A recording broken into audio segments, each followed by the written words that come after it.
Well, I'll start YouTube first, actually. And welcome, everybody. Tick, Jareth. Both are doing well. Today it is more Bannerlording. Bannerlording! Wow, wow, wow, wow, wow. That's me trying to sound like a guitar. I want to clarify that in case it was unclear. But let's just jump into more Bannerlording because I've been really enjoying this one. Even with the crashes.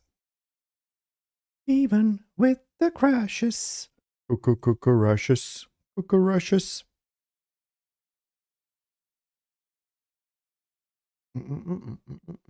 Continue. Yes, continue that one. And there may be something else as well in the end. We'll have to see. Here. I gotta go.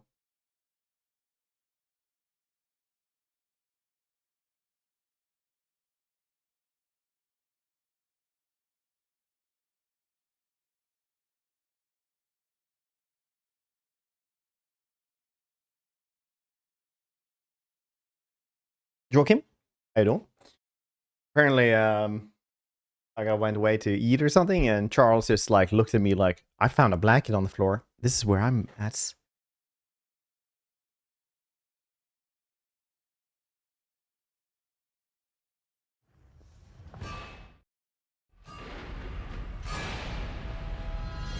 Are you like this, Russian?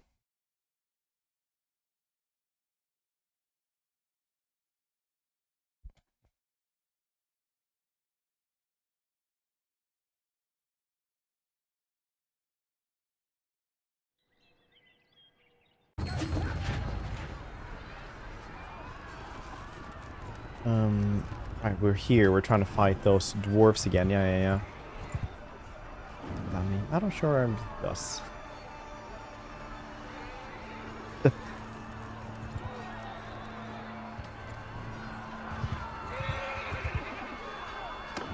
Maybe we just try to send the troops in this one instead. Because those dwarves were insane. Oh yeah, you get defeated anyway. Guess we have to do this the other way.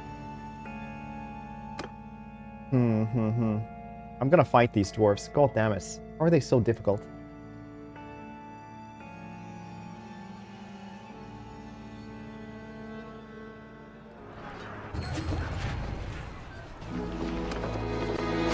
Dantis the ale drinkers.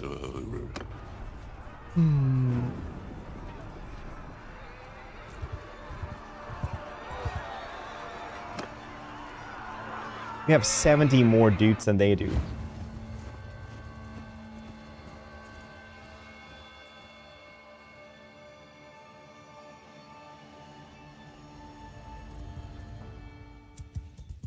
Dude, tell me about it. They are so insanely tanky.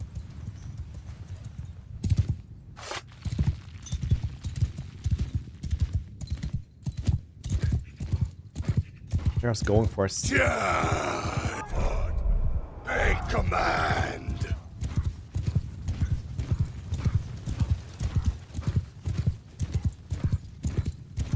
Those undead are just gonna get murderized.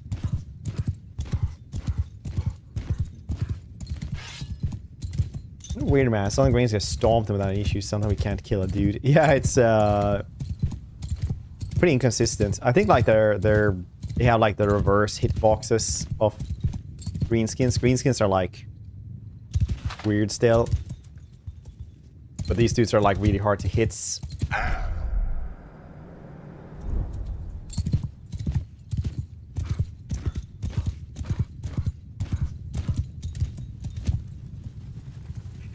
These dudes are running in there without anyone else is gravely disappointing, I gotta say.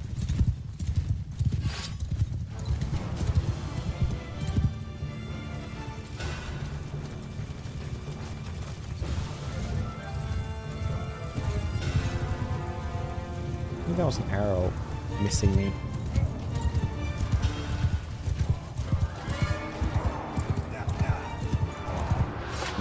Grenades.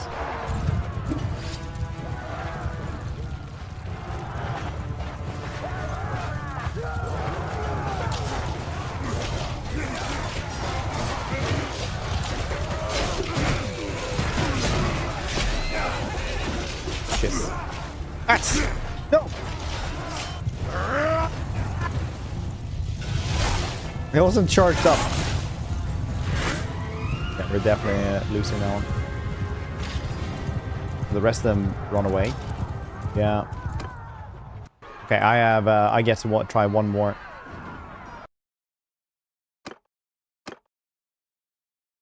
Dang. I wasn't in the middle of them. I was literally at the side. Basically be able to hit like 1 or 2. Because every time I kill somebody, I guess more because they were distracted by other stuff. But those 2 dudes kill me.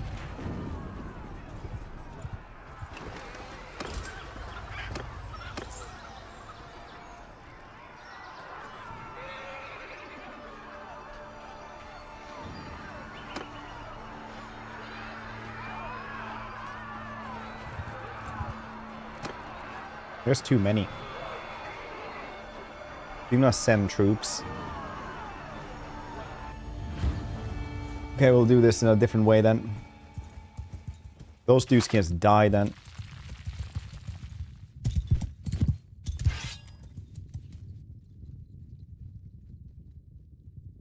Take command.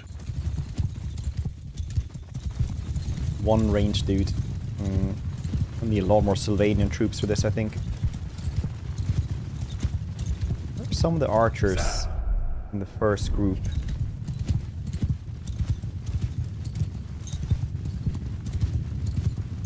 That definitely doesn't help.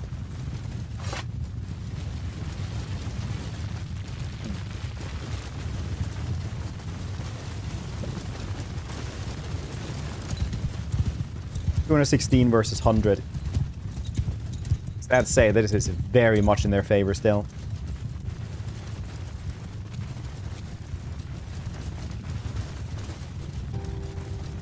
Sparky? Thank you for 40 months, dude. Appreciate it. How you doing? You've been well.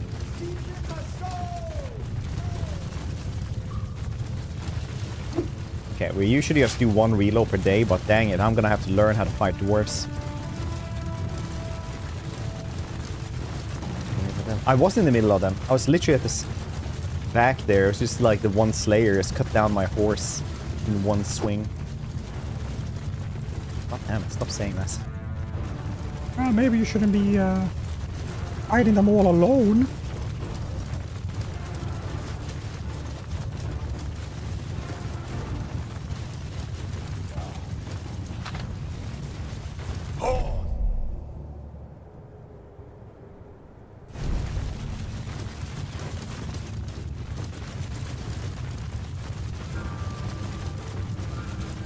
Period. I'm literally vampire cats. I only have melee. If I had better magic, I could use this. I'm getting some kills there. Well, yeah, it's red though.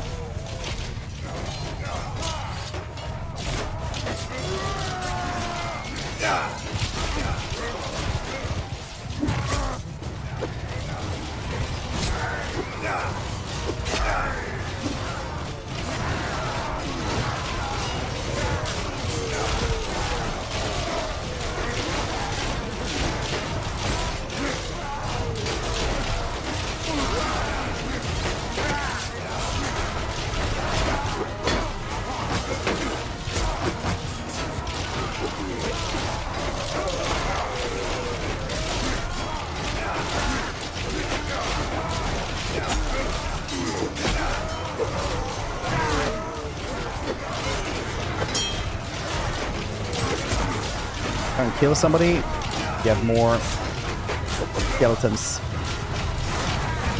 So this is what we're trying to do then.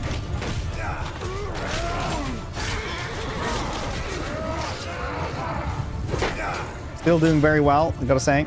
They are doing very, very well. Yeah. Sate your hunger. Where did you all go? 29 versus 29. Yeah, very nice.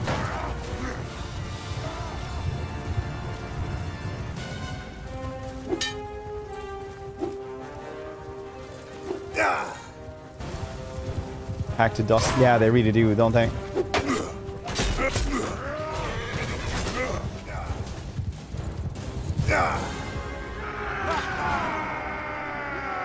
I don't think we can take those on.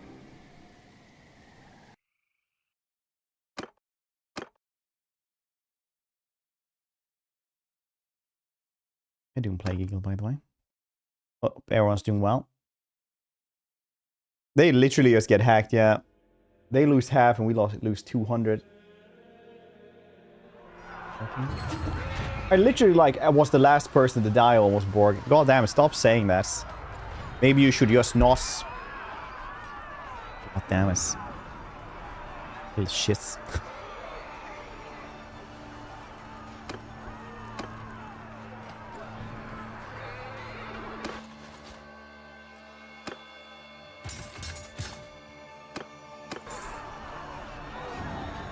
From today, Jesus Christ. Ah.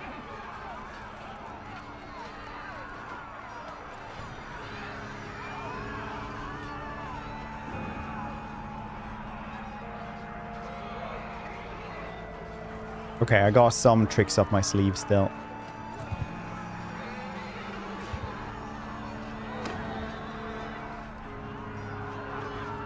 Could try to just do this as well, because we do have a lot of them. Voting work better. Not sure it will, because it didn't... Oh yeah, it actually did this time, because now I actually got more dudes since I recruited them. I don't think we have met properly. Well, now it actually worked though. That's nice. And we got a bunch of prisoners as well, which is exactly what I wanted. What's the Giant Slayer Great Axe? Pretty cool. Not worth a lot though. Well, it did work eventually. God damn it, they're tough. Smorgasburg Castle. Okay, where do we leave these dudes off then? Here's another army.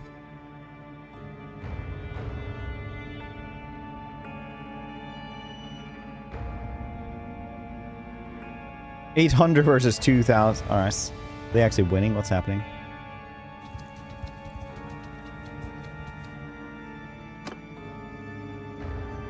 Send troops here again because I felt the power of the Davi. And I wish to not do that again.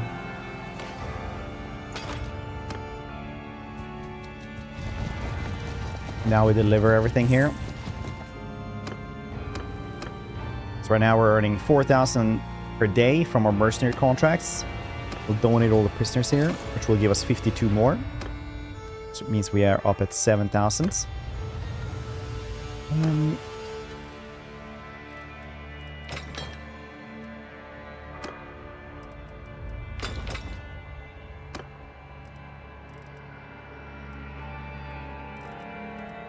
Now I just need to get rid of some skeletons or something.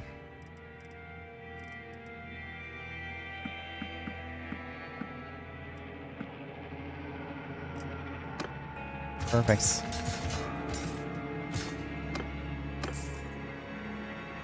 Alright, well, at least we're up at... oh, donate troop. Oh, I could have just done it here. Ah, shit. I didn't see the donate troops there. Because usually it's in the, like, Lord's Road dungeon, but apparently it was here. I would have just gotten, like, 2 or 3, so it doesn't, like, it's not a world ender or anything.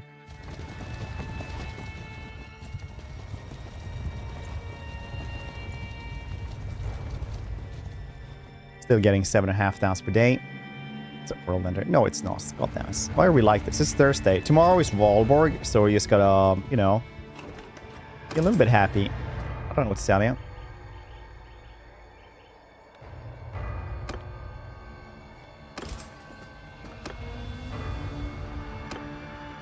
It's like 3k to get them like that. I wonder if it's worth actually going and just delivering those dudes there. So, how this one is going is basically, I'm going to try to take Marienburg eventually. Yes, that as well.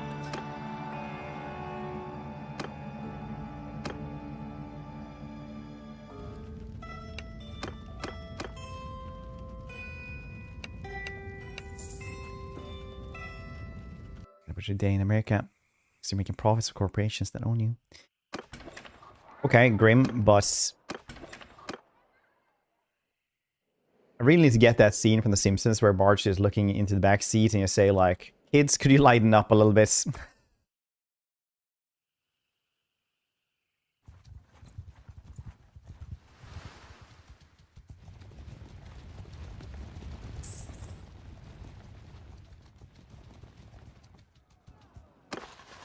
Oh, right, because I got the necromancer.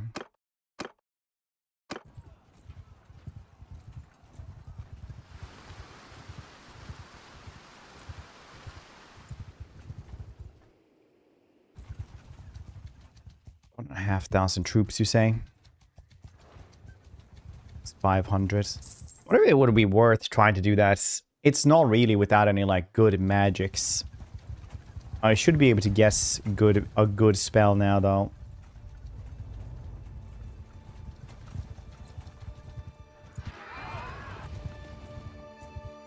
Fairly sure.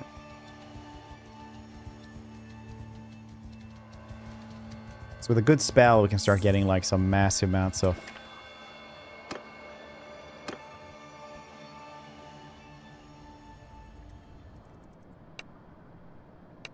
have 2000. I will learn lore of dark magic because I really like the soul rain. First way possible.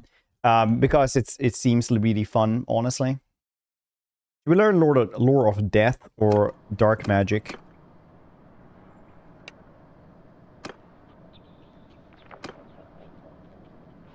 Dark magic has freezing, death spasm. Soul Rain I love. Soul Rain I think is like fantastic. It's fairly cheap. Got a bunch of cool stuff here. Death is like, not tried it too much. I do know Soul Rain kills a bunch. Like it basically kills everything there, which is a loss.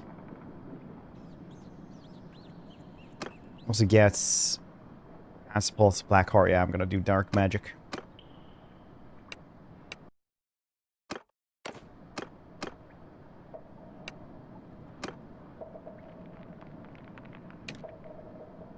Soul Rain.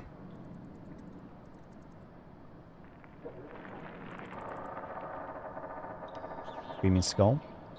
Gripping with acid. Seems cool. Very expensive though.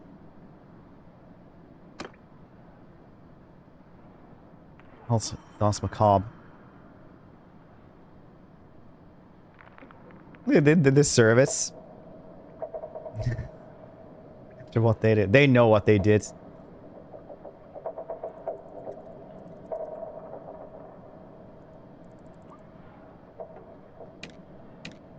Getting those spells as well because it's cool. Now we have like no money at all. Which is fine because we're getting a lot anyway. From the influence and mercenary. The Merc contract is supplying us still heftily. Heftily, I'd say.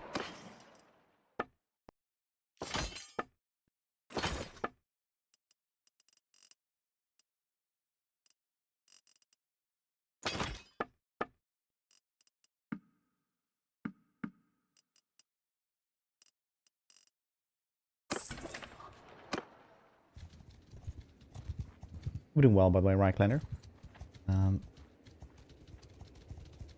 Everyone's doing well. How's everybody doing here on this terrific Thursday? Hope everyone's excited for National Workers' Day tomorrow. Double some morale bones from having diverse food. Yes. Do I even have diverse food? Yeah, actually do.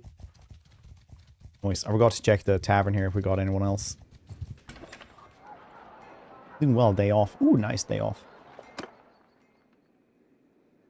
Lamian Countess. I don't have money to get anyone else anyway. I spent too much on spells. Potions and lotions. Things like this. Sarah Shun. Welcome to the channel. Hope you're doing well.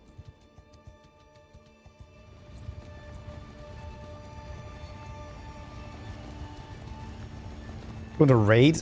I wonder if we can actually take down. Leave for work trip today. I'll be alone with Taller for 4 days. It'll be fun. How old are they? What if I can take that one on?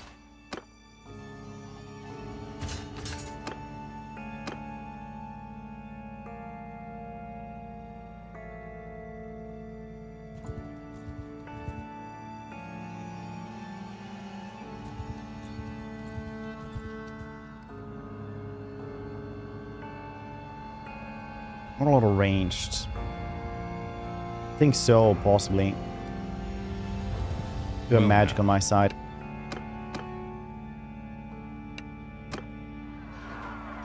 A big army there in the back. Oh, Chaos Brachus. Somewhere around there. I mean, like, that's pretty chillax.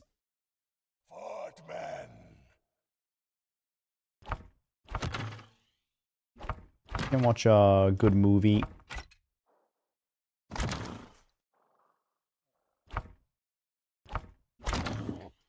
Depending on which where, because it's a big difference in 1.5 to 3 years. So the taller, I'm guessing it's like, you know, singular person, but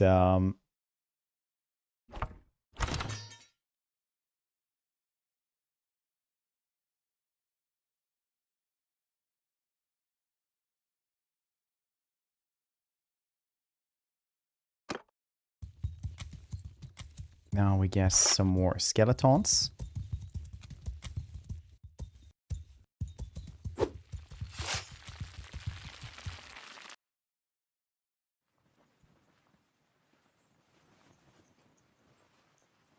They're moving towards us.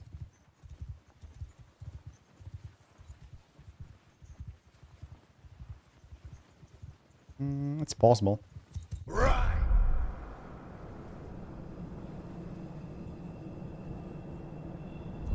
Forward. Oh yes.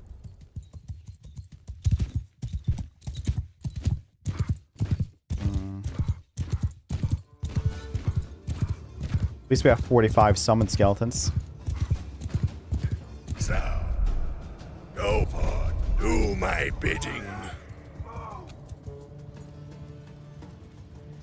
Magical era. Early access begins today. Nice. I think they fixed like the difficult settings pretty early on. Feels like.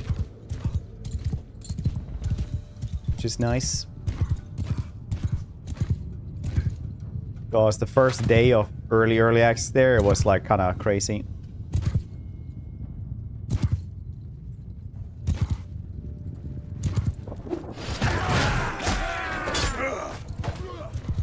See, good spell.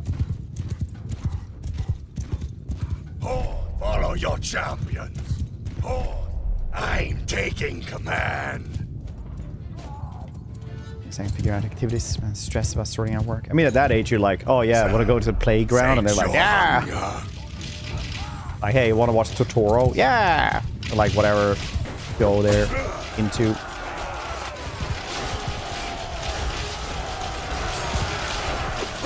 And it's like, it's nap time, buddy. They're like, yeah, I don't want to. I never sleep. Ah.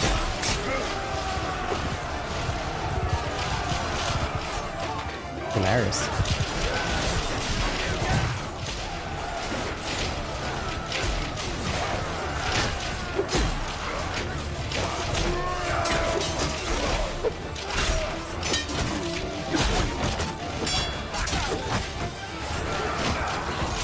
Stick, yeah. Have you seen this stick?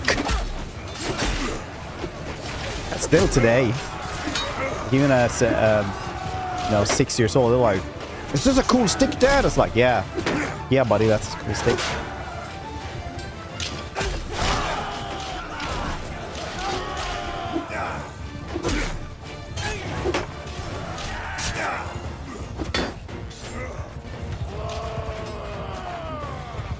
Where's the cool stick? Play Bannerlord 2. Not a Lost No, Saras.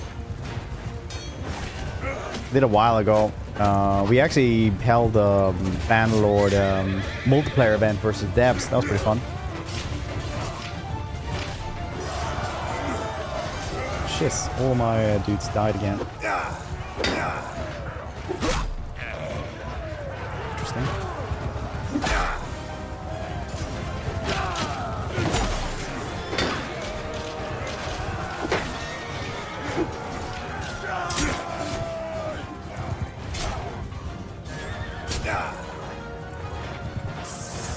Have a healing for this? No, I don't.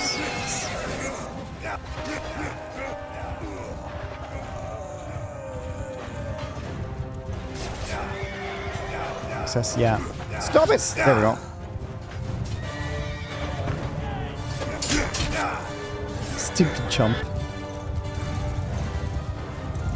Aren't you guys attacking? Ah, well. The cavalry could probably deal with this.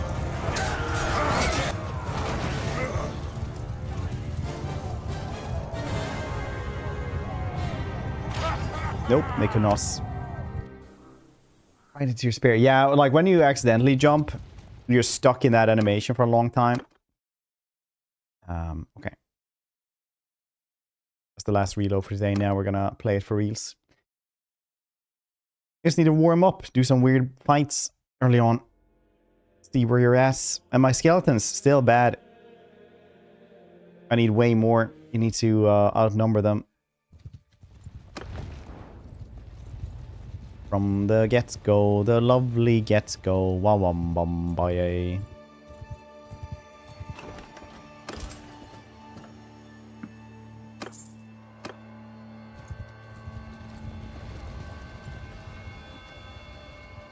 Still earning some money here. Obviously need way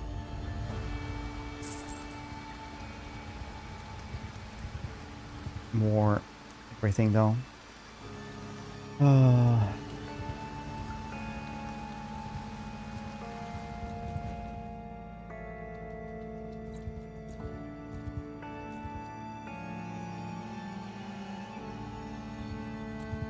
Food variety is going down as well. Oh, now I can grab him. No, wait. Yes, I can. Because he's getting weaker and weaker all the time now. Very cool. Exactly what I wanted.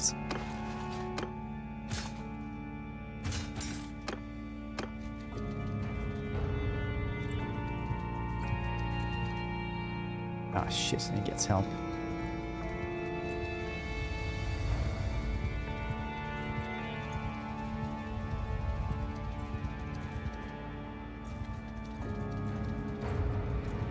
How many career skill points here that we can use? We have 1. I need the healing though. These are really, really good, but slaying foes with head strike restores 2 personal wins and magicals. Pretty cool. Healing is where it's at. Going for healing. It's a career point. You can heal as well, but it costs wins and magic. Oh, dude, these are like 119 though. All alone.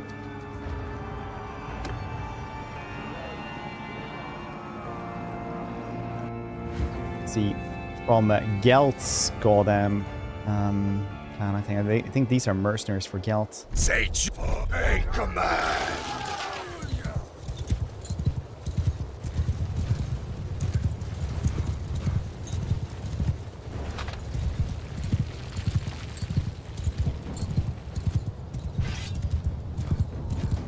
Send troops first. You get more leadership from sending troops, yeah, but... Shit. That's the wrong spell, apparently.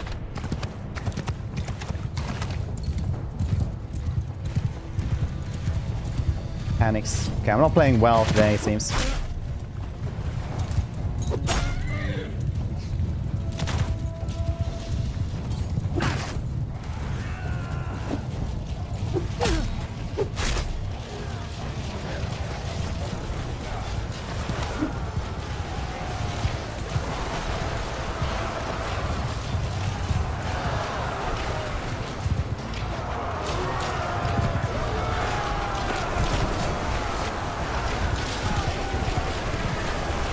Conquer, buddies.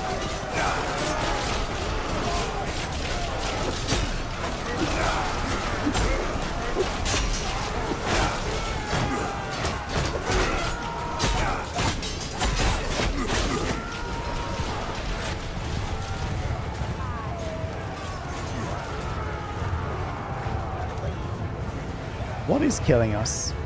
Vampire recruits? No way.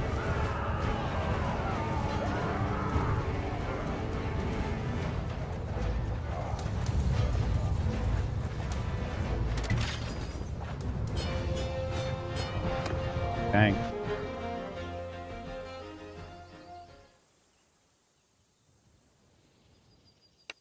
You're my prisoner now.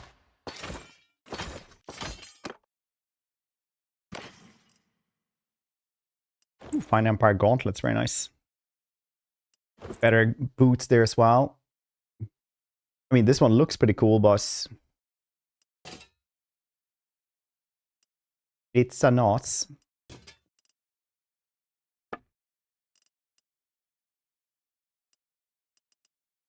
Oh, this one is better.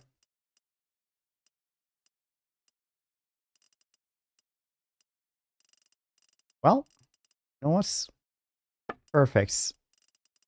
Looking pretty good for us. Good horsey there as well.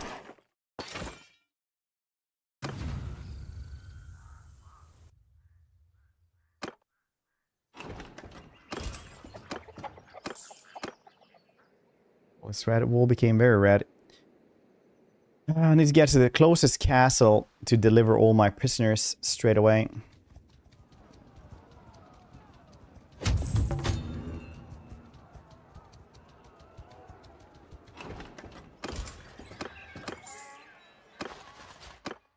Don't really get a lot of medicine skill. Oh, it's saying.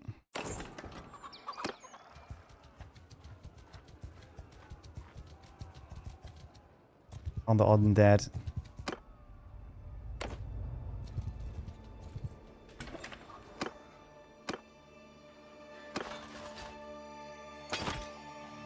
$55, exactly what I need. 2,500 now. Now we have 5,000.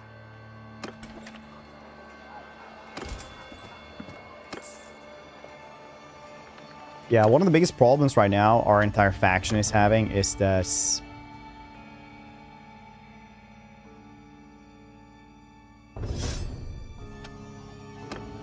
there's just not enough things to recruits. Loyalty, prosperity. I can take loyalty eventually. It's all cool.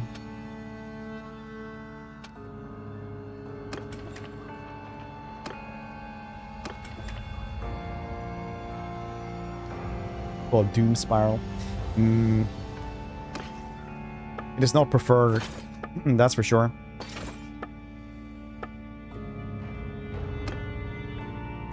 It's musket balls.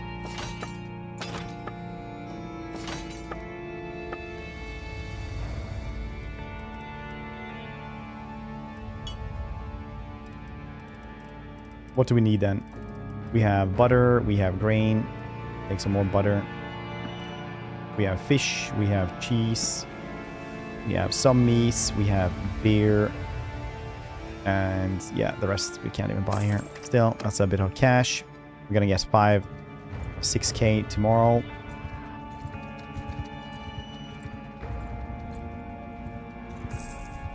Oh, he's just gonna be alone right there. That's very cool. Albrechts. Halt! Who are you? Oh, I only have 69 dudes. I honestly thought I had more for some reason. Skeletons are kind of weak without major upgrades. Yeah, also if you're discovered, they're gonna be incredibly upset at Spaghetti. And then you're like gonna pay a lot of fines because you're a criminal. Ford.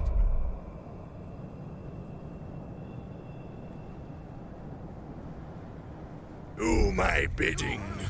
Go forth.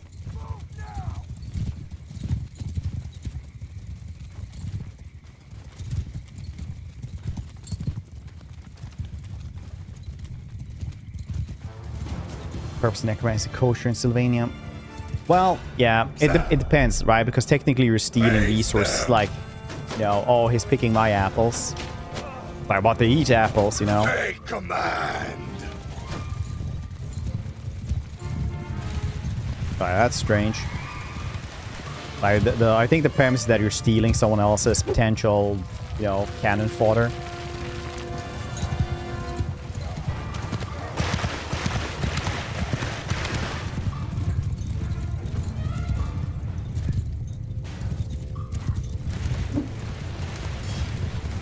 This bad aim there, I guess.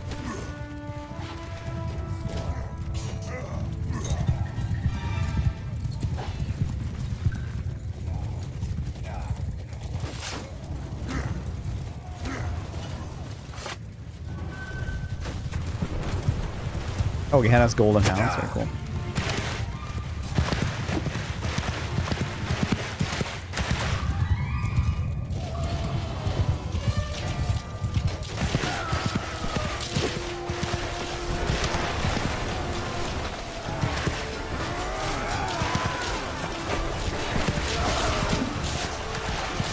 What's up?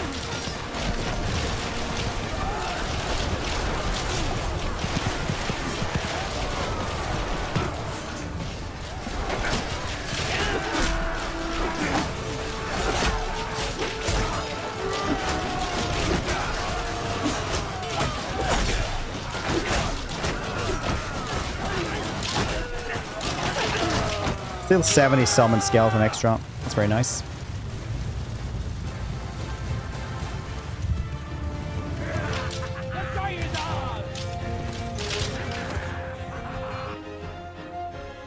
You're my prisoner now, buddy.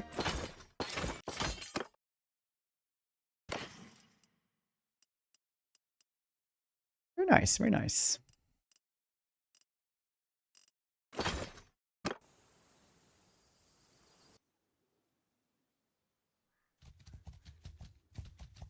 Uh-oh. Don't be slow. Ah, shits.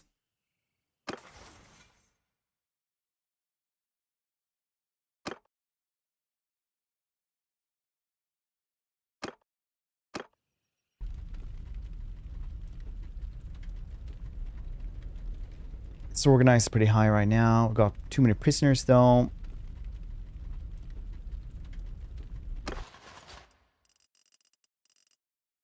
We get rid of some dudes here. Recruits, anything that is like really low tier. Can you ever...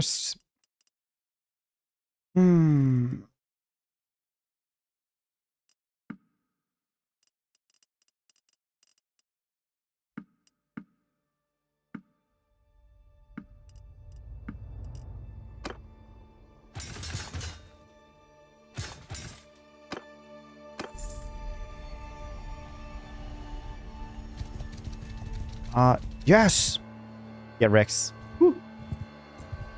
He's like, dump some of the prisoners overboard. They're like, what? We're on foot. What do you mean? Just chuck them on the side of the road. I don't give a shit.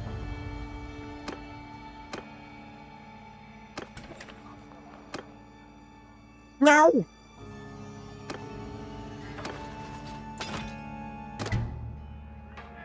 Nice. 9,000 per day now. 10k of prisoners. Dude, it's even more because now we're getting 9.4k a day, right?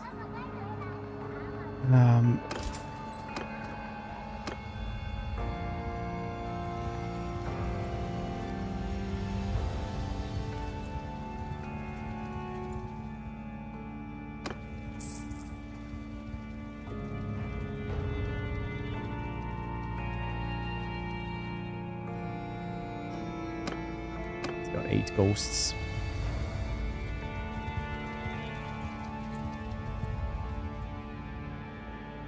$300 dudes versus 1,500. Where's your payment drop off again? So Lord Daily. Yeah, it does drop off pretty quickly, but we do have 128 now, so it's gonna be... It's more than 10,000 anyway.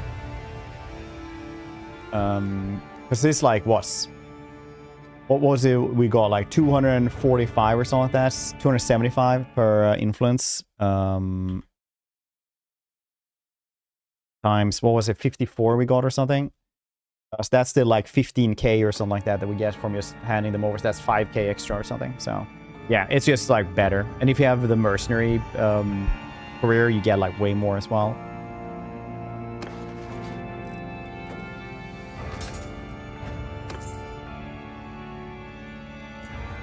But it all depends on like what price you get. You can get like way more as well. Some of them will give you like 350 or 345 and stuff.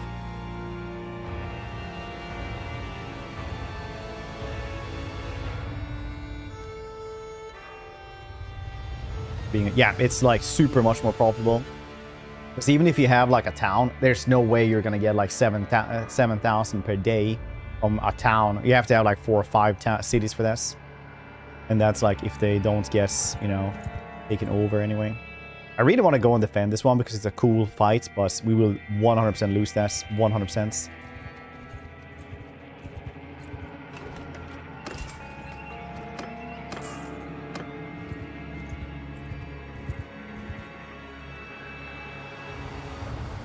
Yeah, even at 250 bucks, 250,000, like we had all the time. Like if your team is losing, you're still gonna be like bankrupt pretty quickly.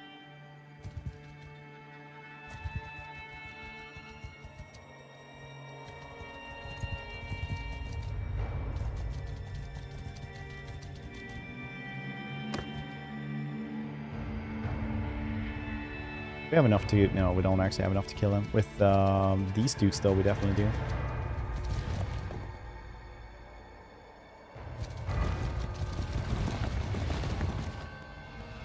$2.8k, very nice.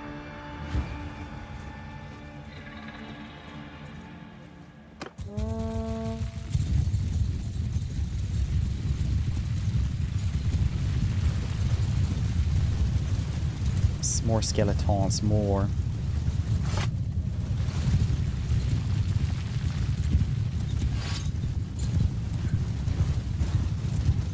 $187.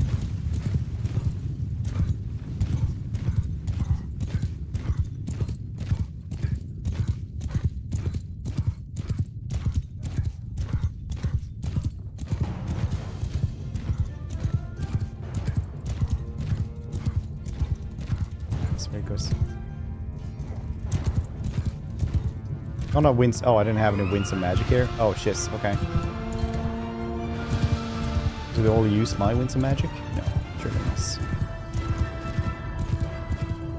Income mod set it to 1k per workshop. It's the only way. Can be Basil on this mod. Basil is pretty bad, yeah. Also, that's not even a bad idea.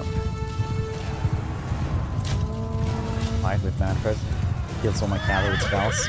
Yeah, they the friendly fire from spells is yeah, like there. Literally, Gabriella just killed me. That's yeah, case in point, I guess.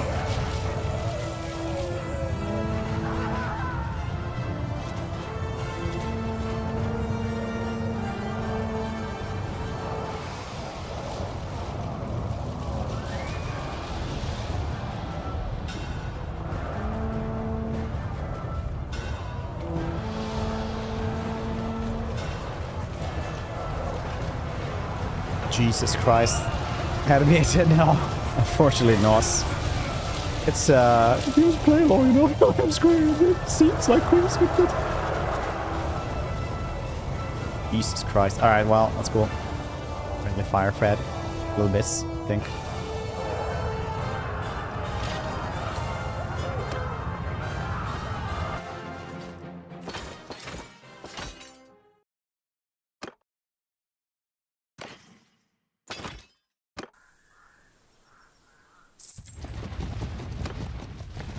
Strong as hell, it is.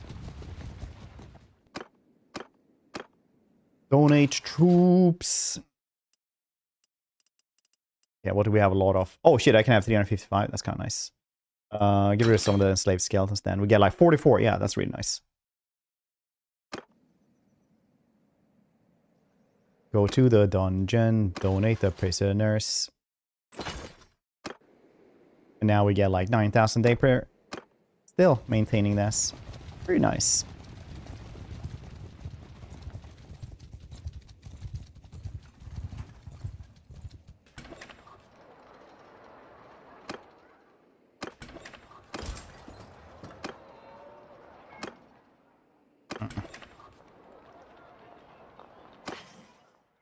Could I ever get a cool hat? Vampire armor. Costs too much. Look how cool we could look at some points. That hat is dope, no matter what you're playing as.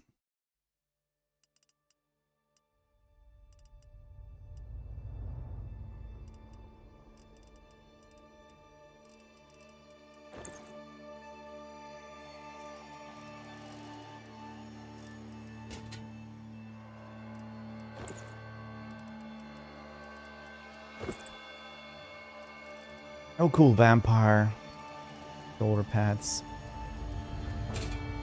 Fortunately.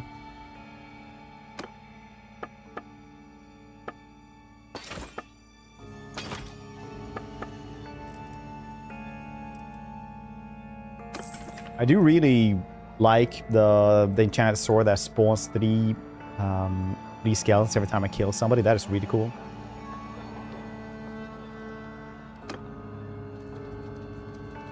At least now we have 300 dudes. Apparently Carlsberg. These dudes are managing to do nothing. It really is one of those things, like, if you actually want to get somewhere, you have to be a vassal to gather up the large armies.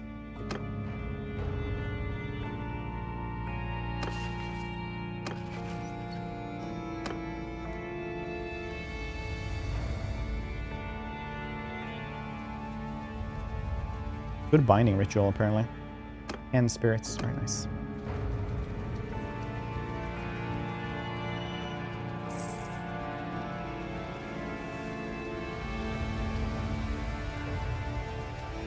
Well, we do have 300 lesser dudes.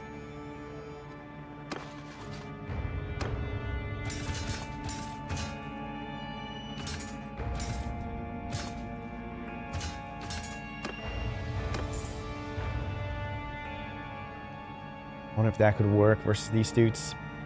We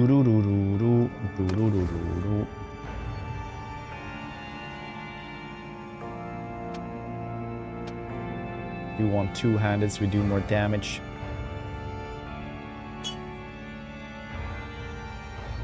I think we need more discipline as well. Otherwise, we're not getting anywhere to get the master spellcaster stuff. Need a lot of those. Smiley? I don't.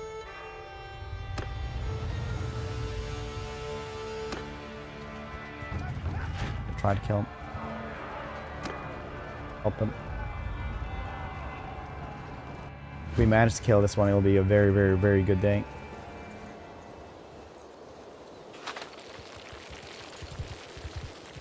Off he goes again. Forward. Do my bidding. Horse, do my bidding.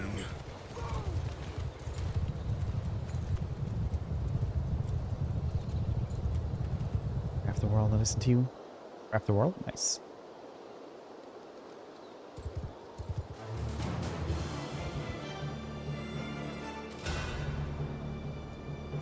Follow your champions.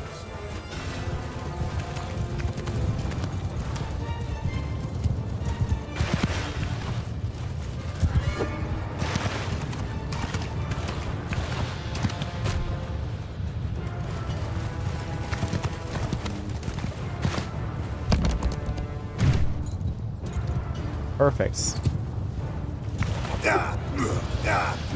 Yeah, that's gonna equalize it some. Very nice.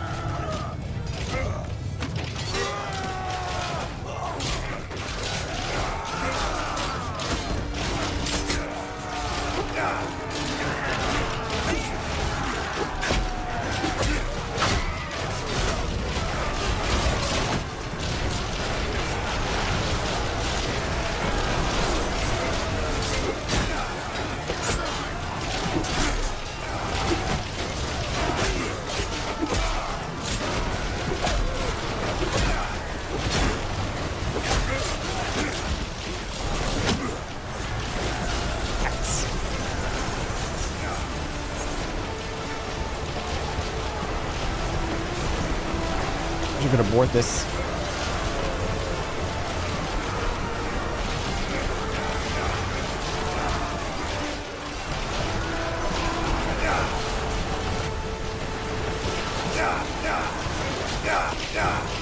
Okay, a little bit of friendly fire. A little bit of friendly fire. Oh.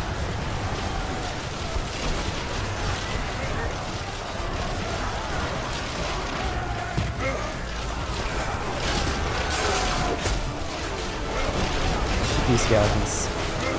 This enchantment is crazy. I love this.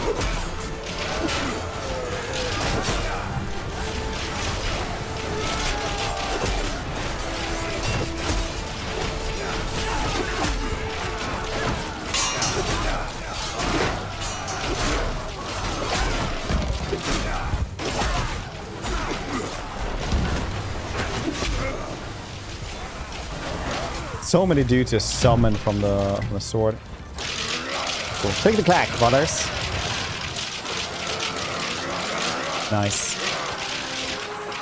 Nice.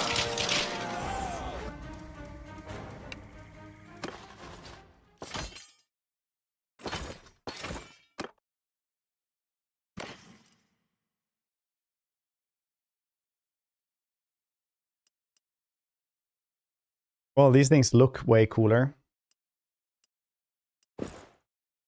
No, they actually don't. Never mind me, Lamau.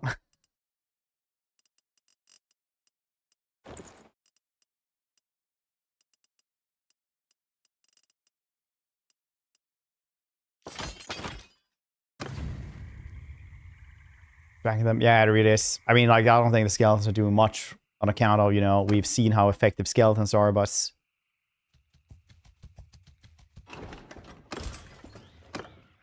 pretty nice.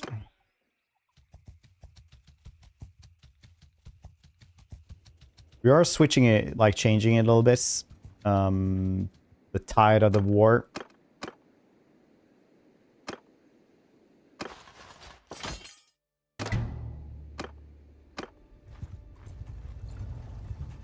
New influence is 291. We get 13,000 a day. Very nice.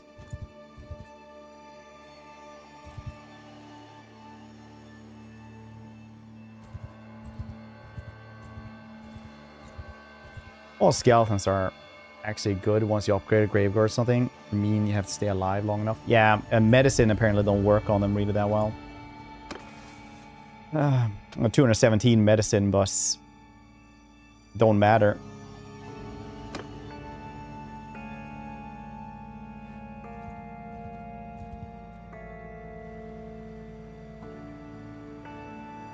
Don't matter too much. Maybe I have to get rid of this cultist place so that this place gets better.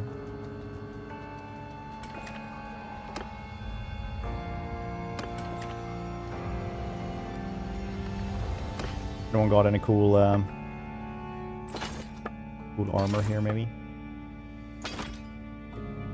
Oh dang, you don't have enough money? Yeah, that's insane, buddy. Wow, 84,000 is quite a lot for an armor. It would be nice to have, though.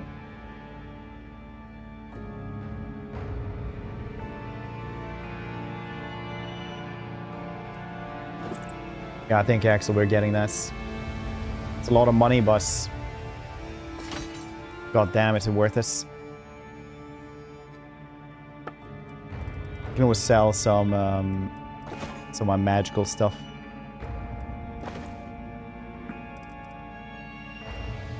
Oh, that's a lot of sheep and hogs. You need to upgrade all the armor anyway, otherwise you're too squishy to live.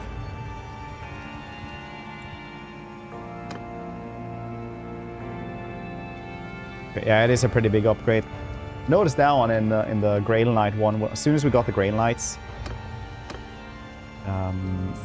armor, like the Blessed Grail Knight one, we just stopped dying as much. It was very nice.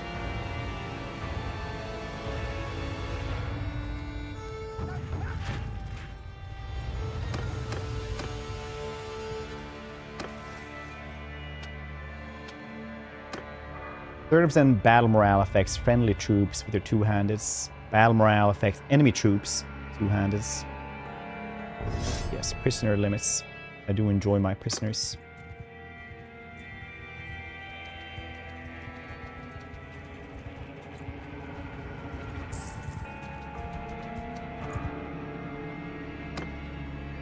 See, we can say if we can help out here.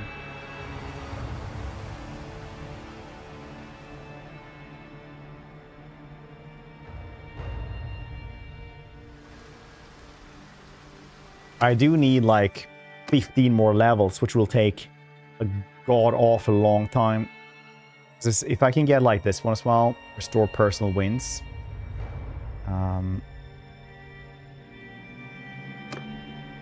It's gonna be good.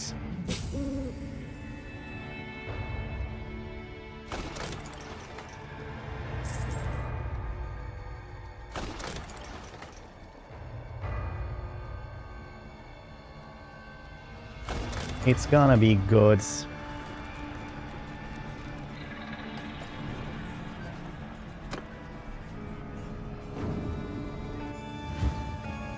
We'll see what kind of spells we can do here as well. Enjoy that Manfred is just here in the background as well. Clear the Crypt's Horror or Crypt's Ghoul there as well.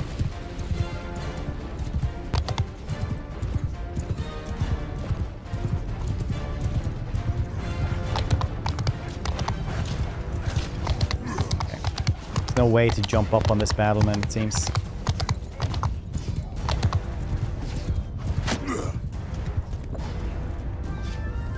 Or is there? Oops.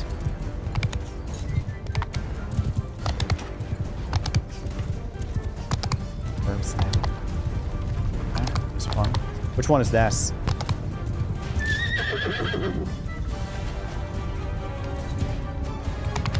Oh, right. You have like stabby. Oh, for the hideouts when you have to sneak.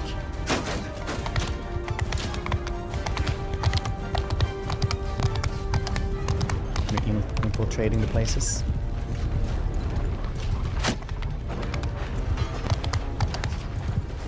CBC, yes. Good click the clacking. Crap, boys. Win some magic from melee headshots. Oh, right.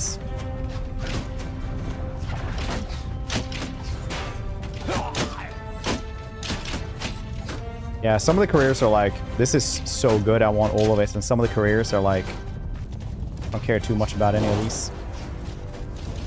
To really go and stop that catapult.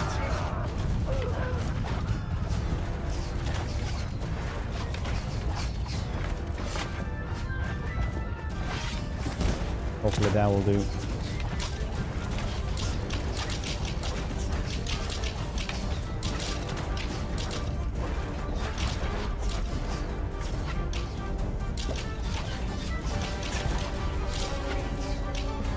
Don't cast that foot.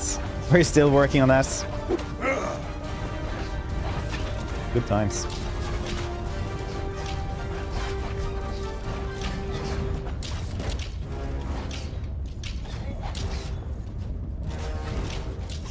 Takes some time, that's for sure.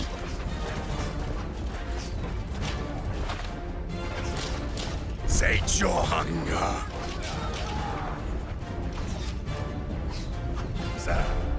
Oh, am I commanding everyone? Oh, neat.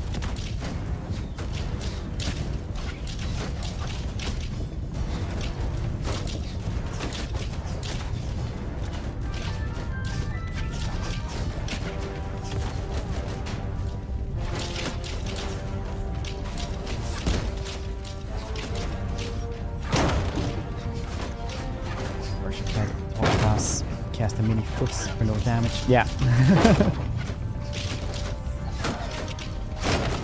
Good times.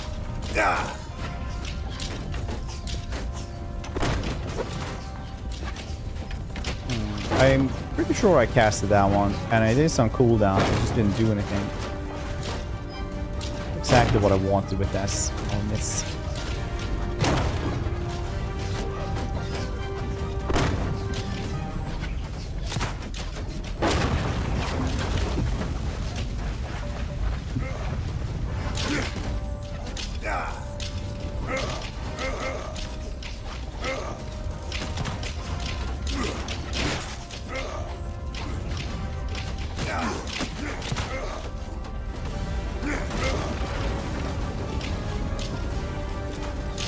Enough to even do soul right now. It's like 3 people up there.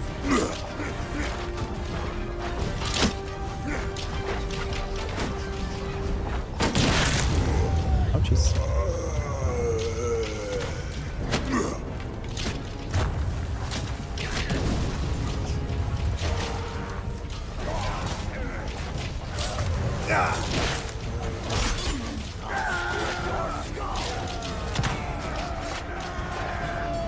A little bit of friendly fire. That didn't work yet again. What the heck? Oh, spells! Oh, what's I doing? Wham! Bop.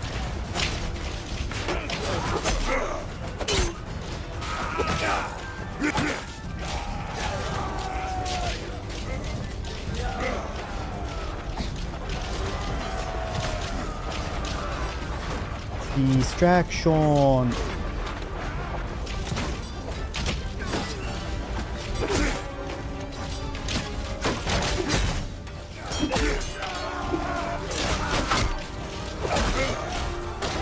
That's a lot of skeletons all of a sudden right here. That's pretty cool.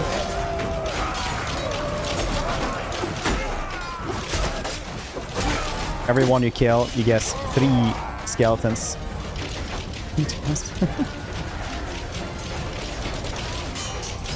People new to the channel like, what is it? What are these problems?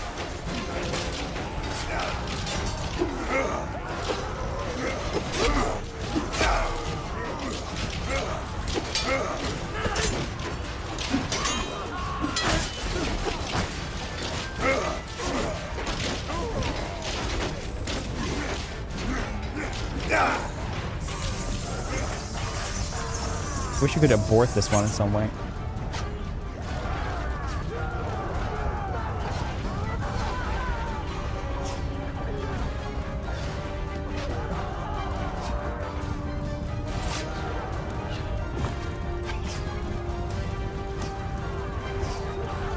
Oh, they're shooting from over there.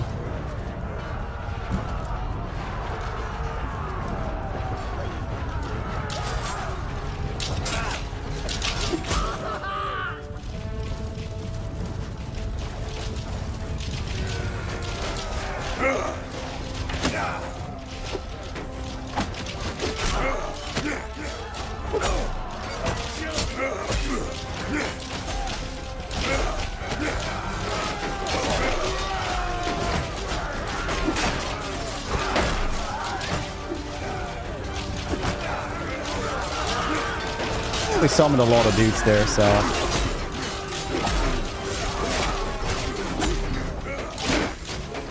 right there. Well, on 12 dudes, I think.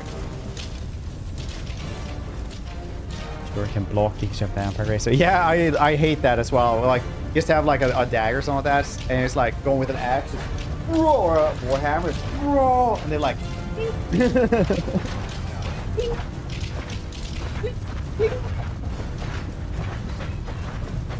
I hate that so much.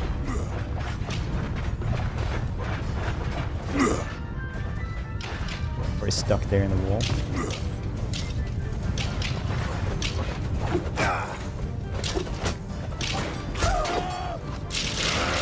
Critical crack! Battle boys. You arrived just in the nick of... Yep.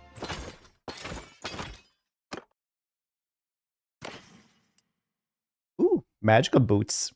What do they do? 2 extra wins of magic. Don't mind if I do.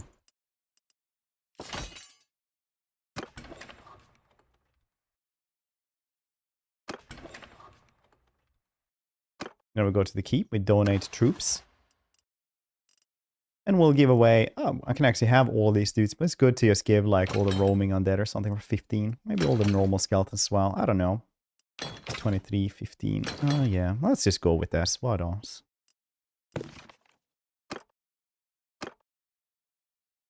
Then we go to the dungeon. We donate some prisoners. We put in all these for 50 extra.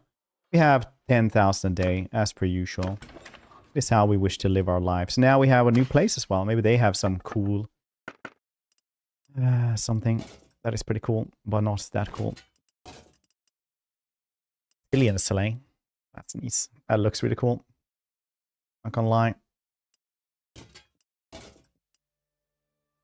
These ones are better, but this one gives me 2 extra wins of magic, so what am I really gonna grab, right? Maybe have this one, because then I look like a mad general.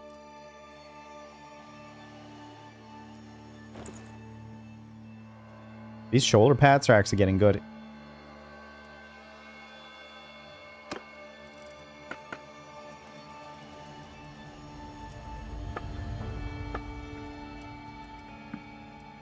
Empire Greatsword. A little better reach. Not better than any other way.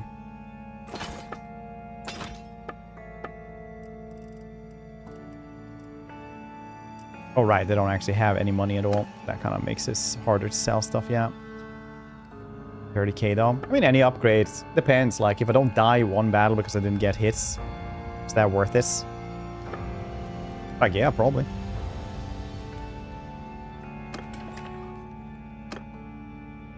Lamian Countess. What spells do they have? You can't really see that, right?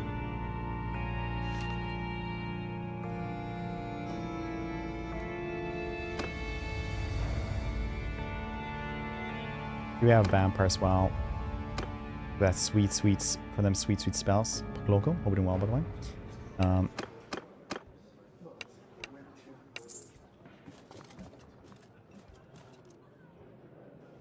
Impacts the tiny sword. Yeah, you should be like getting a little bit of damage or something like that from it, I feel. Because it's weird that it's like, if the AI can potentially like parry stuff just as well with a shield as with anything else, right? So parrying shouldn't be that goddamn easy for them, I feel like.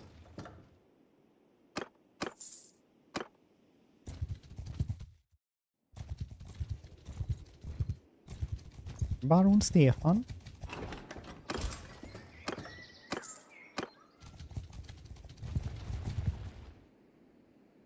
War boss here going for us. Can I help the war boss? No, I can't. I can wait until this dude is dead though. And then go for it.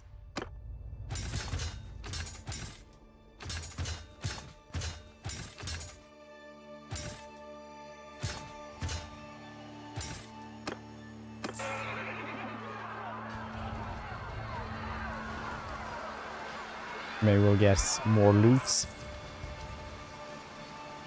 Can I grab him?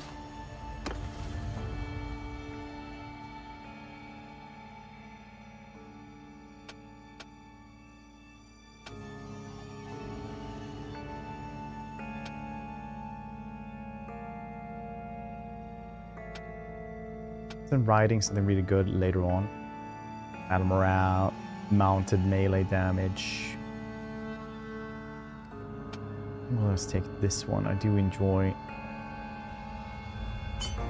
being on foot.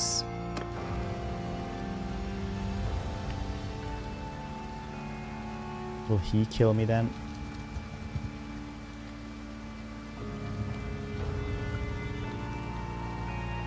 So there's a lot of defenders here. They might actually try to attack it, which would be cool.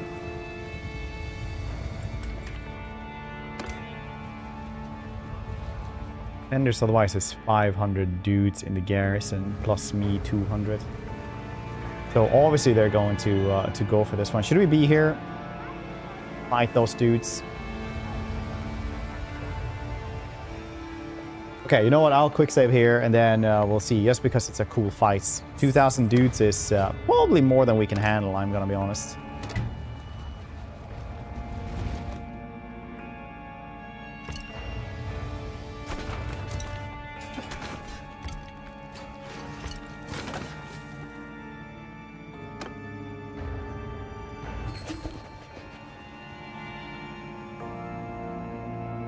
Also 1,000 dudes versus 1.9. It's kind of okay, weirdly enough.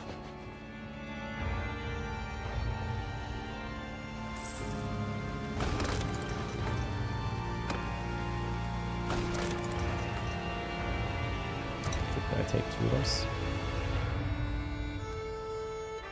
Should have had another catapult.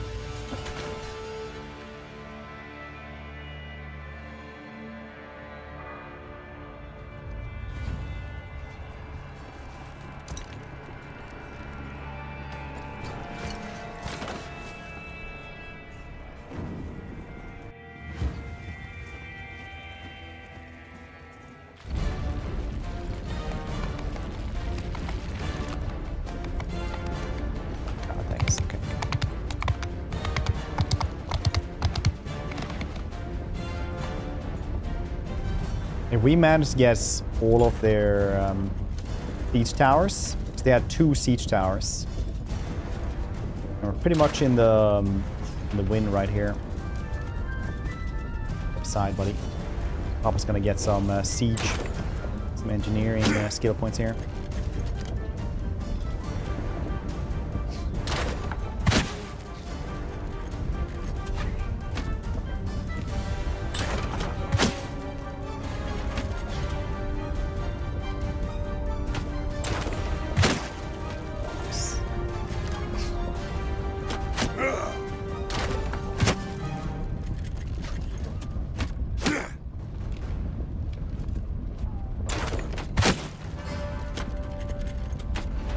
I think we're actually maxed out on the engineering stuff.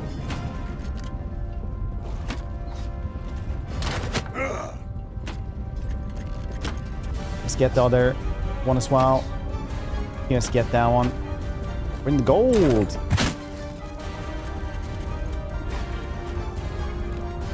One catapult. Yes, very nice catapults. Good that you're actually trying to do anything there.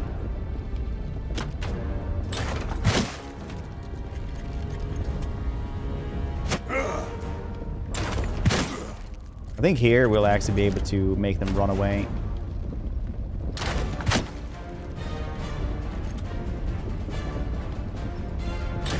Though we screwed up the placement and basically got like one less thing here.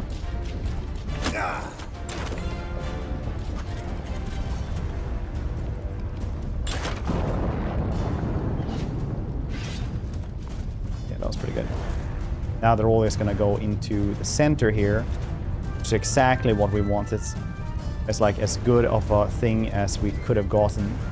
Now we can bombard them with spells, because they don't get ladders. The problem with siege towers is that like they remove ladders, essentially.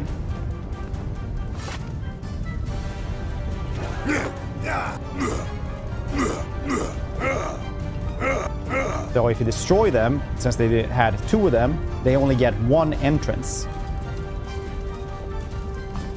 That means they're friggin' screwed. And up here, now as well, since we have 150 in engineering, we get the fire jugs.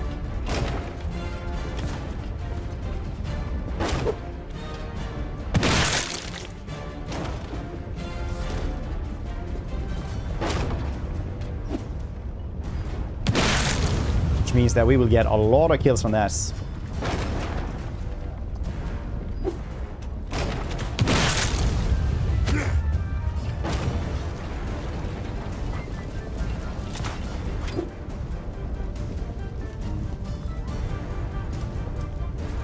Okay, so they're inside there, so we're gonna have to run down instead.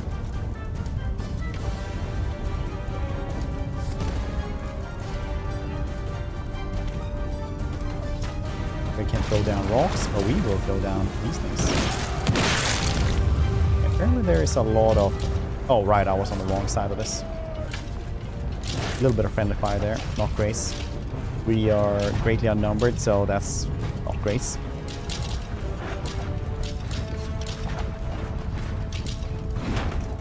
It's fine, I'll just aim better next time.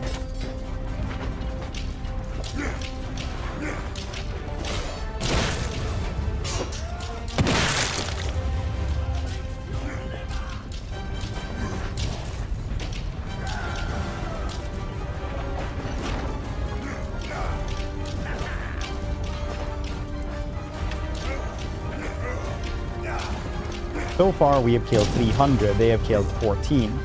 So that's okay. I think that's 7 stream streak as well. We should do that. No.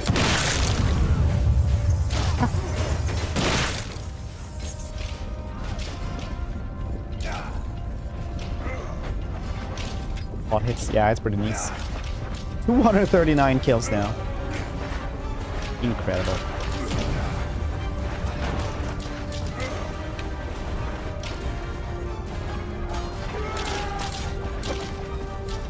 What's the Amber Wizard? Vampire called Vampire. Maybe noob. Good morning, buddy. Right click. Oh, you can just do this. Oh, nice. I'll actually try to do that.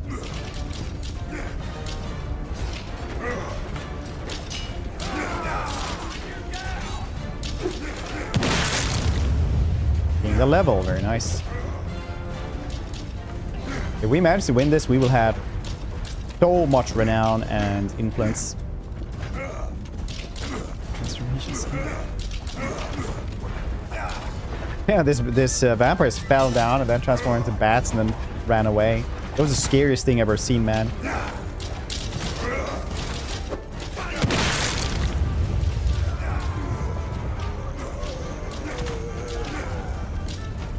There's one spell.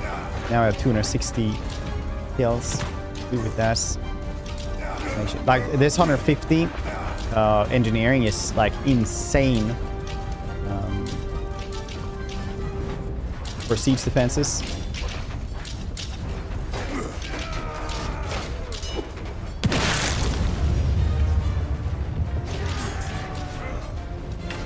Crash team coming in, doing well.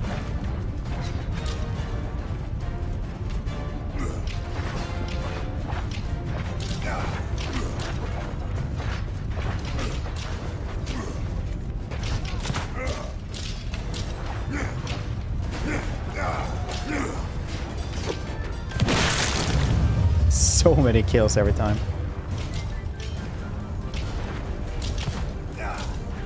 Vampire's no like. I wonder why no one else is doing this. Let's just go up here and throw one.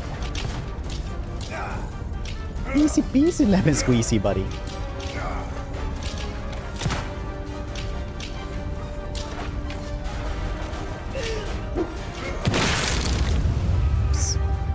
In another level. Looks like leg day. Yeah. Actual leg day though, you would have to carry these up. Now you're just carrying them down, which is bad for your knees. Going downstairs, always worse for your knees. Ankles and everything. They just keep bunching up, and I just keep chucking fire grenades on them.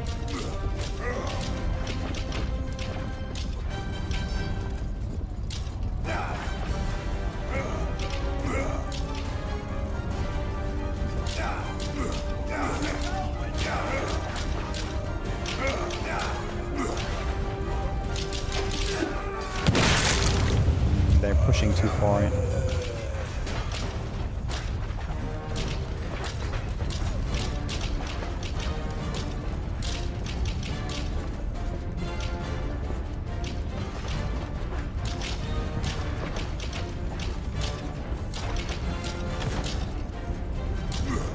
These smaller places to chuck down stuff are very unreliable, I found.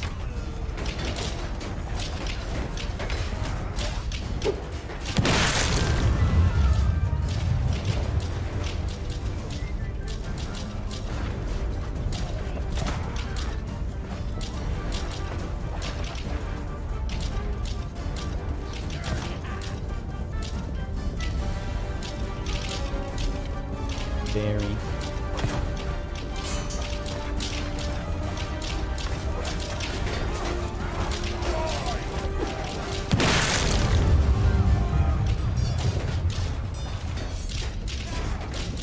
Now we're at 3R. Can we get to 400 kills with only one spell?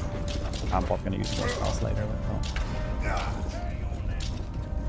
But 93 dudes out there in the field.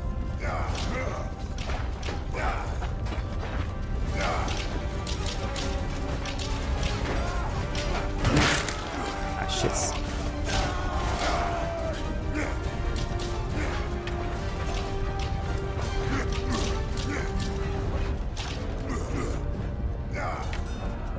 Maybe I actually need to just be in first person mode here for this. Maybe that'll be easier.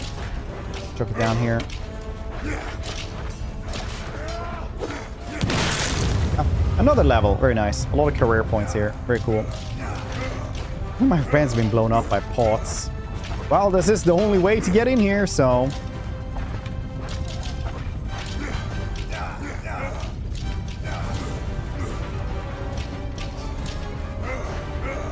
It's really the only way to get in here.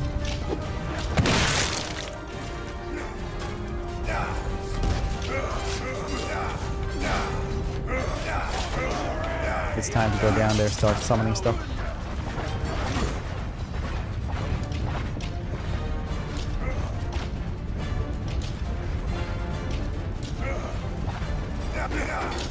By summoning stuff, I mean fucking killing stuff, getting more skeletons in there.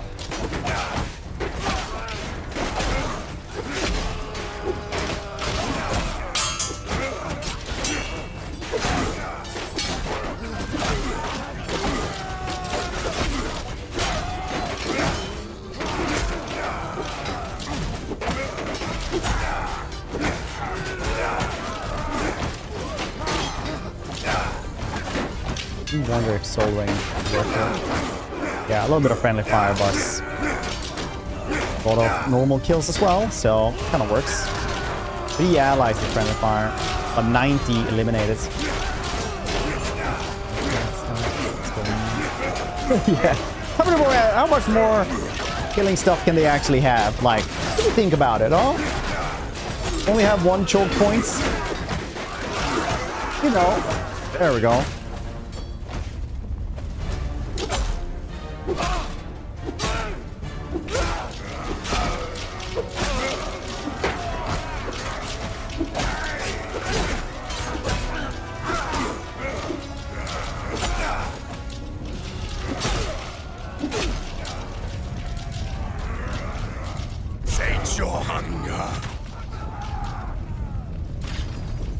Nice. Actually killed... Well, I killed 528 myself, so that was pretty cool.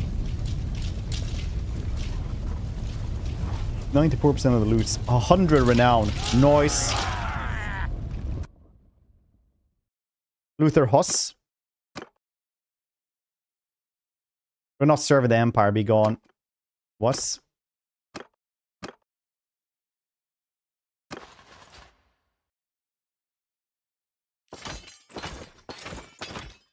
It's gonna be a lot of cash for us now.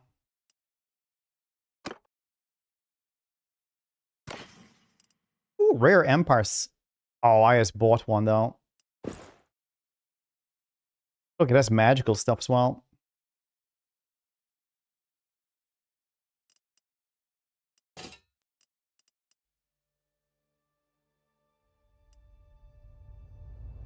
It's a magic resistance.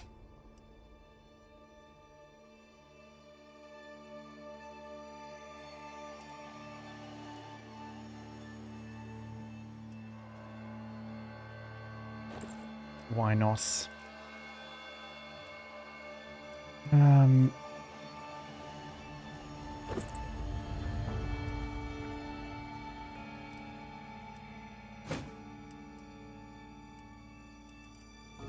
Well, we're getting cooler and cooler stuff at the very least.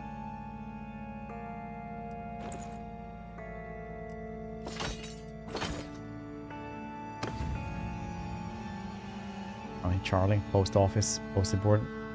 Had enough, 299. Surely they don't have enough for 300. Yeah. This, I feel like...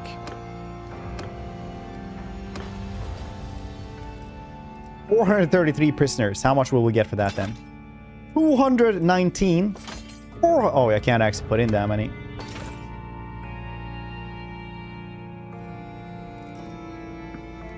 Take one more.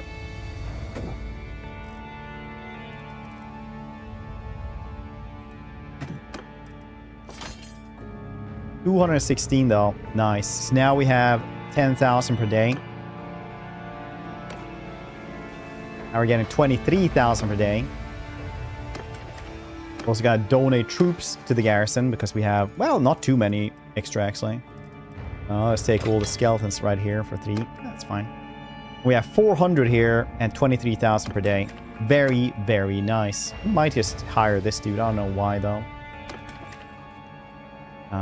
But it's just the keep can't actually handle more than this, apparently.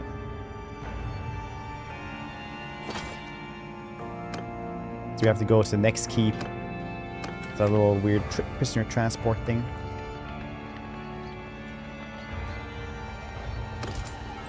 Dang, I am the coolest dude ever.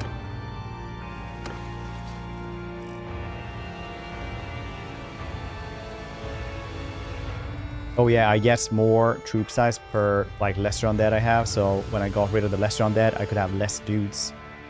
Understandable.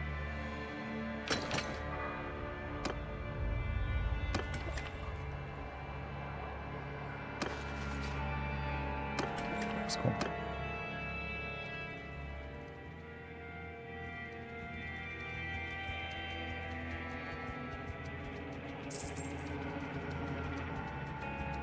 What's they're like? We're not of the Empire, and we're allowed to leave, and now they just have new armies. That feels like BS to me. Not gonna lie. Oh, dang. We got like a lot of levels here. Jeez. All right. That's really nice.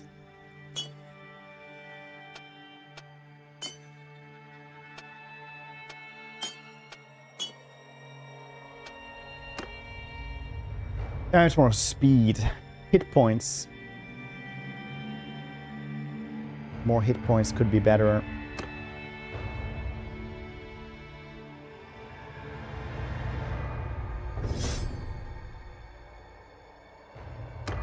Or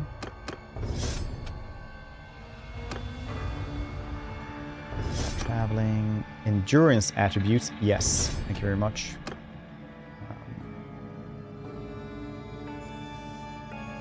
Let's do damage bonus. I do enjoy damage bonuses.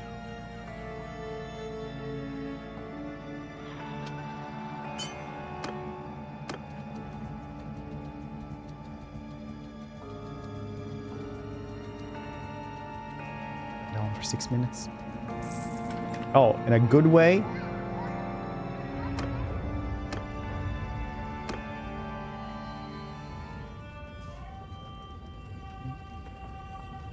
Yeah, I think like one greenskin faction, if they like go away, one clan, they're just gonna distribute between the rest, the greenskins.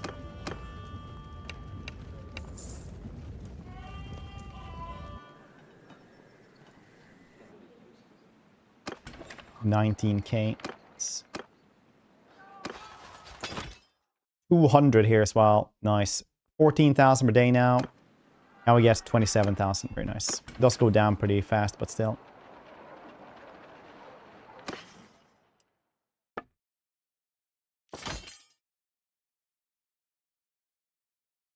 That's literally it. That's what I could sell.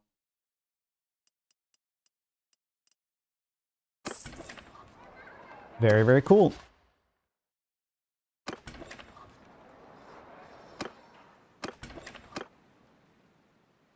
So now the problem we're getting is just that we're not having enough cash. Like, no one has enough cash to buy everything from us.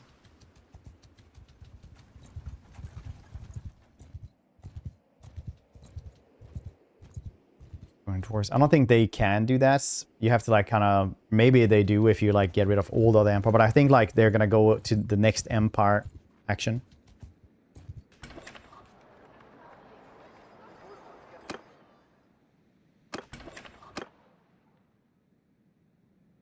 Very nice having this much money. Sieging that one. That was crazy that we managed that one. Well, not super crazy. It was just like, they literally play themselves. And the fire trebuchets are so goddamn good.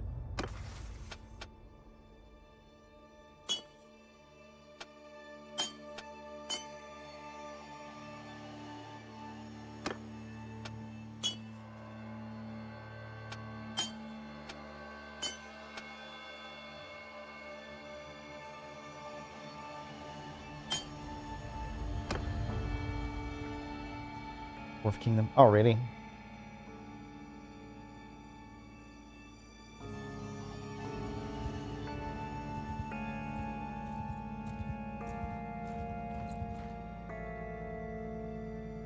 Some dudes. That is quite a loss.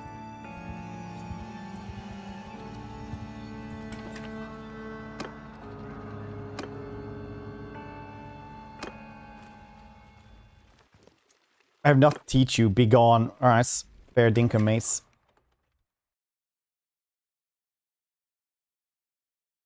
You guys have money now? 15K, okay.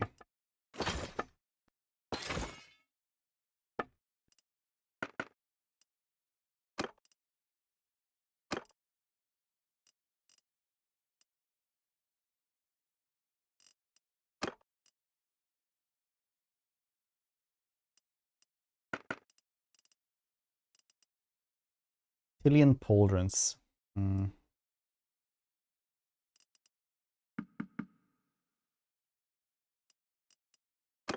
can add the 600 bucks.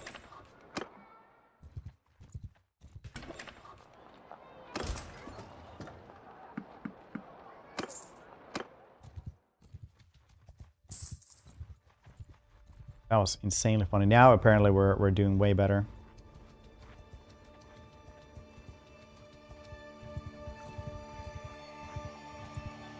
each other does hurt a bit. Massive alliances. I guess they did do a little bit of what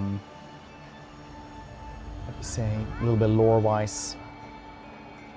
A real lore thing there. Not supposed to ally, it's just supposed to be they're following one dude. That's it.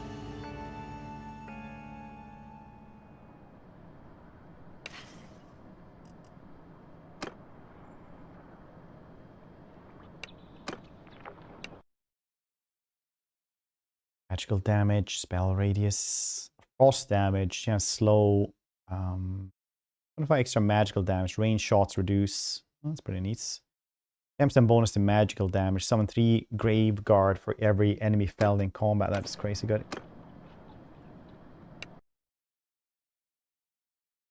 Shroud. Doesn't say what the heck that one does. Everything else, but not that one.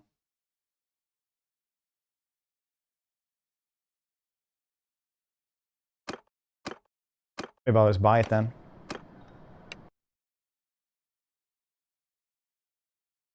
$15 extra magic damage. 25 extra damage, 10% send out damaging wave of magic with each strike. Each wave drains 2 health the wearer. Oof.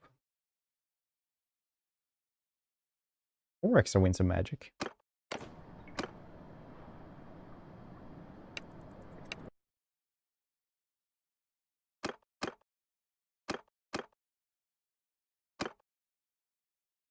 What do I get for these?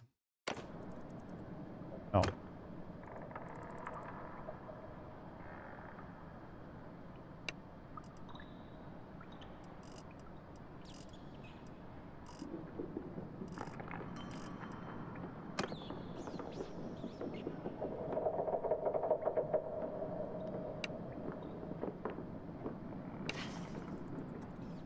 Could sell the stuff to him as well.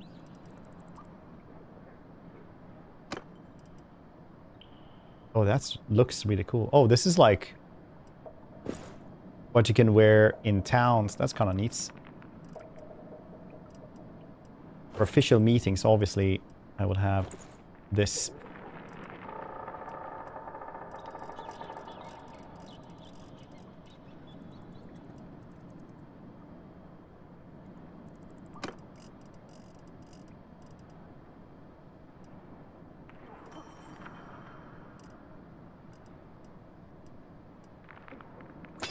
Well, he has some money. You can buy some stuff from him as well. Not really sure what anymore.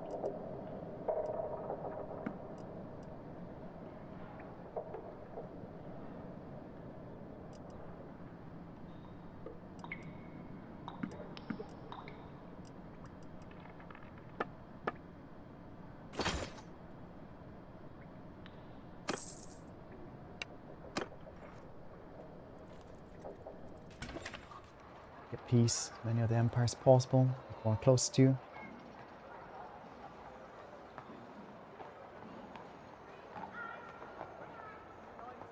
Nothing.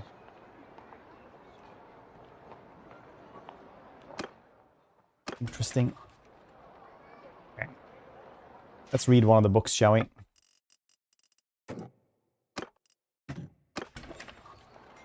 Oh, still carrying capacity. I'm guessing I have like 5,000 grain or something. Yeah, 400 meats. A little bit too much. 1,000 grain. Yeah, it's gonna do us.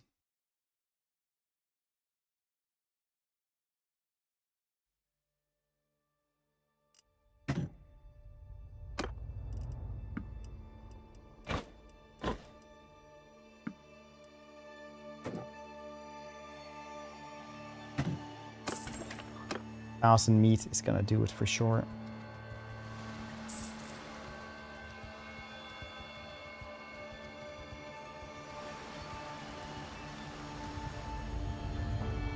Let's kick ass. I mean, Orcish is like... You have Orc Raiders, you don't have Orc Bandits, because it's just kind of normal for Orcs to, you know, raid. Neighbors.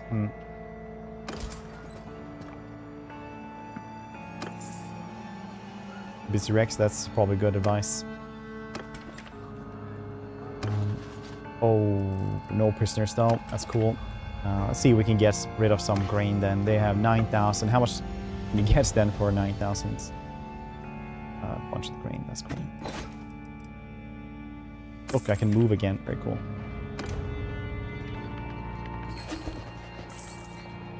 Did I read the entire book?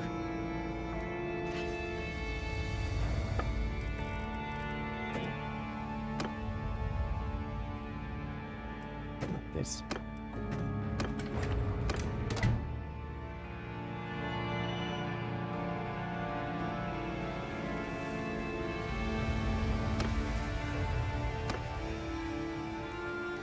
Mist form. Head strikes. Seems very nice.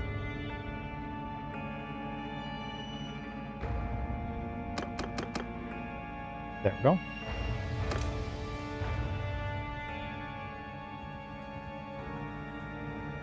Don't touch this area, starts hitting you.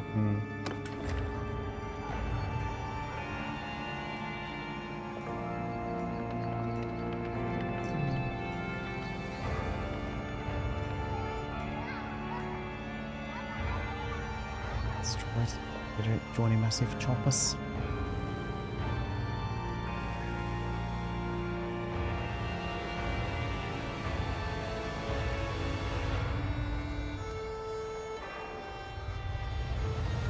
The dwarf walks it uppity with me, but I'm still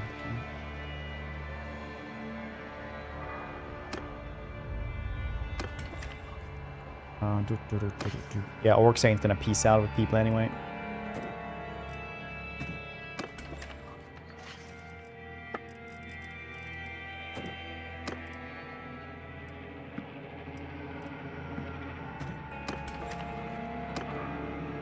Okay, so what are they actually fighting now?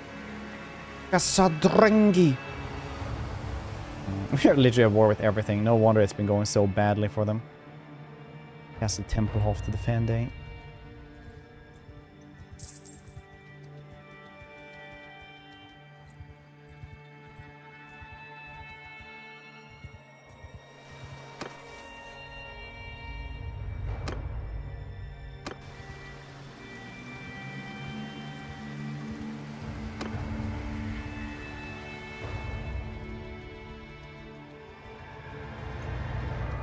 Ooh, tournament now. We don't need to do a tournament now. We're way past this.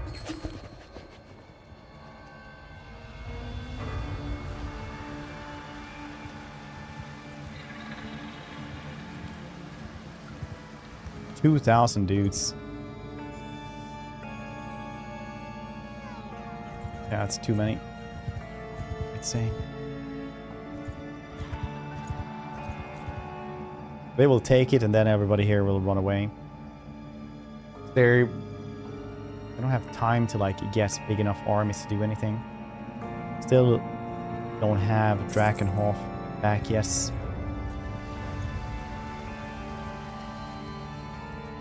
$600 dudes there.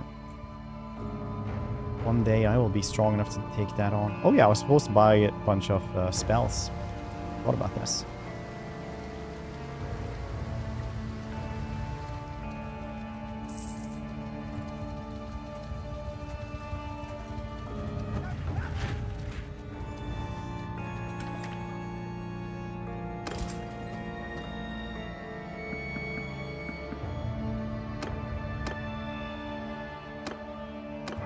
Let's get one of those, at the very least. Buy a cool spell. Either Winds of Death. I don't know if Winds of Death is better now. Dead Progress. Novok, Rice. So I want this one. And I also want to try Soul Stealer. Doom Bolt might be cool. I don't know how that works.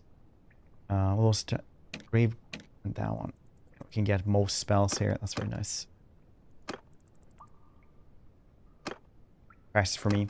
At what point does this does it crash?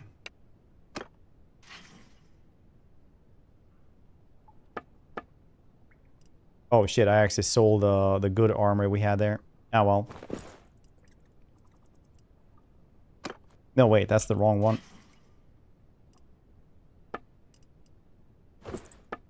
Here it is.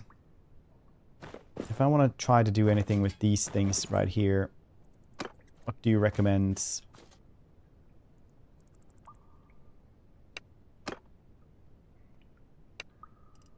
Right now, we want to do something with these. Extra 15% chance to reduce attack speed, damaging. 5% bonus magic damage. 18 arcane scrolls, eh? That is a loss. That is indeed a loss. Can't really do much there. I need way more arcane scrolls then. Well, now we know what we need to do.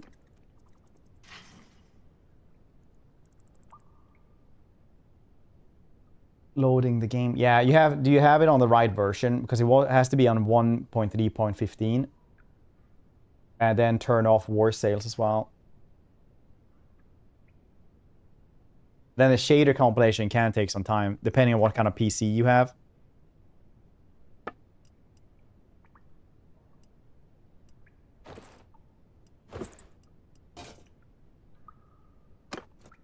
Like it literally... It'll take between like 10 to 50 minutes, essentially.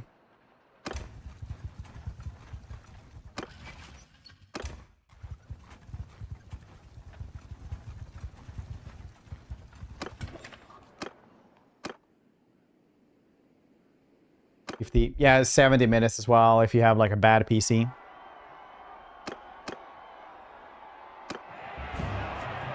Die!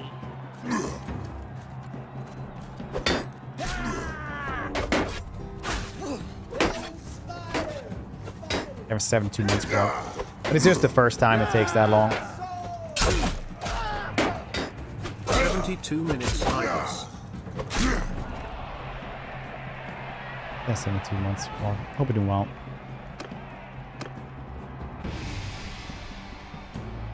Yeah, probably shouldn't take 72 minutes then. For me, for example, it takes like 10 minutes.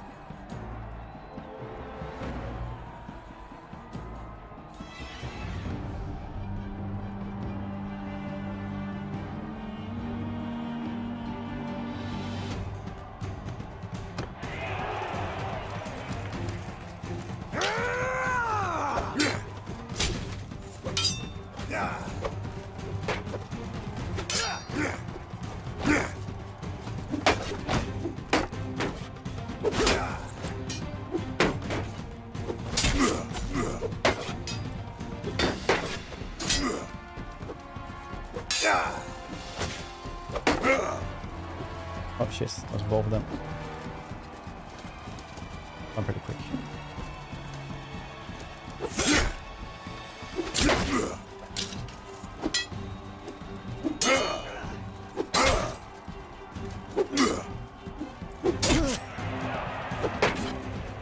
I really suck with one-hander.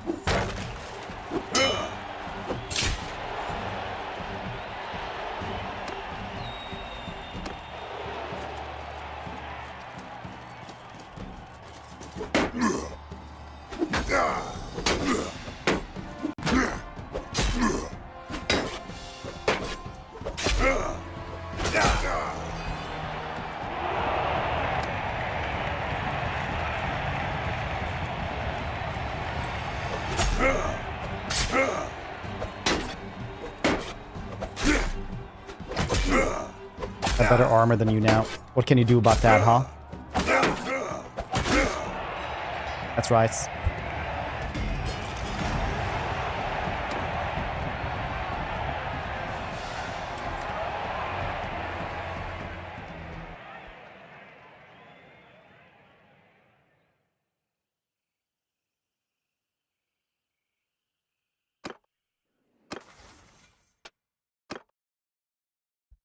Top speedo mounts, very nice.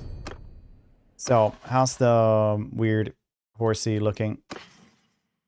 Yeah, it's just the first time it's like struggles anyway. And then sometimes.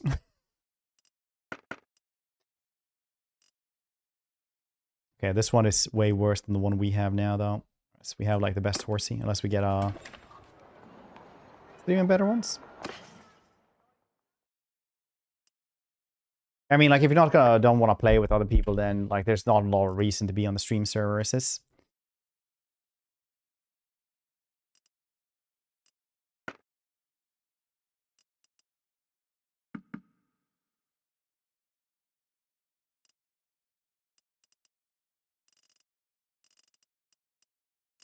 That's kind of how it do be.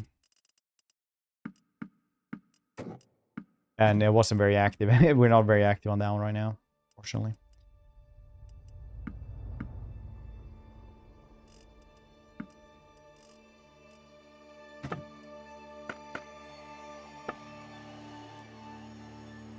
Longglaive.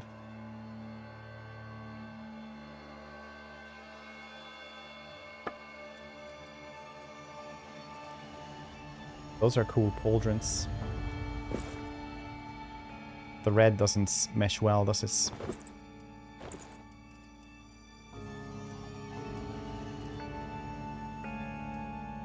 we will continue in our quest. Okay, so I basically need to kill off a bunch of... I need a warp dust.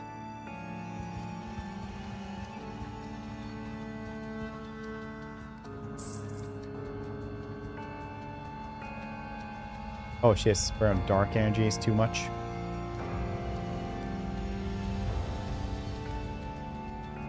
Okay, so dark energy is something we actually need to fix up now.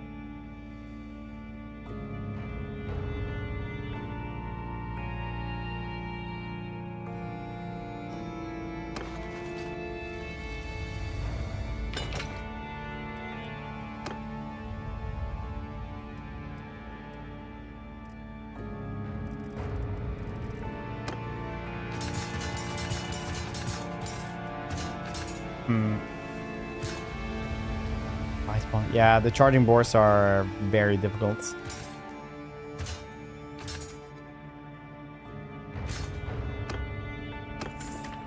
Yeah, maybe I spent too much there. How do we fix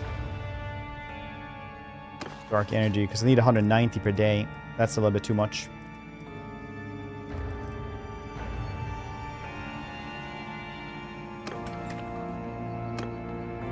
Yeah, I think he's talking about windrows, where there's like boars that are just very, very tough.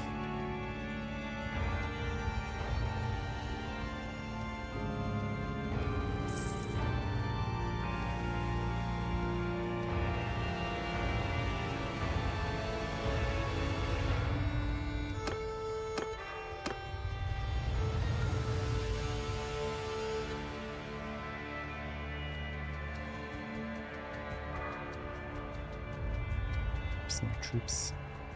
Oh yeah, I could garrison them, but then I can't get him back if I garrison them. That's kind of the problem.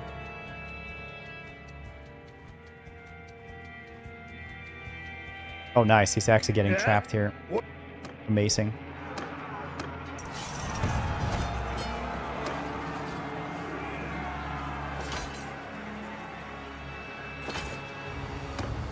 Leave them like that then to get 87.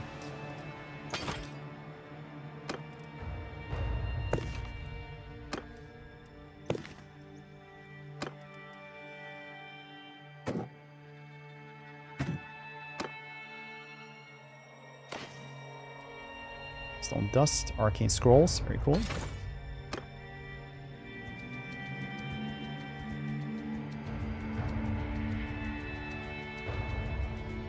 Move now for a little bit. Enough time maybe to murder more.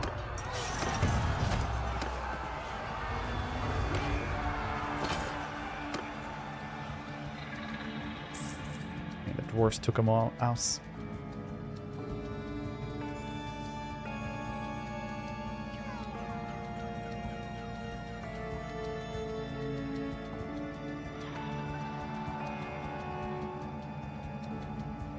While they're sleeping. Back on. TV Star, High Wall, Stealth Power Vacuum Cleaner started.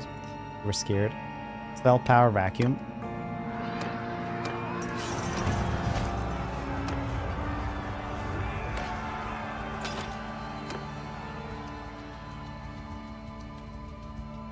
What is he gonna do? King Doran Silverfoot's. That feels dangerous. Like he's gonna take our last place. Ah, yeah, robots. We're Robot not backing. looking.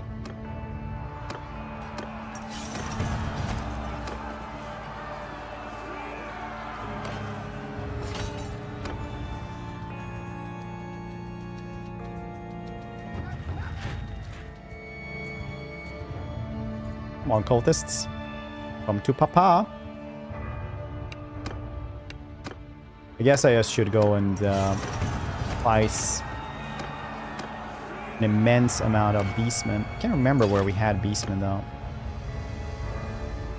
Beastmen were like over there somewhere, I think.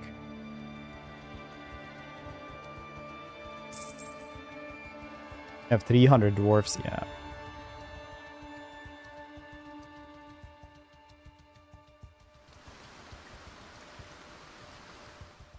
Running from Electric Count Wolfram Hertwig's party. What the heck is happening there?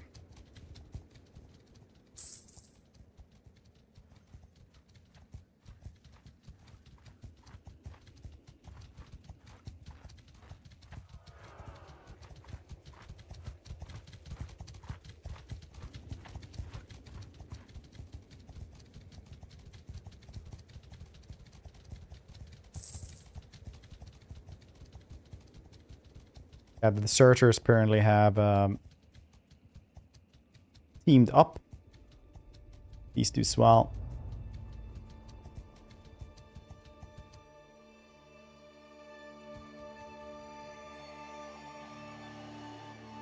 I think it's like up here we used to farm those things.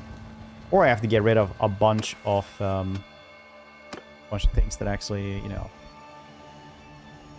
cost me dark energy. Minus wages. Yeah, seems good. Upgrade cost of mercenary troops in your party. One is a mercenary.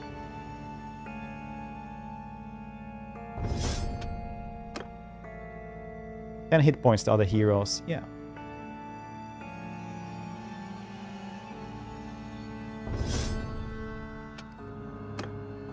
Larger shield protection area against projectiles. 20 minus damage to your shield while blocking the wrong direction.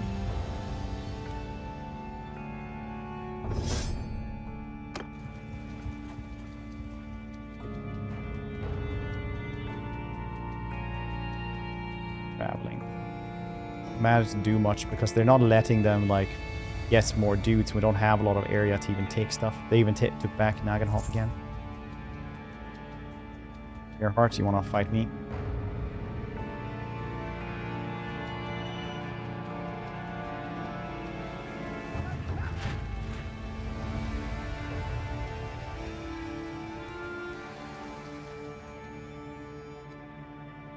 Traveling merchants. Ooh, Opesh, they look pretty cool. We're gonna use them, but they do look pretty cool.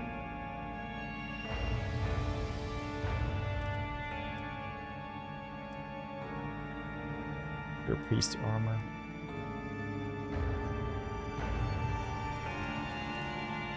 Cool stuff though.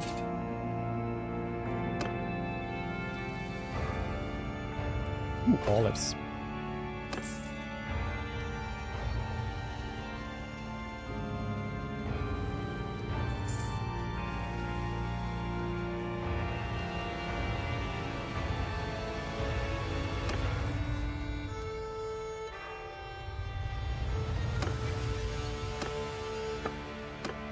Let's take a better scout here, Ice. 59, 58s.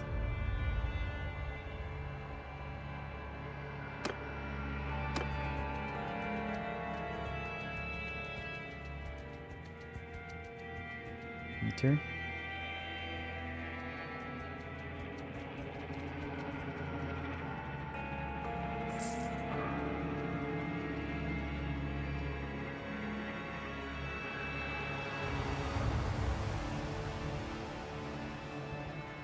Wait for Beastman, was that what we're talking about? Over there.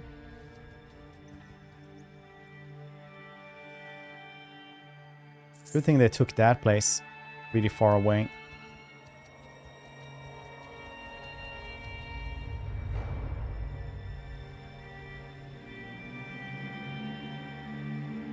I feel like they're gonna try to take Waldenhof soon enough.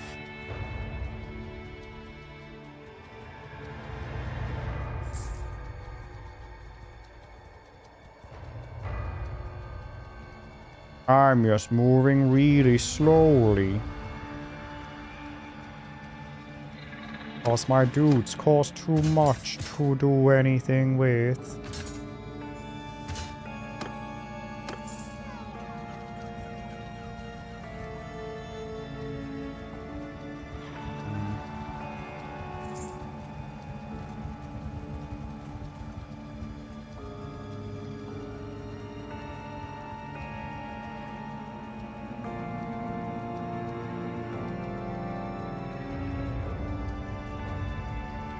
Well, well, well. I'm losing money now as well.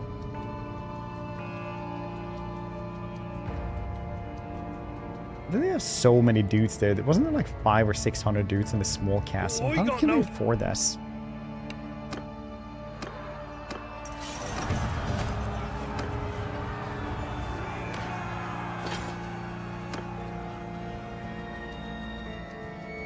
Does that even work, man? Ooh, Warboss Snoss here. So many dudes.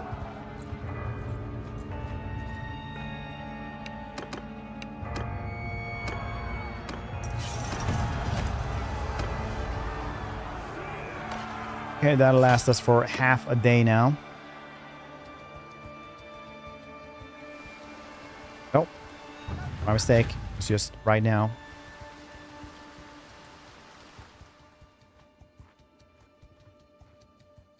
You can't have Waldenhof. No one can. Okay, easiest way to guess dark energy. That isn't just like getting rid of my dudes.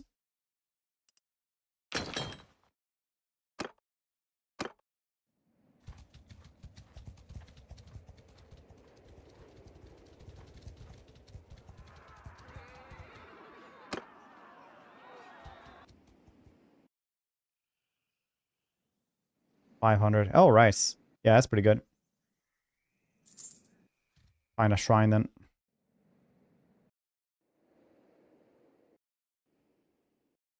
Final Sigmar, very nice. Guess that's the closest one we have. Ooh, 35 Orc Raiders, nice. 339 defenders. If it wasn't dwarves, I might actually like try that.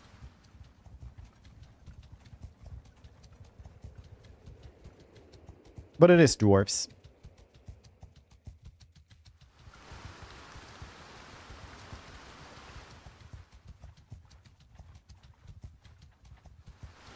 That makes this slightly more difficult.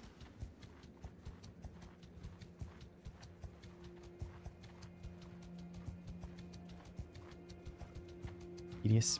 Yeah. A lot of those things are not well thought out, I'd say.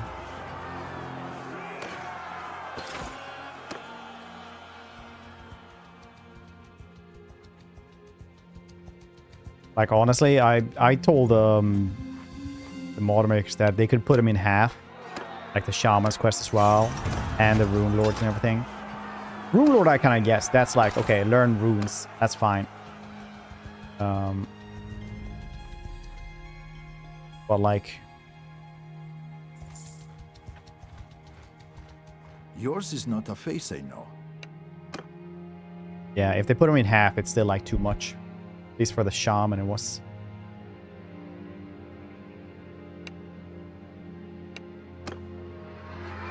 $265 versus 57. Yep. They are very much harder to kill, yeah. Sate your hunger.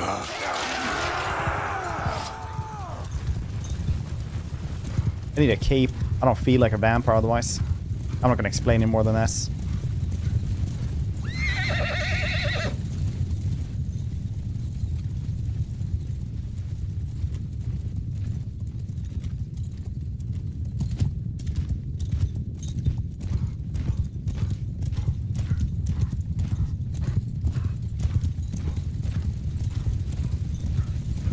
30 cavalry should be able to dent them pretty well. Forward. Follow your champions. I hope.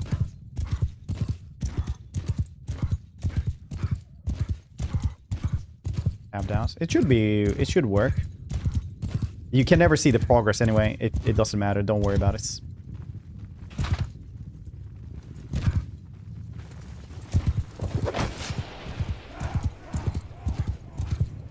Okay, that should do what we need is.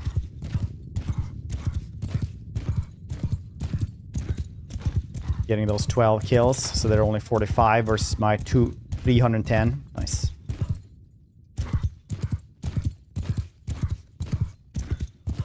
Let's go to place. Events.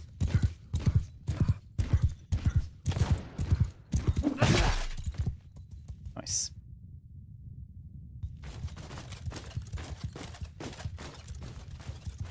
Stream Archaeos going pretty well. How's you doing, buddy? Forward. I may follow your champions.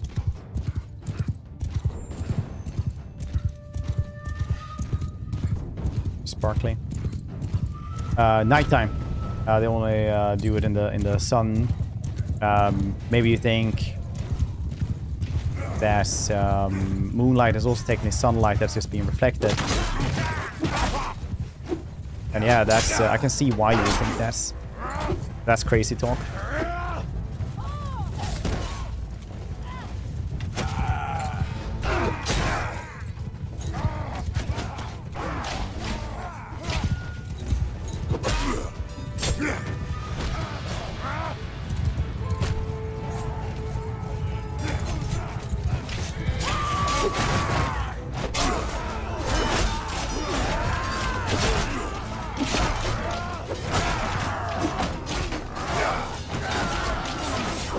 This enchantment is so goddamn good, it's crazy.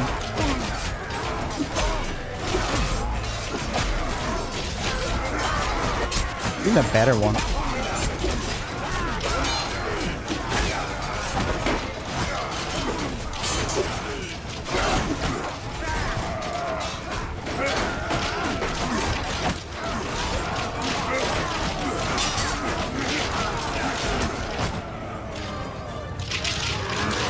Summons.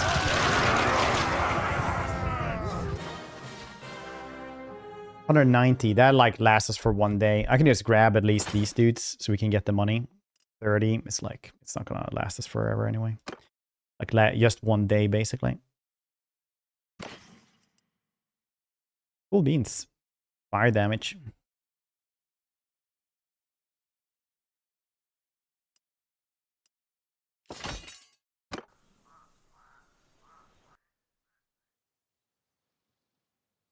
Demon Slayer real threats. Yeah, dwarves are real threats. You can say that for sure. I found you need like more than twice as many if you're gonna fight dwarves because they are insanely sturdy. The vampire too. They're actually battle trained. They got training for it, like real horses would have.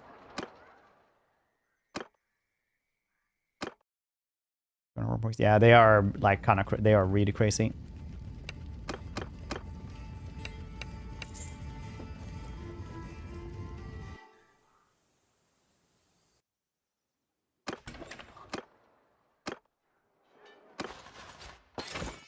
Oh, nice. You do get a loss for putting stuff in there. You get like a lot of dark energy as well for like gifting these. No, only influence. Okay.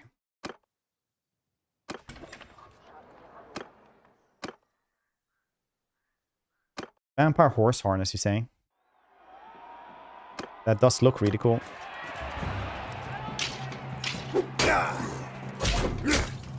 Dang. Kind of got into the danger zone straight away there, didn't he?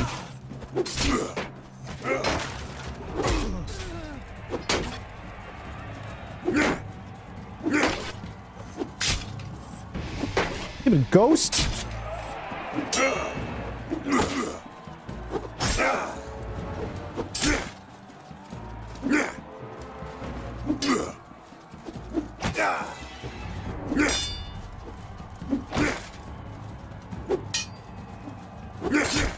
Do a vampire companion.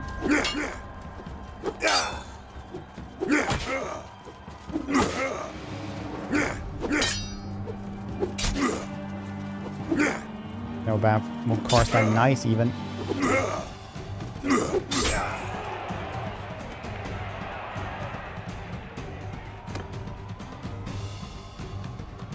We kill the one Karstein Knight straight away.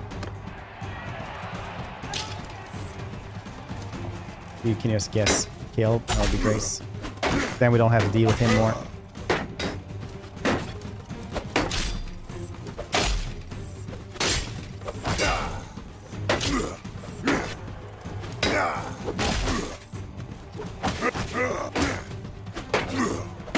Come on, Ghost. Team up with this. I don't have to deal with him anymore.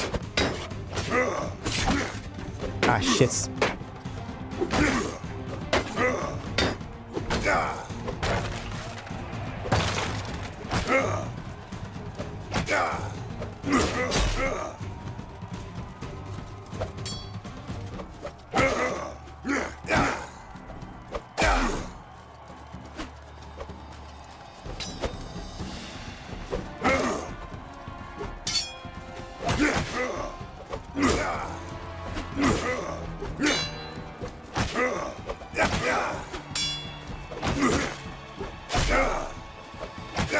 Both of us is heavily armored vampires.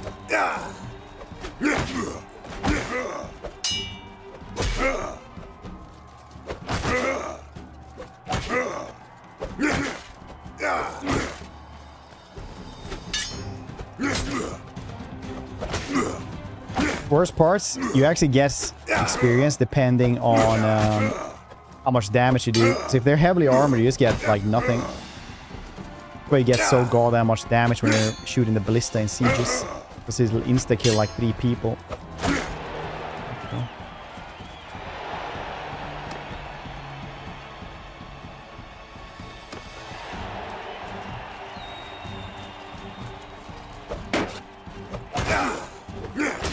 Yet again!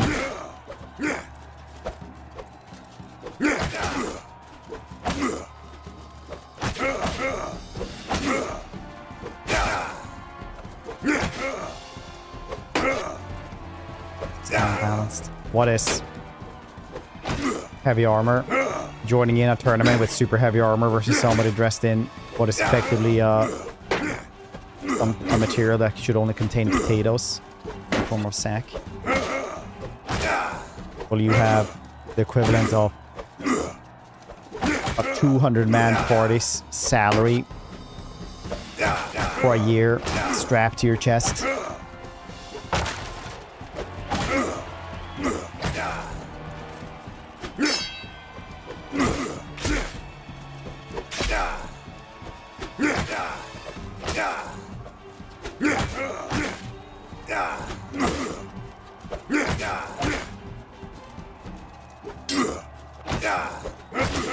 It would have been so much easier on Karstein Knights if the ghost would have tried to kill you as well. You didn't one-shot the shitty ghost.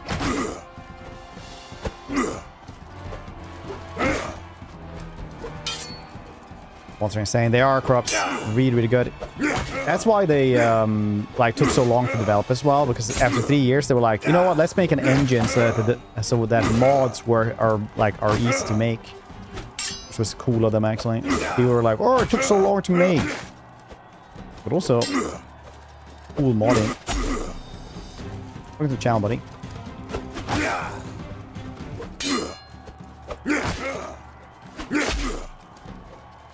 Why? Won't you die, you stupid vampire? You can't have much left.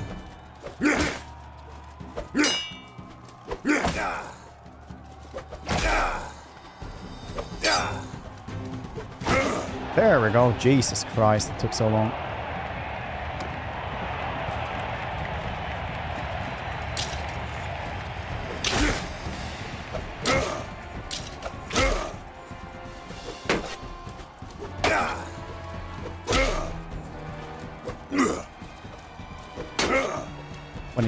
Plus something we could only dreamt about with the vampire.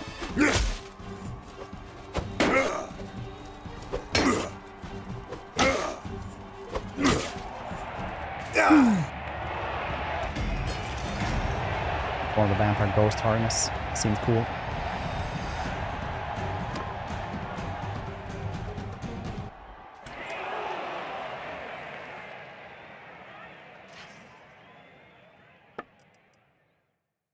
It's worse than what we have. But look at that. It gets little like boots. So what you gonna do about that? Horse of horse. Sounds about right.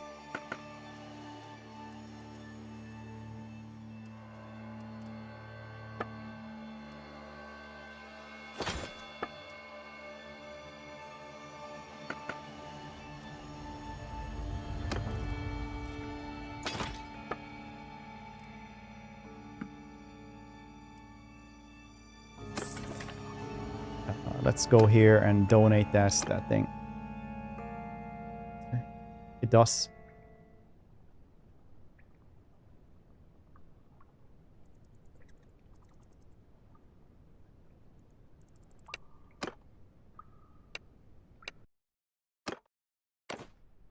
$33 wasn't much.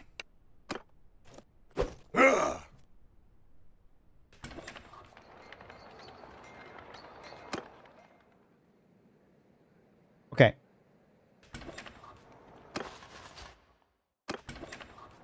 I can go...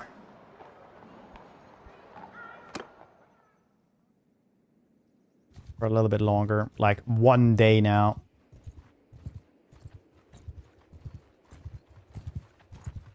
Mess with us.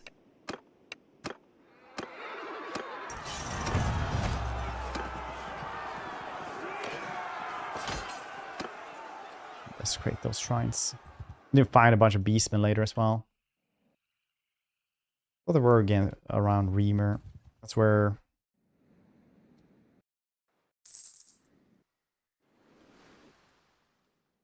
was it? No, it's over here, right? So that all the beastmen are.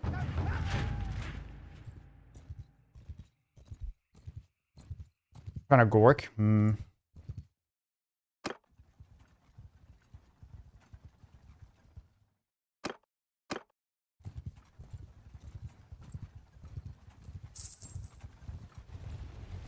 Oh, that's a lot of dudes. Okay, maybe they've taken care of their beastman problem. But have Empire the Searcher problems.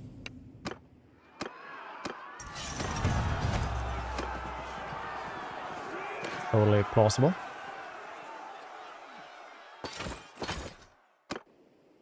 Oh, it's quite stable now. Yeah, I mean, like, depends. I had a lot of crash yesterday, but today I haven't had a single crash.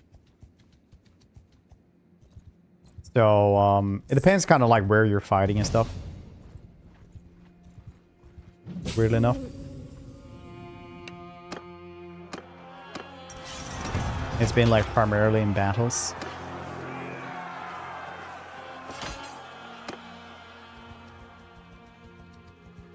Stable as main game. Yeah, I can say that as well.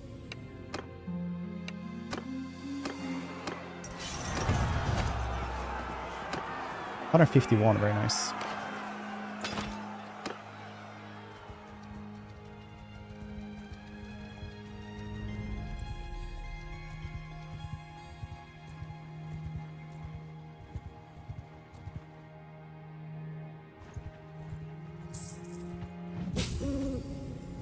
Oh, I thought I was gonna be able to get like a bunch of them.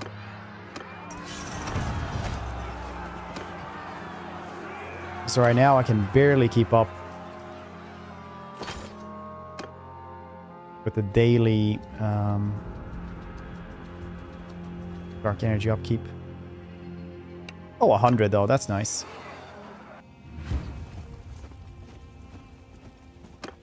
Take command.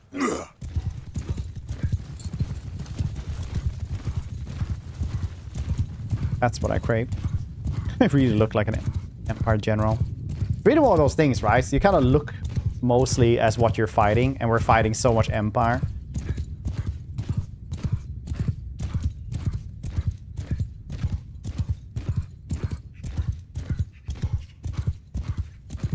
So much Empire.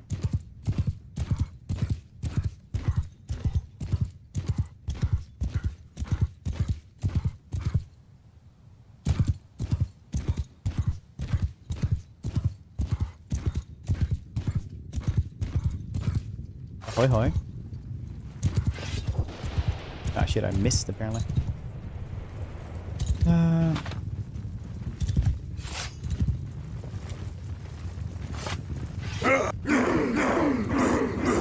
Hey, that was pretty effective as well. Apparently Burning Head has become nonsensically bad.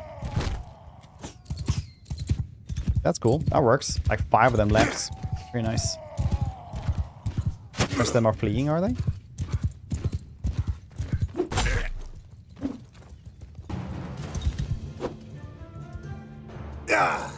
I guess they did.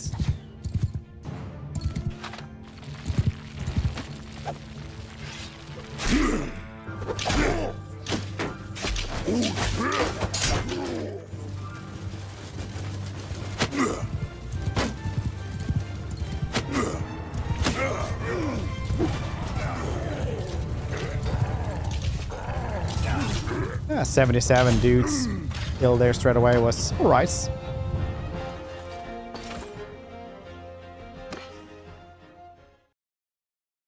Their armor. Yeah, exactly. It's like our Grail Knights. Was he dressed as a Chaos Warrior because that's the gear we got that was really good? Yeah. Did it send a message to them? Yeah, I don't know. Probably. Maybe.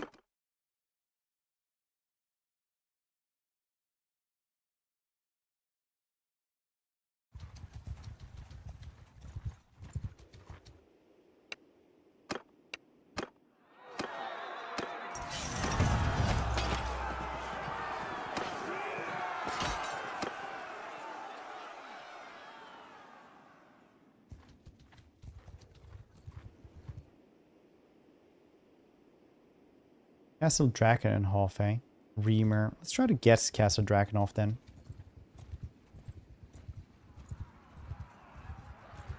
$100. That would be nice, but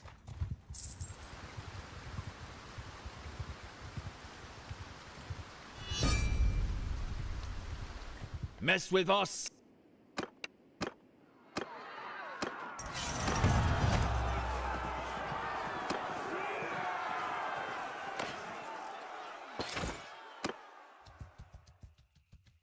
do need a new weapon because we have a better spell. Now, instead of 3 skeletons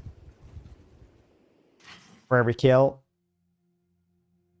or crypt warriors, I can actually get grave guards instead, which is pretty insane. I just need a really good two-handed sword.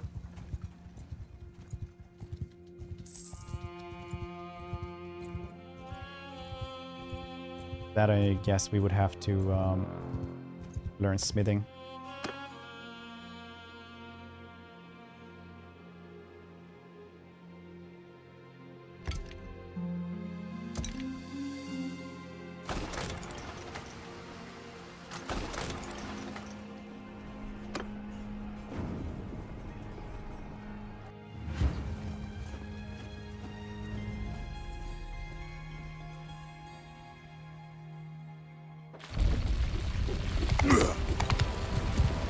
Look how regal I look like.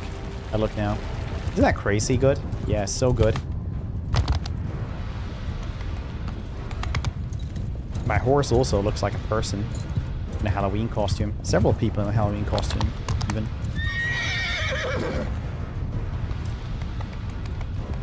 Perfect.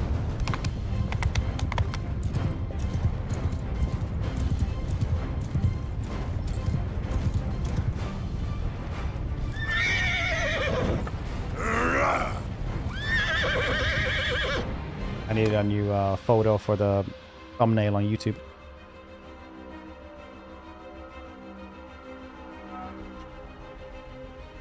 Perfect.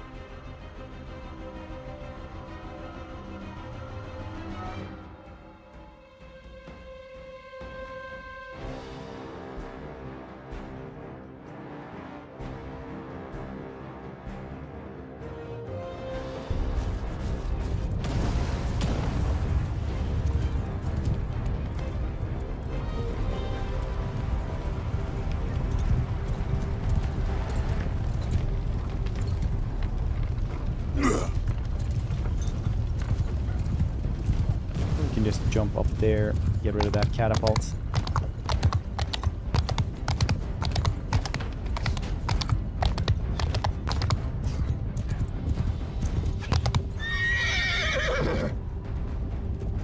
think that's kind of what we would need to do here.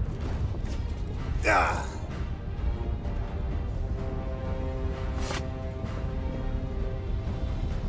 Die!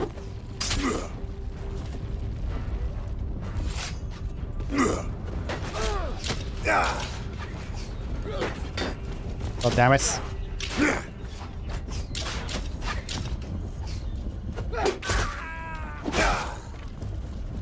There we go.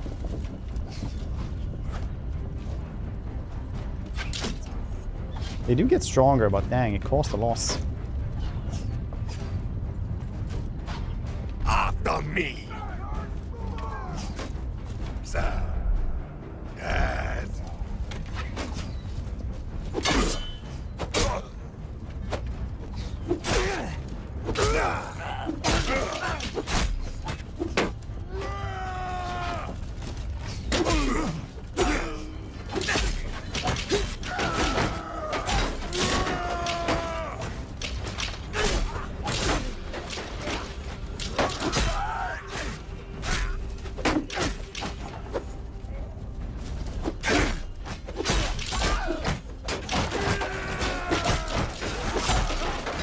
Do those head choppings as well.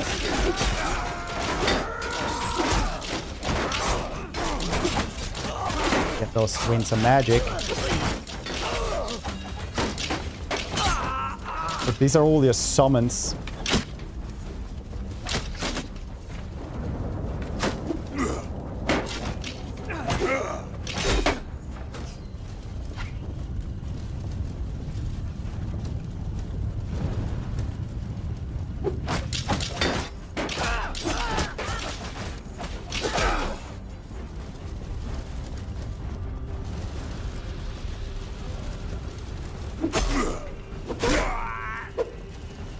Dang, that's a nightmare. Everyone just gets resurrected multiple times.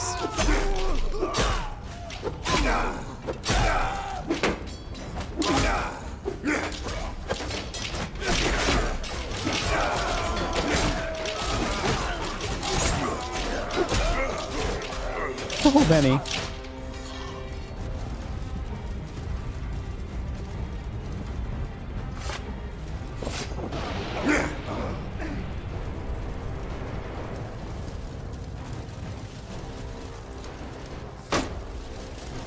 Where do you come from?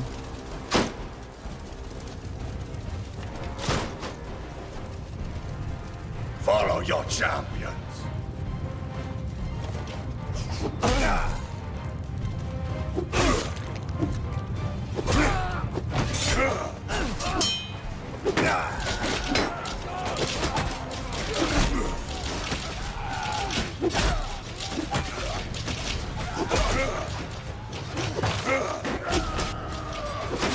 So many summons here from just killing dudes. That is crazy.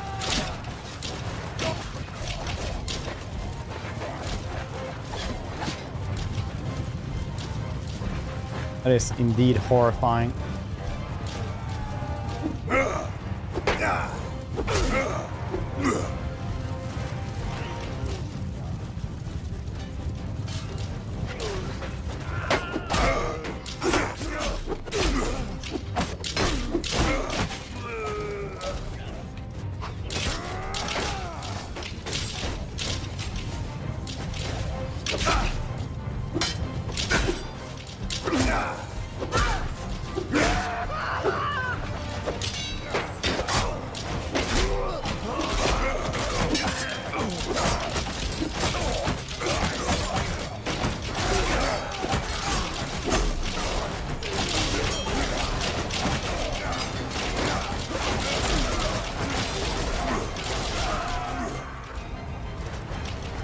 How many summons?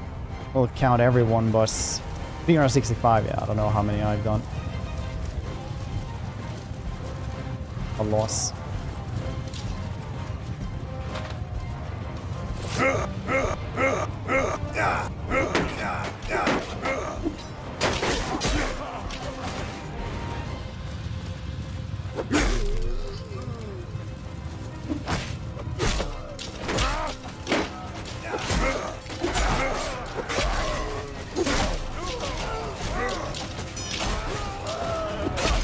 That enchantment is super fun.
Shot a shield. Yeah, I have like all the skill points to kill shields. So I guess the orc boss can do that really easily. Or do like 70% more damage, and it's like really shitty shields most of the time here.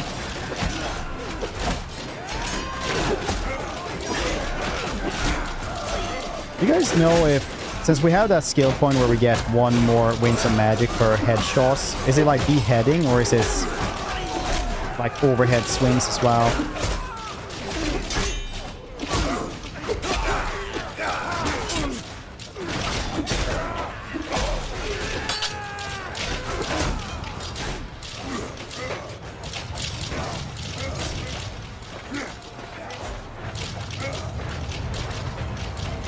I must have summoned so many there.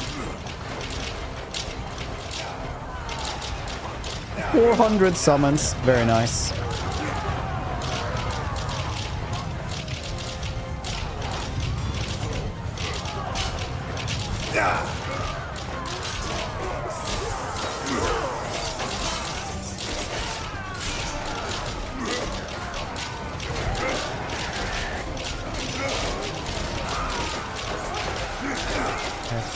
Let's leave it down again.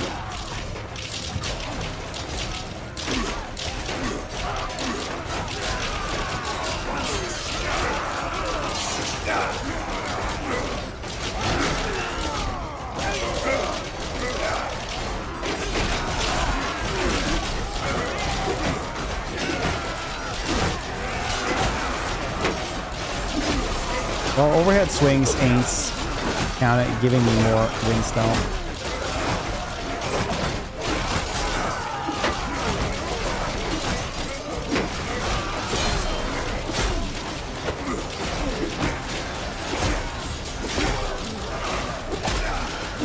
I think it's only beheadings, yeah.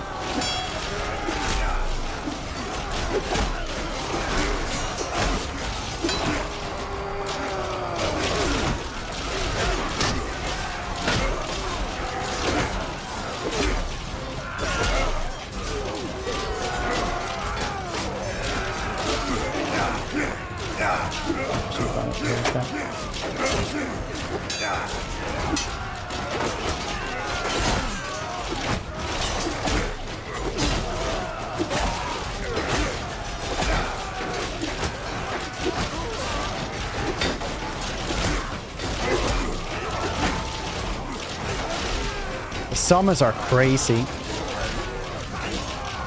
That's falling. Nice. What? When did I saw it? It was so many summons. Love to see like how many I-axis summons. One dude somewhere.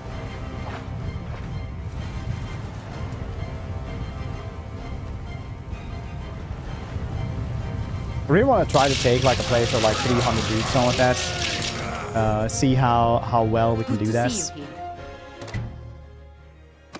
How's everybody doing? 20 grave guards, yes. I do have that one. It always costs so much, so I was like, I don't think, is it 20 really?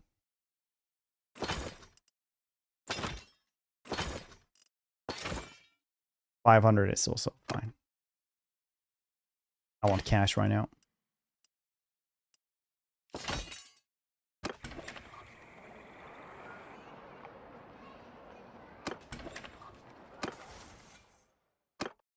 that one is with a head strike.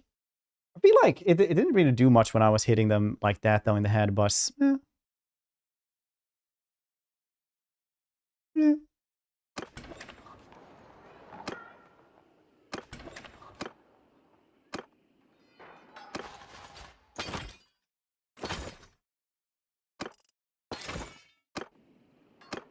$500 there. Donate troops. Bunch of these maybe. We do have 100 dudes that we need to get rid of.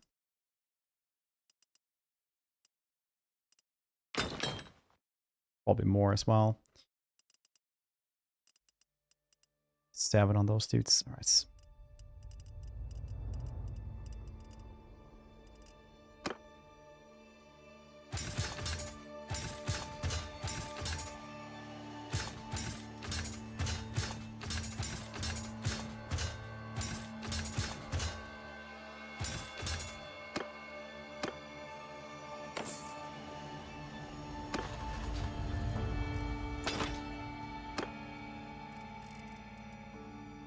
$30 more. All of those then. That worked, yeah. Just upgrade path.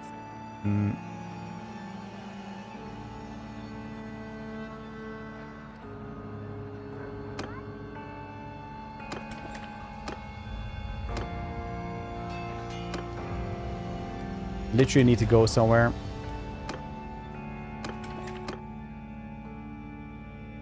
To get rid of more prisoners.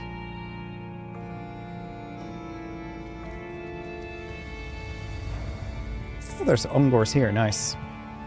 So they have 440. I kind of want to try this one though, if we can actually do this place by ourselves. That would be really cool.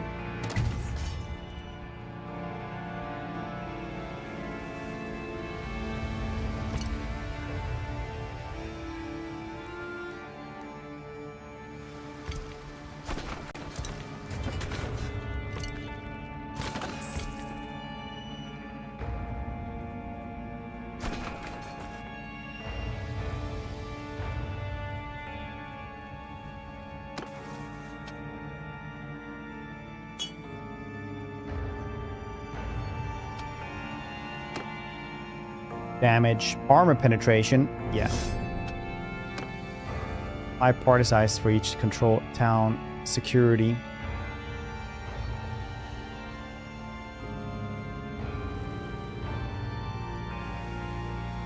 Let's take down.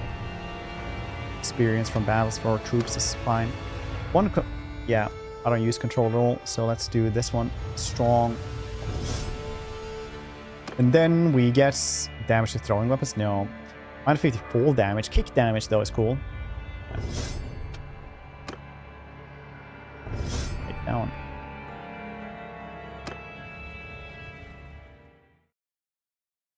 I'm gonna go to the bathroom really quickly.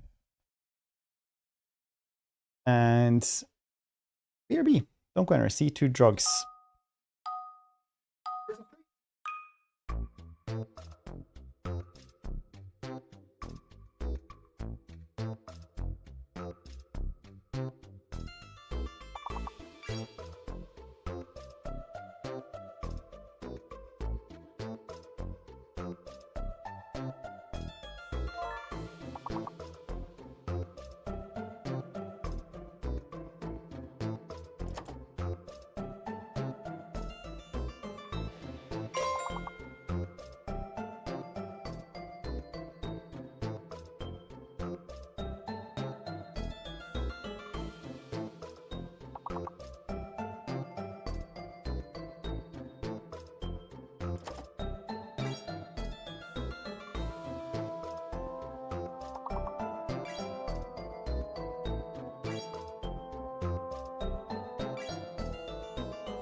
Yeah, this round, then we're back into the vampiring.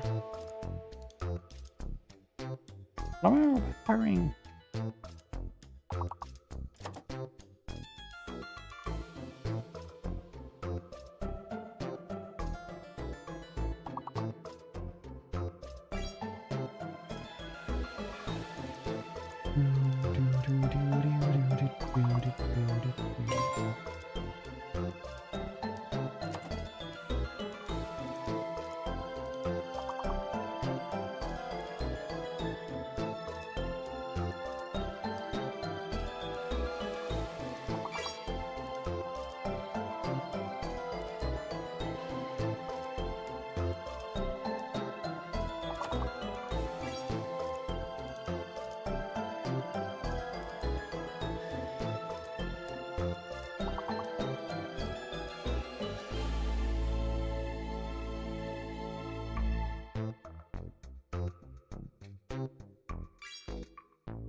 Very good.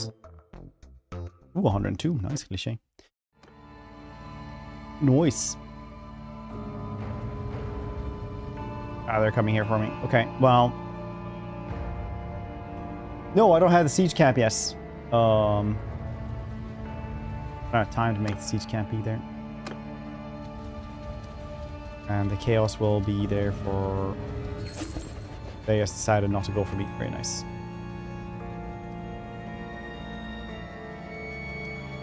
A good amount of war bands here as well.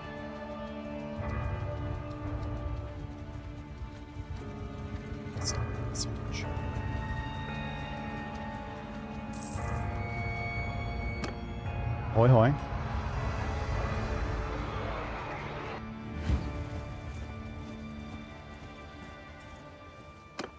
Take command.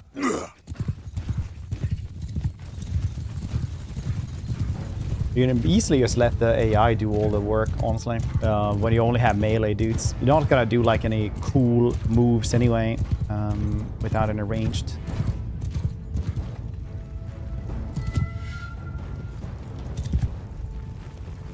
Oh, I don't have any wings of magic. It's gonna make it more difficult, isn't it?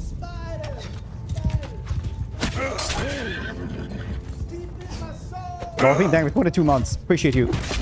You know, for a game called Warband, there sure aren't a lot of ways to be a touring musician in this game. True.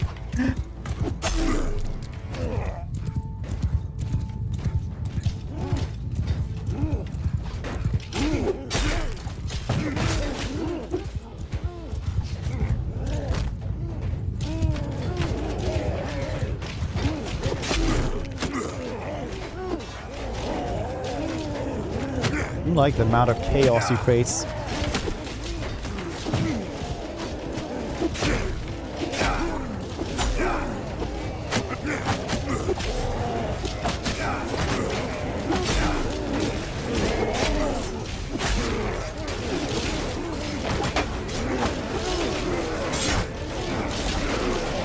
Fine, I'll sleep there for this. We get mulched pieces.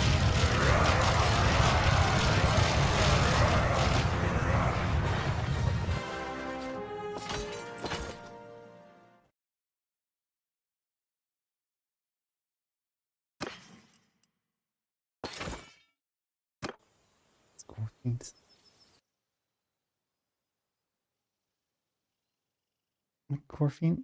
My warband ban will never take off with mechanics like this. It's horrifying, honestly. Should be better.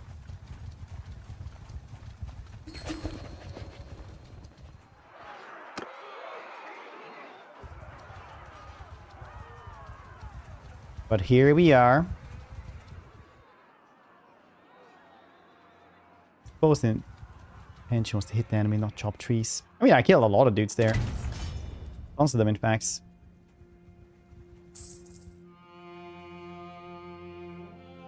Don't say the mostest.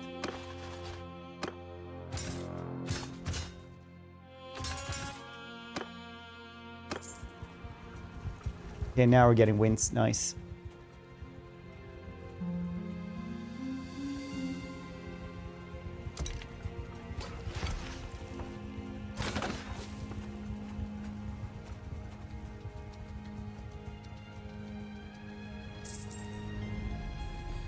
Oh, the winds of magic is disappearing because of the dark energy. Understandable. Well, we're 2,000 dudes now. And apparently Manfred just stole my command as well. So that's neat. Get souls. Either by raiding shrines, doing more battles. Right now, I just kind of made a little bit of boo-boo, where I spent more souls than I could afford. So you just get really slow and you can't cast spells. Still fine though, I guess.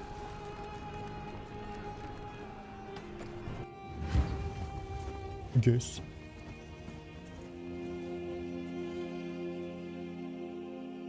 How's everyone's Thursday going? You guys having a good Thursday?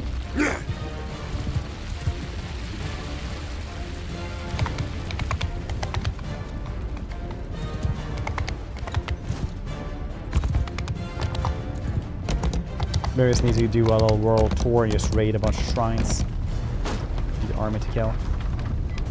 It depends on how many dudes are dead in the fights, or what kind of army you're fighting. Essentially, I think.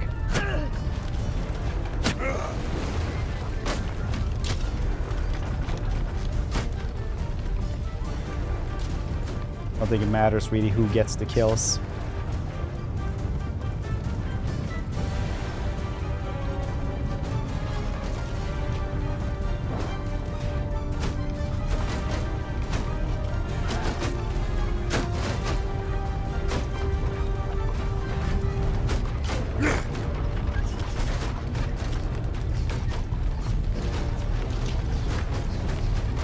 DM, some recent. And my new series, some worth the efforts. Extra turns, that's not bad. Nice. What did you Canis?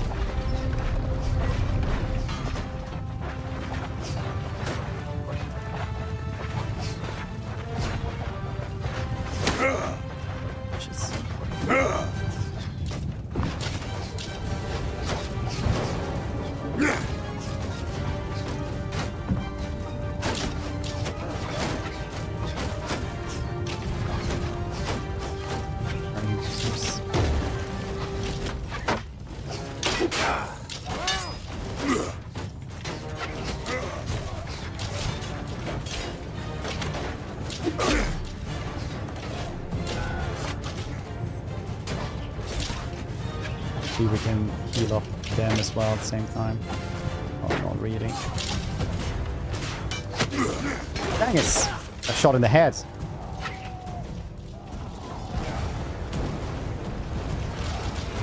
Be fine, Paul.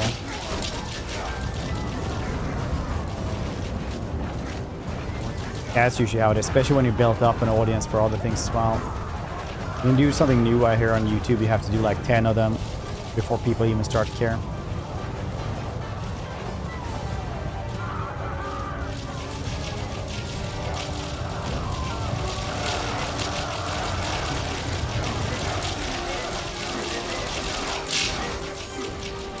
Wow, that was a lot of friendly fire from her. Well done on her. Good to see you here. So here we can have 868. You can grab all these dudes and just get money instead. And get 400. We'll get more anyway. Once we deliver these things. No crashes there either, knock on wood.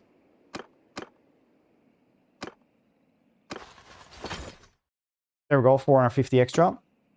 Plus the 114 there, so we get 10,000. Very nice. I'm gonna go donate some troops to garrison as well, because I think we got a little bit too many. Yep. And with that, I'll get like these roaming undead, because they're just good. We're a skeleton. Well, skeletons can become better.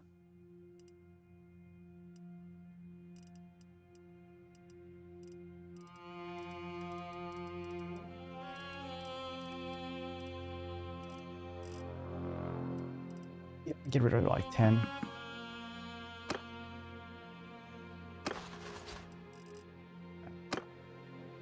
Too many. We gotta get rid of all of the skeletons.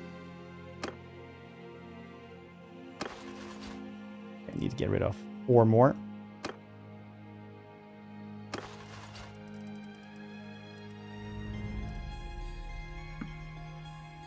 That will actually work. No. For every like lesser thing I get rid of, the less dudes I can have in the army altogether. A vicious cycle at this point for that one.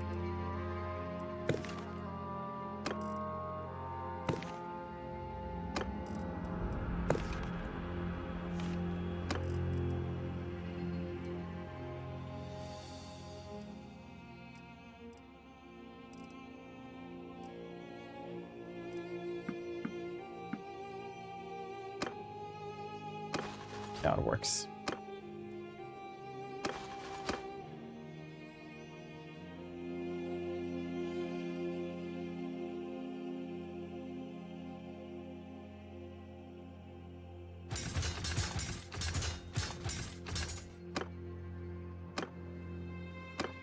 Now we have for like a day or two. Okay, just like 3 days. That's not too much at all. It's something though. Good Ungor warbands now.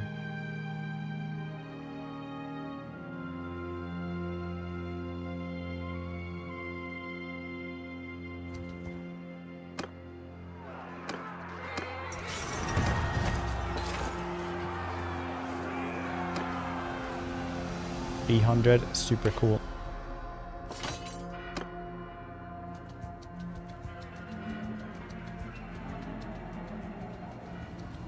What are you doing later on then, Manfred? Getting up points. Essen to defense. Oh, you lost Drakenhof already? Very cool. Very neat.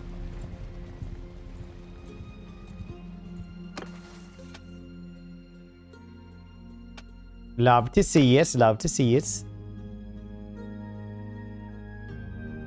Capacity for troops. Can capacity for animals. For troops.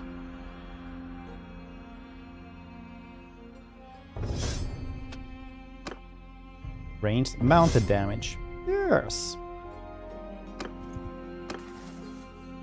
We have 1 career point. We can get this one. Mist also scales the roguery. Can be cast Star Battle. So I can get up on the battlements straight away. 3,000 dudes. Yeah, that would have been hard, I suppose.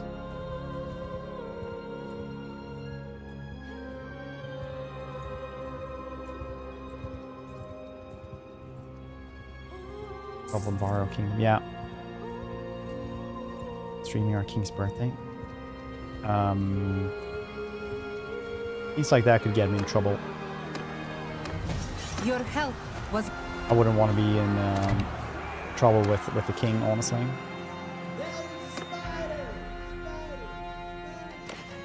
Borg, thank you for gifting down to Kalverstoffen. Appreciate you.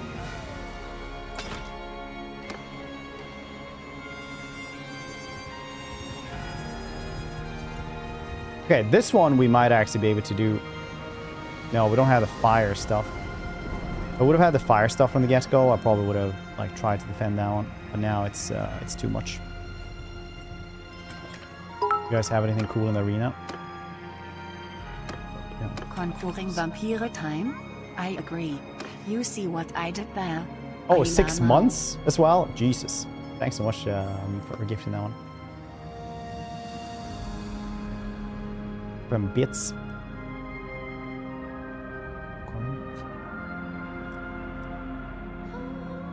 I always have to spell check conquering. I never know exactly how that's spelled. We get an Empire Greatsword instead. It's a little bit better swing, less thrust, but I never use that. It's better handle, well, a little bit worse handling, but way better reach. I can guess the new thing as well.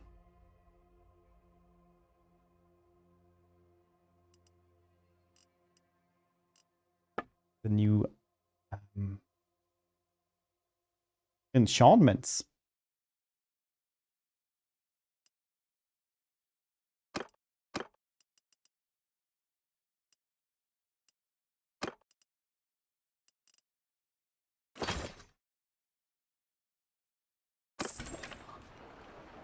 We have a better armor here, maybe.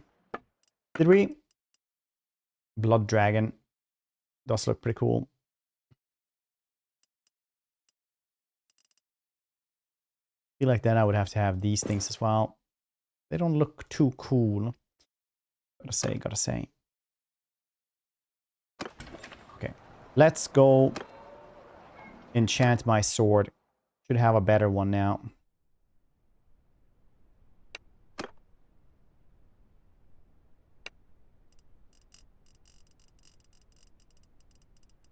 Oh, I have to look first. Very nice. Empire Greatsword.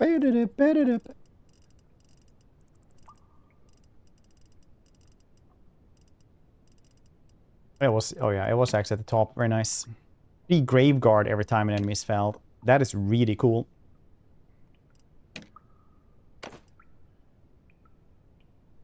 Dude, can I get 2 things actually? Like, what do I actually need for this? Get 2 things. 2 enchants. Is it like 300 I need for that in spellcrafts? Yeah. 300 is a lot.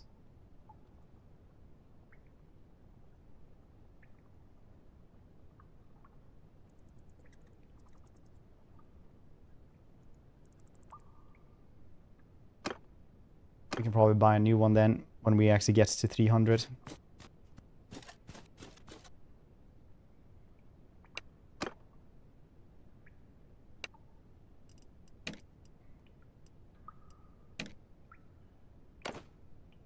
Enchantment. Magic. Summoning. Sword. Lol. There we go. Perfect. The millennial naming scheme. Perfect.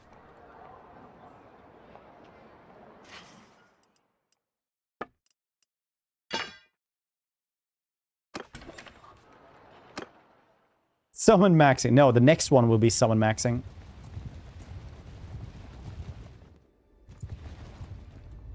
The next one will be this.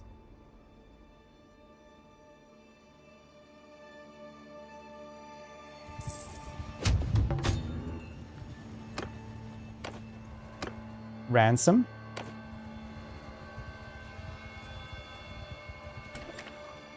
Forgot we had one dude. Ransom. Yeah, definitely should have done the courier instead.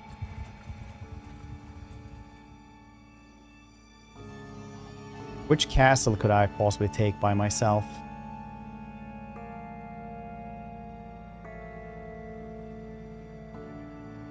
Nachtlos Castle, maybe.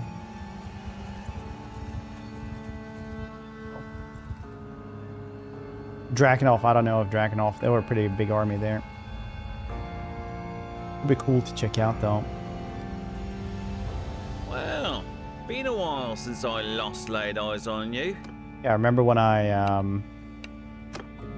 captured your entire squad. That was cool, right? Neat beans. Follow What actually decides how much winds of magic you have? Is it just like your spell crafts?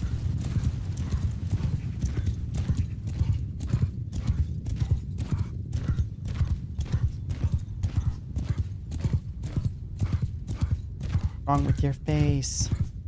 Nothing's wrong with my face. I'm very handsome. Ah.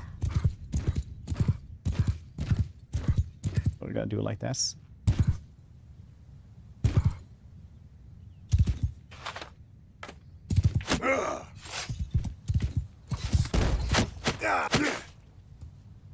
Wait, where was this? Winds of Death.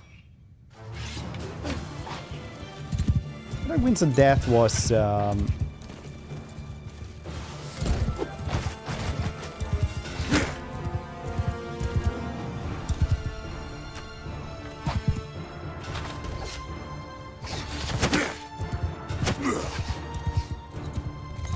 didn't do too well there. Yeah, Soul Stealer though. Took a little while, but time to bleed out, so everything goes super rapidly. Plus I'm bleeding out. Bleeding out now. Funk Show Brothers.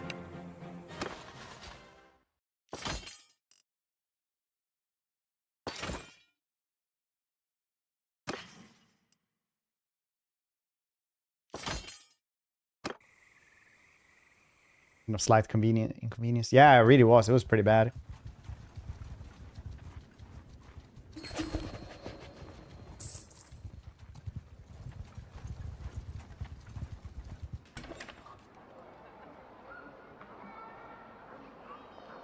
Winds of Sustering Death Rattle. Keep. Go to dungeon. Donate prisoner. All of these dudes. Get 399 there as well. Very nice. Very nice.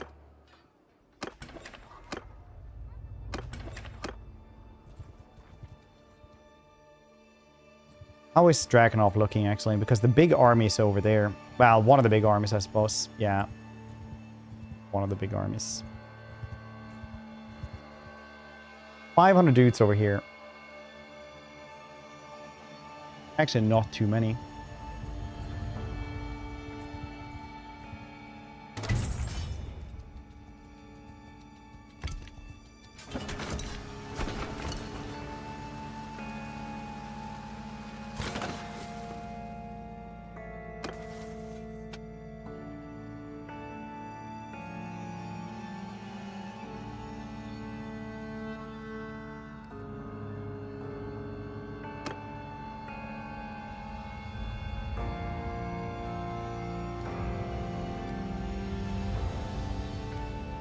We should have had full health before doing this one, but... Oh, are you gonna come and steal?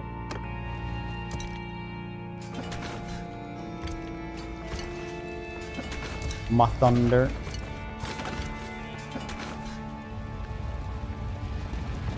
Of course. I hate that he can just take over.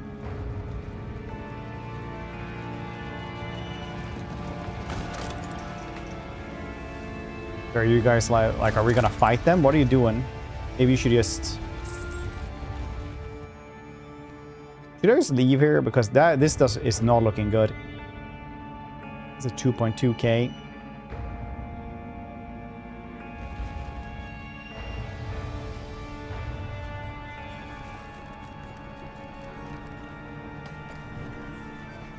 This would be pretty cool though. Maybe we can do like a really cool...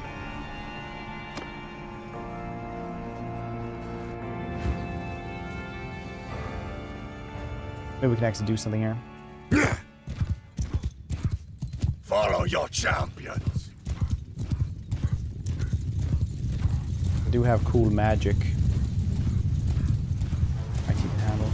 Yeah, that's famous last words, if anything. Oh, where's this? I need to learn where everything here is.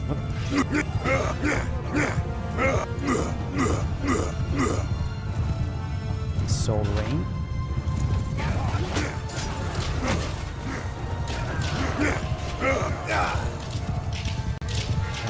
I do like that it's like actual doggies. Again, let's go with hounds.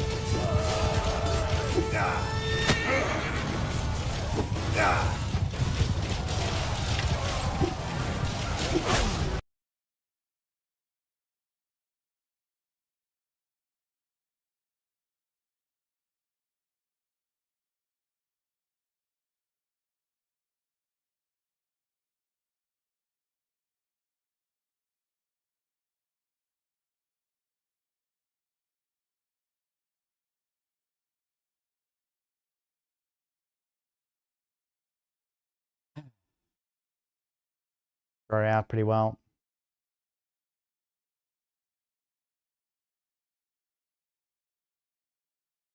Started out pretty well for a second or two.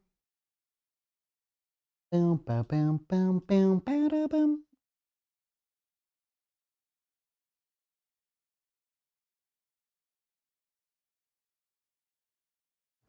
Could have been better, could have been worse.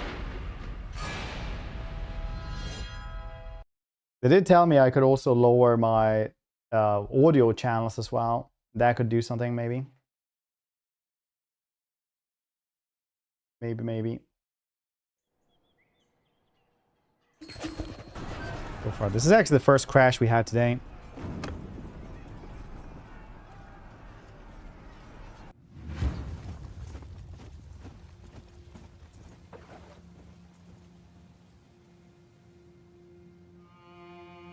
Maybe I should search for the other casters. Take command. Right? No, not really thought about it too much.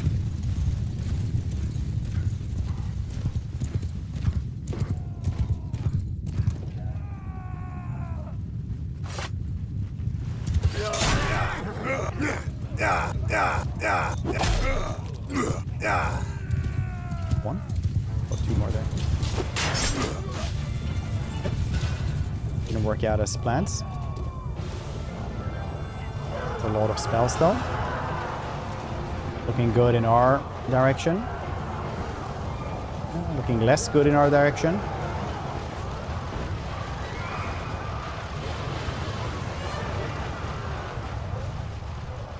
That's good. I feel like only vampires have been going badly for me.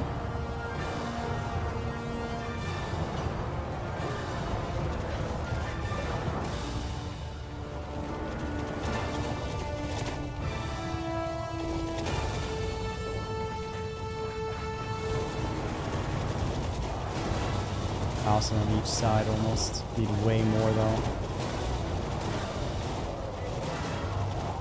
Maybe we should just leave here. Maybe we can do this.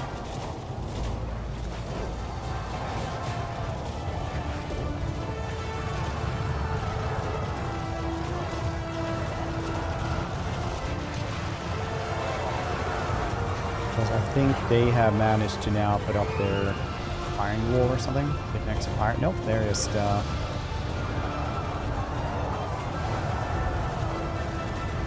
literally just managed to oh, they actually have their ranged dudes. That's actually what's happening.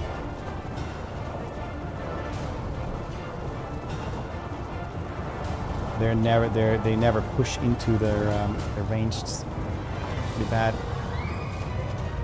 Oh, that's oh, never mind me. Spoke too soon, I suppose.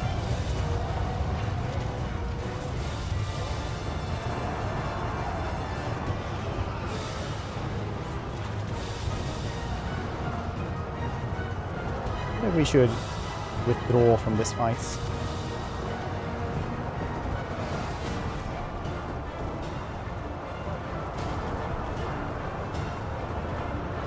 Maybe they've killed more than we brought in. Very vampires.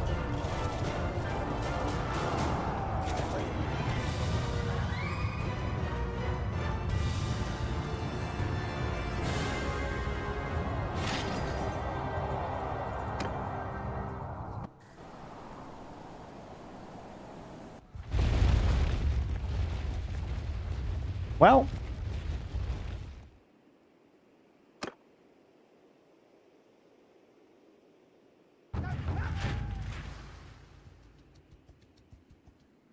what do you guys think? Reload and try to take Naxxlos's castle instead?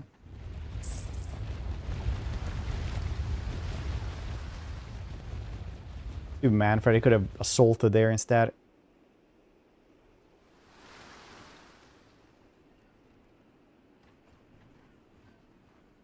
Just give 34,000. No, I know we have a lot of money, but I'm gonna need this.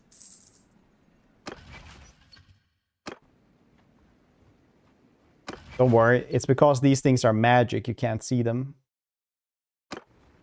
I only assume.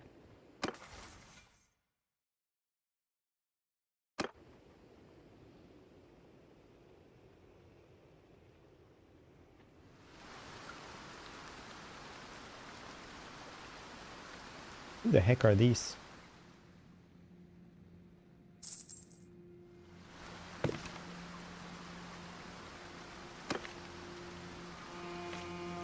Oh, Gauss and Ostermark, okay.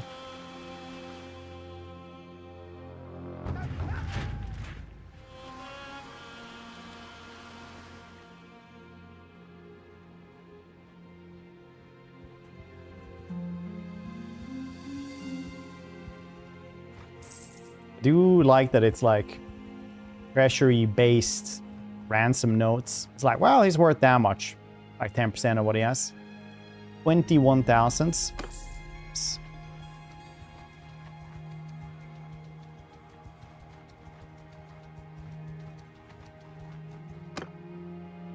Oh, you guys want to fight me? Kind of weird.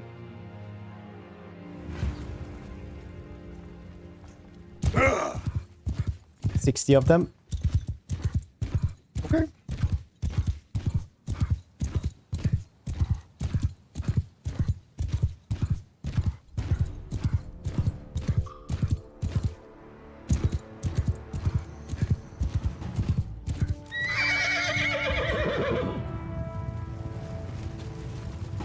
Gonna kill ya!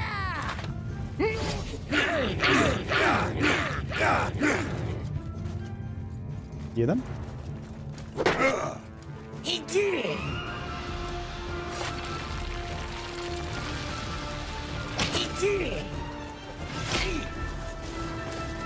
Let him escape.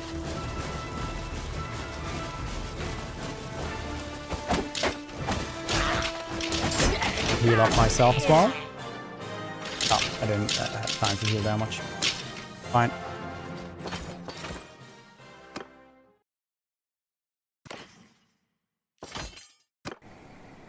One spell. It's pretty strong. Too bad Winds of Death, which is supposed to be really cool, isn't cool though. Guess it do be how it is though.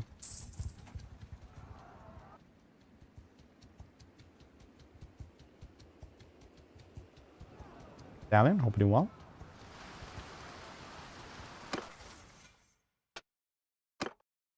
For every magical item in your equipment slot, you gain +5 extra Winds of Magic at the start of the battle. You gain 20% Winds of Magic regeneration while waiting in a town. Winds of Magic is set to 25 if you're less than that at the beginning of the battle. Let's check out here. How many magical things do I have? I have like that one, I have this one, and this one. So that's going to give me like 15 extra. Kind of all right.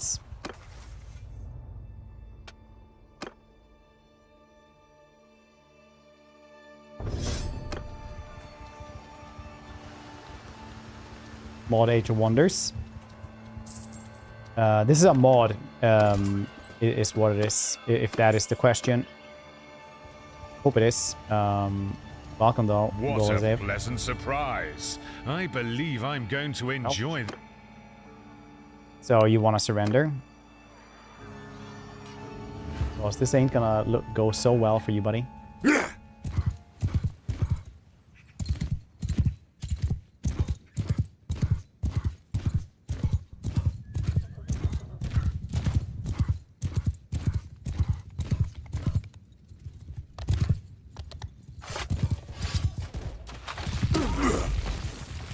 What the heck was that? Oh, I used Dune Bolt instead of Raise That. No ways. I don't know where that came from.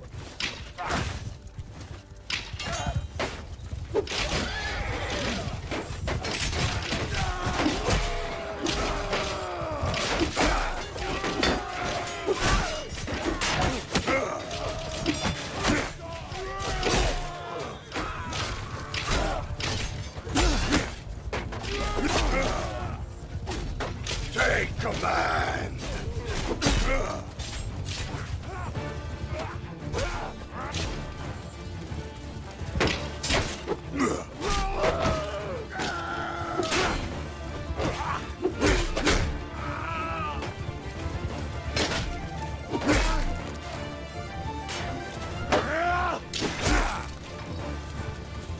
Good times.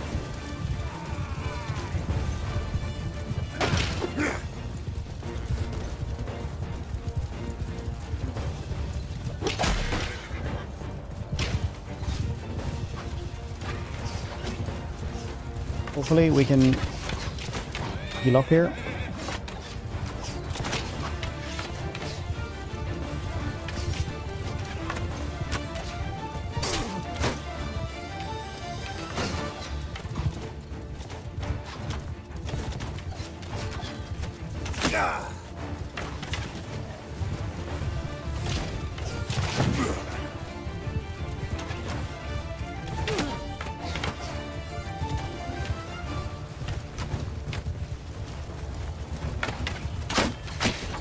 Well, the cavalry is going to be tough to deal with, unless I manage to get that horsey. Which I'm not.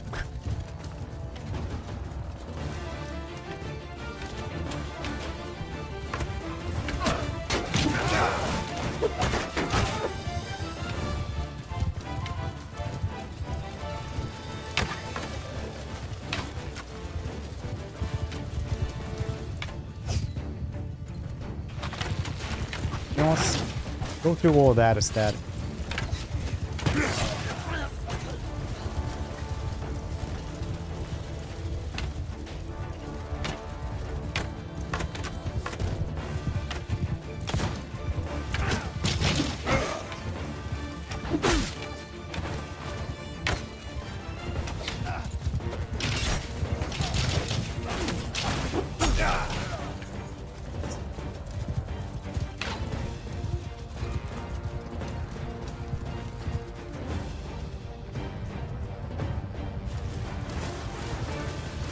I mean, that's in the sun against the sunny side of the house, right?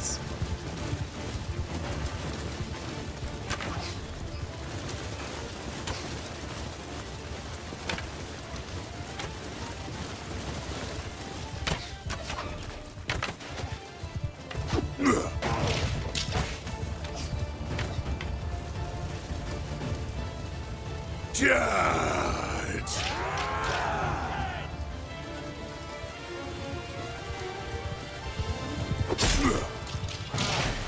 That could have worked. I think can I kill them all? The one dude.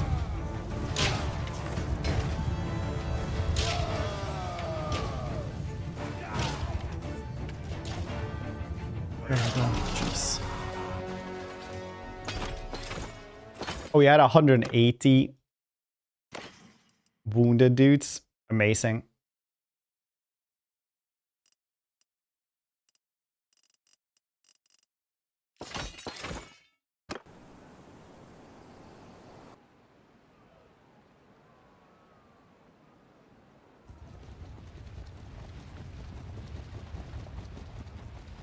To get here, try to deliver all my prisoners. It is way too many prisoners.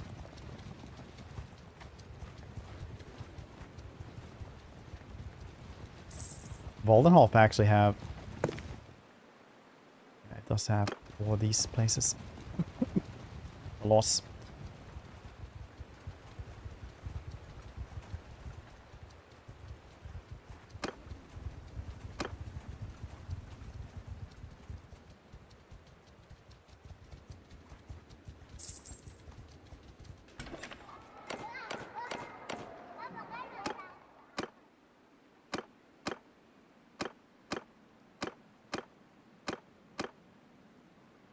Hello, Ranfeld, the Necromancer.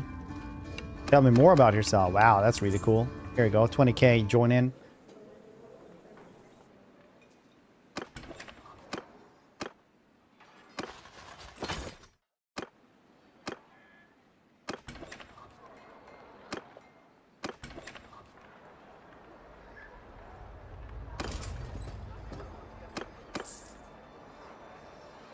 Didn't punch him in the face. I mean, the passion just isn't there anymore.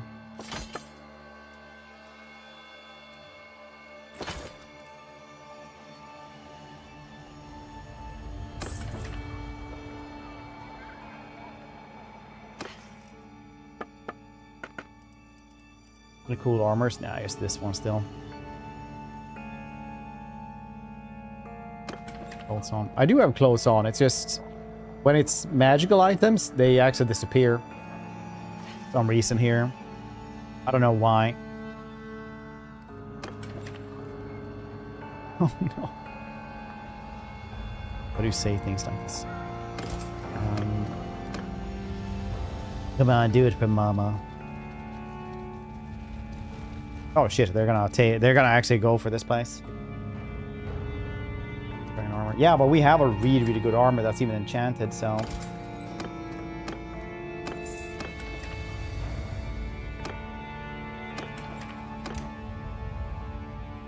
We're actually gonna try to take this place. That would be really cool.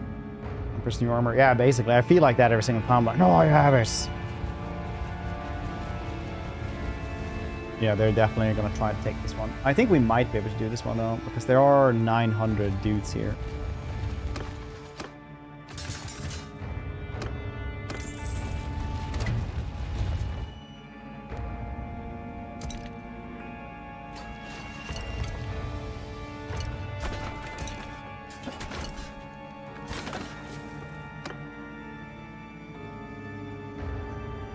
So we'll see.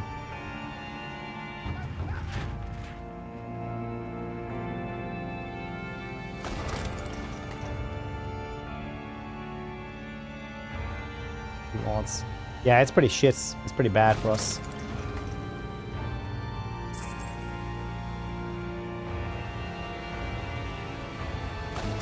I do.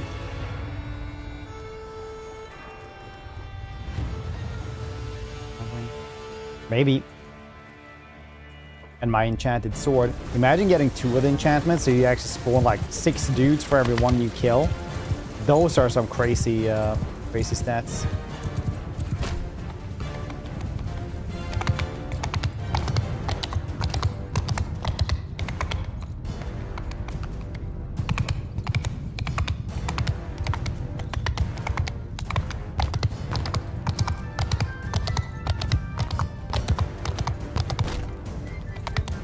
We get both the siege towers.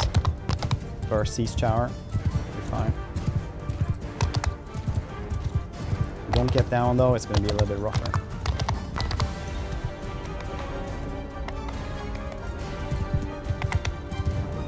Explosive stuff ain't gonna help us too much either. Oh, yeah, maybe from there. Actually.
Dang, that was pretty insane actually.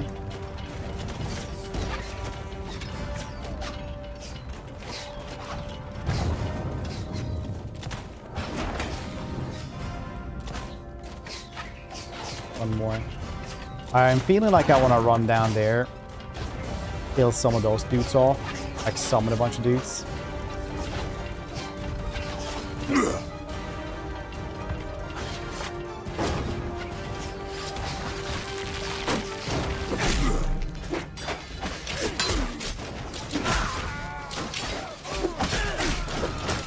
This counter-attacking right here.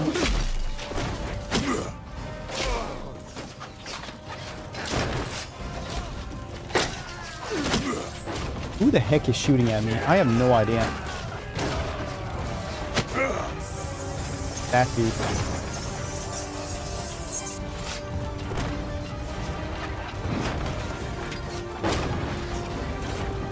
Wow! It's not smart enough.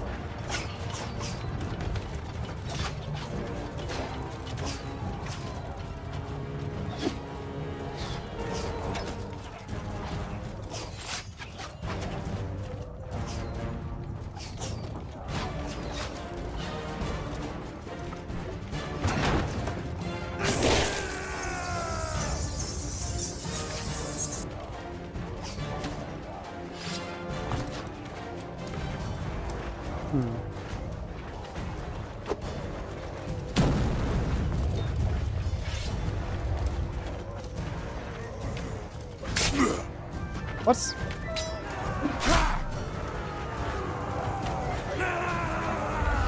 Process? What the heck?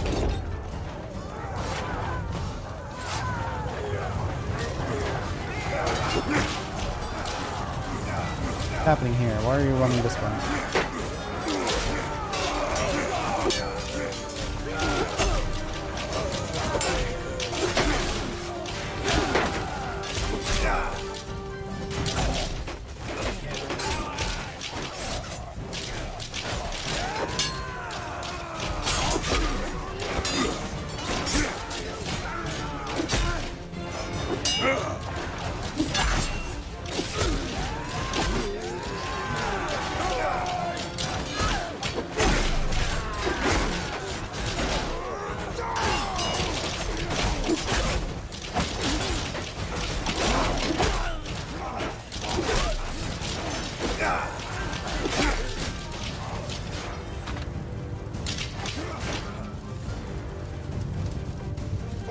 Enough dudes right there.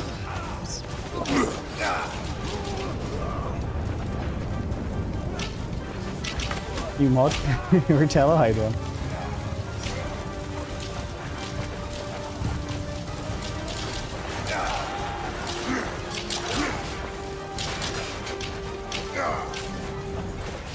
Okay, no, that was my line.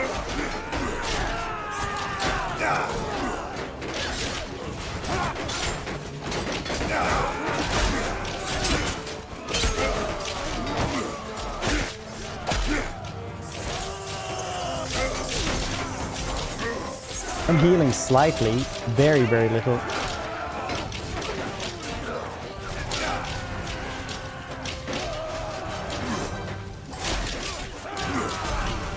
Oh no, that's...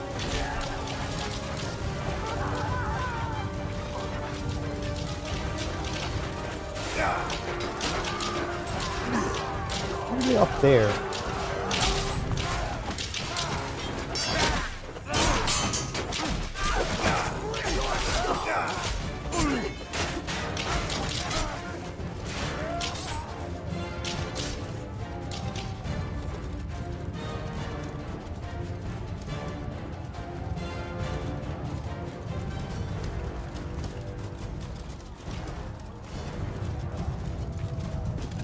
Dude, it's been good for forever. It's just getting better all the time. It is fantastic. I like this one more than base game. Waha! Waha, mod! Nah! Waha!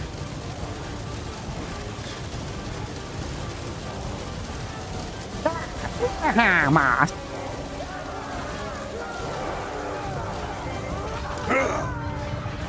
Why do you have to shorten everything you say?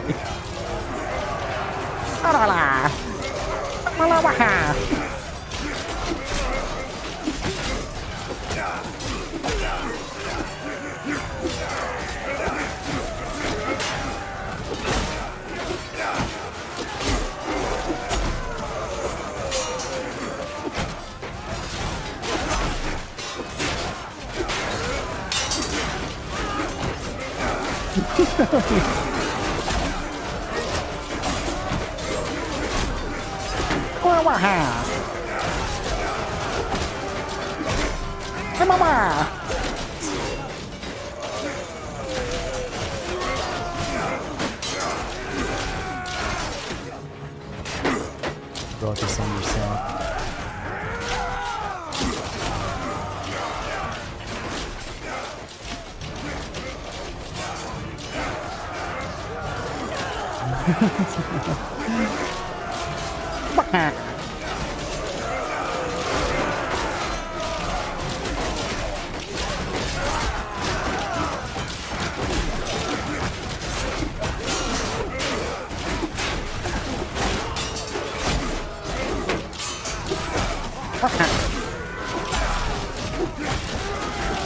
Love this. You get more and more summons.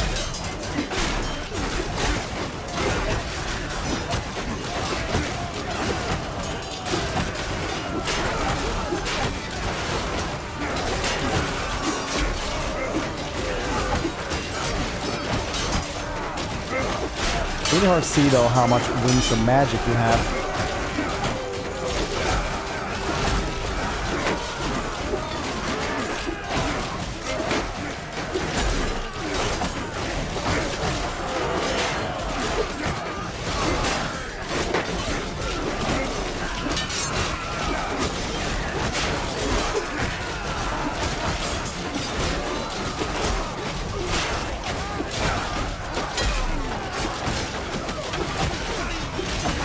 You are getting more winds of magic per time you hit someone's head. It's very hard to see if that's the thing though.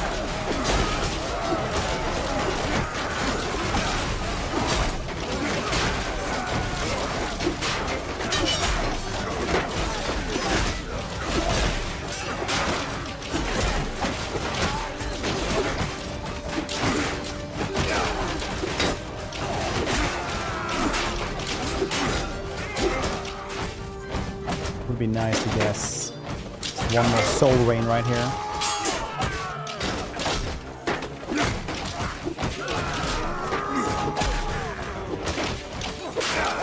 At 21 now, I think.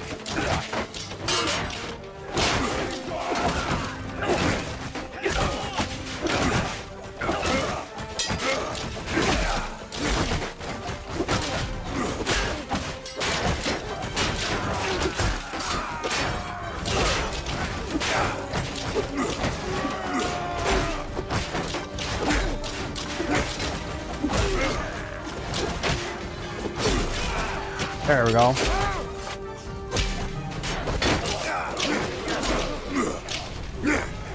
No, don't run into it. Okay, wow.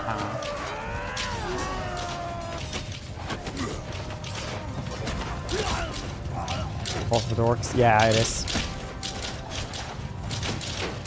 Are they? No, they're not going that way. A lot of dudes coming in from there again.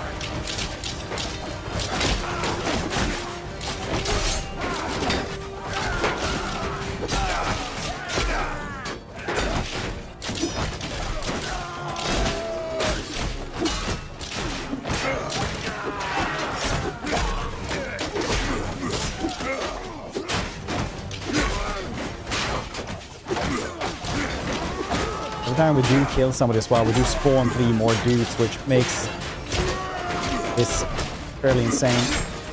Obviously, all of those kind of died with us doing Soul Rain, where, you know, 50 people just ran into people and stuff.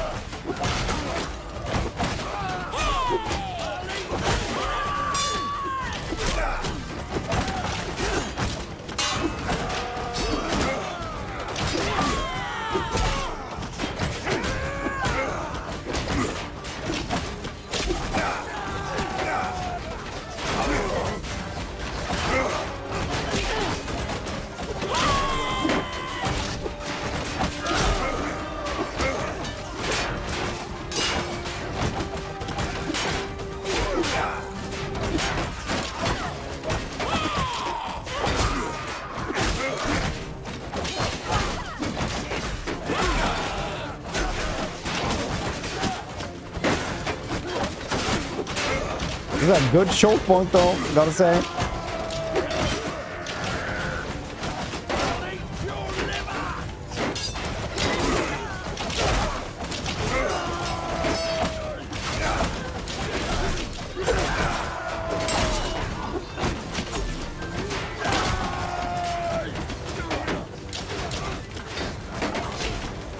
Not going that way, they're only going this way, which is very, very nice.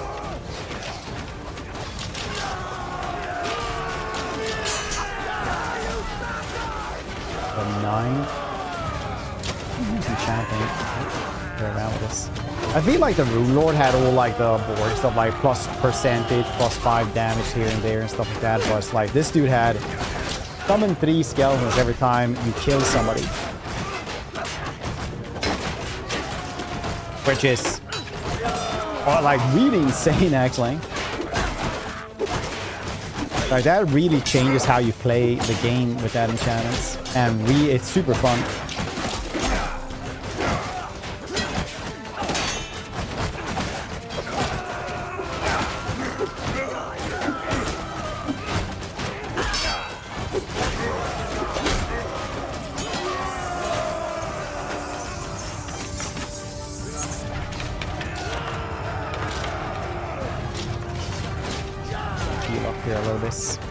Heal very, very slowly, but a little bit at least.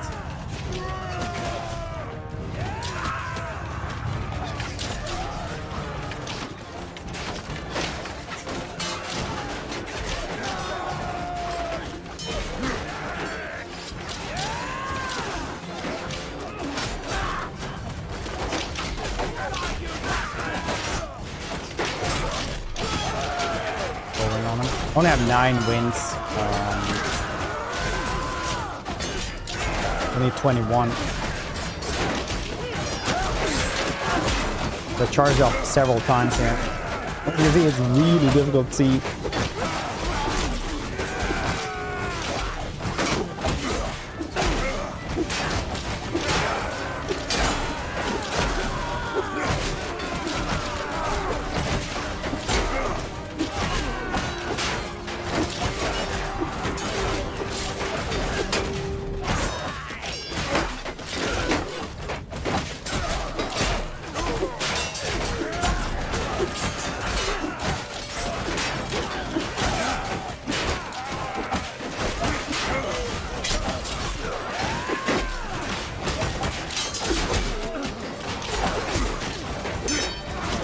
You there, yes?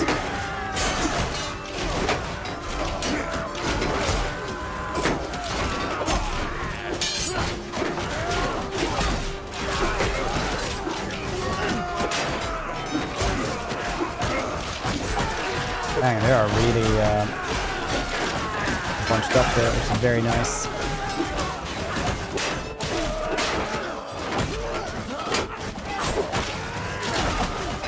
Right now we have 15 needs a match permit.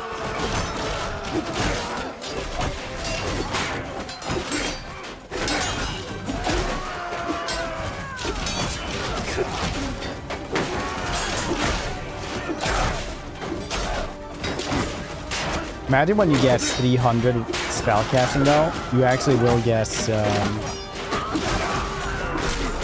skeletons per dude you kill if you enchant it with both of those. That's really, really good.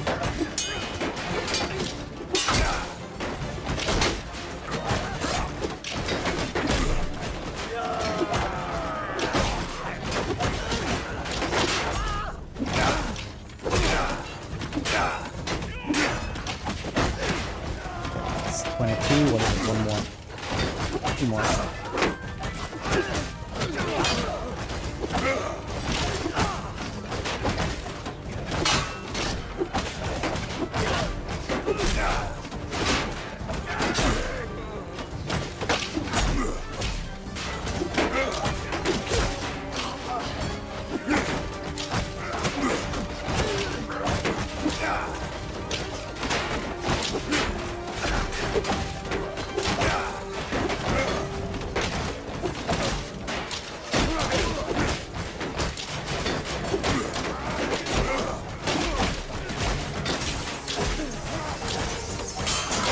Stuck, almost. Left!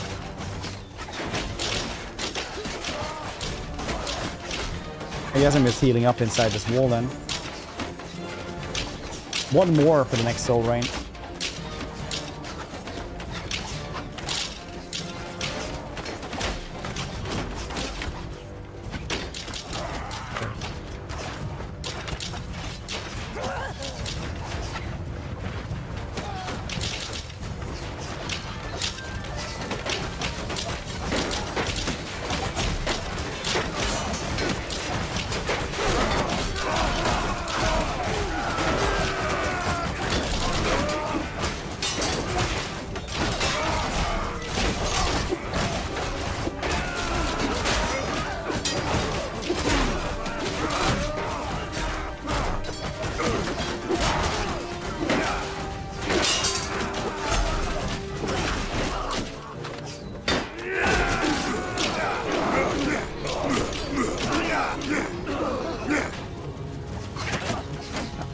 Nice.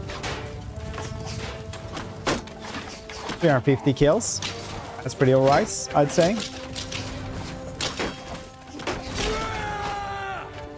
132 summons right now. 250 of those have died.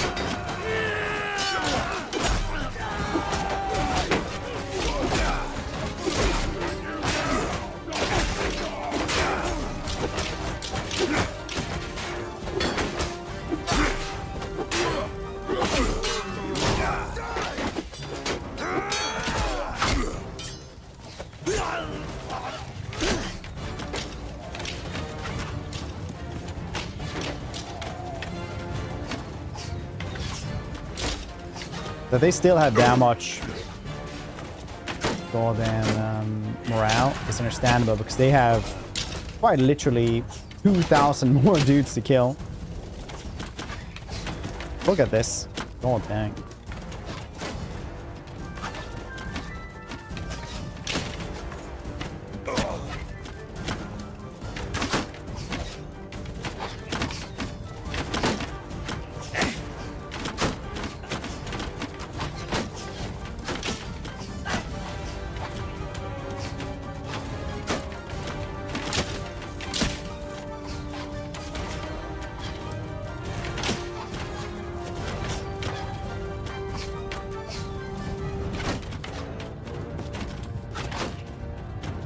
All these necromancers have been doing their thing. I can only assume.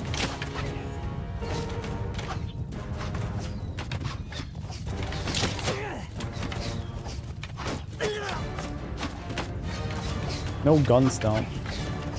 Can't use guns apparently. Can use bows though.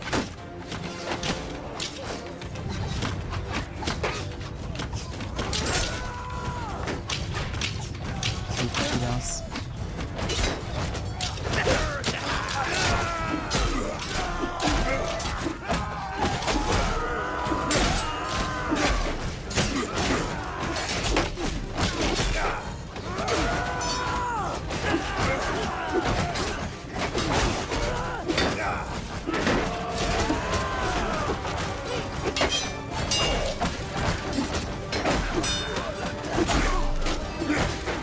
Time to kill somebody. 3 more rise up on our side.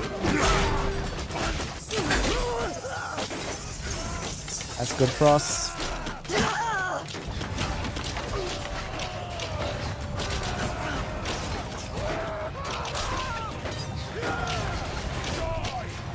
$100 more then.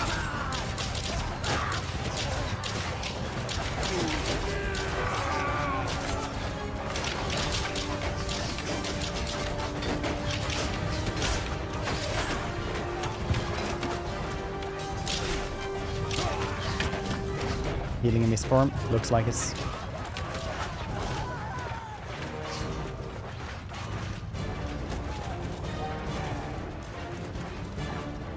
Look, I found out something that I could do.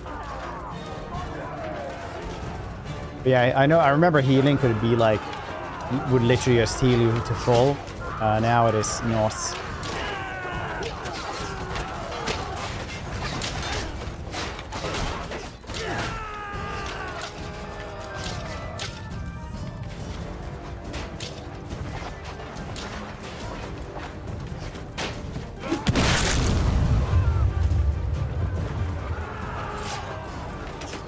Gonna go there, kill some more, to summon some more dudes.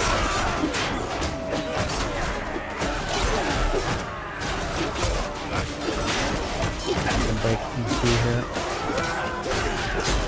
Big kind of art.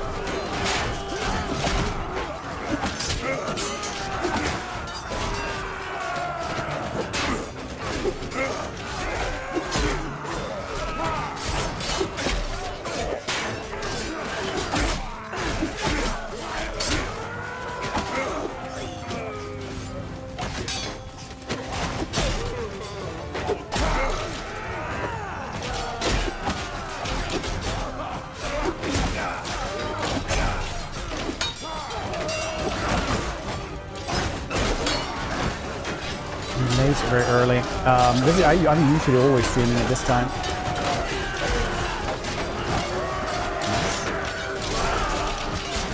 Very big rock that explodes.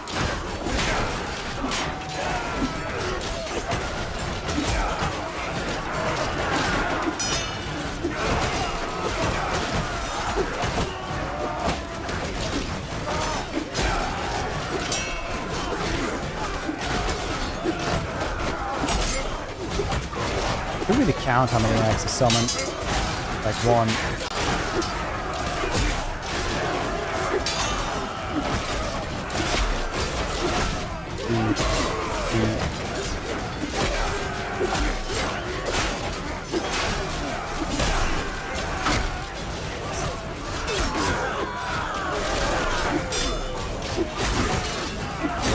5, 6, 7,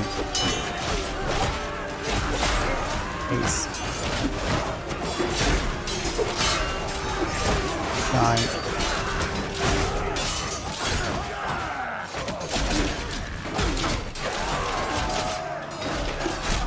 10, and that's how easy you get 30 extra grave guards.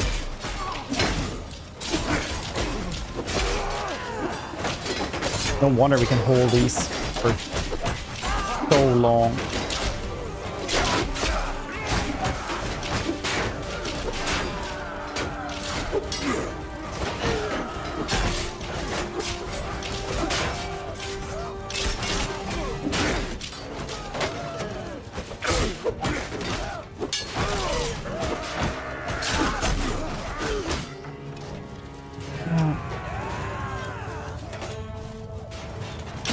Dang, 150 more.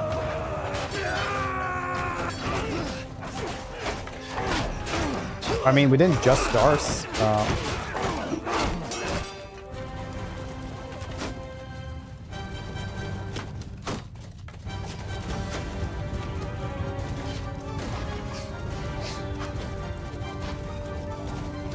It's crazy. Yeah, imagine when you get 300 spell casting, you can actually like do 2 enchants, so you get 6 every time you do it. It's 2.8 thousand that'll come in here. So I think like if we actually manage to do this, we're gonna be clan rank 4 essentially. And be very rich as well.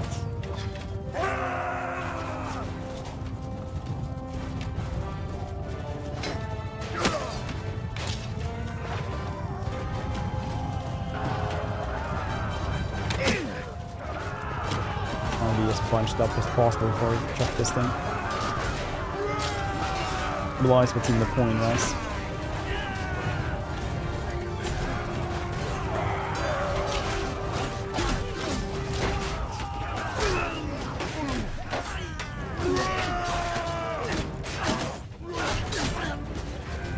It'll be like 100 beats there anyway.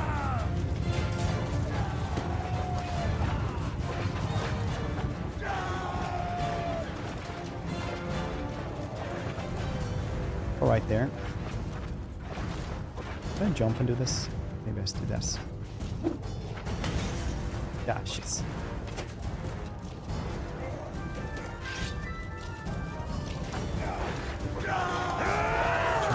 Oh, really? What kind of enchants were those? Necroarch is really fun, except for the fact that you die in like 2 swings of anything.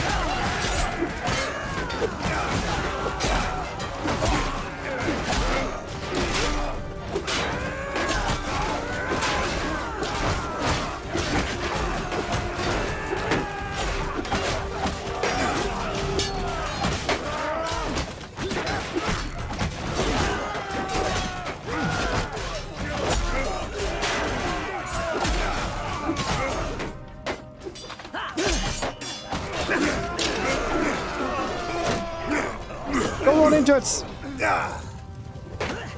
Nice. Defense.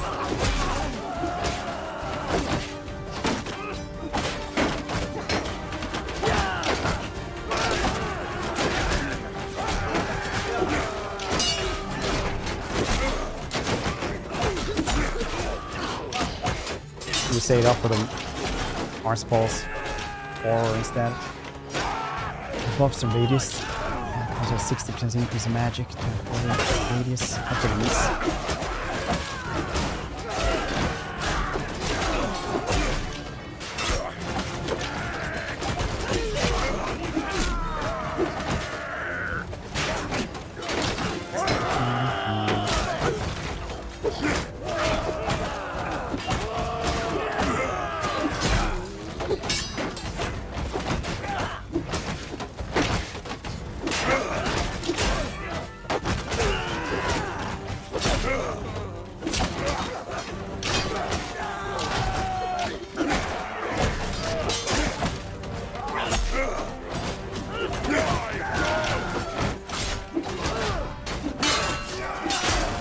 Getting the extra winds of magic from just doing this though, super good together with this horrifying enchants.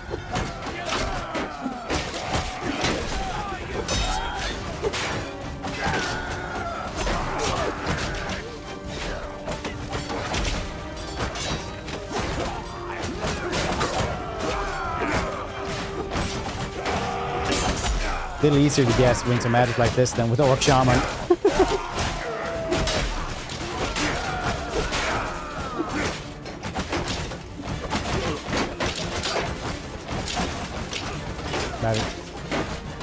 Staff buff stack? Oh, the staff's no idea.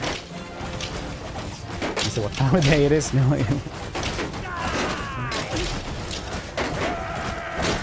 Wait a second.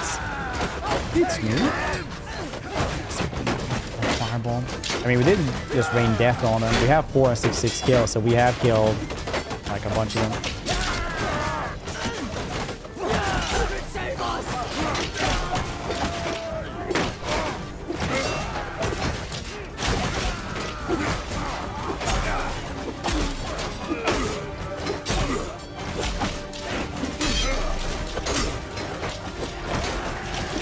If we die though, then it is GG for this entire siege.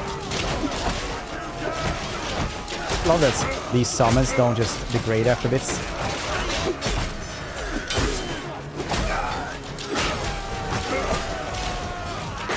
You kind of don't want to be in the front line of everything either.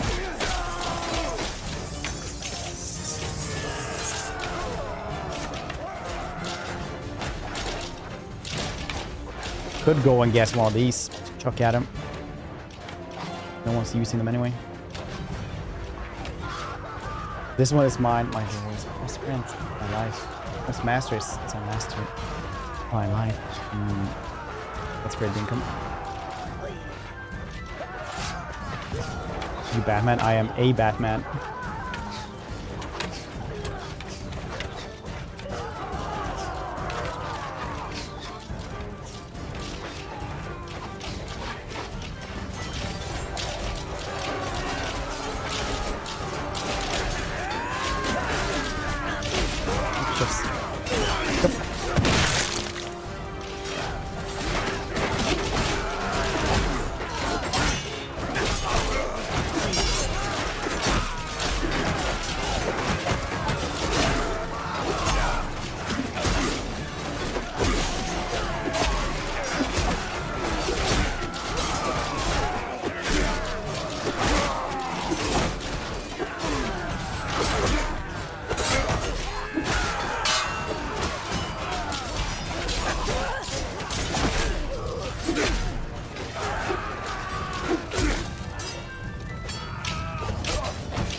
Scrawny, yeah, can't be a humongous mountain man.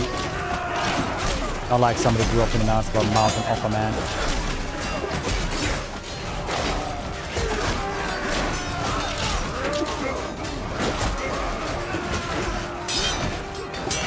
I feel like the ultimate Batman, or absolute Batman stuff's been very, very well received.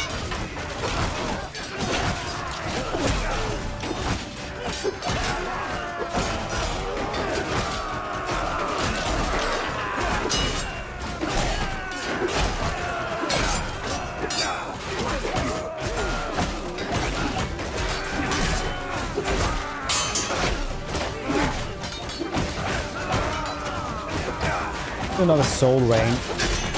Give up for the power of Ansi Paul is probably like, if we manage to do that, I think we're gonna like wipe one entire wave here of 130 beats.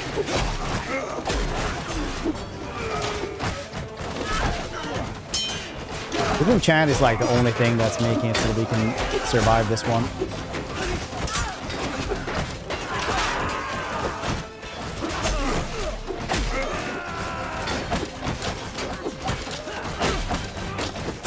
It's Grace, loving us.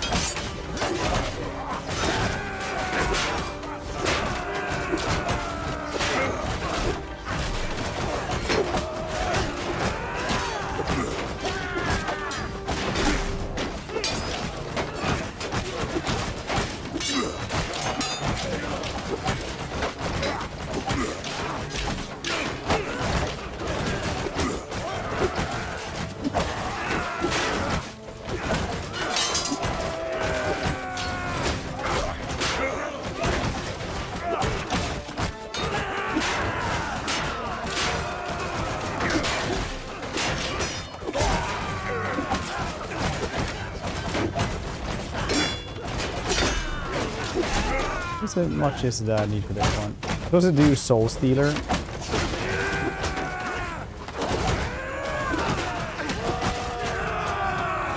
Would be cool with Soul Stealer, I guess. If it would like give you wings of magic or something. Or heal you. I don't think it does.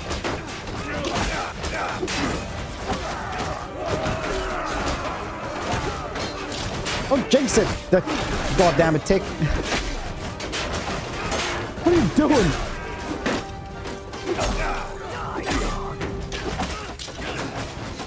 Yes, observe.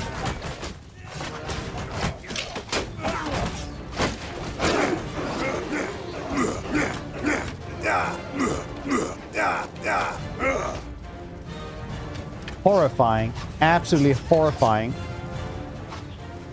Be on more now.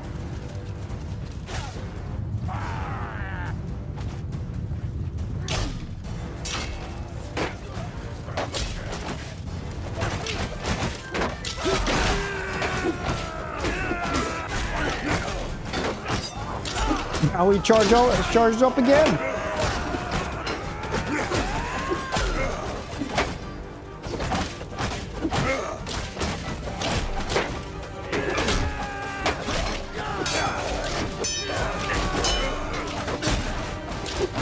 New kills, where you at? 669.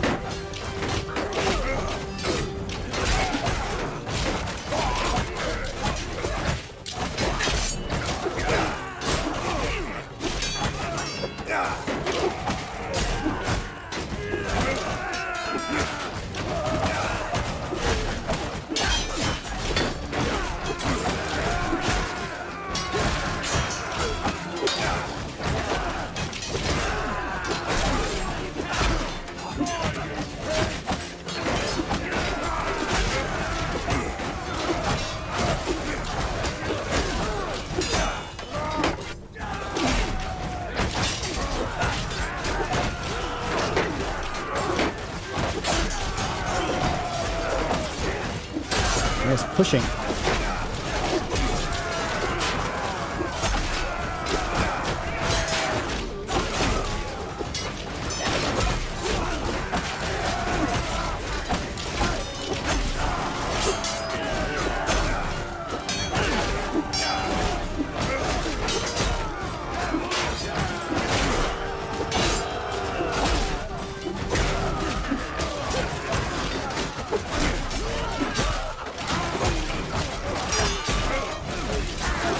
Archers now.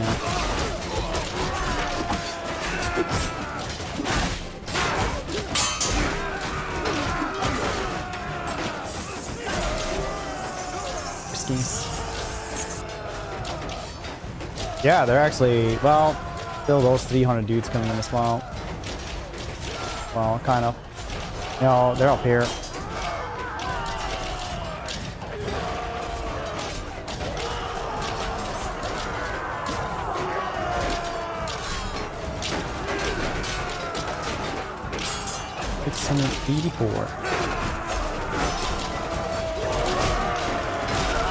It'd be nice with a heal.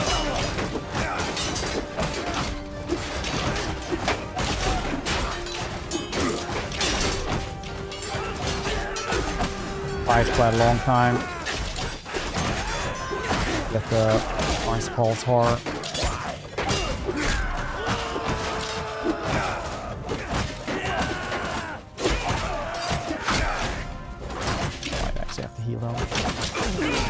I'm not gonna die. If I die, then everything is lost.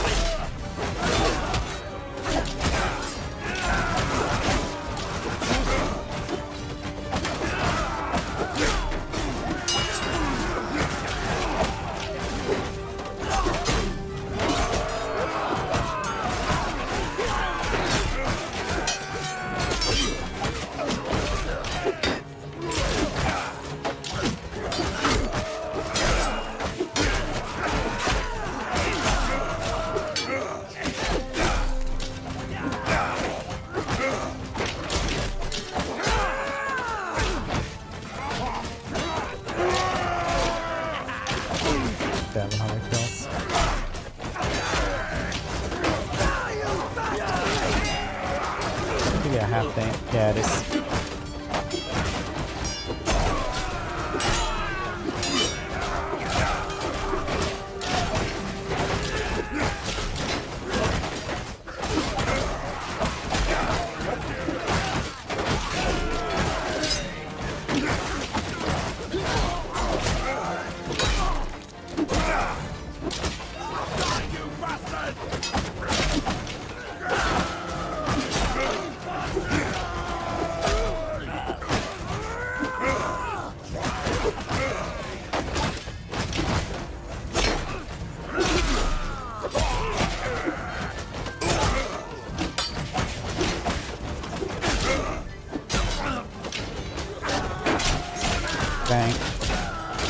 Well, what am I at now? 17 or something?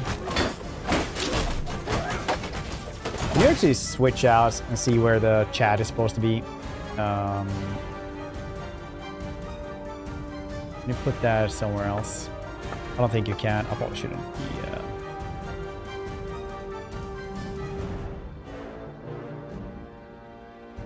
Taking that on now. Battle of Glory. Hodor.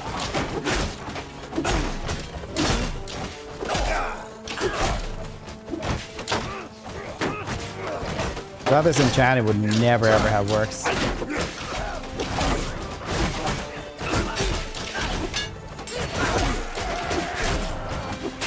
We're basically losing them. Not exactly as fast. We can make them, but they're not close to us.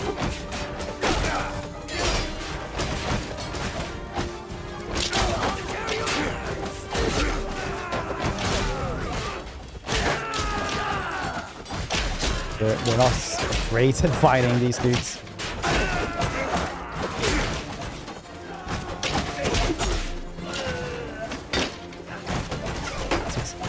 Yeah. Or a hero even? Yes. Shadow magic.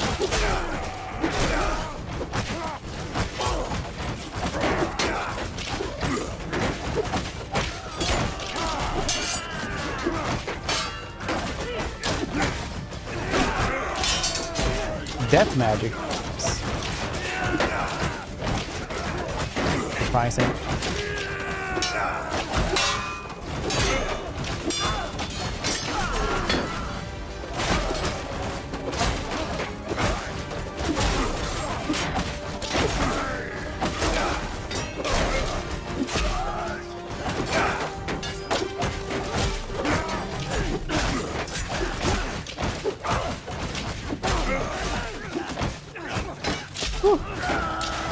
Out of the doorway.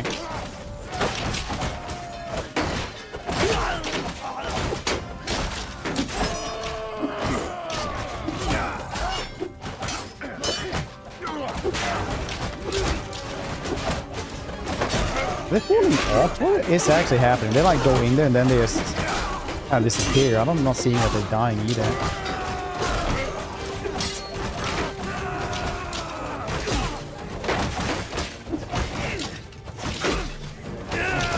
Full there.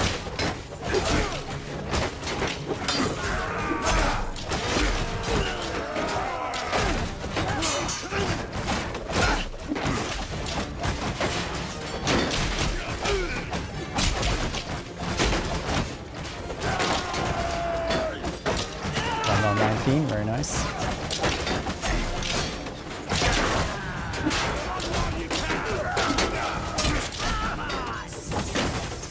I gotta be so careful. Like I said, if we die, then it's Jover, man.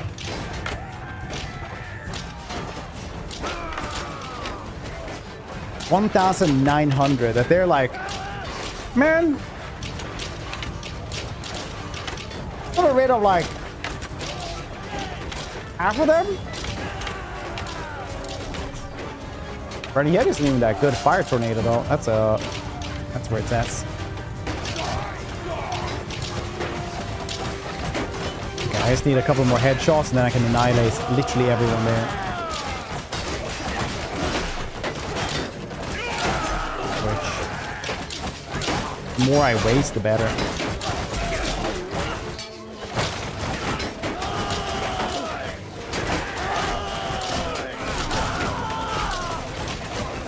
Oh, shit.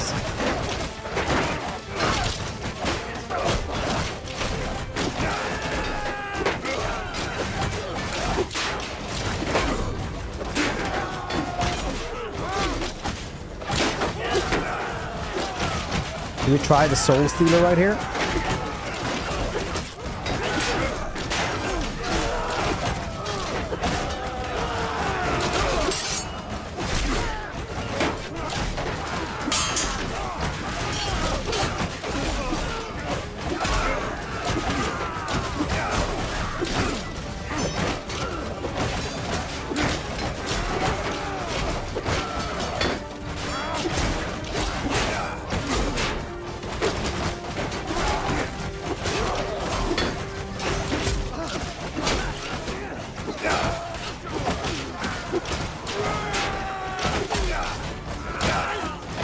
There we go. Now it's getting pulled up here.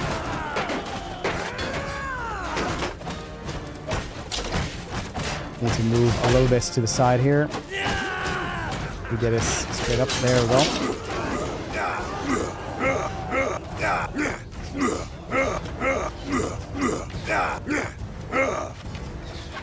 Nice. 165 eliminated. Full beans.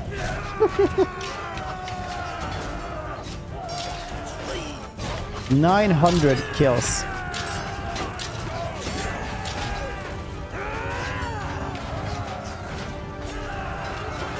Alright, so let me get it straight. We go there, it's a doorway, right? And there's one vampire that summons 3 skeletons for everyone he kills, stands there, killing everyone, together with all the skeletons that he has now summoned. And then when he's killed enough, he summons a horror from beyond, smoke monster, that kills everyone on the parapets. Yep. And it's up this ladder. Yep. Ah, well, say no more, fam.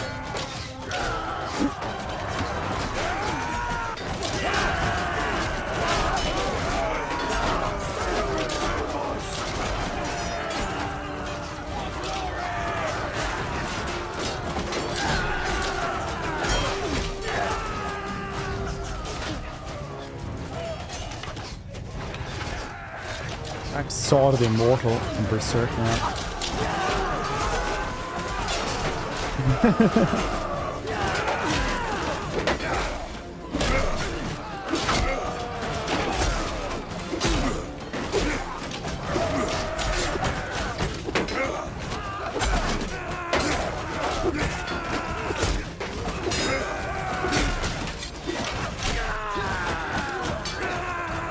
Intensifies.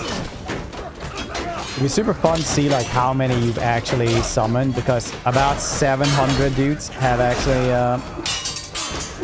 died, summon dudes, so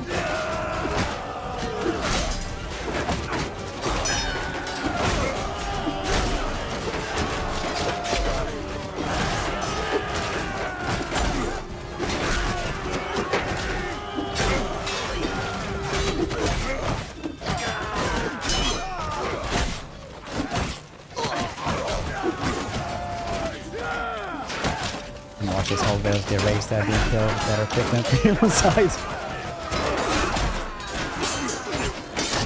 So.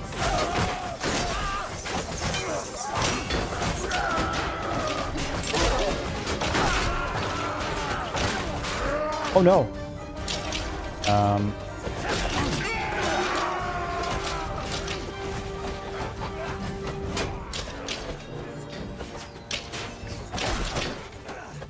I don't think this is what I wanted. This is not what our ancestors wanted for me. Woo. Woo.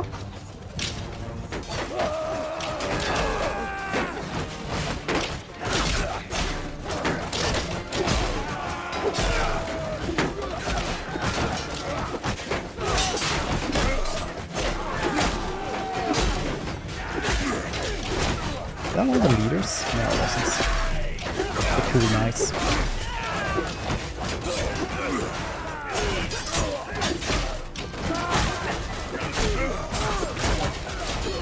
Can you imagine the influence we'll have after this, buddies?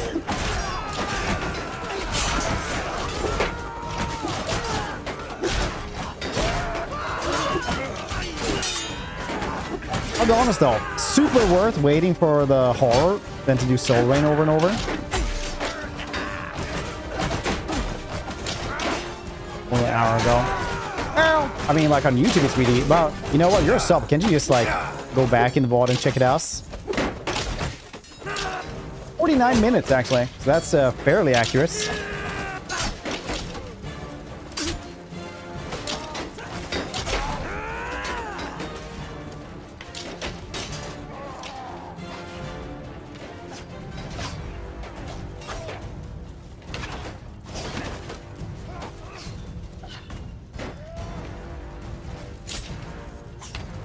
Like one dude there. Who's coming in there? One last night. Curious Flood House. Because apparently they only have 77 dudes left. Oh, they haven't given up yet? That's insane. You're 12% loose. Literally 925 kills. It would be very difficult to get 1,000 kills here, boss.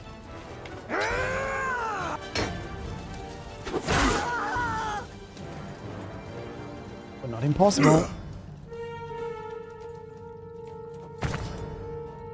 Sate your hunger.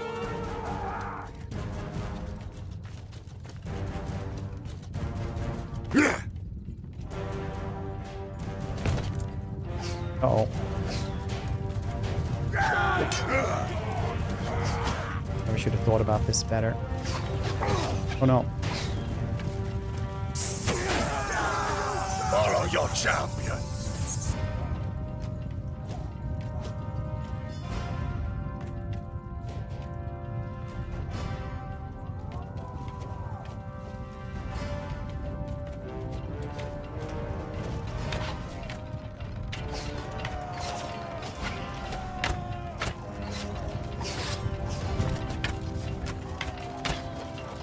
No, this is our last place actually that we had.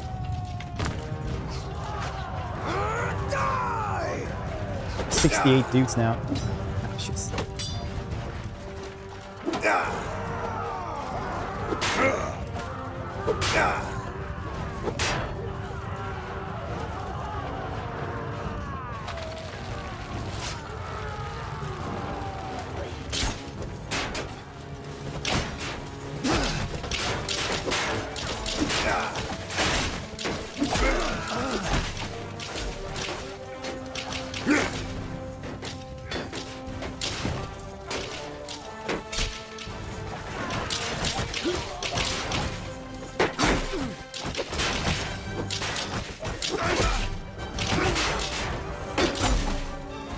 And more of them will rise up from that food.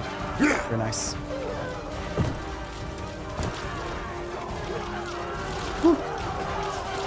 Heavy dreaded.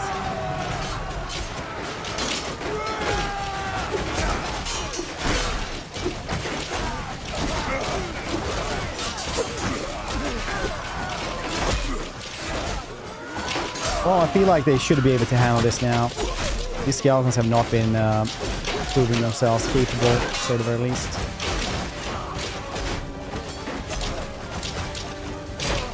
Nice.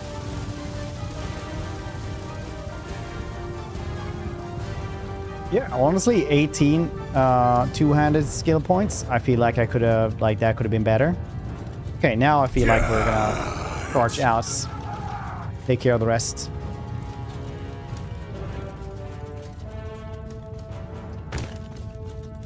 Jeez.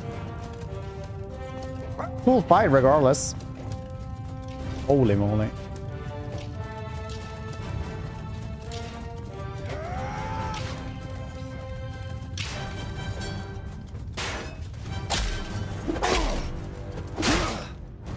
And you're sturdy.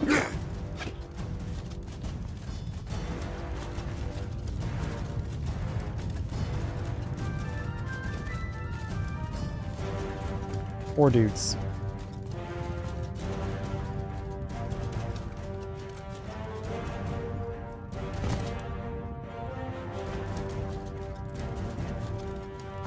Time or today? I mean,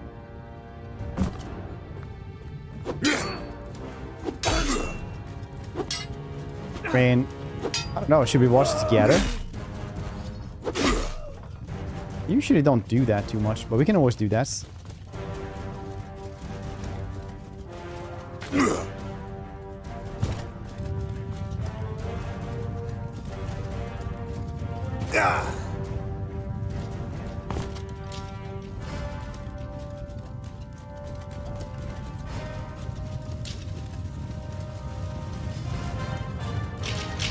Wow, I'll miss. A little bit touch and go there for a bit. 268 renown.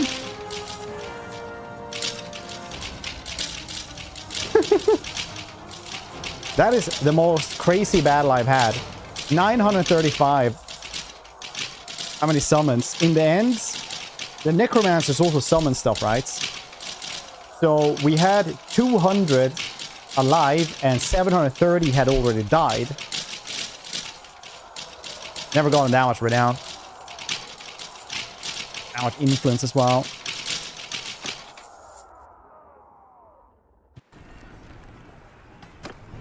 We're not serving the Empire? What do you mean?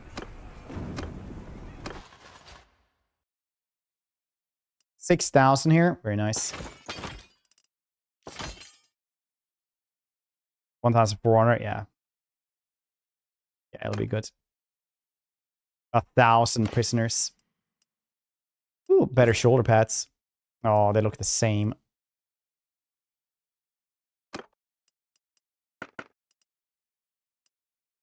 It's the same. Fire to the boots, but these dudes have magical effects.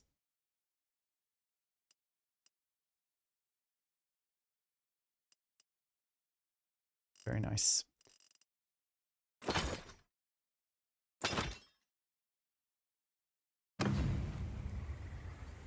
Did not crash. I'm very... Don't stir the Empire. Yeah, it's kind of weird. How much would we have if we just like ransomed them? 85,000. Oh no. They already have too many. Yeah, I had that one as an item, yeah.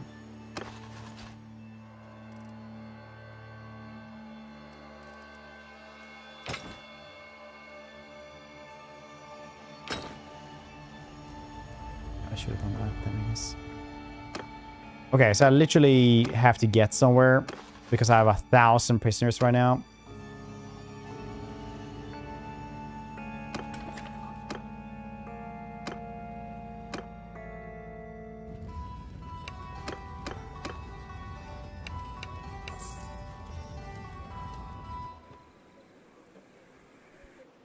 Weeks now. When was the patch?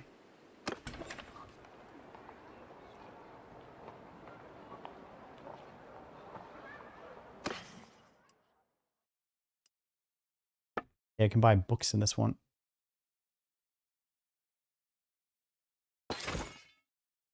That's all the money we can get from them.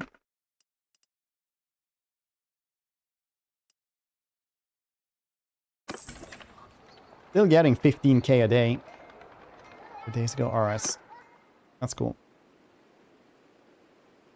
So, closest place I have for stupid goddamn prisoners is nowhere, because Waldenhof was literally the last place we had. So had we lost this one, we wouldn't have had anything else.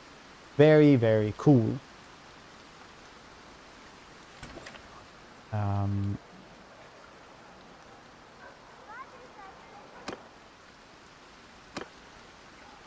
Dang. I guess we do need to ransom them then. There's nothing else to do there. 85k is still like alright. 30 skill points in roguery. Very cool.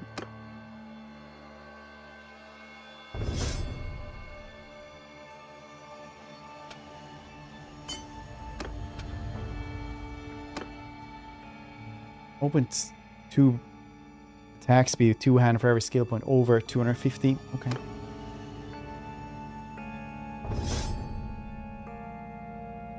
Okay.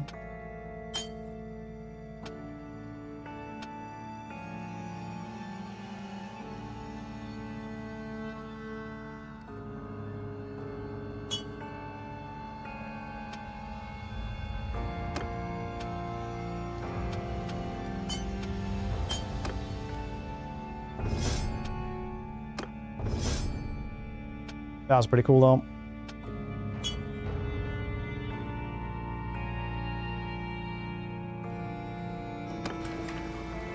Boss quests. Nice. Did you actually do it, or did you like Ackerman? The teeth. Moves the damage arm to the teeth.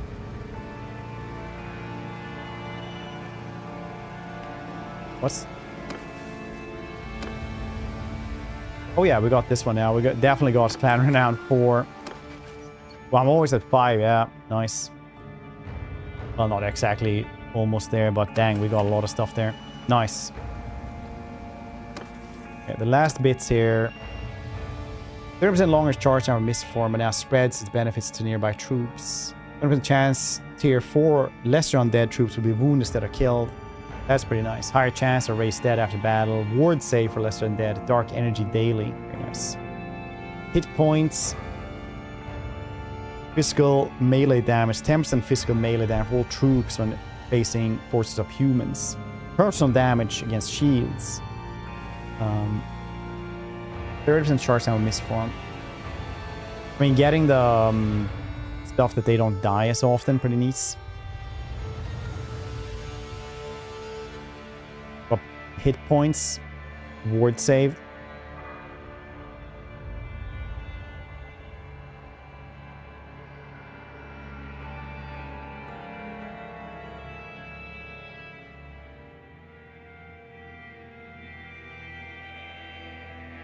Kinda just want the hit points, honestly, but otherwise, like, ward save for less undead is crazy good.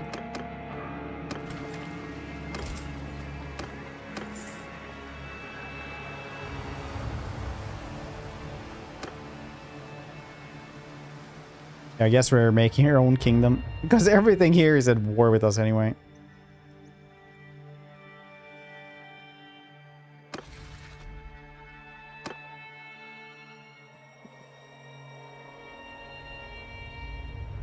Dang.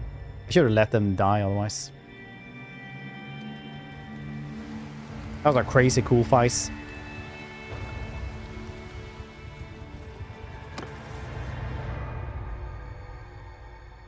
Two. What's 2? Precious.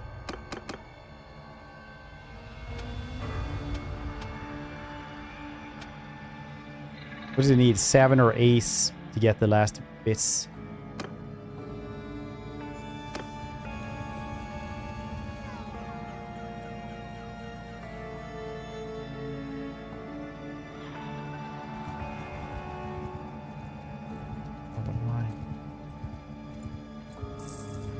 However much one may show one's... Oh shit, I was reading and apparently just walked right into these dudes.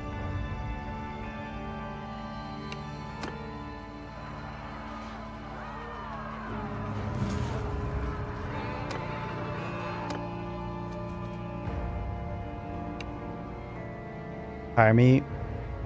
Price.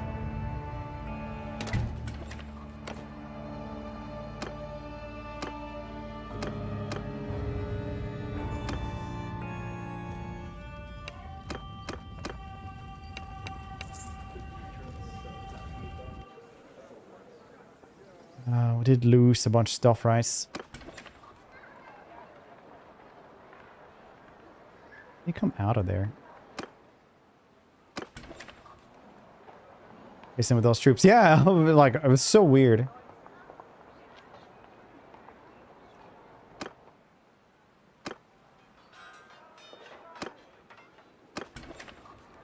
Well. Interesting, interesting, interesting. Do do do do do do do do. So what do we do now then? Get more of these dudes. Let's wait here. Yeah, I think they just came out of prison and then he just attacked me straight away. That's kind of crazy.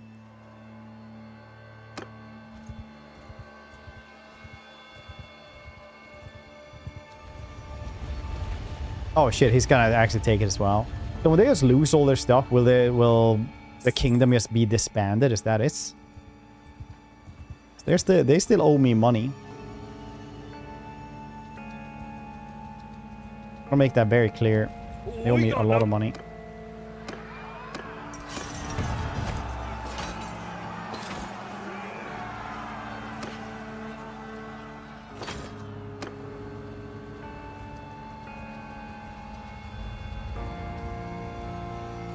I'm gonna let them die then, because I wasn't gonna stick around here anyway.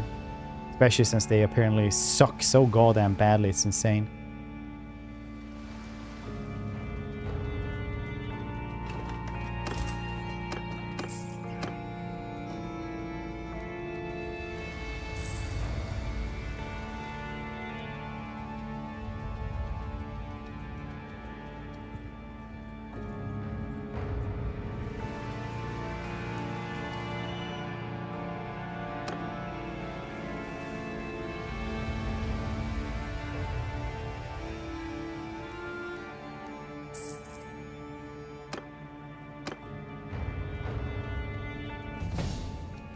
Level, nice.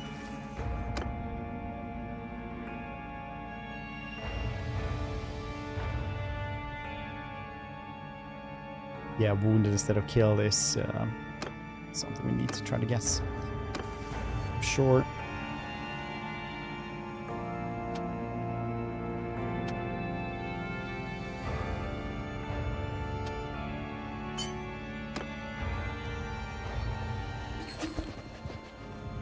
Chosen not to make peace with Oslands, even though they are just never any peace with anything.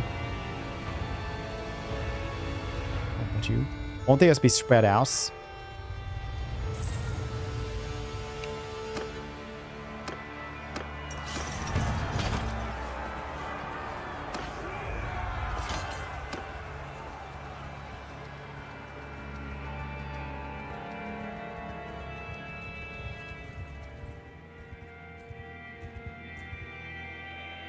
The 100 stupid goddamn dwarves.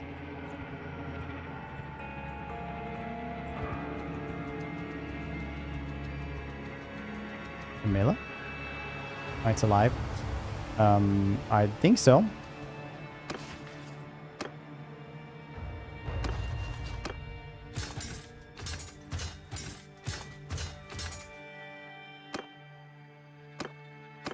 Oh, right. Ran out of dark magic there again. Apparently, it goes very quickly here. If you please. So, like to surrender or die? No.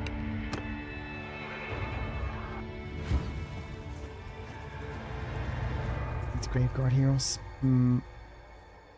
They should be able to make vampires instead, I think. Follow your chum.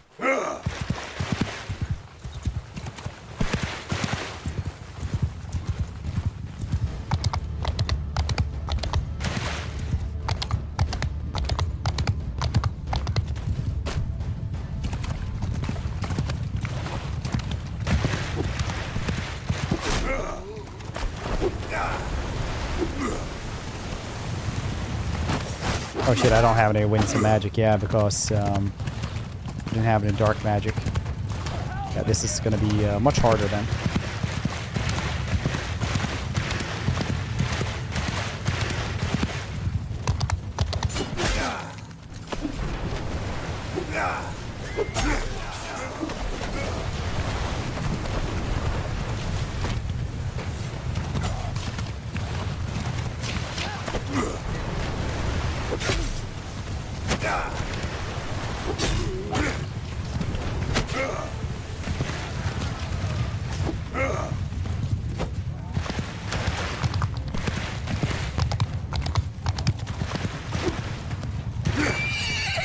Stupid.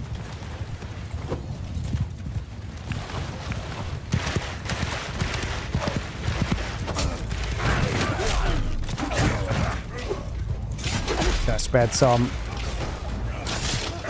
confusion on the battlefield here with a bunch of undead spawning in the middle of them. There's gonna be no shooting McTootie around here, I'll tell you.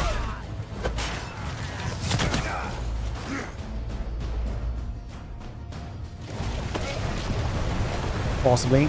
Well, unless they stand right in front of them, obviously, while they're shooting. They can do that as well. It's allowed. Dead bitterly.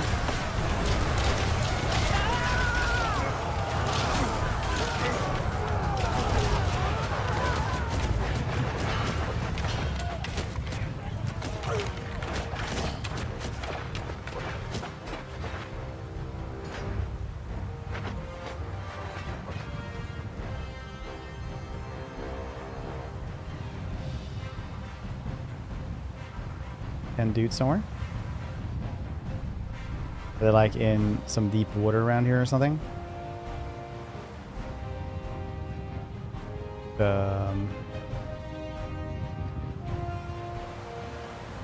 Yep, they actually are. Amazing.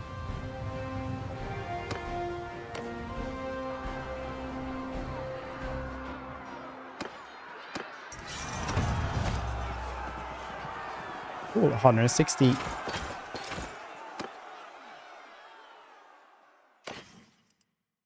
Ooh, look at that. Magical gloves.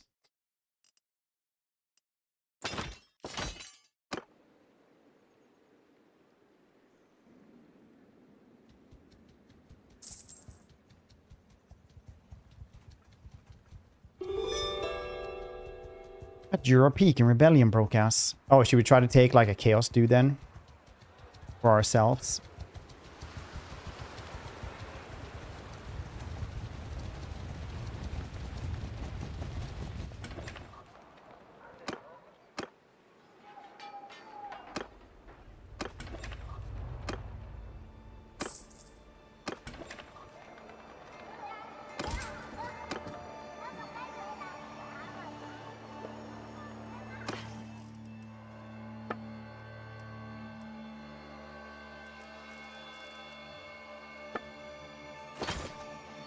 Apparently I have finally gotten to the point where my economy is really good. Okay, where was it that it had actually come out? Where it's, you know, that thing had happened. Who are these? Oh, shit. Feast. Alright, that seems pretty cool. Fyrdarik. Fyrdarik.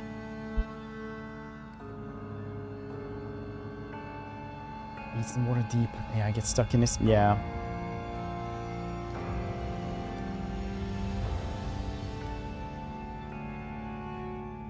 A peak over there. Would be cool. Can I just leave this kingdom from here? Like from this one without them being angry? Do I have to like talk to somebody about this?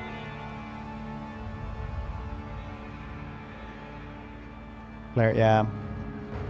Or if you take like the AI shooters, that also works.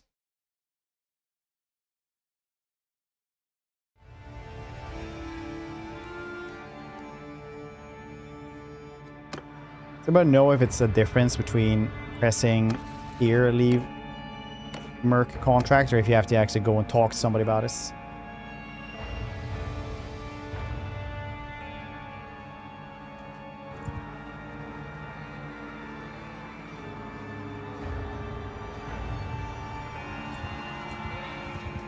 What do you want? It's the same, for sure. Okay.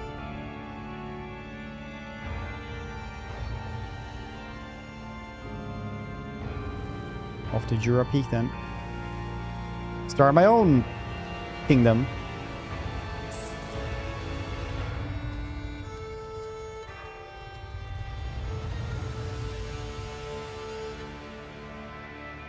But before we do that, I'm gonna go eat something, because I'm getting pretty hungry.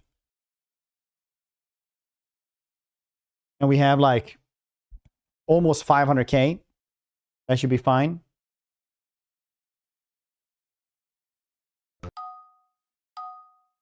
There we go. Turn on loose straight away. BRB.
Have you not lost yet? Why?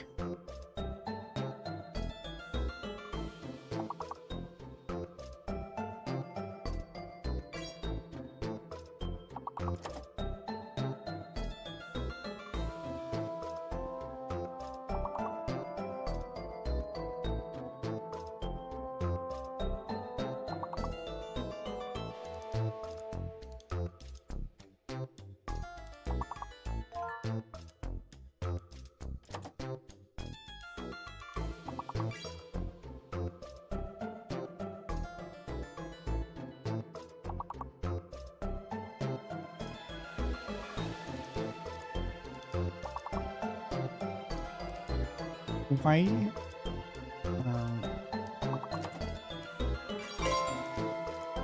Oh, you're winning this one as well? Oh, nice. Fine. Enjoy.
Yep, damn it. Level 21, good luck.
Well, got pretty far. Gotta say. That boom.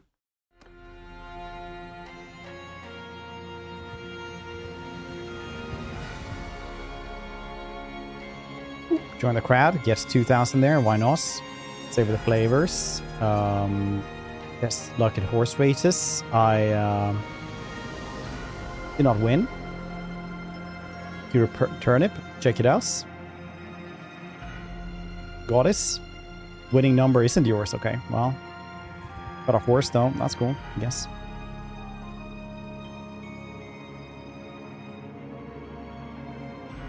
Jura will also put me pretty close to Marienburg.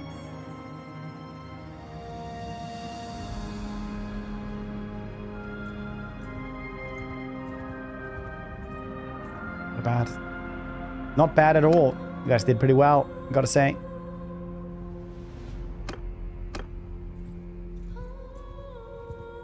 Could kill these dudes as well for more dark magic here.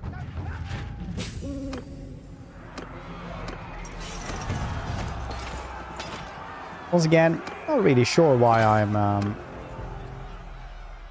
well, I do know why the dude is naked. Because he... the magical stuff doesn't show up here.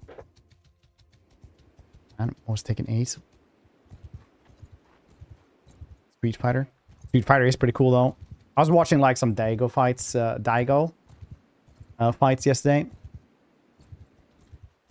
Pretty insane. Like 15 years ago when I was learning to play Akuma, I was like, oh, I have to like search on YouTube for like matches to see how other people do it. Started watching him there. Then, you know, played a lot of Street Fighter. Got pretty high up. Then, thought like, oh, Akuma is now out for Street Fighter 6. Gonna check that out as well. Who's a big player then? Same person. Sees that he streams. Only speaks Japanese though. The only thing he does is like one swear word though, so you know. Understand it anyway. 800 dudes. That is quite a loss.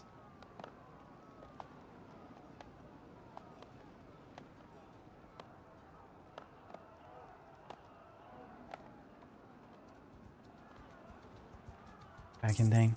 Street Fighter 2 was the big one. Street Fighter 1 was like wasn't that like a weird beat 'em up?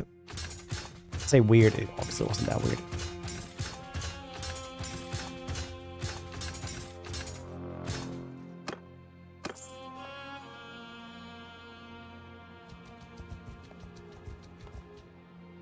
Hello, Harald. Oh, cool. He had like a girl there as well. I hadn't seen the female armor for us. That's pretty cool.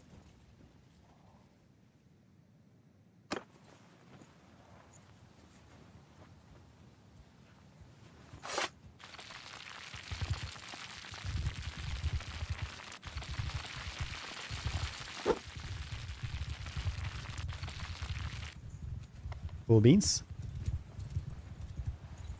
Take command. Hours of arcade playing. That Street Fighter 1 was though like the beat 'em up, right? Side-scrolling beat 'em up, wasn't this? Street Fighter 2 was the actual fighting one. I'm misremembering this. It was just renamed over here.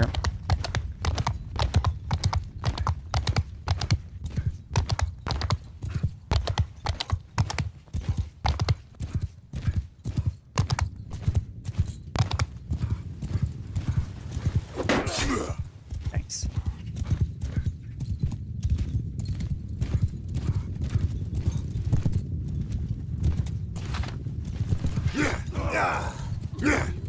Ah, I should have missed the loss.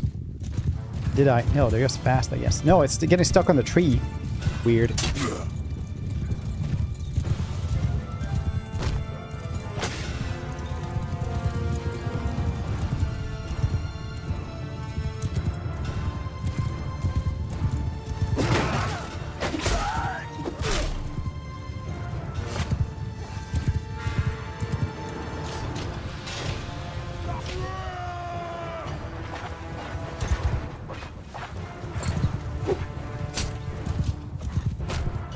Damn it! No! Where did my magic go? Oh, god damn it. Thinking of Street Fighter 2010. Don't know.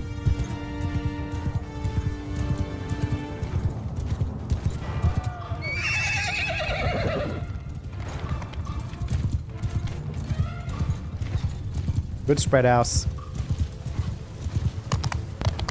Yeah, trees are hard.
They are pretty strong. I'll give them this.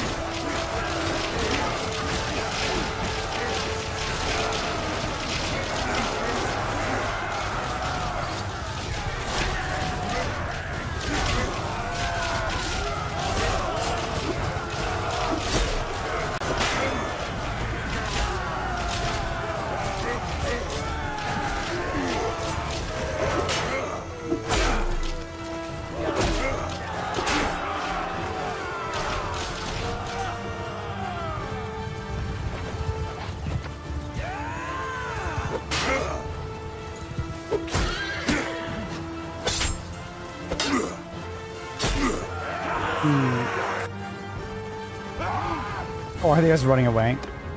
Retreats. Let's leave. Oh, they also just like, hey, we can just leave. It's all fine. I'm like, alright, fine then.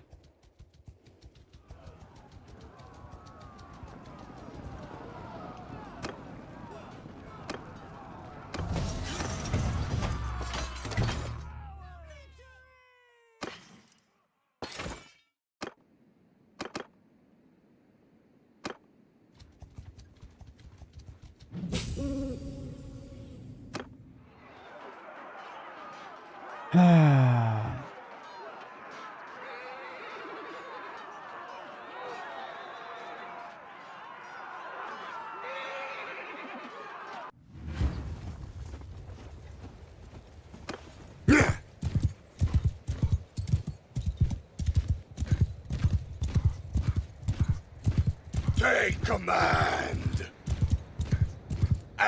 No for do my bidding.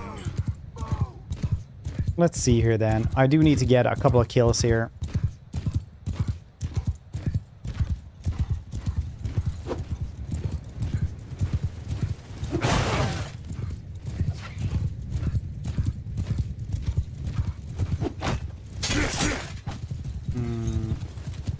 Didn't go as planned.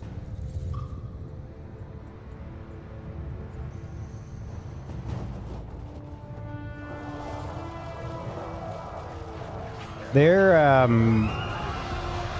chaos stuff is pretty stonk.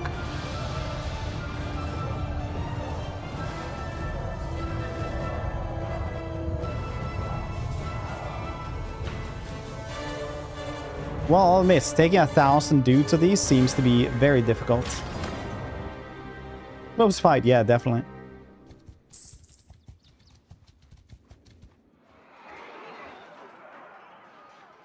I'm just gonna load a little bit. I'll do a cheeky little one here. I don't want to rebuild my entire army yet again.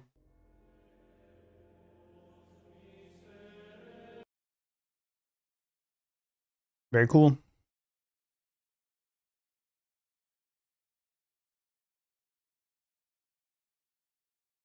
Very cool.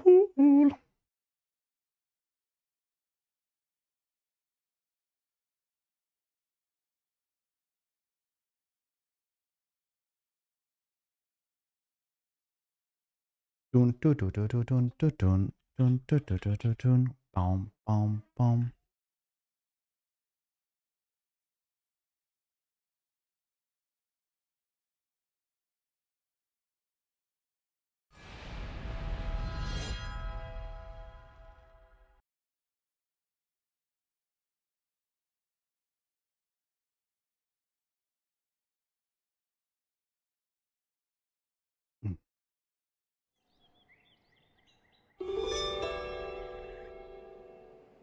Okay, we're here then. I suppose.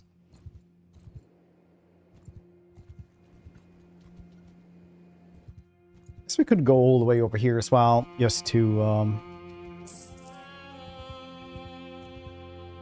sell our stuff.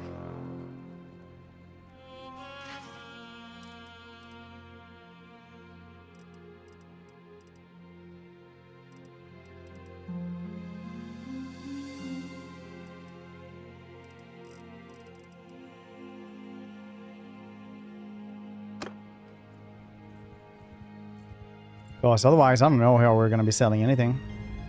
Probably a Wortbot or something. Let's defile their shrine a little bit. See what happens, you know?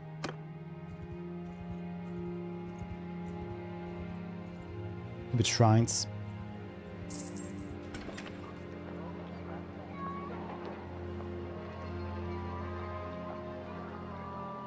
Oh, damn it. Those Chaos dudes were really, really tough.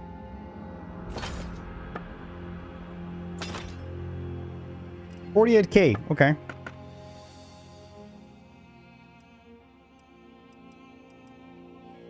Got really cool helmets. Should we get this helmets? Feel like that's the right choice.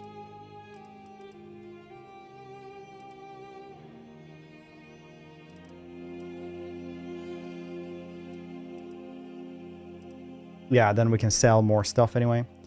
I don't want to use this on skull.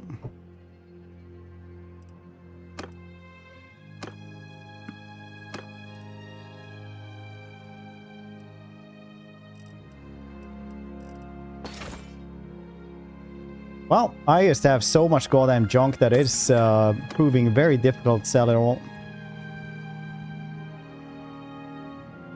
Very difficult, apparently.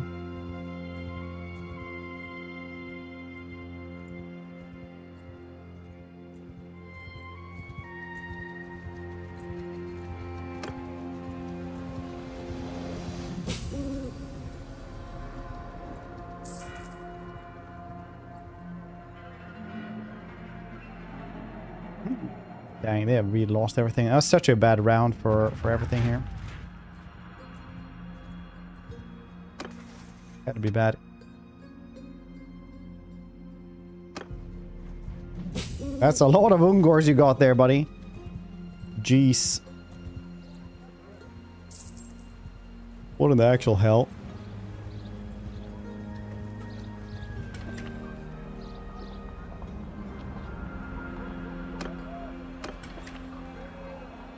Sell these.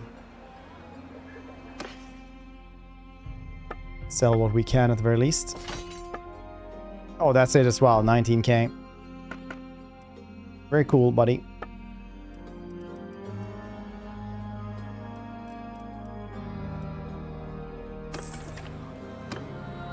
Dang, not a lot of money anywhere, I feel like.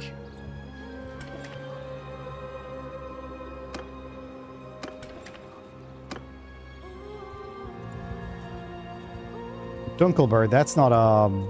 Is that a castle? I never know. No, it's not. Yes, it is like actually named castle, though, if it is a castle. That makes more sense.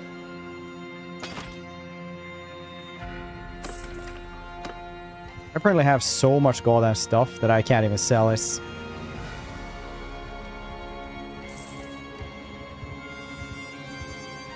At least now money is becoming a thing. Not there though. Oh yeah, I should call one for riding. Daily chance of animals reproducing. Herd penalty speed. Oh, we do have some herding, yeah.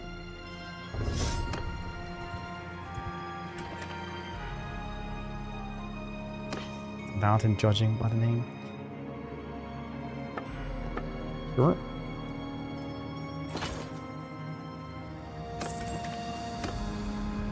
I've never had this much loot, I think.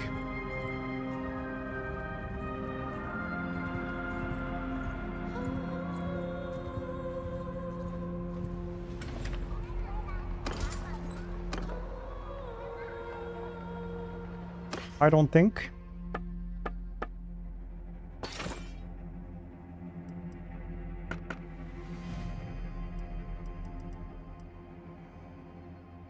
Well. Well.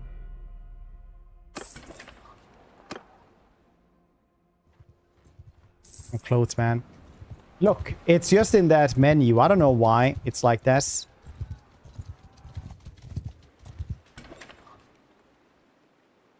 As soon as it's enchanted, I can't see it.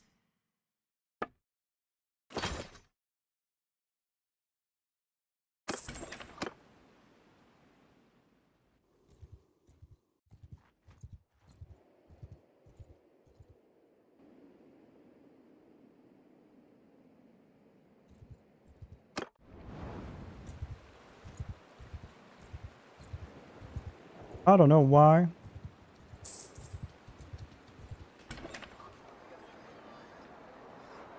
Please have some more money. 23,000 as well. Oh.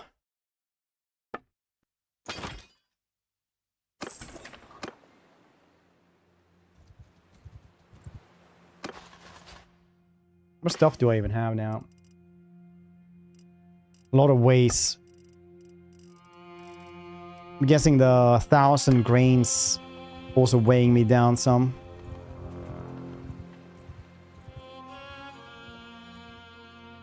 I already took Jura Peak. Marienburg. My Jerusalem. Wonder how many people are there.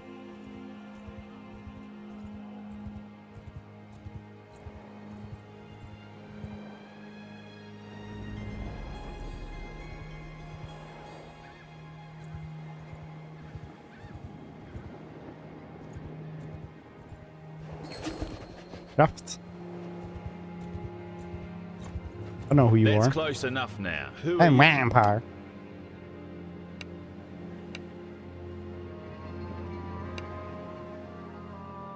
So you wanna... I don't know. Die?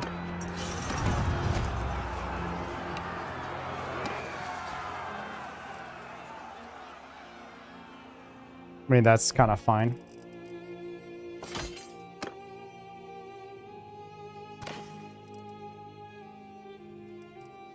Ooh, a nightmare. Cool.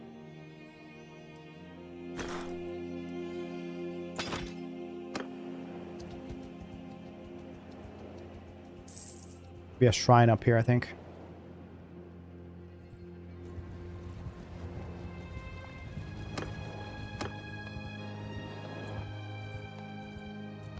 Vomiting animations from rainbows and stars.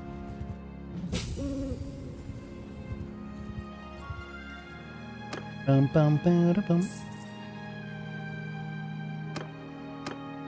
The file a little bit. Very cool.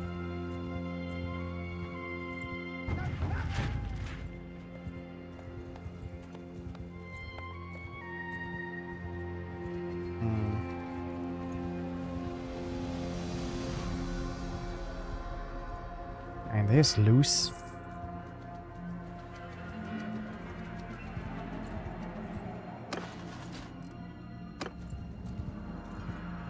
How many people are in here, though?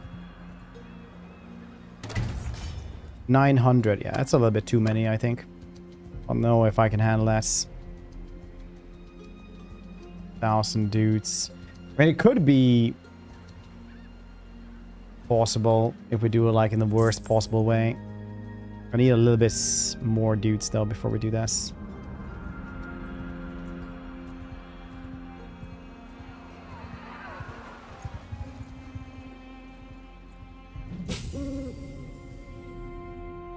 Just keep using.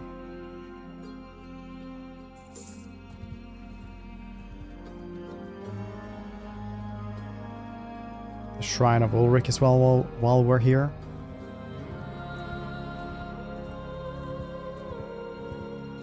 I think like this 700,000 could be fine. Possibly. 5 days.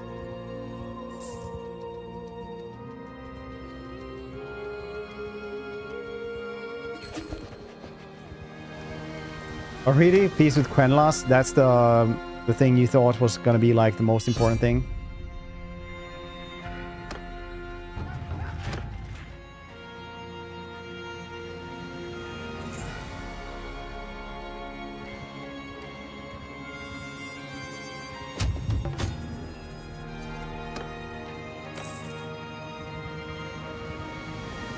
That would be the most important bit, yeah.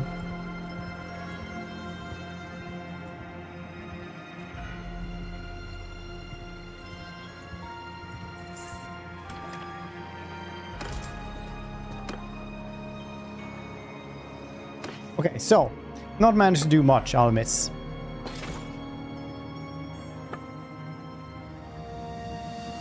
Not managed to do much now. Oh, I have 238 horses. Yeah, you know what? That's probably gonna make it so that it's a bit more difficult, yeah, to move. the herding. I get it. And also sell like this 1,000 of grain. Go down to like 100 maybe.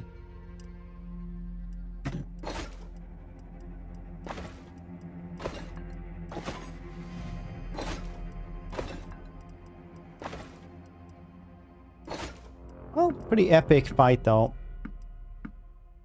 Gotta say.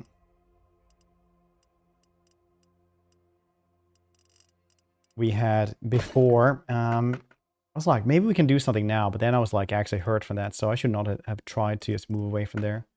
I guess we have grain, butter.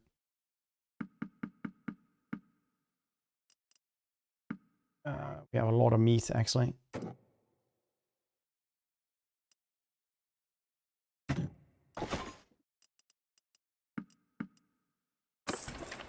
Oh, still 50,000. That's cool, cool. What does it say? We have something here, but it never is anything there. I get being boozled. I hate this.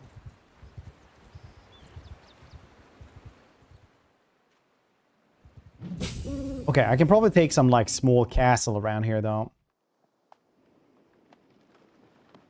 Like Port Burgess and just start from there maybe. Because I'm gonna go there and fight these dudes.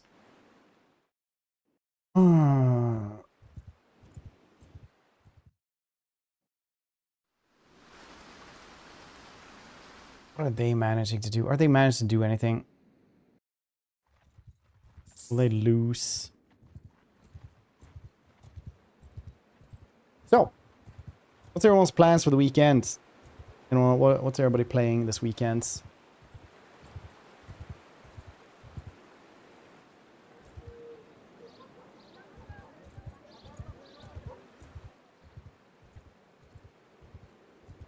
Copium, is it good? Should I get that one for Hannah?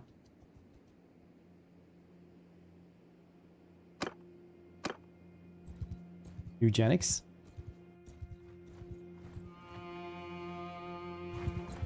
Eugenics. Mana Magic, D4. Nice. Oh yeah, D4. I need to play that one as well to try out the Warlock. That seems cool.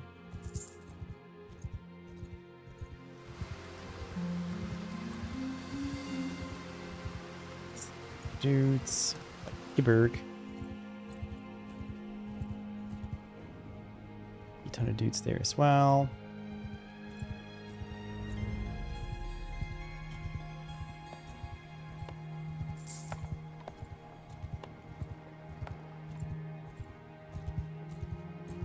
Well, yeah, they got released now for D4 as well.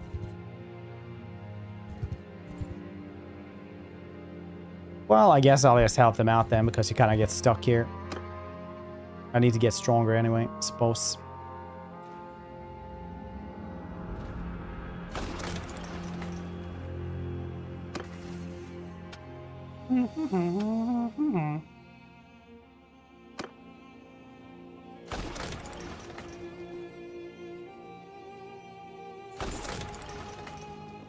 I think we could probably take on Marienburg if we would just like reload 5 or 6 times.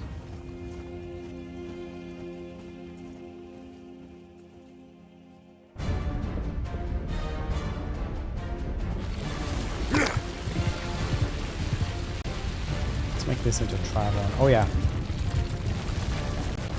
Need more spellcraft though.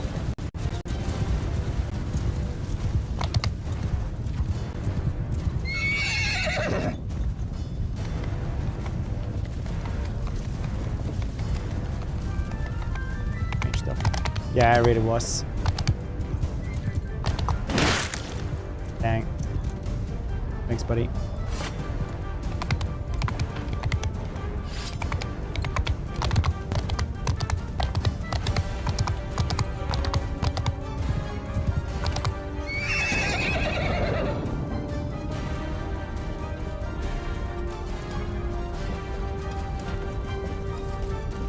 Alley-oop.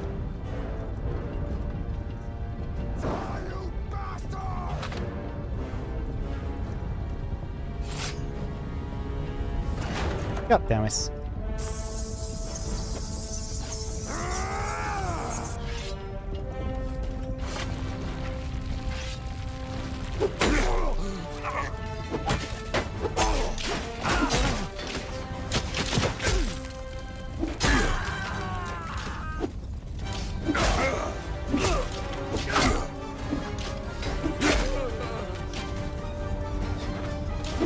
No catapults for you. Where's the more summons?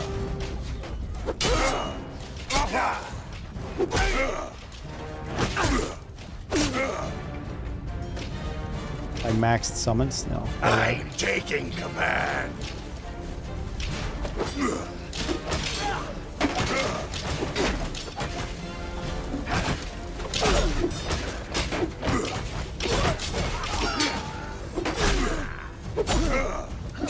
I do like how the bodies just get flung away. Make room for the summons.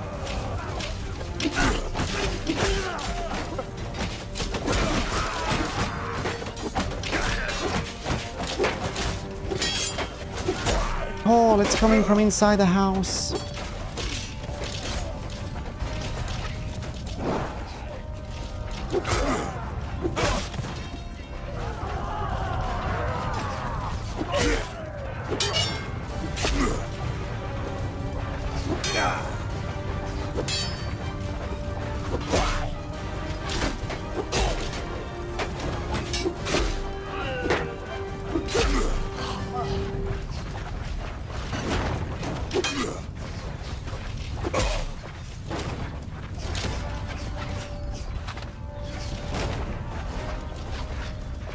Lying, am I wrong? No, I think it's like an animation thing where they get summoned on their corpse.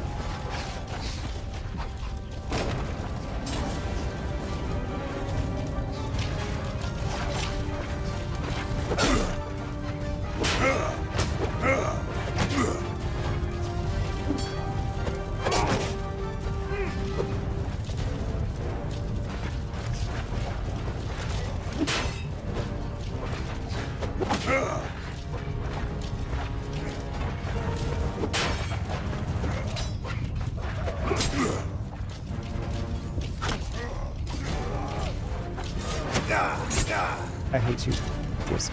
You're gonna be someone else's fault instead of No! Kiss. I didn't think about them up there.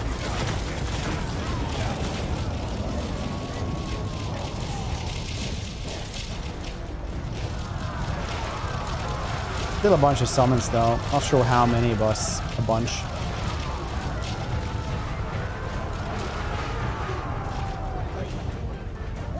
Friendly fire.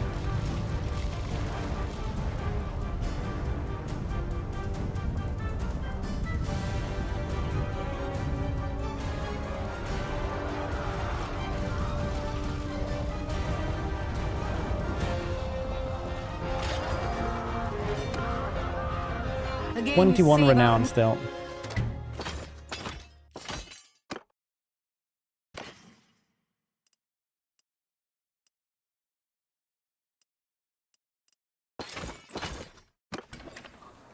Bum bum bum bum bum.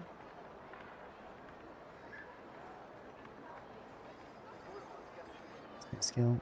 Oh, weird.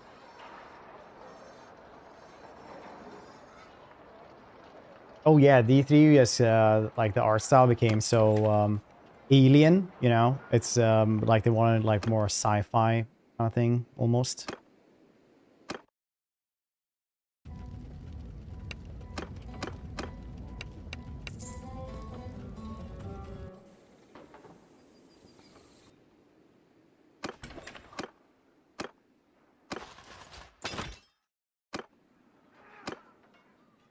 Donate troops. I have too many. Is that enough? That was nice. Since we have like 300 now.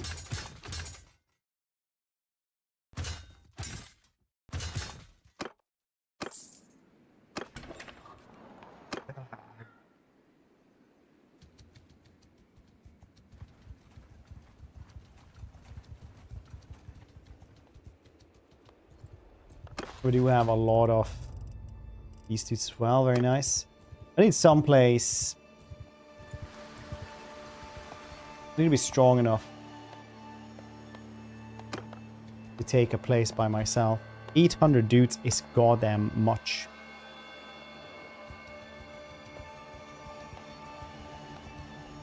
Alstar Gelt. Very nice. Okay, they are apparently That's close enough now. Who are you? very cool helmets. Very, very cool, actually. Well done, whoever made that one.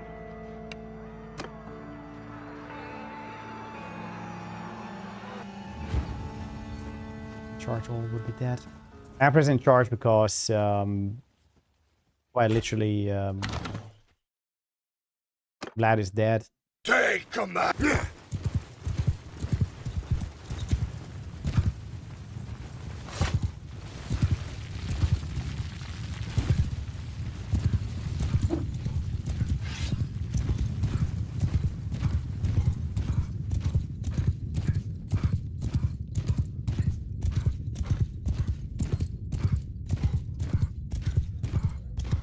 And Fred's dead, unfortunately. Well, Vlad's dead, I mean.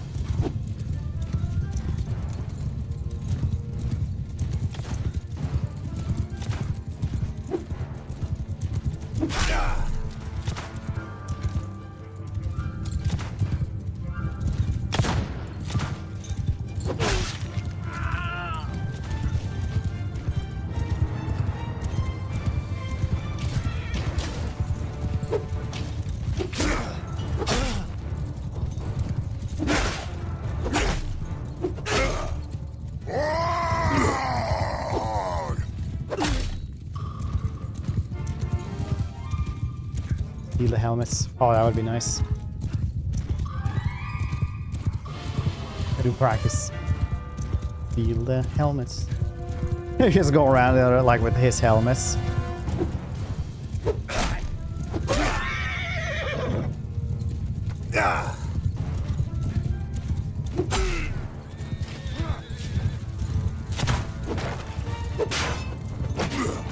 Good place to be.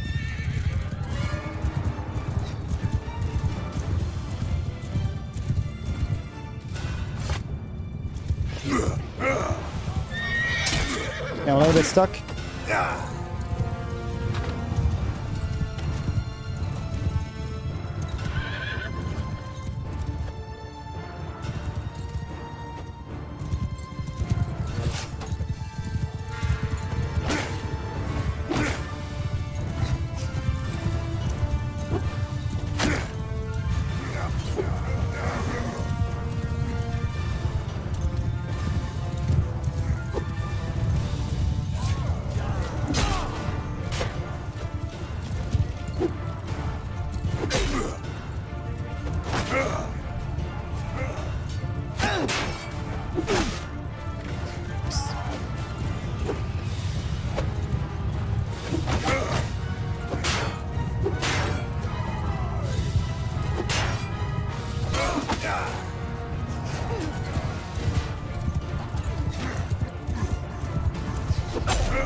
Don't! Managed to get another kill, this bastard.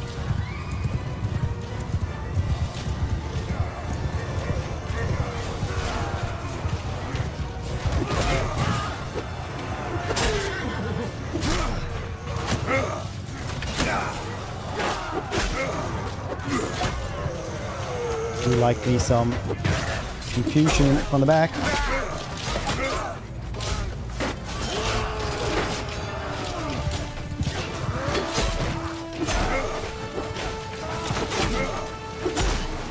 Summon some skeletons around here.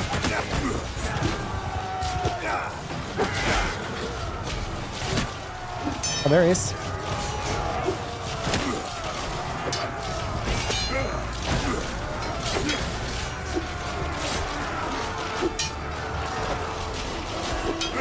Blocking those.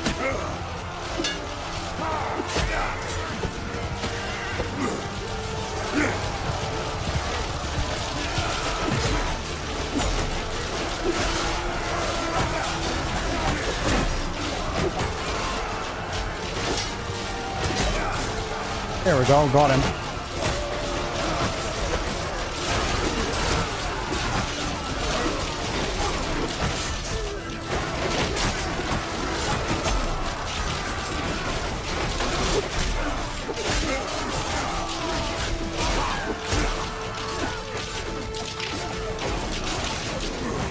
Attack, brothers. Battle him.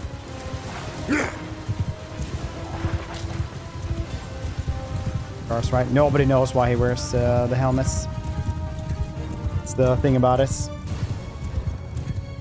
The aura farm. Yeah, it's a very likely aura farming. Could be anything.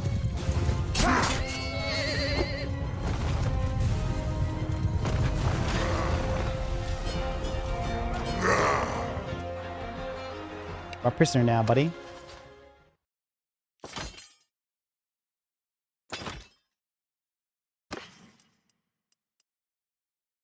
Ooh, gun. No.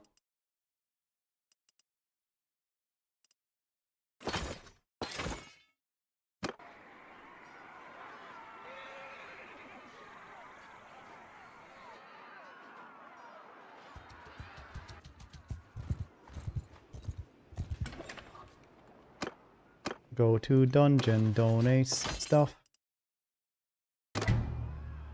Very nice. 45.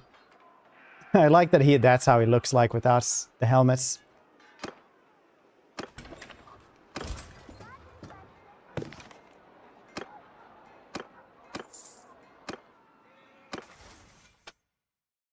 $250 soon. I need a lot more levels then. How often do you actually get these? The attribute points. Admiral penalty, enemies with mounted melee kills. Enemies with mounted ranged kills. Don't do much ranged here, do we? We go and help him.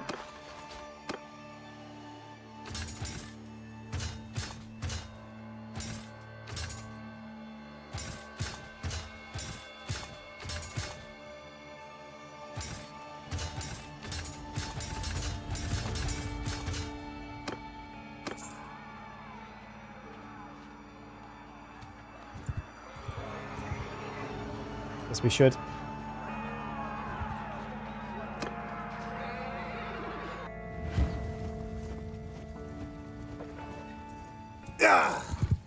Take command. Really like this sword. It's literally my favorite sword ever in Bannerlord, I think.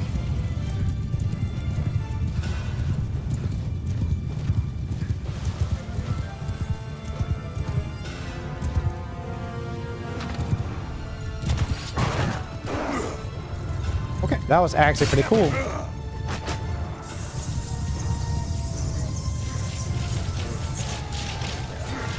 Got them 134 kills straight away.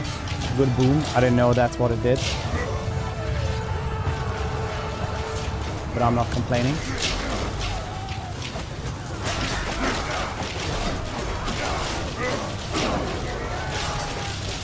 God damn it.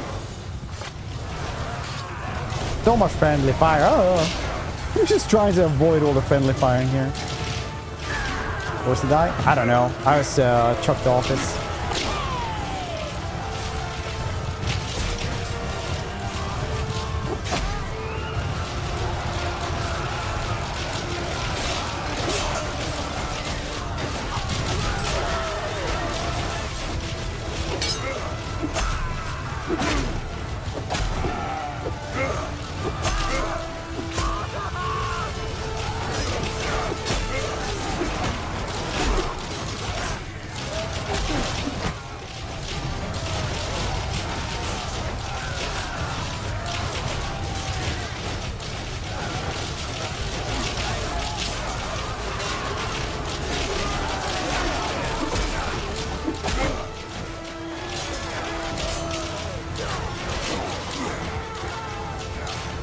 Yeah, some explosion happened. I was chucked off it instantly, so not much I could do there. What's gone?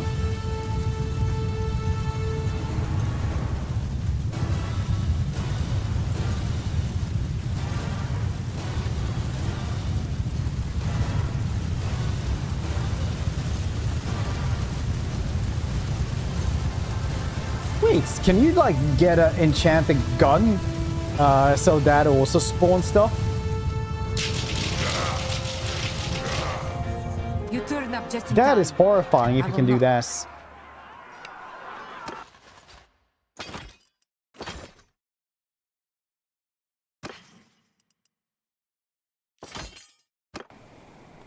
You know what we have to do now?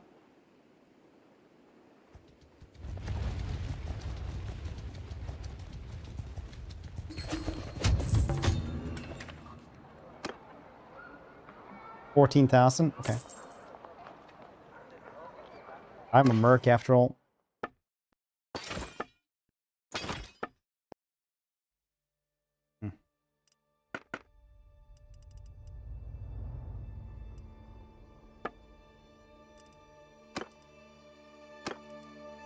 A 50.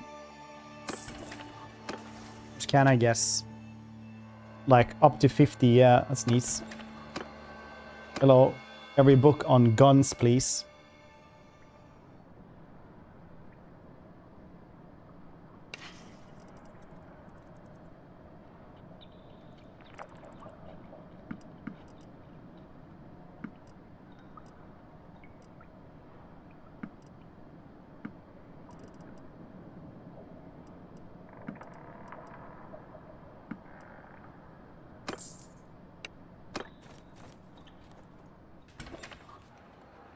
Wait, I should have sold the stuff that I couldn't... Ah, it doesn't matter.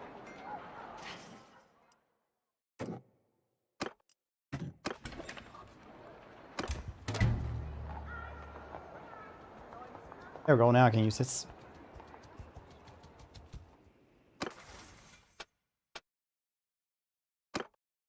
Actually, it's increased when mounted.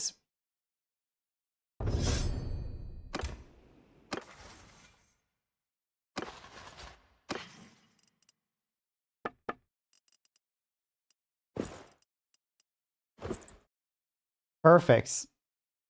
Oh wait, I should have done this.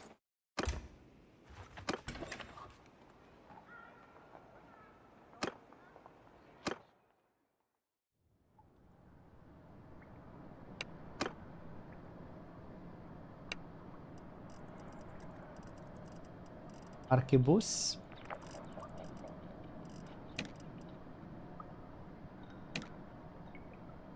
I need 15 arcane scrolls. Wait, this is literally genius.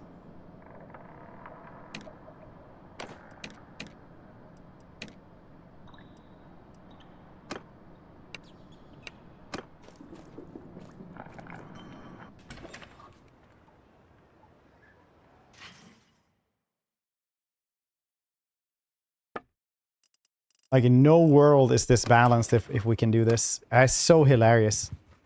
Cultists, where are you, cultists? Need your arcane scrolls, please. Not by the Ungor camps, that's for sure.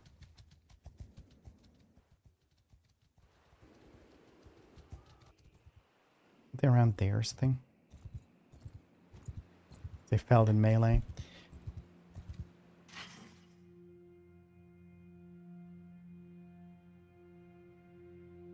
Oh yeah, it does fail in melee.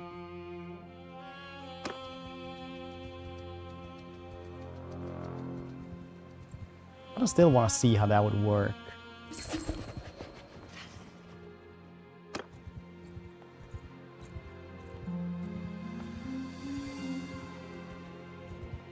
I guess it doesn't work like that though. Fine.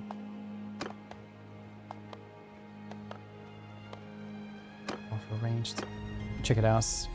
Doubt that there is, but maybe.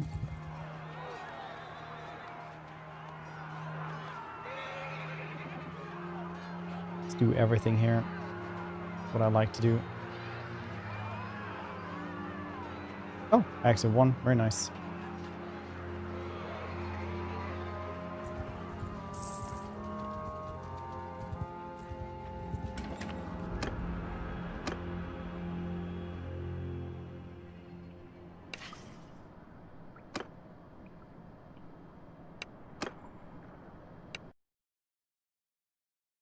Frost damage, mockery, unhollow packs, drinker of bloods, 15 extra, recover 1 health for every instance of damage dealt in melee.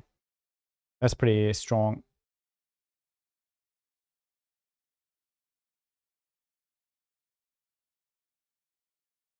Range damage immunity for a short time. That's pretty cool. That's like really cool. I'll grab that one as well.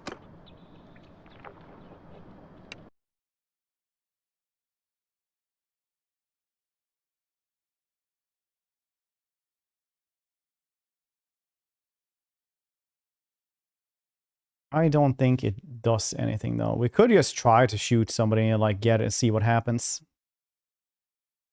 Melee one. Could it be cool though if you shot somebody and like a skeleton came around? 'Cause that would have been hilarious. Just fly up to a rooftop, snipe stuff.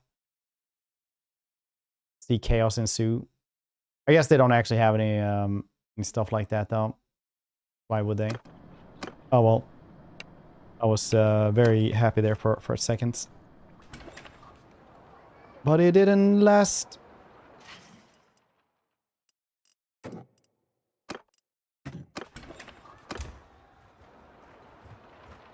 I was reading these books to level up.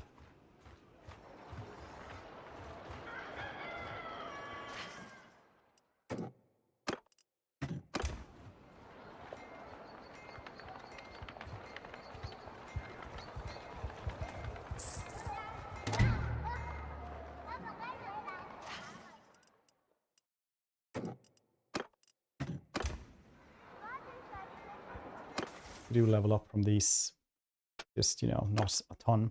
Opponents can dismount, ignore 25 or I'm not gonna use that.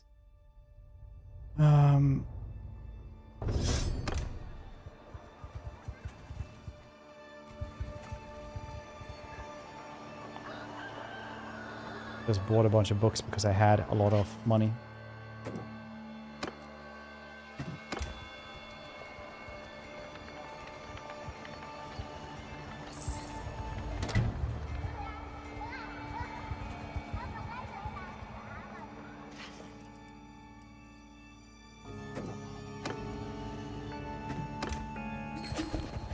Smithing, nice.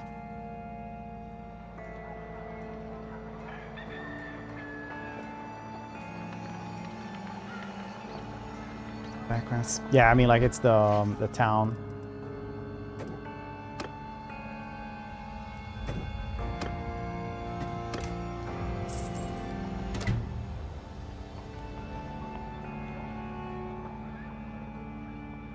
Scouting is always cool, but apparently I have, like,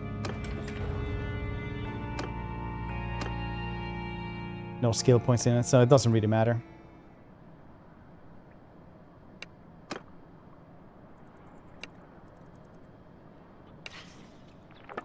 Sell these back then.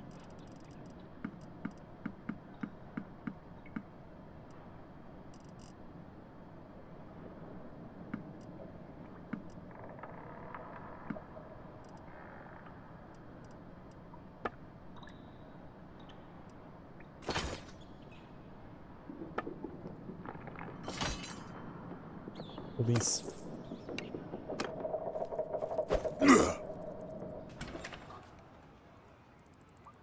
Or necros. Can take a lawman, I guess.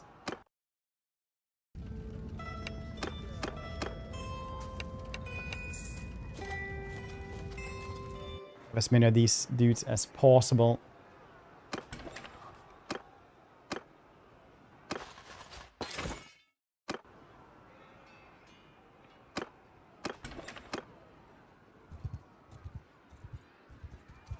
What's happened there? Did they just get their ass handed to them? Yeah, they did. They just lost. Do we try to protect Drakenhof again? I feel like they're actually going to try to attack this again.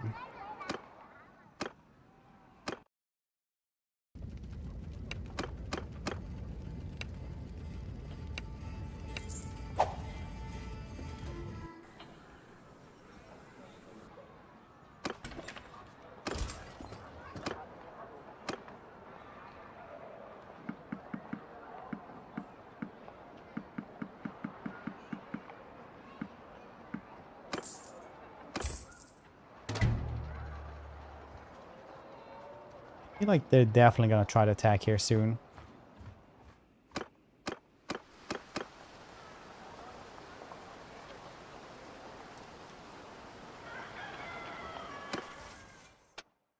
They're coming for me.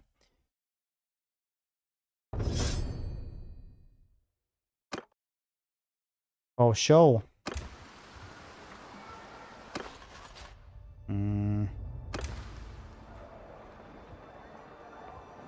Over there, Nos.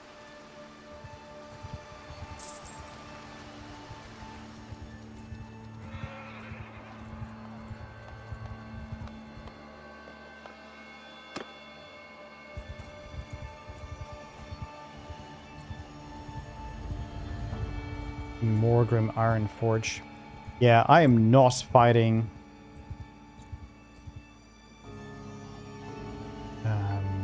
dwarves as a vampire again.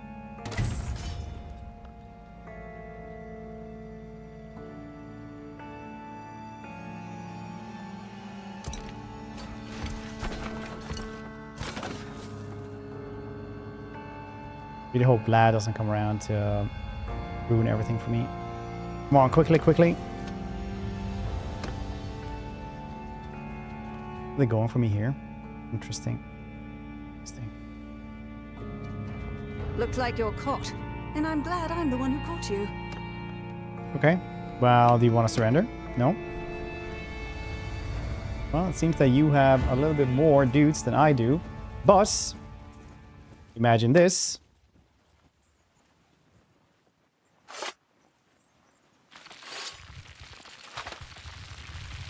Imagine that we have 125 extra dudes now. Follow your chap. And you don't have any mages. I do have magic though. I have enough for a Doom Bolt and more. If we manage to get that Doom Bolt in on them, that should probably help us quite a bit. Doom Bolt is very, very good, I've seen. Uh-oh. As soon as I find where the heck it is. Yes. Okay. Get up on the horse! Or nos. Oh, we managed to kill 121. Yeah, that's gonna make it better. Because now we have roughly almost twice as many as they have. Which is good.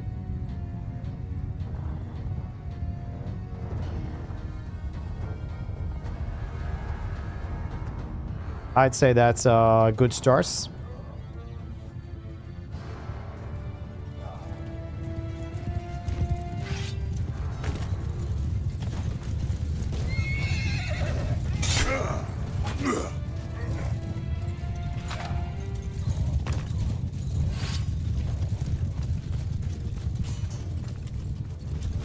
Woo woo.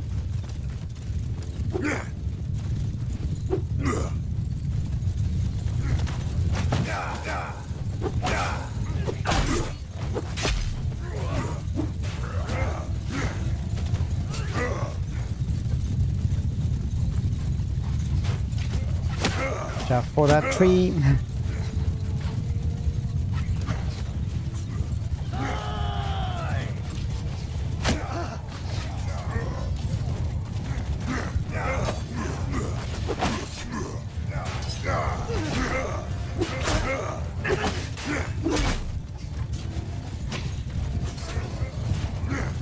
To catch one of the horses here.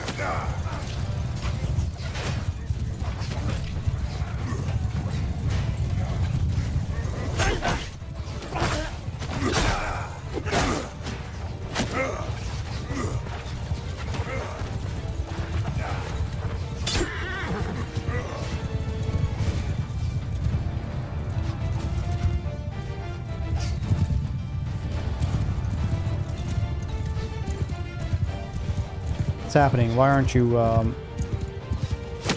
you just in the skirmish phase still?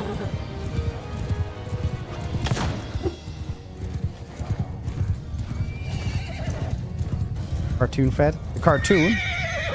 George's Jungle with Brendan Fraser. That's a movie first, right? Was there a cartoon as well?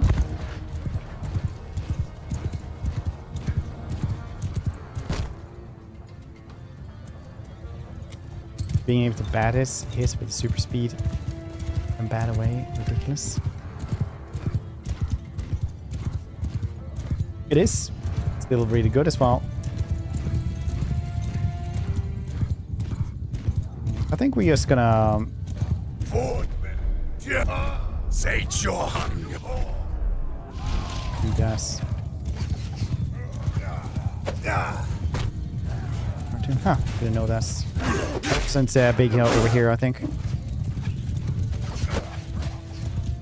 Maybe it was before my time. Yeah, I did that with a bunch of them.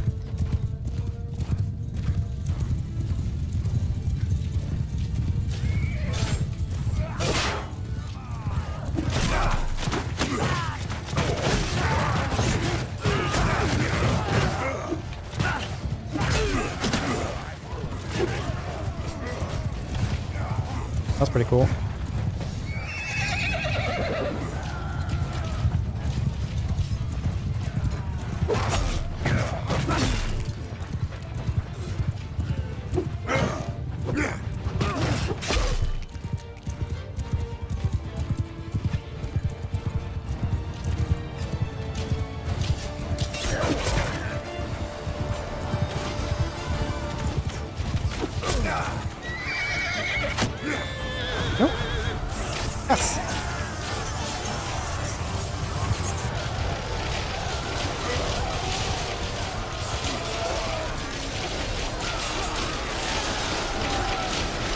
See him.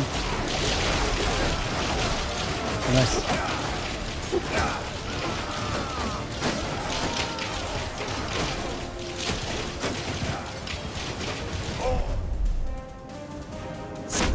Ain't your hunger.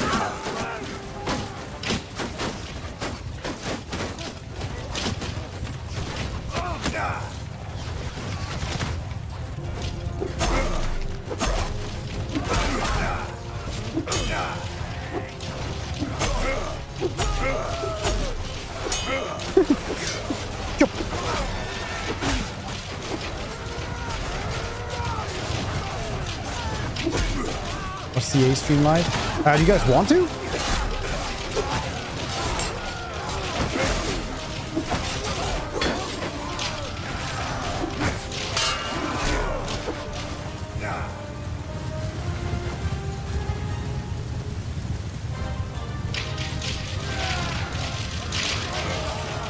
$90 renown, very cool.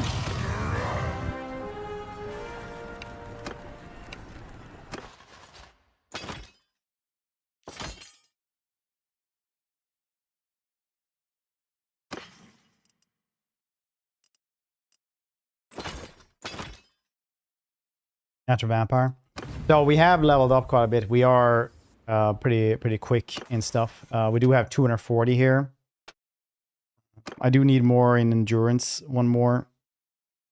I need more in discipline as well. Any buffs you cast on friendly units will now also apply to you, even if you're not in range. Damage dealt by your damage spells reduced by 15%, but troops in your formation take 30% less damage from spells. Ward save as well. 5% ward save is pretty neat.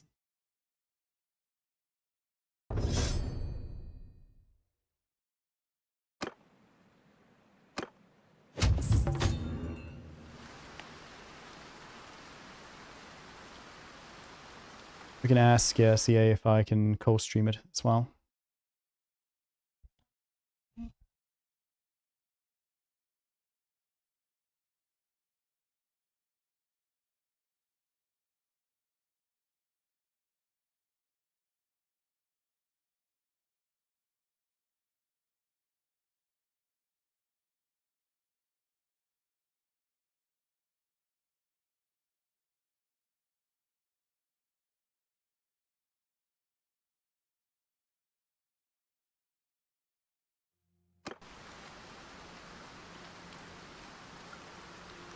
Bum, bum, bum, bum, bum, bum, bum. Yeah, that siege camp is taking forever to make. We did just get... I managed to get back.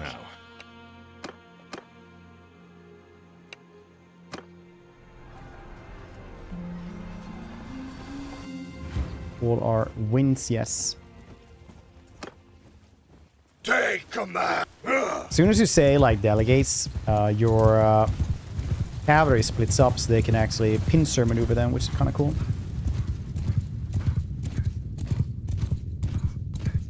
Wiki.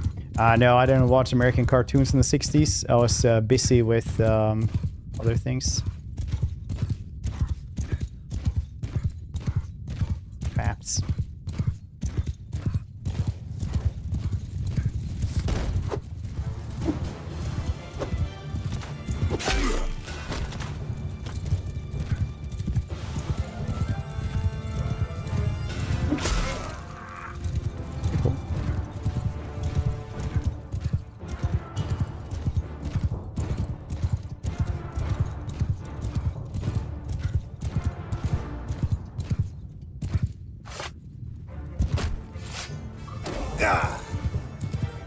Wasn't the most. Fine out.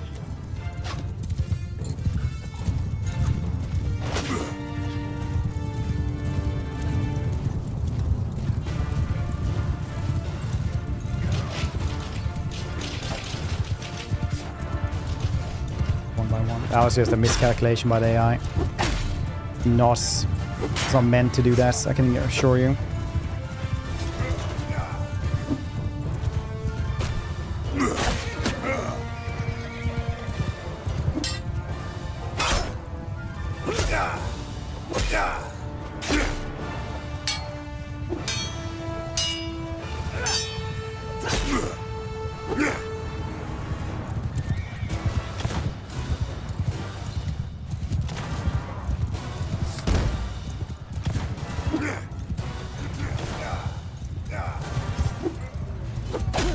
There we go. Finally got him, bastard.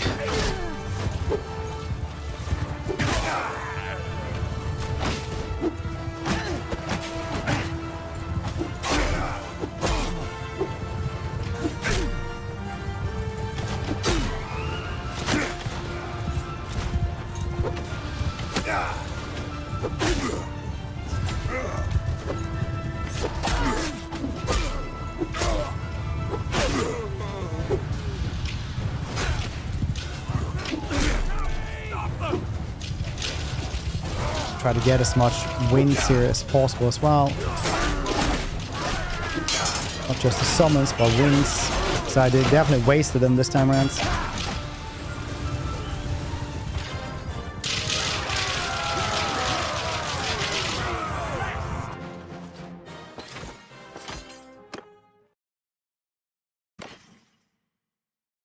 Hit the tree. Nice.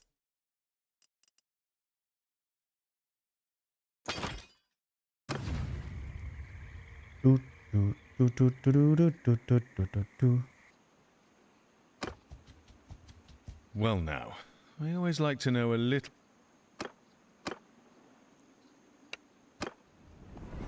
And now them as well. That's the one. Yeah, I mean, like, I watched the movie with Brendan Fraser.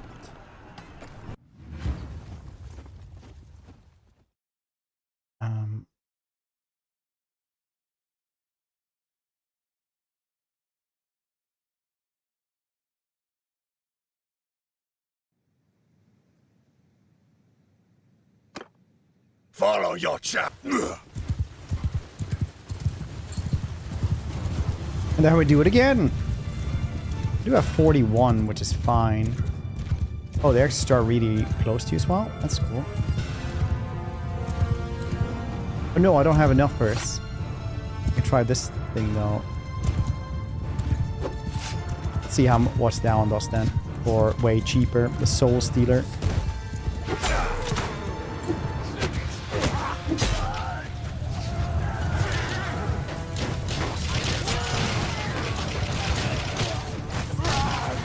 Soul Stealer was still a couple of kills. That was nice.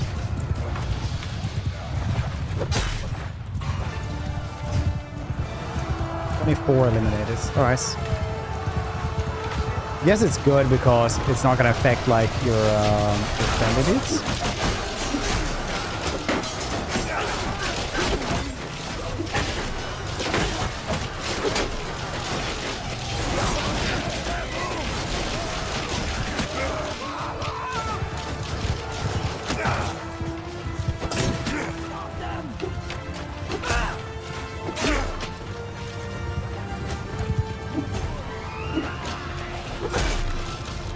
I need to, yes.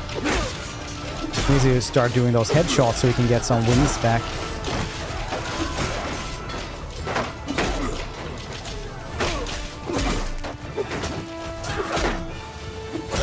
I do think that if we guess 300 wins, I can just take Marienburg.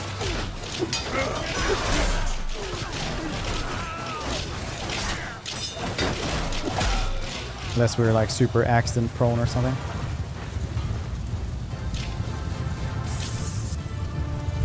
Looks pretty dope. This is all realms.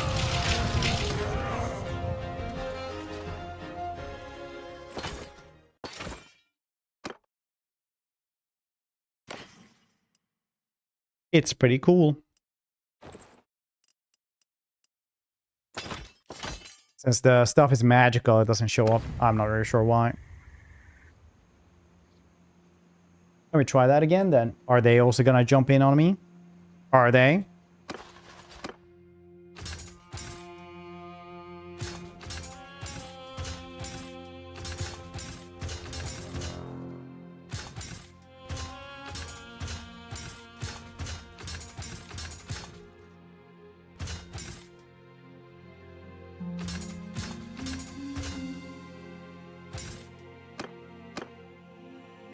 Too many.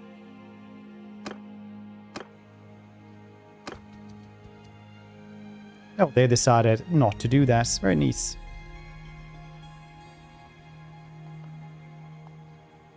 No, that's not it. The old realms is the command for that one, unfortunately. Well now. All right. Really attritioning me down here, are you?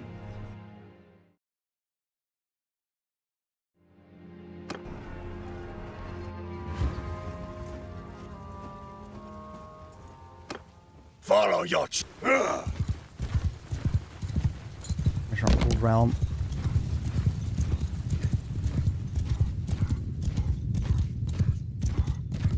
Exclamation mark heavy metal death can. Click that link. Check it out. That's a Swedish developer being super cool about stuff.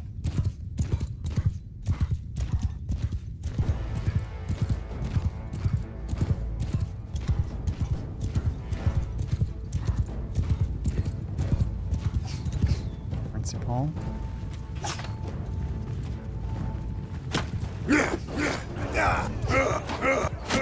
Yeah, that was good.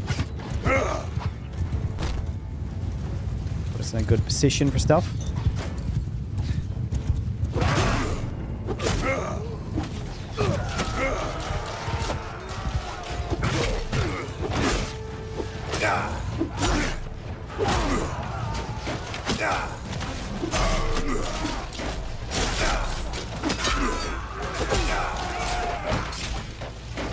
Please don't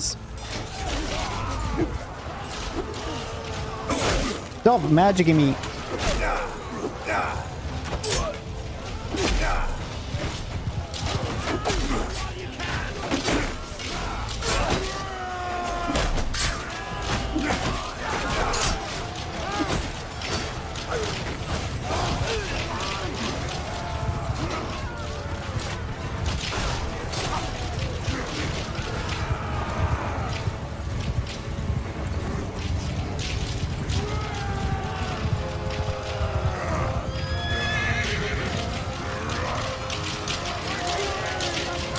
Very cool.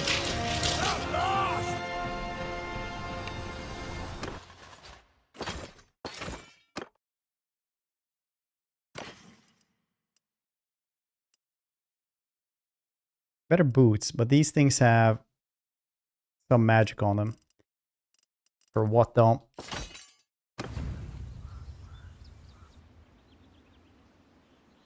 Oh no. Yeah, alright, well we'll do it. Who are you? Answer quickly before I give the order to attack. You as well? Siegfried?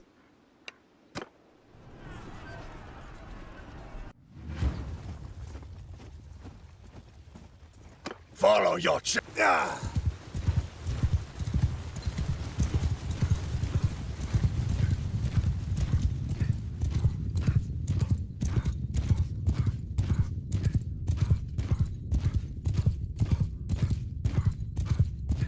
It's like 7 new games. Oh really, Quag? Really? Yeah, click that link for Heavy Metal Death Can. It was a really cool game. Honestly, the puzzle, I would not have figured that out without you guys. I'll just be honest.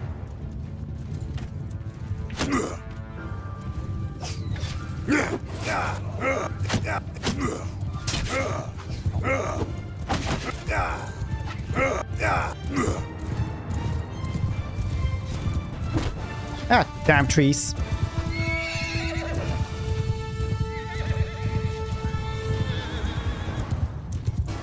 It's here very every so often, but it's how strong. The Necroarch is crazy strong. Uh-oh. They should be able to handle this.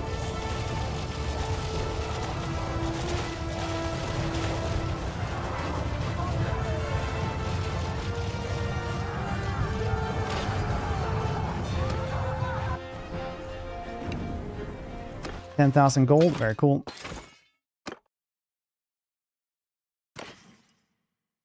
Oh, those boots are really cool.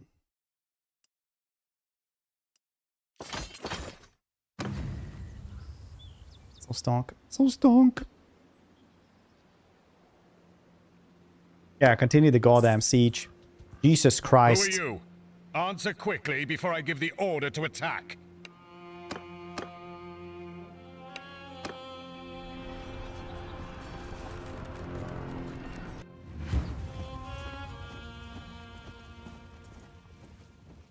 Roll my necromancers.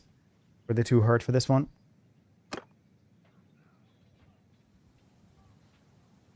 That is too big. The hat is very big. Take them. Oh, where are they all coming from? Hat mogs. I was hat mogs. Sad truth.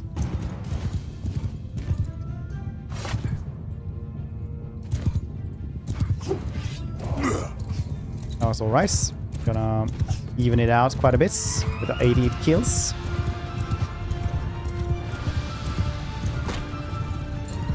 What I expected.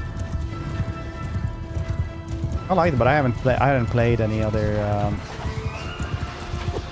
Might of Magic before, except for Dark Messiah. Oh no. Shit. Oh, no! Okay, it's all lost now. Maybe the cavalry is strong enough.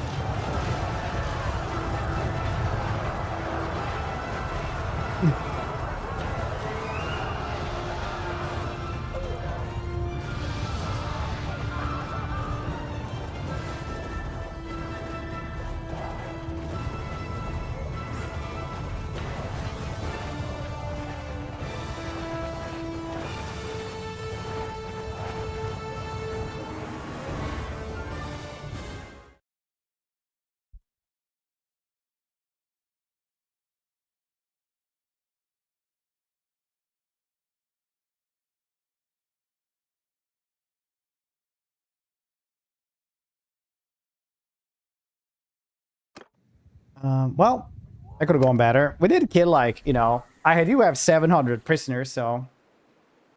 all right, let's check out that stream then, shall we? Yes. Kill jail.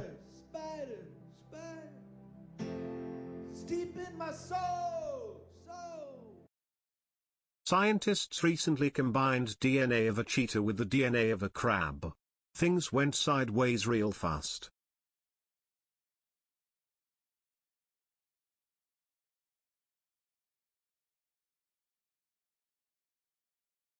Thank you for 83 months.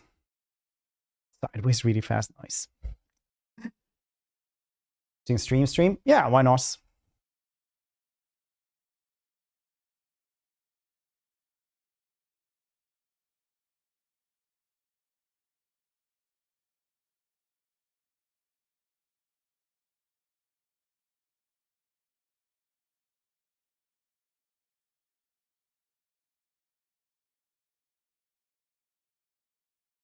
There we go. Because this is what you voted for. No? Yeah.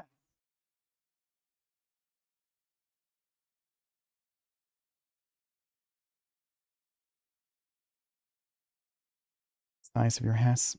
Fair.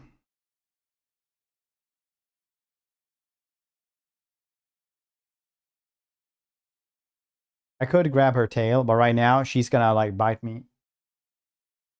She's very easily overstimulated, and she just fought with her brother. So he was trying to climb up here. She hissed at him, and he had to run away. Now she's like all on edge.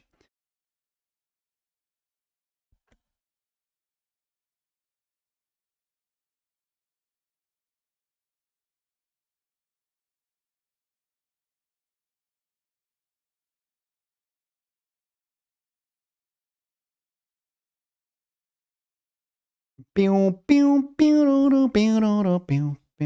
shit, maybe I have it. Welcome to the very first, maybe last, we'll see. But at least the very first. The confidence. You guys want to hire, maybe? Some of you who've been around in the community for a while may remember the old What the Teams Are Working On blogs. We thought about doing one of those, and then we thought maybe we could do something a bit more interesting. So we're here to effectively do a live version of them. We've got about 7 sections of this stream. You'll see some stuff down below, but Warhammer 3 has separate sections for updates, Vishiva for Lords of the End Times. There we go. I'll say now, of anyone who's watched the Building Medieval 3 streams, you're going to see 2 very familiar faces very quickly. But that's kind of the vibe that Very good audio. Can you hear Josh? If you've come here expecting to see cinematics or highly polished assets, 80% of this was recorded by me at my home computer. So you're going to see some sneak peeks. You're going to see a lot of in development, a lot of rough stuff. But know that we're not going for high quality CGI trailers here. You're going to see some real behind the scenes developer footage. And we're going to start off. Yes, we've got a lot to go through, so we are going to speed it. through. We're going to start off with Medieval 3. So I'm going to swap us over. Whoa. To our Medieval 3 section. Welcome. The only people who've really, apart from Roger, I guess, sat on these sofas. You're up first. My middle name is Show and Leif Tell. as well. Thank you very much. Thank you. Yeah, good to be here. For those, so obviously we've done some Building Medieval 3 streams before. People in the audience may not know about that, but for those who haven't, or those who don't have a 2-month memory, who are you guys? So I'm Pavel. I'm the game director on Medieval 3. Hey everyone, my name is Leif. I'm the creative director on Medieval 3.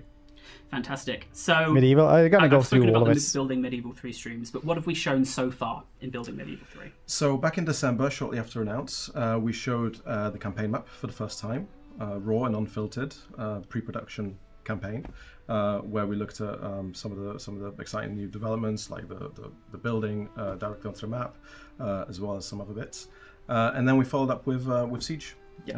Siege battle just a month ago, I guess. Yeah, and authoring of settlements, which is a big topic for us right now, and some of the new bits of Siege gameplay. Yeah, that's right.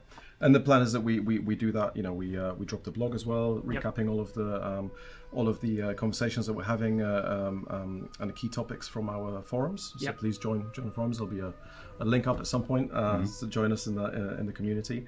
And yeah, we're looking to keep doing that. Yeah, so fantastic. Well, I'll ask one last question, then we'll fully dive in. So, what is the current development focus? Well, one of the exciting things we started since our last live stream was really to start looking into our unit rosters. We sometimes joke that we talk a lot about exciting features and new things and whatnot, but really what a lot of our fans are caring the most about is the unit roster. So it was a great time to start looking into that in more detail. I'm not sure we ever mentioned it on stream, but one of the historical consultants we worked with last year is Professor Peter Wilson, who is an expert on the Holy Roman Empire, and we felt like, okay, this is one of the reasons why starting with the Holy Roman Empire is actually a good start. It's also, of course, a very interesting, let's say, melting pot. It's not the most straightforward roster to start with, so it was a good, let's say, first stab at it, and I guess we're going to talk about some of that detail today. And just jump in because actually some I'm just additional gonna context switch for, here, like for the those that scene haven't for maybe 2 joined us on the seconds. Building 2 seconds. I'm just gonna fix live this up streams, because is otherwise that, I show we like are my in pre-production. Microsoft So email and this is shit still like a that. phase where For 2 we seconds. are pre-producing the game. We are looking at which features can fit, what can work, how can it work, and building the rosters and designing the rosters and for the factions that we want to feature in the game as part of that work. So just some context for those that maybe don't know where we are. And I believe we'll be showing a little bit of roster from one of those factions, right? Yep, we can start to just show sort of an overview. Don't worry, we'll talk more in detail about things, but it's too loud. Obviously it's a long process to really settle on the roster, and as Pat was saying, we are still very early, so there's a lot of disclaimers here that things will probably change in the upcoming future. It typically starts with sort of really the game design view on it, where we do a lot of research. Oscar, one of our most experienced battle designers in the franchise, has taken the helm on this roster specifically to really catch, let's say, the vibe of, okay, the Holy Roman Empire, if you think of the military formations of the time, like what are they really about? Yeah. And then we had a great opportunity recently to collaborate with Dr. Tobias Cackwell, who's a former curator of the Wallace collection and sort of a really established coryphée, is that a word? There we go. In English? Better now? A real established expert. Yeah, coryphée for the German. Yeah, he's a real doctor expert of armor. Yeah, exactly. Like a real expert. Why that happens like that whenever I switch an to this accomplished one. jouster. Yeah. Accomplished jouster as well. I will quickly interject to say, Mr. Producer, Accomplished if you could turn down your jouster headset, is pretty good because though. we can hear I would you want to and be it's that. echoing onto the stream. Yes. Thank you. Mr. Producer. That's a little bit. And one thing worth mentioning here as well, that throughout pre-production, we've already mentioned two historical experts that we're working with.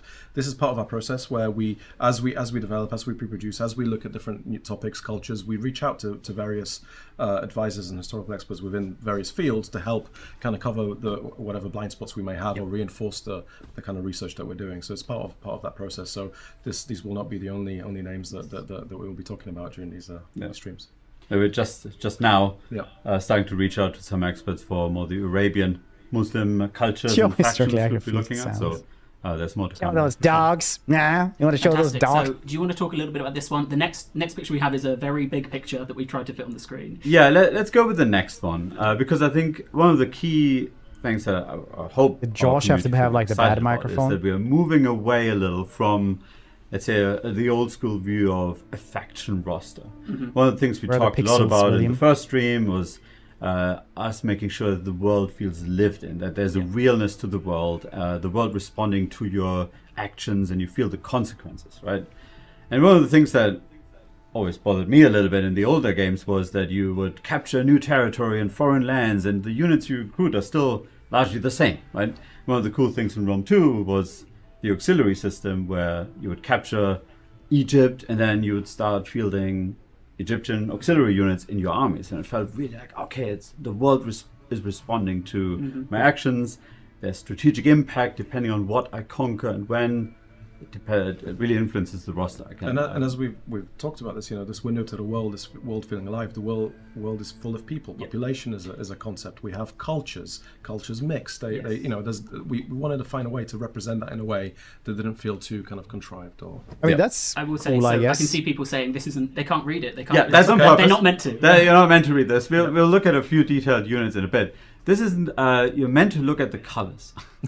So what the colors are showing how the us auxiliary here system is, works, because you still want to have like everything your that's normal red on dudes, the right? side. These are cultural units. That's one of the sort of major leaps we're taking with rosters here, where all the units in red are not technically part of the Holy Roman Empire roster.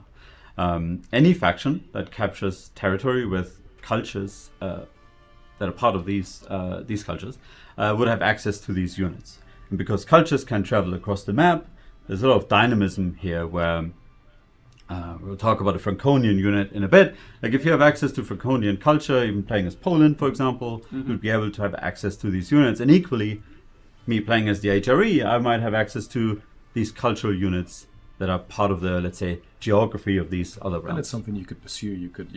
Everyone gets me on these cultures now. Yeah, exactly. Then I guess in it yellow might be like is weird possibly if you always part. like go into the These are center of the map, and then you'll have like same stuff there. The Holy Roman Empire alone, like no other faction ever has access to these units, and that's of course where we really lean into, let's say, the personality and the sort of the vibe of the Holy Roman Empire. Trying to. If Mr. Producer could slightly turn down his headset a little bit more, we can still hear quite an echo. He can double check if it is his headset. I don't take just it off. talk over. Sounds like myself. a speaker somewhere, maybe. It's live and unplugged. Yeah. We should also say there's a big forum post going live right now, or maybe after this, where there's a lot more detail about this. So I think we have this image in high res as well, so you can see the detail of that. So if you can't read it now, don't worry. Please check out that forum post. Being able to read the last color I will call out is economy? blue, which is what we call a faction block. So that's sort of a granularity layer a little bit below the faction, where say you have the Duchy of Saxony breaking off the empire in revolt. The blue units would be what that faction has access to, so that's sort of in the rough geography and block of a certain faction to give a bit more regional identity, right? That if you have a revolt in France, they would have different units than a revolt in Germany, for example. The other bit you might see on this sheet are the little labels on the side in the top right corner. They're green, grey and blue labels, and they are the population estates that these units are drawn from, something we will talk more about in the future, in a possible future live stream. There's some more info in that forum post as well, but that's really what kind of people do you need to recruit these units. Green is peasants, so that's your rural population. Grey is the townsfolk living in your cities, and blue is, of course, the crossbody, charm, the bonds of darkness, which are melee. Yeah, same. So do please check out the forum post. Try it out, see what happens. If it's not live, it will be. Try it out. Let me know what happens if it works. Factions, the roster designs, the cultures, the Leader charts. charts. All of it. So they are it's beautiful really, charts. Really comprehensive write-up. They have several colors. They have green, blue, yellow, red. Okay. So should we talk about a few specific units there? Yeah, no, for sure. Or this is pink. For all of those who were demanding we zoom in. Finally, a bit closer zoom. So starting at the top picture is a unit we're currently calling Ministerialis. Actually, quite interesting when we started to look into what are the differences across Europe. There was this trend of, let's say, non-noble knights. Of course, the British yeoman or English yeoman. In Iberia, it's the villain knights, and in the Holy Roman Empire, it was the Ministerialis, essentially a class of, what is this? Let's say, non-noble, more wealthy townsfolk. A suit and tie for the stream. Do you even care about Total War, Fred? Or honestly, who would essentially work as I'm just knights that person who just shows up, and they're like, "Oh," and they're sort of a lighter version of the more classic knights. And you can see here the before and after is essentially fresh t-shirt, our initial like, concepts on the left, and then on the right, after working with Tobias Capwell and his feedback, and of course, it's a little bit of a flex on our side here. How well we got it right at the beginning. We got to play spot the difference. Sort of the level of detail of the feedback. His main point of feedback was the chaussées and that really the calves ought to be protected, and that's why on the right you should see essentially the calves being protected by chainmail. I have to squint, but yes, it's there. Yeah. So there didn't used to be anything there behind, and now there is. The Constafflers. So that's the unit that we currently sort of see as unique to Franconian culture. And it's of course a topic we talk a lot about. Okay, what is faction unique? What is cultural? But it really felt like sort of deeply rooted in the mercantile traditions of Franconian, the wealthy Franconian cities really funny if I along the River Rhine and whatnot. And these are essentially a professional, almost like mercenary militia in service of the rich patricians of these cities and protecting these towns, and then occasionally being drafted into the armies of the empire. You can see quite a bit of change here that we did after the feedback from Toby, calling out that these helmets that wasn't really part of let's say the wealth that would be attributed to these units really is calling for better did he ever get an Oscar protection and these iconic helmets that are quite like every other award for uncut gems, but never an Oscar, fashion, I think. He got snubbed with the facial visors and whatnot. I've seen people trying to work out, especially in that top right one, what the differences are. And I know you called out the calves, but for me it's the split between the legs. That's a little an animation consideration rather than but yes, right there. And and also there's obviously the QR code on screen, so do please. I believe that post is now live. Fantastic. So so do follow that QR code, not just to see the. This is such PR talk, right? Like the smallest things that they won't change, they can talk about. Like you conquer the map, you can have like auxiliary systems. Are a good example like as well for like when you as another faction capture territory. It's ever been nominated. He won everything else for uncut gems though, which is really funny. Get some of the vibe of the local fashion. I don't know how many awards. I think it was like, wasn't it like really keen on is pronouncing not exactly a dozen, but like 10 or 11 or something. There's a great video by a YouTube channel, Lorica Design, I think it's called, really highlighting like the fashion differences between Italian and German styles, and this is a great and that's what I love about this approach, because it's the replayability value as well. When you're playing maybe the same faction, you take it in a different way, interact with different cultures, different regions, decide to expand in a different way. You will have a different experience in terms of the roster and the units that are exposed to you. I think it makes it feel far more integrated, part of the world, that living kind of world. I saw Medieval Kingdoms 1212 in the chat as well. Yeah, and we're also going to do an extra live stream today because we are about the accuracy, but they thought it looked great. Dune asked if are we ready to show or Funcom wanted to see if we wanted to check out for the stream, and Dune show and tell as well. Yep. It's an iconic unit. We're going to be going pretty for a very long time the today. Imperial Knights of the Empire, sort of the thing you look forward to the most, finally recruiting. It's a little bit more elaborate in that forum post that. Or sand. Dude, I wish. Wouldn't that be nice? Upgrades through the centuries that evolve the unit. Are you hoping for more sand? At a more later era or more version of the Imperial rocks. Knights, showcasing some of the things that are talked about, like the iconic armor fashion within the German region with the Kastenbrust, rocks, which is more pronounced on the left. I think sand. And then after Toby's feedback, we built in a little more exciting with the worms. Some of the more slimmer designs with these sort of these rifts, not rifts, rifts, sort of ridges. Ridges, yeah, thank you. Contours, downwards one. So, and I would expect tiny that rocks. The heavy knights from the different geographies would really carry a lot of that regional fashion. Conan is apparently becoming like way smaller, also in Unreal Engine 5. Italian knights, for example, or Iberian knights.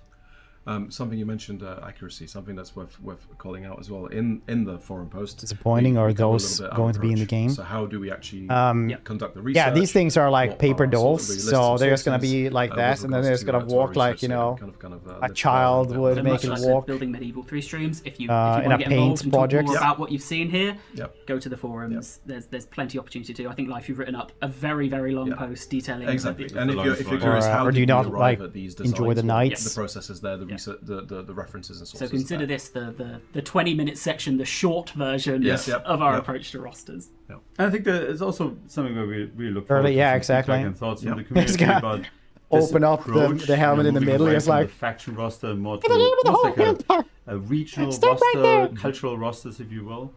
I hate the French. And of course, if there's any, let's say, cultural iconic formations that people definitely want to see, it's great to feedback on in the forums. For sure. So I think we're going to be moving on to questions now. There's one question I can see from the community, which was how many of the team working on Medieval 3 are very familiar with Medieval 2 and understand, why it's still considered so great? I think we talked about this in the first stream, right? A lot of our team are, let's say, big fans of the old games. Not many has worked on it. Two of us have. Nick and I have worked on it. But definitely a lot of fans of Med 2 and some other historical games, of course. And a lot of, let's say, hobby historians. I think we mentioned this before as well. Like I named up Oscar. He's definitely like really invested into the era. Luke, of course, and a lot of others. We have fans of Med 2 that played Med 2. I think as we all before joining us. As well. You joined me on my famous Let's Play where we failed the Crusade on the last turn. Okay, so we're going to move on to some community questions just so we can keep. We've only got 2 minutes left, and we're definitely going to take more than 2 minutes. We're going over time. So you guys flagged this yesterday in that we wanted to start off answering one of the biggest questions from the last stream. It's so weird to me that they started the hype cycle so early with this one. We're going to give you in development really feels like they just want to get things out there that is relevant. We live up to our promises. So this is already, even since the last stream, right? The progress. This is hot off the press from yesterday. So you're seeing the iteration 0 of carried ladders. And it shows how early this is. But really one of those 80-20 sets of rules, like 20%, like that dude will do 100, will do 80% of the work. We're currently working on this, and the rest will just tag along. Hey, the stream is about what we're currently working on. This is something everyone cares a lot about. We are just working on this. Starting to actually, work on he's this. carrying the entire ladder with them on. They're standing there ready, and he's gonna put them up, and he's gonna be like on the ladder straight away. There's of course lots of micro and macro challenges around ladders. starting from the It's animation. really 5 years away. Dude, if it's how like they're holding it, how they're carrying it, 5 years how minimum, I'd starting say. to pick up the ladder. Game development is so long nowadays, dude. It's like 7 years, like mostly for like big games. So a lot of, it's not necessarily unknowns, but a lot of nitty-gritty stuff we have to work through. And this speaks to... I like how the anti-aliasing is still something that is shit in the new engine, apparently. It's like ghosting like crazy the ladder. We are rebuilding a lot of the core features from the ground up in the Walker engine. So things that may have existed... They probably fix it. I just want to no give them a little bit of... And we have to re-engineer and rework them within the context of the new engine. And these are challenging things. They are. Such a large so ladder. I'm going to fire at you then. We've got 5 questions, and then we'll wrap things up. Some of these very quick. Will you be keeping the debug cam that allows you to see inside towers and keeps? Before you answer, I'll just caveat where these came from. Yep. We trawled through the last stream and the previous Building Medieval 3 stream. We found some of the most common questions from those. That's what I'm pitching at you guys. So, will you keep the debug camera that allows We'll try you to see communicate inside feedback towers and this time. keeps, Yeah, which is, Booker, I that think, is the actually a camera on very, screen very right good now. point. So this isn't... Yeah, the intention is that this isn't a debug camera. This is the intention. We want to show you inside the towers. And what we ship with will be a more refined version. It's looking of what pretty we're cool. seeing here. Yeah. So I do like that they seem to be mainly targeting their own blue dudes. Larger meeting a while ago, and one of our directors and franchise came up and said, "Oh, this is so cool! This reminds me of the old medieval books as a child. Opening it up and seeing through. Right? Yep. This is exactly the vibe we're going for here, and ideally, visually, we could get some of that treatment where it feels like, okay, you're weaving away essentially a layer and you look within, but yeah, the goal is to keep that view. Yes, for sure. Next up, I think we have a question we saw maybe once or twice. Are there any plans for naval battles? Yes, this is definitely a topic that keeps coming up. It's something that we know that our fans are really keen to have in the game. It's something that we absolutely would like to see in Medieval 3. So it's not really a question of if. Look, they're climbing it like the ghosts in Warhammer. As I mentioned previously, we are rebuilding a lot of the kind of features from the ground up. So naval battles, as we remember from Thrones, no longer exist in the engine. So it's something that we have to rebuild. And our focus currently is on the core of the experience. It's the land battle gameplay. It's the campaign gameplay. So at the point when sieges, of course, yeah. So at the point when naval can kind of stand up to those in terms of quality, then yes, they'll find a place, even if that means after release. But it is definitely something we'd like to see. I think CA is one of those companies that there's a lot of them that do does this. As they've been so far, there's a focus on if we're adding in everything it's is to get it to a Metacritic score of 80%. Loads of features at a shallow level. It's making sure the ones if things aren't really good enough, it could drag it down. They'll just like not have it in. All of these elements, prioritizing them, seeing what kind of combination of elements can we get done in the time to the quality that we intend. So this is what all of this is about. So a quicker answer maybe for the last 3. Not that those were long, more that we've spoken a very long time overall. Can you explain why it's mechanically so hard to path your units through narrow streets, and what steps have you taken? Well, it's sort of similar to ladders a little bit, where if you think about all of our entities, they essentially pathfind themselves, right? So they have to synchronize among themselves. They have collision, they have mass, they have animations that all have to interact with each other and everything else. Yeah, and then you might have situations where, okay, it's getting attacked on one side, how are the other entities within that unit now pathing along that corner. So it's, again, more of an engineering and animation challenge that is just takes time to... I didn't see it. It's resolving the interaction of the entity collisions and the hard collisions of the environment, and doing that at scale with lots of entities. The tighter the gap, the trickier that is for the kind of systems to actually navigate in a way that doesn't cause blobbing or doesn't cause any of these congestions that we've seen before. So it's definitely a technical challenge that we're making good progress. I will throw, I think, just one last question at you then, which is are you aiming for castle sieges alongside cities? It's something that we're currently looking at, yes. So it's as with everything else, we don't know if it's going to work.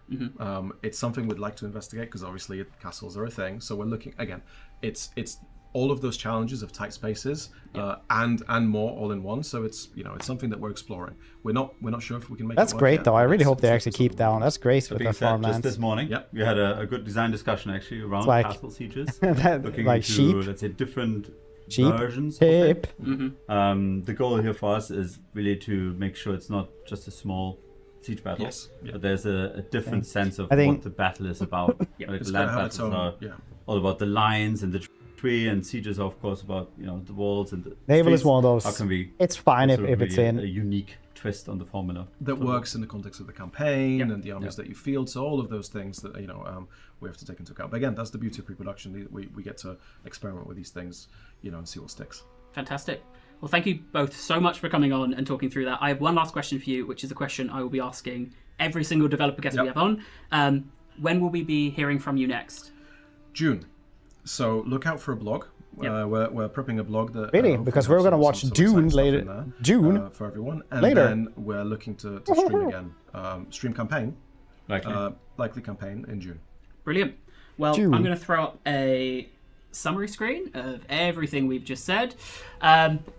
You'll see there's no camera here, so you two are free to skedaddle now. Thank you very much for coming. Thanks, on. everyone. Thank you. Cheers. When we come back, we're going to have a new guest and a new topic of conversation. But as a summary there, you can see everything we've just discussed. This page is going to grow as we go through our topics. I want somebody who looks But crazy in for the next meantime, one. as our new guest gets seated Like- and avoids just the numerous Something hanging like- things we have from the ceiling, I'm going to ask if they're My good. name is Caliban II, and I'm Rome 2, the lead developer Okay, now. Let's move on to Rome 2. Like, really, really humongous Hawaiian shirts. Wow. Welcome, Jack. Jack. Hello. This is maybe the... Jack Lusted, Oh, right? is it- Wow, we've solved the echo. The TV that we've been using had audio on. Well, I heard it was like Ducks Under it. I was like, okay. TV speaking. I can't believe we figured that out. I can't believe the audio was on. Welcome, Jack. So, this is the kind of the surprise of the announcement of this stream. We've spoken before about we want to go back and update some of our historical titles. What is the aim? So, I'm surprised. I guess it's you who's at least for Rome 2, if not more, heading up that initiative. What's the aim of going back and over these updates? So, yeah, really fun. I have a new role within Creative Assembly of being the back catalogue product owner for Total War, which is very much managing all of our older historical titles, looking at opportunities with them, including, where possible, making updates. Yeah. The first of these is Rome 2. And here, it's the goal of having a series of free updates to the game that improve battle gameplay, campaign gameplay, doing some visual improvements as well as some bug fixing that I'm calling the Pantheon updates. Yep. That will come together as a nice big thing. So this isn't going back and making a DLC, right? It's going back and it's providing gameplay updates, bug fixes. Yeah, definitely some bug fixes in there. It's not new content. Some of the changes, particularly in campaign, will change some of the content there, but it's very much using the existing building blocks. There's no new units, no new factions, no new campaigns, no new DLC. So we're It's refining free the game content, that's there, right? Free improvements. And I think maybe the second surprise for people then is this isn't an update.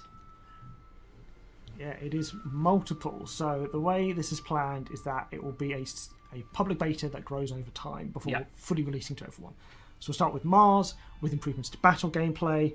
This is covering things like making morale and flanking and terrain more important, improving the armor and I like formula. that someone was like that ambitious that they were like, then Venus, which the is on battle visuals, one will which be include Mars updates after to the campaign God of textures, War. improving the lighting, water textures in It's campaign, like, you know what? UI reskin I like the cut of your inspired by jib. paintables of Roman villas. Like that kind of And moxie. then finally Jupiter, which is chief of Roman gods, so it's the campaign gameplay. So big improvements there. Big focus is on making the gameplay systems remain relevant throughout the game. So, so we know Rome 2, multiplayer seat is quite easy after the initial 30-40 turns. I think I Here was it's about talking making sure for public Sony order when he remains said relevant it. throughout. Was Replenishment it remains Paradox they said? relevant throughout, and that there's a greater sense of progression and challenge going forward. So improving building trees, making tech trees more impactful, lots of gameplay improvements there. And the aim is that we'll start with Mars as a public beta, and then after a period of time, Venus will get added to it. You missed Jupiter, like and then 28 finally minutes of it'll all stuff. go live for everyone as the Pantheon update. Jack, you're a very lovely, soft-spoken man. I'm not, so you may have to speak a little louder, just to match my level of constant noise. So I've got two questions before we move. We're going to show some stuff, right? But how are you approaching mods? That's maybe the number one question I've seen from the community when we announced this. Absolutely. We know many people are playing mods on Rome 2. A lot of very popular mods out there. A lot of people get a lot of value out of them. Well aware that coming back to the game, doing these big updates is going to cause problems with mod compatibility. Yeah. So first off, that long public beta and a single update, it means there is one occasion where the mods are being broken for everyone, because it will be big data changes. Yeah. But also that longer beta means more time as well for modders who are still active to get hold of the changes ahead of time, start preparing their mods to be updated. And then for mods, of course, that won't be updated because many mods have moved on, they're not active anymore. We're going to have a pre-Pantheon version of the game available as a beta once that update goes out. So if you've got an older mod you still want to play, go back to that older version of the game, play it for as long as you want. So the game that exists today, you'll always be able to play. Yeah. But you can, if you choose, opt into the or play the newer versions, and then modders who want to come and update, they have the opportunity to do so. My last question then is, what depth are we going to be able to discuss today? So today we're going to look at a brief snippet of each of the updates, focusing mostly on Mars, then a bit of Venus, then a bit of Jupiter. But there is a lot of lovely information now on the forums that is ready for people to dive into as well. Rome 2 was really fun doing let's the start with tournament Mars, right? So we're just going to cover a few bits from the update today, but as you've just said, on that link you've put up is it a whole forum or a forum post? Or both? Both. So there is now a Pantheon update section of the Rome Eras forum, where in that main one there's a long post detailing the overall purpose of the updates, like what the goal of them is. It looks better with a little bit more spacing around, honestly, and details of each of the different updates. They of Mars, move Venus, so Jupiter, ghostly otherwise, and then I think. sub forums for each so of the different weightlessly. updates of Mars, Venus, Jupiter, where there's a little summary again of what's in them, and then a more detailed post in each area. Yeah. Which I'll come back to, because that's sort of what we're talking about today. Yes, so battle is quite a difficult one for us to show visually. So you've spoken about flanking, morale, fatigue, damage, armor. This one, so what we've got here is unit spacing, right? Yeah. So as part of improving battles, I want to look at you have to go to a vending machine as well and help with that. one of those that you squat in front of. So the top is, but you have to tell them like right now. your favorite Roman left, battle. Then spear warriors in the middle, spear nobles on the right. And the only unit you can really tell that's different is the Levy Freemen, because they're bare-chested. They stand out from distance. The spear warriors, the spear nobles, Torvis, can't really tell them apart. So small snippets of stuff that's like kind of cool. I think all different unit types, there is now sort of a basic, a standard, and elite variation in the spacing of the units. So you can see at the bottom, the Levy Freemen are very quite spaced out. They're much more varied in their spacing. The spear warriors are a bit mixed, and then the spear nobles are much more uniform in their positions. It's Tiger Warrior. That's a gender-neutral term, Booker. Chaff unit. Those guys, they're really organised. I should probably not Tiger Men. That extra bit of recognition at a distance, which is something we see in more modern Total War titles, right? I do like the cheetah, older ones as well, right? That was something reference that was though, but Rome. It's Tiger Warrior now. Whereas here it wasn't in Rome 2 at first, and now it can be done. It's something mods have done as well at times, but now bringing it into the main game. So we can talk about damage formula if you're interested. Yes, this is going to get for those of you who love charts. Technical. So, armor and damage. How it works right now is a little odd. So you look at something like melee attack versus melee defense, and it is a linear change. Yeah. As your melee defense goes up, chance of anyone hitting you goes down linearly. Hit you. Armor, not really, as you can see from the chart. It's sort of Stream title will probably be bit, something like because I've heard about. There's two aspects to cougars damage in my area. You've got base damage and you've got armor piercing damage. Base damage can be negated by armor, but armor piercing damage can't. Yeah. But the way armor negates damage is that you take the unit's damage armor value, so say it's got 60, and you do a dice roll between 0 and 60. And then whatever that value is, because it could be 0, it could be 60, it could be 12. It's because it hasn't before now. You take that away from base damage. So sometimes you'll take off part of the unit's base damage, sometimes you get rid of all of it, sometimes you get rid of none. So it's quite varied. But then armor piercing damage doesn't get affected by armor at all, so there's always some base amount always going through. And that means you end up with that chart that, like, towards the end, as you get more and more armor, it's just getting a much greater range of what the armor is doing. So it's just not as nice and consistent that better armor gives you better protection. I mean, the top chart looks more like a corrupt tax bracket rather than something understandable. So I guess we spoke about how hard it is to visualize battle changes, right? But I guess the vibe you're going for is that battles feel more authentically understandable. You've got more armor, you're going to take less damage, unless there's armor piercing involved and blah blah blah. Whereas before, it's the systems underlying it actually weren't as predictable or as understandable as they felt. Yeah, because we always like to have some randomness in our battles, just because one thing we've always tried to do is, like, why we even the label basic axes. peasant has a Yeah. chance. Otherwise, maybe to kill a kid. accidents happen. I had a friend So who we'll had have a like a bit of randomness for scar that, across but his entire we want hand it to like be that after predictable he factors, as it were. So with the changes, held log and was just gonna it's chop it in twofold. half. So But then like armor almost is cut no off longer his a half straight hand. numerical reduction to damage. Sorry, just But if he had labels, it would so probably have been different. down the But now he has a big scar.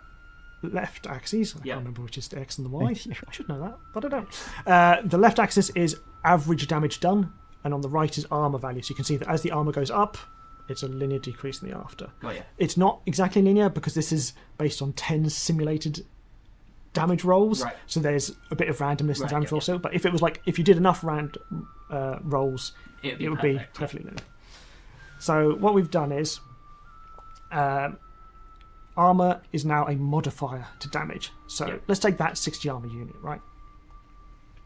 Instead of it being a roll between 0 and 60, it rolls between half the armor and the full armor, so between 30 and 60. It then converts it into a multiplier to damage. So you roll the full 60, you're doing a 60% reduction to the base damage you're taking. If you roll 30, it's a 30% reduction. Nice and simple. So that means you get a nice linear increase, makes damage more relevant. Yep. Armor piercing damage now is also now affected by Armor's now, yeah. I mean, like the RNG of armor has always been super weird. Becomes a modifier, but here it's half the impact it has on regular base damage. So you get that 60% reduction to your base damage. It's only a 30% reduction to your armor piercing damage. Which again, armor piercing still got a lot of use.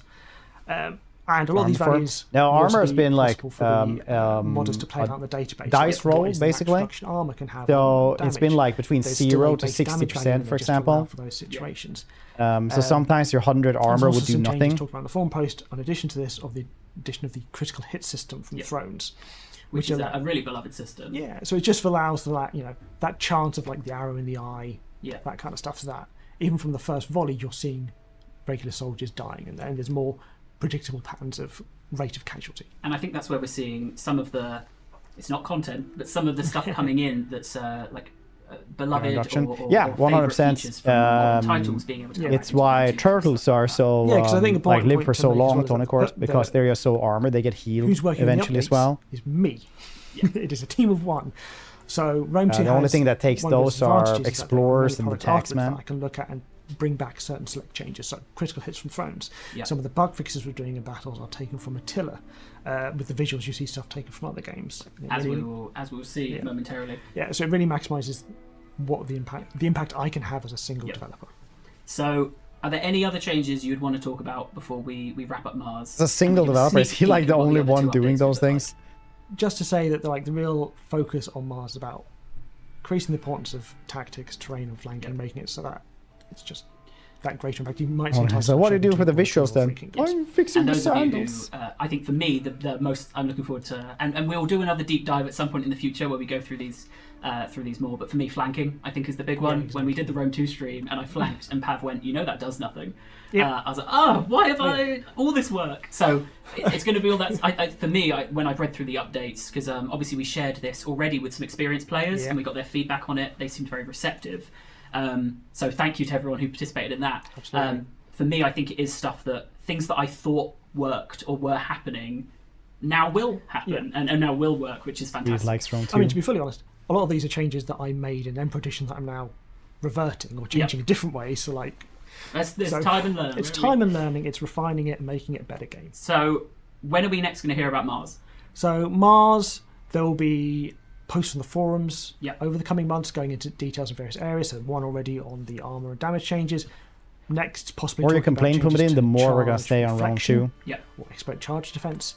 But on stream, probably June. We're looking at. June, going to be like the stream later. We're going to have a very sneak peek at Venus then, but I will say next time we bring on a chart, I will make sure I don't crop out the axes. Okay, so this is Venus, and this is a taste of some of the visual improvements? Yeah, so Venus, its main visual improvements are the UI reskin, which is not ready to be shown yet, and the campaign textures, lighting, and the seas as well. So when we go back to like before, the water you will see and how terrain mods that are super certainly some aspects hold up quite well despite its age, but there's other bits like the water doesn't look great nowadays, some of the textures don't look great. With the lighting, the settlements, the characters can blend in a bit more.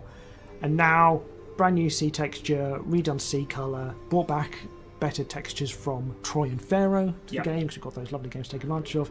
And I will note they're the same resolution of textures, so they won't have any performance impact. The lighting's been changed just to give a more consistent feel, better contrast. Helps the cities stand out as well. Yeah, exactly. That's one of the big ones. Like, one of the things that I like to do is look at the game in grayscale. Like, what happens when you remove the colour? What stands out? Yeah. Because you want to make sure that, sure, the UI, this is without UI, so you can have UI labels highlighting things, but you still want the characters and the armies and the settlements to stand out even without that going on. You know? Especially when I think we go from the after to the before, you can really see the difference. A fade, and that not adding that fade really helps emphasise the difference, especially in the lighting. That's good. A good UI is like you hardly even notice it. All right, so we've got, I think, about 5 minutes to talk through two more bits. So we're going to give a little preview of Jupiter. Yes. Jupiter's, it looks to be quite expansive on the campaign side. Oh. So even now we've got, we're not going to go too deep into these, but we'll explain like the philosophy behind them of two building trees, which up until today I've been calling tech trees, and Jack has increasingly been patient with me. I've just said it over and over again. So building trees. The aim here is sort of basically going, Emperor Edition made some key changes to building trees, where prior to Emperor Edition, temples could only go up to level less than in major settlements and minor settlements. There were differences between major and minor settlements in other ways. There wasn't many choices, so it tried to equalise that out. Yeah. But this is basically going, we didn't go far enough in Emperor Edition. Yeah. So one of these, for example, would be the military trees, where currently, Rome 2, you have separate chains for recruitment and bonuses, which is fine, but it does mean that you need to choose a different slot to do it, and because your training chain, the one that gives you more bonuses to your unit types, is a separate chain, you're not getting as much from it. So one of the things that's been done is combining the two and extending. So you'll see that before it's up to level 4, now it's up to level 5. Important thing that barracks will do from now on is they will not just give you units, they'll give you recruitment slots. So looking at reducing the base level of recruitment slots. Like turn 1 as Rome at the moment, you get something like 7 units available at a time. It's a bit much. But it also give you army cap, because the army cap, aging cap, navy caps increases from Imperium are moving on to the building tree. So if you want more armies, build a barracks. Yeah. That makes sense, right? You've got to have something to train. So as you go through this, the top 2 branches of this tree, you'll get different units. So it's got still the manipular barracks, the auxiliary one, so give you regular Roman units or auxiliary units. Some units will be moved from the barracks chain, though, to the main settlement, just to help the AI out. So it's got a bit more varied what you can recruit without even having a barracks available. And then if you want to, you can choose to specialise this chain more into buffing your units, the practice field. So it'll still give you your increased army cap, it'll still give you increased recruitment slots and the units you've got from that basic field of Mars. Your TV didn't work. Dom, our TV's going to turn off. No. Now keep going. Not that one, no. Not that one. That one. That one. Keep going. And then, so the practice field will then give experience bonus to units, and it will give you champions, because this is where champion caps increase. Yeah. And then further, you can choose to specialise into bonuses and different unit types. So range for ranged units, the horse corral for cavalry, and the practice castrum for melee. Not that one. Not that one.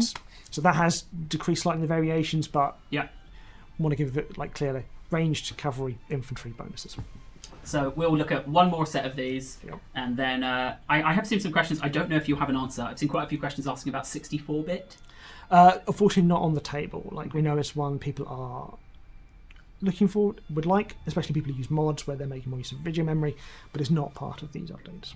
That's good to know. 64-bit would be huge, so absolutely humongous. So literally, Skyrim has sold an entirely new game when they upgraded 64-bits. So in the base game of Rome 2 when it launched, like that's literally the difference between Skyrim that did both trade income remaster and public order and entertainment and research and slaves. So they sold like what was it, $50? And then for Emperor Edition, we said we added a town centre chain for minor settlements that gave some trade income and some public order and some entertainment, but they're both doing variations the same, and also that's a lot of different things for the city centre chain to do. So here it's combining and then splitting. So there is now a public forum chain and a market chain that are available in both major and minor settlements. So big change is that generally major minor settlements, they can build the same thing now. Yeah. Different number of slots, but same options. So the forum chain is all about entertainment, public order. So that top 2 ones, you've got what sell the whole game every time someone sneezes. Splits into one chain that focuses The actual from 32 bits to 64 bits is the kind of huge. branches you're going to see more. Bonuses remain throughout. But it's really like showing that people can expect CA to is like, hey, would you like do that for free? And they're like, part of this, which gives you research and will give you dignitaries. That's where you can increase your dignitaries cap. And then separately, there's a market chain, which then splits into 3. So you've got a wine trader, which will require 64-bit is humongous, but might consume food. Not decided that yet. Then you've got the delicatessen chain that will give you a little bit of food, but a lot less income, and it's probably where spies will come from for the Romans. Yeah. And then finally, you've got a slave trader, which will give you slave income and keep the regular trade income from the. In isolation too. Yeah, I really need to replay the first one. I hated it when I played the first time. So these last sets were just more of a preview of some of the stuff. But once we've got Mars out, then we'll come back to Venus, back to Jupiter. We'll come talk to you more. But we wanted to give you guys a taste of just the level of depth and detail that we're going into for all of these systems. Like with Jupiter, if you go on the forums now, all the other building chains the Romans are on there already. Fantastic. Well then, Jack, when will we hear from you next? Those are some pretty cool boosts so next on we'll Jack. be on the forums with more posts in the run-up to shoes in the coming months. Because there's not currently a defined timescale for when the first of these betas will go live. We want to. It's going to be playing it by ear because a lot of it is being done by me, so it's taking when stuff is ready. But we're looking at a live stream in June to show Mars and hopefully. It'd be so funny. Like this is the Uranus update. Oh shit, we didn't have time to categorize into Thank you the very other much stuff. for coming on, Jack. Really appreciate your time. Everyone loved your suit. You are free to disappear, and if you can shake the mouse on that PC, we will move on for our next guests. You're sitting there, I think. And you're sitting there. So on the screen now, you can see everything we've spoken about so far on stream. We're going to hope I'm right with where I just told you to sit because I can't move these. There we go. Okay, we all good? Right. Let's say hello. Hey, I was right. Hello, welcome. Welcome to the stream. Let me get rid of that bit of paper. So, Rich and Sean, first time on the sofas. I mean, we've only done 3 streams of it, so that's good. For anyone who doesn't know who you guys are, maybe Rich, you starting.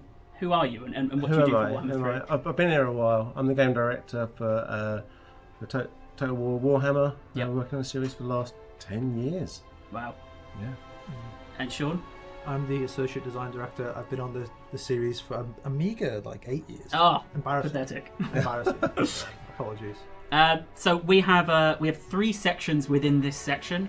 I did initially try and see if I could get it on that bottom bar, but it was that is graphic designed by me, so that is the height of what I can achieve. So we're going to start by talking about updates to the game, and then we're going to talk about Vishiva, and then we're going to talk about Lords of the End Times. And I'm so consciously not trying to say the name of the person that will be revealed as part of that person, place, or thing. Very good. Thank you. I'm doing my best. So we're going to start talking about campaign. Yeah. I hope. There we go. So campaign AI update.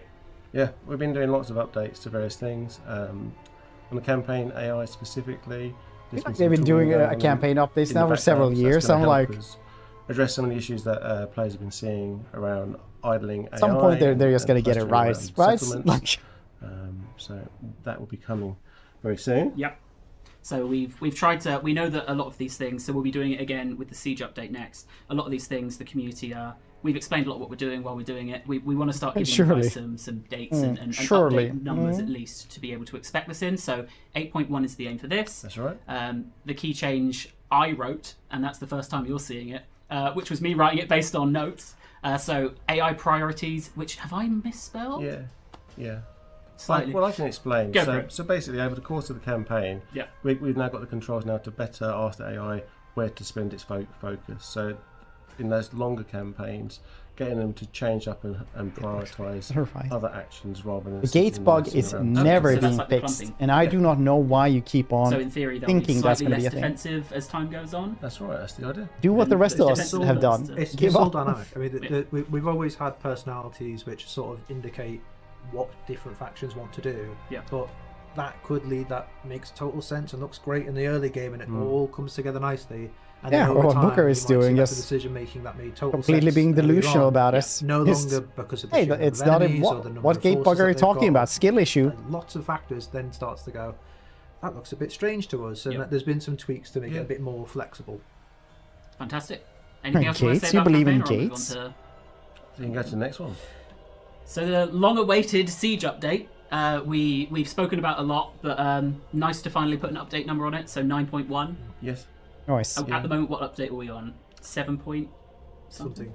Yeah. And so Yes. for people to help understand that, Oh, it's a 8 end will times be, so one. We update Oh, the number yes. with a version, right? That's so right. with a release. So 8 would be Bashiva, and 9 would be Lord of the End Times. Yes. So this will come the patch after Lord of the End Times. There's The several campaign ones. update Yeah, coming with it's the patch after Bashiva. when we talk. That's right. So on screen we can. Turn I've when just we got some talk to the ladders. developers Thrown once. some There's like, yeah, there's like ladders up. several of It's them. great bringing those back. I mean, well, I say bringing them back. It's kind of new for Warhammer. To me, it feels like bringing them back because experienced them in past Total War games that I've worked on. So I like this. They're going to be for, joining the for fray ladder. for players to make use of. Yeah. Removing pocket ladders as the default setting. Because we know they're not for everybody, but the people that do like them, they're still going to be an option setting, so you can still have them in the game. So, really down to you, what your preference is, and how you want to make use of sieging with ladders. Fantastic. Sorry, I'm so easily distracted. Are there any other changes since the beta that people should be aware of? There's a whole host of stuff going in, and like me and Sean were saying earlier, we've been spending the time really looking at what the fantasy we want to have for siege battles in the Warhammer setting. Well, now they don't Got get 10 years pocket worth of ladders, content right? now, Yeah. so there's all sorts of things that we'd love to play around with, and the betas obviously helped us look at some of that, and we've got some other Beta. ideas of our own. But we've been specifically focusing on gate improvements, like the damage dealt to them, making them feel like a solid thing to defend. Looking at towers and the damage output. We've been looking at things like siege attacker trait, which characters, creatures should have that, making sure that hordes are well supported. Yeah. Loads of bits and bobs. Yeah, there's a lot of stuff that may not make it as well because it's cutting room floor style of we are trying things out. We want to try and push the boat out. I think we've said this before when we tried to do our larger reworks. Trying to make something that's objectively better for everyone is a bar that is hard to cross every time, and that's why it can Only take a one bit more line time of to archers to on make sure walls that firing. we go above that. There's lots of things that we're looking at as well that It's like may an not offer, make it in. I or don't know like- to talk about some of them, but You mean like only one of your lines are firing? Can ethereal units go through walls? Is that something that we can support? And even just opening that question needs to go, well, if we want to do that, what's the technical cost of that? Yeah. The way our walls are built was never built with that in mind. No. So it's a technical update. It's a what would the implications of that be? Like, what happens if an ethereal unit dies inside a wall? What does that actually do to the game? All those things need to be thought all the way through, and then we make the decision of, do we go ahead with this and actually commit to it and resolve those issues? Is it worth doing? Because the fantasy of it would be incredible, but then there's the experience, and that's that objective better experience bar that we have to cross of that's fantasy actually a sounds pretty great. good point. If it I doesn't don't lie, help the that's game actually pretty though, good. should we Like, invest in this? the fancy of it Is it gonna cause versus more the problems? So experience. we're doing lots of stuff, trying lots of stuff, and hopefully Good wording of it. it all comes together at the most perfect, exciting version we can get. Yeah, but there should be You nice, stare at a the nice screen group of blankly for a content second there and for keep up. 9.1. And I don't care. like all things in the game, where it goes from there. we always want to try and Our make line. improve. Yeah. That is Fantastic. very Then true. I shall we kind of move figured that out out of after I updates? read it sarcastically. I'll just say to Mr. Producer, if Ironically there's any so. opportunity to turn up the audio a little bit, even on the mixing decks, thank you. Alright, so let's hope these all keep swiping nicely. There we go. So we're back. Logo at the top there. So this is we'll be talking about Shiva. I'm going to give a little bit of a caveat before we go there because I think the content from here on out for the rest Warhammer of this doesn't stream crash is a that little much different. depending on how It's a many lot more mods you have. video-y with a few screenshots, but we are going to be Maybe we showing just don't some play things Warhammer and enough. changes here in a bit of a vacuum. So I think we're going to talk I don't about remember when last time the one ability last all Tiger Warriors get, for Warhammer example. So there's going to be things in a vacuum, and it may be campaign that we there's did a was- particular ability or skill that will need further context for the players to really understand either the value of it or the Versus- usage of it that we will try and give here, but we're not going to be able to do that for absolutely everything. There's only so much time on the Yeah, stream. I always and have a couple of only so much mods. time on the planet. So Remember that everything you see here Like 10 mods is on subject that, to but change, it's doesn't exist in isolation. a lot of As we crashy all know, mods. campaign buffs get layered on things. Enemy lords nerfs and debuffs. Oh yeah, on dude, everything. Rast. So yesterday actually was everything a has service layers. outage, so And you couldn't lastly, I actually did play just wanna throw out Warhammer massive 3 thanks and to like the Warhammer licensing 50 team. other games on Steam. Everything from this part of So the stream yesterday was onwards, actually we've like been one of those doing things that, in but yeah, collaboration it was with them, actually like a and Steam they've really issue, been supportive in apparently. getting all of this ready. So, shall we show Bathsheba? Go on then. I hope. I hope this is the button I'm going to press. Actually, the next thing I meant to show is Ferocious. If you want to talk about it first, or I think we've teased them if we don't show Bathsheba now. I feel like you. Let's show Bathsheba and then we'll go back one. All right. So there we go. That video is just starting from any points it wants, doesn't it? It will loop. So this is Bathsheba in battle. It will do some live at the end. A really cool set of animations for Bathsheba. Yeah, she's brilliant. She's brilliant. This has been such a. I do like how it it's resets pipe dream a to pose have every time. A character like her join the fray, come into the game, and she looks awesome. She's. We'll talk about some of her abilities and stuff later on, but just to give you a bit of a background on like who she is. I mean, that's like Beastman speed. She is the White Tiger, so that's a position held to both protect and command the Tiger Warriors. Yeah. In great times of peril and when chaos looms large again. She's also a mercenary lord, so she's one of the lords of Shangyang, and one of Zhao Ming's finest commanders. So she's got her own Tiger Company, which you'll see with some of the units in the pack. Yeah. But she intersperses that with other Cathayan units as well. So she leads those forward in protecting caravans along the Ivory Road and the borders of Grand Cathay. Oh, fantastic. And I've got so we will go through some of the abilities, both passive and active there. I got some of the stats up on screen. How would it feel? How does it feel to use Bathsheba in battle then? What's the play style there? So her specifically is all about going after small entity units. Yep. She's quick, she's nimble, she's fast. She likes to stalk her prey, which is a big cat. So yeah, you might. I don't know if she's in. Yeah, there we go. She's also got this amazing ability to teleport around the battlefield with her Heaven's Gate. Yeah. And so when she reappears, she strikes and damages everybody around her, which is super useful for obviously jumping into the fray, but also when she's in a tight spot, getting out of it too. Yep. In the War of the Beard we'll books, there's a dwarf video, who has like magical hammer. This is a really nice video. He just basically goes like, that's one of the few I didn't hammer record. That's why it's a much nicer quality than what we'll get that's into. chain lightning and then like teleports to a different place in the battlefield. Correct me if I'm wrong, but Ferocious Ambush is what all Tiger Warriors are getting. I'm glad you said that because I've got it on its own in the next section for us to talk about. Okay. So we can very quickly talk about Ferocious Ambush as just an expectation of that's what the Tiger Warriors will have.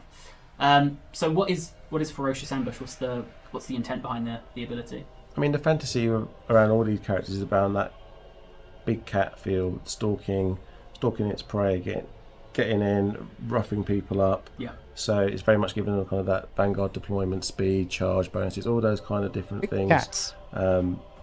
Smaller than a regular tiger. But yeah, that kind of idea and identity to her and her. Yeah, I think the big thing about tigers, well, the literally. I mean, that is like literally the Steam server, right? It's like they don't have their own full thing. head taller than a human. So we really wanted that impact of them on the charge to feel like you've it's been not hit like a by server they a have 9-foot big cat. Their head so was like the idea of Ferocious Ambush does lean into that. It increases their speed, increases their charge bonus, and gives them Devastating Flanker to push that charge bonus even further. Yeah. On a cooldown for balance reasons and all these things. But it is really to capture that idea that when the Tigers charge in, it's a noticeable impact. Yeah. And in the Cathay roster, which is much more rank and file with the humans that the Jade Warriors and the Celestial Guard. We're converting that crime to the Tigers are charging in, they're hitting on, you'll see the impact. Buddy. And we're doing well. Sometimes can win a battle. If, you get that on the flank, you get that in the right position. Appreciate it, buddy. You can win a flank sooner than you want to, and you can reposition around to capture the rest of the enemies. They're like human-sized cavalry then. In a rear flank charge, we'll do an absolute slightly taller than human-sized. Yeah, they're probably scared of making stuff too powerful. No. Yeah. Okay. See you spell check Tier 2 and above as well. Oh, so, yeah, there you go. So we'll show off some of I've Major got army pictures layouts of and some of ambushes, Bashiva's other pseudoms. abilities, just so people can get an idea of ranged units entirely exposed. of how she'll play in battle. I don't think any of these abilities were actually used during that clip. Oh, when so ambushed, Heaven's you mean? Gate, obviously, are Yeah, really we saw that one. but I think as well, some of those were just her dynamic animations in battle, where she is teleporting around. My favourite is when she grabs someone and comes out of the sky and slams them into the floor. So Heaven's Gate, is that kind of the main ability you're expect to be using a lot as Bashiva? That's An an ambush. item. Yeah, but it's kind of like the So point that's of the one you being wanna go and ambushed, get right? and, yeah, Like you're not use ready that for stuff and things are in a bad place and element. stuff. Very cool. Yeah, I think that's her most iconic piece of her kit. So I think, as we mentioned earlier, if you want to pick an engagement, or there's a caster hiding behind enemy lines that I have to take out, that gives a way to get to that caster. Yeah. If Bashiva catches herself in an awkward position after leading the Tiger Warriors into a big charge and she's actually starting to get singled out, she also has a way to remove herself from danger there. Yeah. So it's quite a flexible item in her kit, and is a lot of the identity built around quite a bit that. for a melee move. if you Also, think about it. because of the teleportation that she has, Stalk, she can remove herself, go hidden again, and then disappear. So she's got a very powerful ability there to, like a tiger, go in, hit it where it hurts, disappear into the grass again. You're not sure when you're going to get hit a second time. I would take it. I've not fought a tiger. I mean, isn't that like I'll have to take what you it. call like always certain fighting things in how China many or something like versions of that? you in a bear. That's the classic. Yeah. I wouldn't be one version of me. So Blades of Shangyang as well. Cool imbuement there, putting flammable on.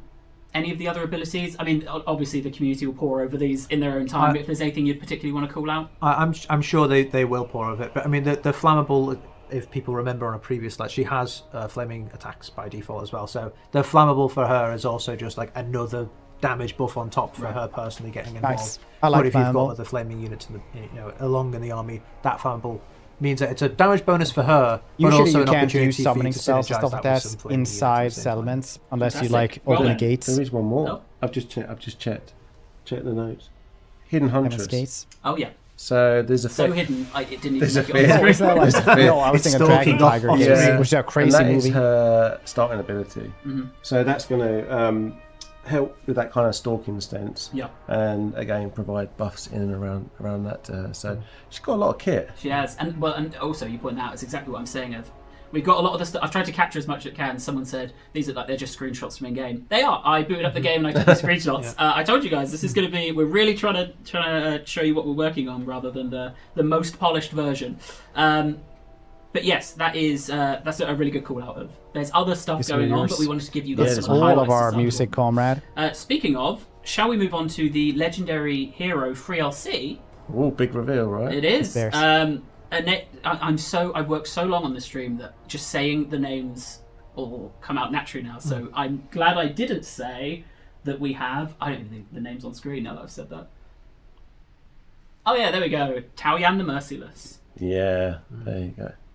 You looked at us to confirm that's I how you thought pronounce it. I Yeah. did. I don't actually know if I've said that out loud. So we've got Taoyan here. So legendary hero joining the Cathay roster. Yeah, all Cathay factions can make use of her. Yeah. But she does have that synergy, particularly with Bashiva and also Zhao Ming. So the background on Taoyan is that she's an exiled warrior, and the reason why she was exiled to the Western Provinces is that she's pretty brutal and has a bit of an Merciless, you could say. yeah, in what she does. So when rebellions uprose in the central I thought it was going to be provinces, really cool with that the way she went would about like use doing this like to things actually poke stuff. wasn't so well liked by some, so she was exiled out to the west. Guess it's and a now trident, she is but one of the still. lords of Shangyang, operating for Xiaoming, and she's very cunning. She's a great fighter, anything large. So you'll see her taking on things like ogres with her. Is first trident wielder? Oh, Well, Albrecht as well. Right, I should have ran that past us first. We're off now. How many prongs does that trident have? Because that could be a Biden, and then that could be back in. Right? Come on. Also, great anti-large character fighting Noblars in this Hey, video here. actually that's what the feedback was. That's why there's clips of ogres as well at the start. I will pull out as well. One of the abilities has got a very blurred name. That is because we've got the ability, but we're still in discussions about what the name will be. We will have that ability up, which we can actually bring up now. So we will very quickly show and maybe chat about some of Taoyan's abilities. one of which shall not be named. It's too merciless for it to be The there. blurred ability. But I thought it was important to be on there because that's such a cool ability. Tactic. So, Tyrant's Talon, is that the weapon? That's the weapon that she wields. Yeah. Talon. Yeah. So again, very good at base damage. I love these Brits. They just pronounce I mean, stuff she's a like ferocious fighter. crazily sometimes. Like, well, not It isn't- crazily, I can see obviously, chat but saying it's like censored. It's things not that I've not censored. heard of It's just not decided fully yet. Or Too not hot for locked in. Twitch TV. Come That's on. it is. Suggest your own names. I like that. Cool. Then last section we have for Bashiva is we're going to talk about some of the Cathay tweaks. Hog Center Fighter. Oh, yeah, okay, I mean, like, yeah. Cathay is I've like got weird a like that, right? video Because you're going to here. do like really It's a crazy video, but fancy it's also just characters, two but also screenshots if you don't that have like the swaps normal between characters, they don't look everything. special. So the first thing here is there's I think 3 of them that we've worked on, but I've only got 2 in the video. Only 2 were done of skill tree updates, refreshes, however we would describe them. Nice. Done a few of those. Yep. So we've gone over a bunch of characters. So Astromancer. That's been like my feedback for years now. Like more skills, more skills, better skills. Yeah, variety of different things there. So on the Gate Master, get it for we've now some split corn heroes. their line. So they've got a character line now based on melee improvements or range self improvements. I'm trying to think now.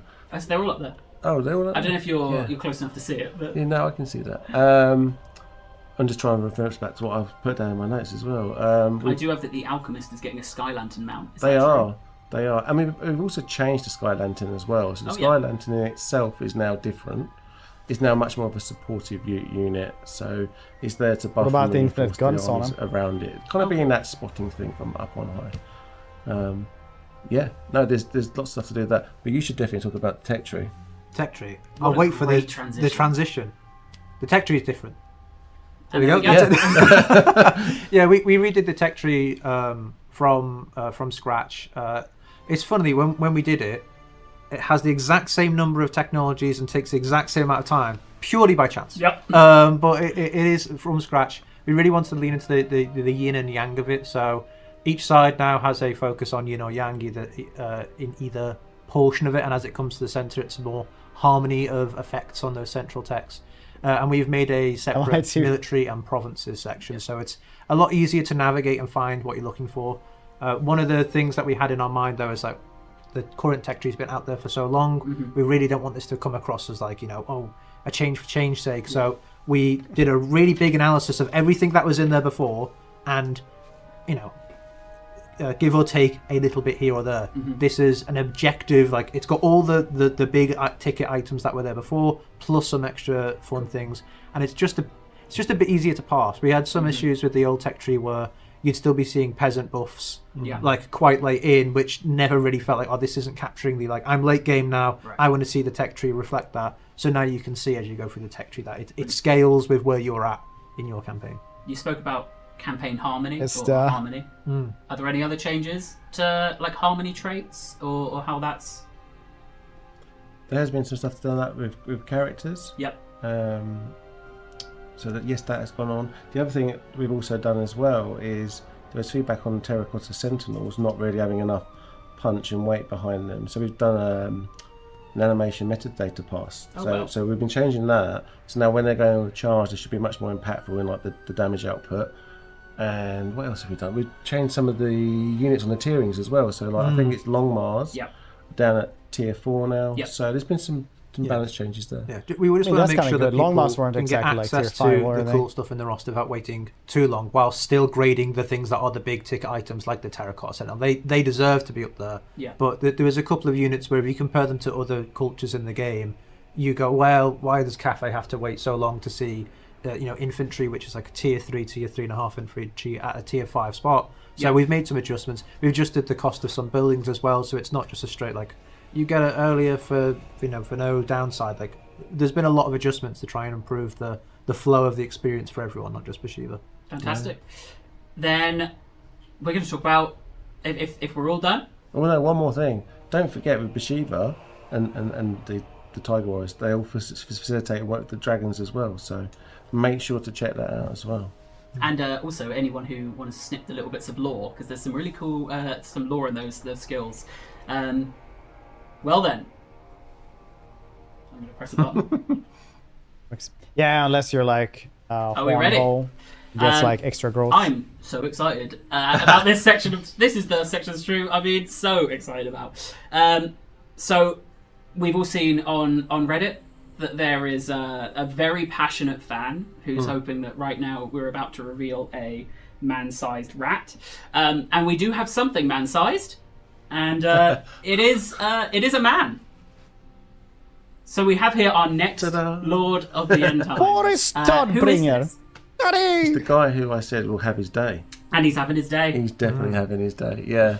Look at them Ulricans around him. That's Boris cool. Todbringer, Elector Count of Midland. And I saw it on the eye patch. It looks like a new He's model. here. He's finally here, but in here now to be fully playable. Yep. So it's really cool to get to that point from, I mean, on the original Warhammer, 10 years later, ago, isn't it? to now be in that position where, yeah, you get a new experience, a new fight with the Empire. Yeah, like you said, he's a bit of a visual glow up as well. His I think it was like well, yeah, perfect. It was like 9 years ago they called the Beastman or something like that, where we first brought attention to this character, and he's never had his day until now where he really stands out as the interesting guy that he is. So I do thank everyone it's like, for bearing with us. It's been a while. Anime one where he takes it off and then it doesn't hinder his power level anymore. We are going to be mostly talking about battle today. It becomes stronger when it it moves. that I've got videos of and that we can share. We'll have some general campaign questions, but mostly we will have battle. And I said that all of those last videos were great because they weren't filmed by me. You guys are now getting the videos I filmed. So brace yourselves. Yeah. You've seen him in his Lord selection screen, and now you get him in the battle. So Boris Todbringer with his new model there. So where does Boris start? Do you want to take a guess? Guards. Also looks like Ulrican hammers. Somewhere in Lustria, I would imagine. He's not gone quite as far afield. No, he's in Midland. Yep. Shocker. Yeah. Fantastic. And so what's the kind of campaign atmosphere you're aiming for Boris? Well, generally, as Warhammer has gone on throughout the trilogy and into Warhammer 3 as well, the Empire's got pretty treacherous. It's quite a dangerous place to be now. And our good friend Boris, he's sick of being on the defensive. He's sick of all these people walking into the Empire and acting like they own the place. So he's going on the offensive now. I mean, in 3 seconds, there we go. There we go. Why'd you bring attention to that? Perfect. Perfect time for vengeance. Now he's going to take the fight to everyone else. So yeah, he'll start in a position where you'd expect it in Midland, and he's going to where Karl is trying to unite the Empire, Elspeth is holding off the forces of undeath. Boris is much more about taking on anyone and everyone that's in the Empire right now, and anyone that's even thinking about getting the Empire. Right. He's taking the fight to them. No more defensiveness. He's embodying the God Ulrich, the god of war, winter, and wolves, and he's bringing that war with him to all of the foes of the Empire. I like that they have to charge in there just so something happens more on the battlefield. Well, I don't have the transition statement that I think I do. So what we've got then? So we've got Boris, and we're also going to show off a couple of units here. Then, so those are Ulrican hammers. Infantry. Do you want to talk about the unit, or do you want to talk about the ability that a lot maybe of it is two guards, so that's what they call. Talk about both. We'll see what's on the screen. They're on 2 different slides. We'll start off with Crush. So this is Crush the Weak, and this is the ability. So people will know that it's currently on Boris Todbringer exclusively right now in the live game, but it's being changed slightly because it's not going to be just on Boris. It's going to be on all Ulrican units going forward. Which means it's going to have a few changes. As it stands right now, like this is very much work in progress, and all of these things will be tweaked as they go. Even that image is very much a placeholder image that we've. Oh, the icon's a placeholder. They're not called another placeholder. Hammers. It's double placeholder right now. But it is very guards. much in progress. But the intent is, we want the Ulrican units to all feel like they've got a clear play style and flavour. Midland's a much more melee-focused Empire culture, and we want to make sure the Weak those is units have the ability worse. To that is a big nerf to Crush the Weak. Insanely big nerf. Really interesting about digging into the pack. Whereas it used to be like minus. Marshal came in, he brought a lot of kind of it used to be minus units, right? And Boris does 10 feel or like he's 15, like early on in Warhammer 1 and 2. It's not just Empire Plus. It does feel like a sub faction within. So we'll show off one of them now. Go for it. So who do we have Minus here? melee Tuition around Guard. anyone around him. It says it on the screen. It's It the does. Tuition Guard. so these guys are, for the people listen carefully to my words, and I'm revealing nothing other than the 2 units that we are talking Those about are the only today. units we're allowed to reveal, yeah. Oh, come on. So where did the Tuition Guard come from? Well, the Knights of the White Wolf happen to have several very esteemed nobility within them, and it's based purely on merit. It's not just about station. If you are particularly good Knight of the White Wolf, you might be elevated to the honourable position of the Tuition Guard, whose duty is to protect Al Ulrich, Emil Valgar. Yep. 2 completely inconsequential things when we talk about those guys. Yep. But that's who the Tuition Guard are. What they do in practice is that they're heavily armoured AP units. So we want to push them a little bit sturdier and slightly fewer in number than the Greatswords. So they are on the advanced side of Greatswords in terms of what they do, but a bit more generalist as well. So where Greatswords have... So then they would have to add in like Emil, the current R. Ulrich, bulkier, don't they? heavy-hitting, lower entity. They're kind of like the epitome of Empire's infantry to date so far, and they're going to be a bit harder for other Empire factions to get hold of. But all of the Ulrican units that will be coming will be a bit easier for Todbringer to get hold of, because of course they should be. Yeah. He's Midland. Yeah, right next to him. Yeah, he's got them in the back room waiting to come out. So we do have one other unit to show. Did these guys ever get into combat? Did it loop? I wasn't paying attention. I was looking at you. I'm hoping that everyone got to see them hitting people. I sat on the... They're raring to go. They I are. recorded for much longer than I thought I did. There we go. I think people have seen this before, right? You've seen them hitting. I'm looking at the chat. Did anyone else see them hitting? Or do I have to vamp for time just so you can see them throwing their hammers? So, we will... no, they didn't see them hitting. I really sat on there way too long recording them in idle then. So we do have one other unit to reveal, and funnily enough, we have saw a Reddit the overhead post, swing. like a week ago that was... Yes, if you're fighting with giant hammers in a formation, you have overhead swing. Part of the Empire pack. Oh, there we go. Something else. And that person is going to be very happy to see the Knights Panther. It's the Knights Panther. It is. Yeah, well, when we make the packs, it's obviously very themed around like a singular picture. And given that we're doing Boris Todbringer, the Ulrican units, the Knights Panther also have a chapter house based in Middenheim as well as Talabheim. So we thought, well, we've got to capture all the major knightly orders as much as possible. Mm-hmm. So we've brought in these guys. A panther you can see and a they've leopard. got It's a the bit same of animal. anti-large on them already. So they've got a slightly different role from the existing knightly orders that are in the game right now. Yeah. I can also tell you, I'm pretty Might sure sound that's the wrong sarcastic, video, but they because are. I'm pretty sure their horse armor should be blue. The horse armor should be blue. I was going to say that they I mean, if my producer double clicks on that video, double click it, and then you click browse. Do you see another one in there called Knights Panther? Blue. If I could just stand up, I could do it. You can Do stand you think up. I could just run over and fix the video? They'll never know. Keep vamping They'll for never time. know. Keep Yeah, vamping for time. yeah. Yeah, so they should be blue.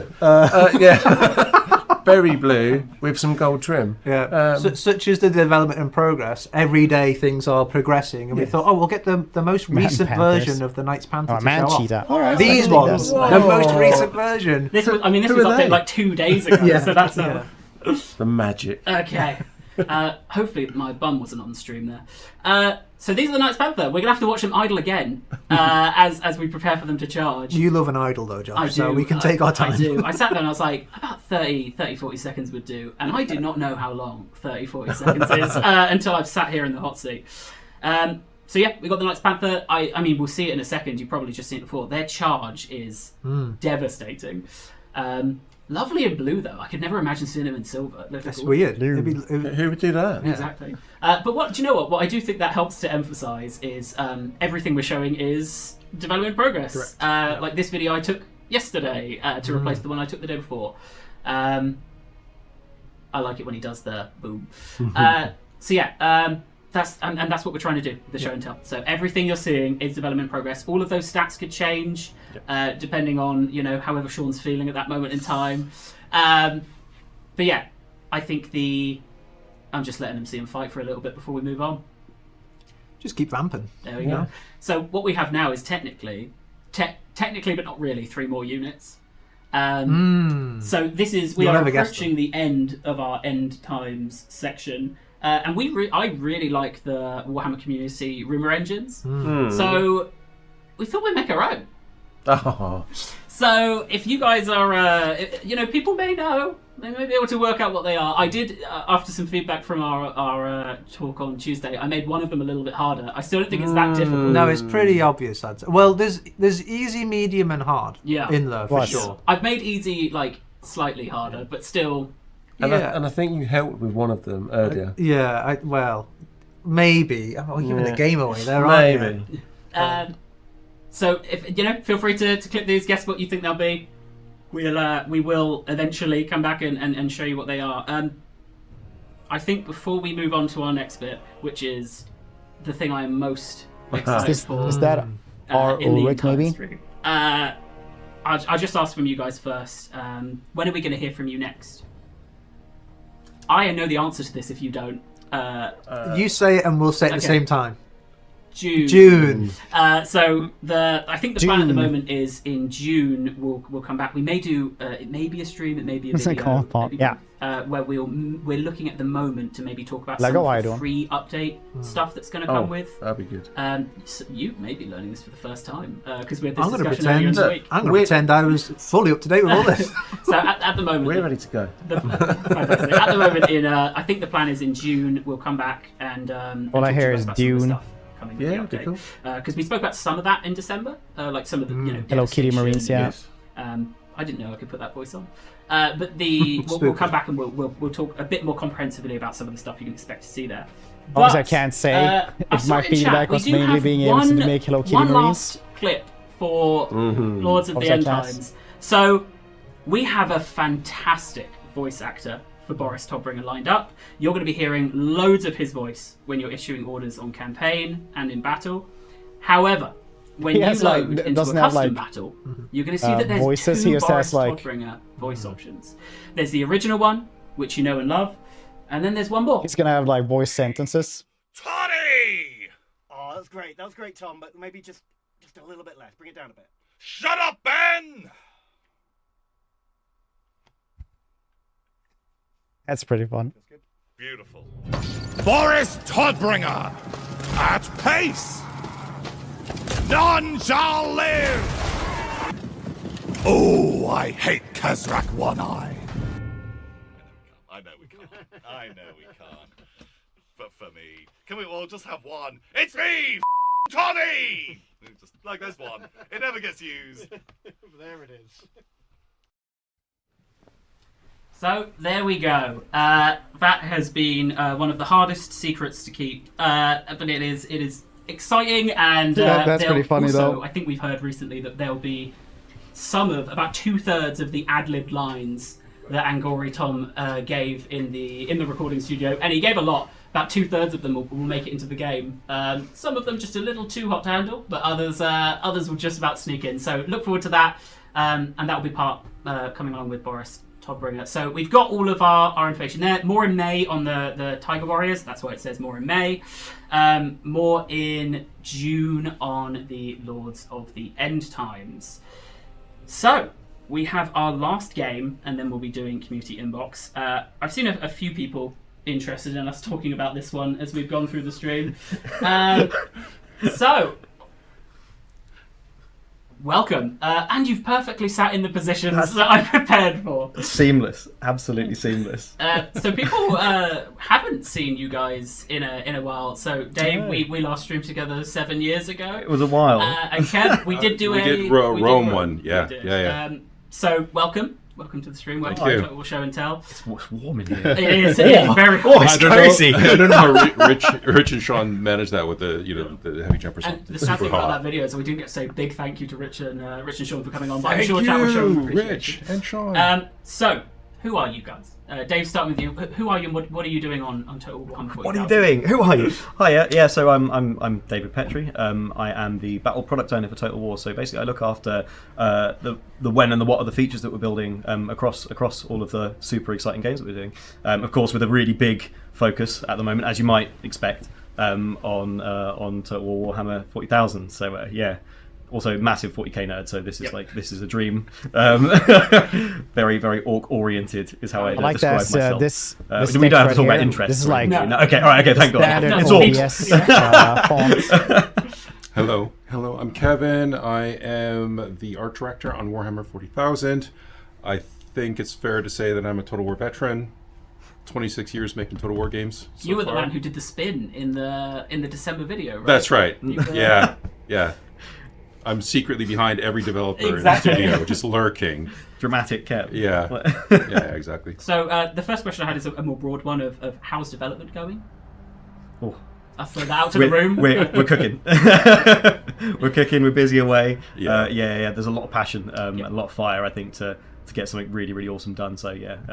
So I think the team is really actively moving. We're making a ton of progress right now. Battlefields, as far as I'm concerned, are pretty much in the bag, and campaign is making great progress. So and it's doing good. So today we will be showing off one of the spoilers, I guess, but one of the planets, and we'll be showing off 3 battlefield flybys. Just for those at home, what's the level of polish that we'll be seeing on the assets that we share today? So I'll let Dave speak to the battle stuff. From what we're seeing on campaign, we captured it a few weeks ago. It is, I would say, relatively early, but it's definitely showing the intent of where we want to go visually with the planets. So the again, I apologize because I captured the footage for this. Yeah. And what we're going to be seeing on those is mostly the background artwork. So on top of that, there's a layer of there's the shroud and the region borders and all this kind of and the user interface, etc., etc. So we're not going to take a look at that today. So the caveats I had is even the build I got here was from a separate branch. So there wasn't the optimization on there that others have. So caveats I have are there's optimization work, a load of optimization. There was no optimization on the planet clip because that was exploratory there. It's work in progress. The camera still having work, and I've written down too dark planet rear, which I guess will make sense when we get there. So if you're happy, I'll throw us over to the planet. Yeah, go for it. So this is the first look at our intent for what a planet's going to look and feel like. Okay, you can see the hive cities. That's a hive that's really cool. waste planet, so we can see the hive cities on there. We've got road connections. We have everything's a bit kind of that's sickly. Looking really good. You don't really want to go on vacation there with your mom or your kids. On your own then. On your own, yeah. It's a solo trip. Yeah. So this is one of our planet types. Our planets are kind of mix and match. We've got what we call biomes, which is the overall terrain type. So we've got arid biomes, temperate biome, ice biome, waste biome, and then we also have on top of the planet we have different kind of civilizational types. Okay. So this is a hive planet. So we can see the hive cities on it. So obviously the intent is to have like a spectrum of world types present, right? And obviously hives classically, they've got those hive cities on them, and then the waste that they produce causes a bit of a problem for the rest of the planet, right? But then also we are going to be looking at like frontiers and civilized worlds, etc., which are also sort of mainstay planet types that are within the galaxy. So there's all sorts of different planets with different purpose that the Imperium has constructed. Sometimes lost. Often lost. Sometimes forgotten. Sometimes forgotten. It takes a long time for that bureaucracy train to work. So representing all of that is the goal here. And just for everybody watching the stream, Dave is a designer. I'm an artist. You'll see me like talking about art nonstop, and that's my obsession. So the question I have then that will maybe hit both of you in a different interpretation is what was the biggest challenge in trying to capture a whole planet? Yeah. So, it's not just about capturing a planet, because what we're really trying to do here is we're making a planet, we're making a Total War planet, we're making a Warhammer 40,000 planet. So we have to get the confluence of all those different items. This isn't just like planet. It depends on how many planets they're going to be, right? Whatever. Like, can they really? So we really want to get the feeling that you're playing a Total War game. That there's a familiarity when you're playing it.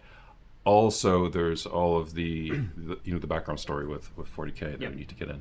So our challenge really is getting all those things, and normally that's challenging enough for when we're doing that on a 2D map. Yeah. But now everything's getting wrapped around a ball.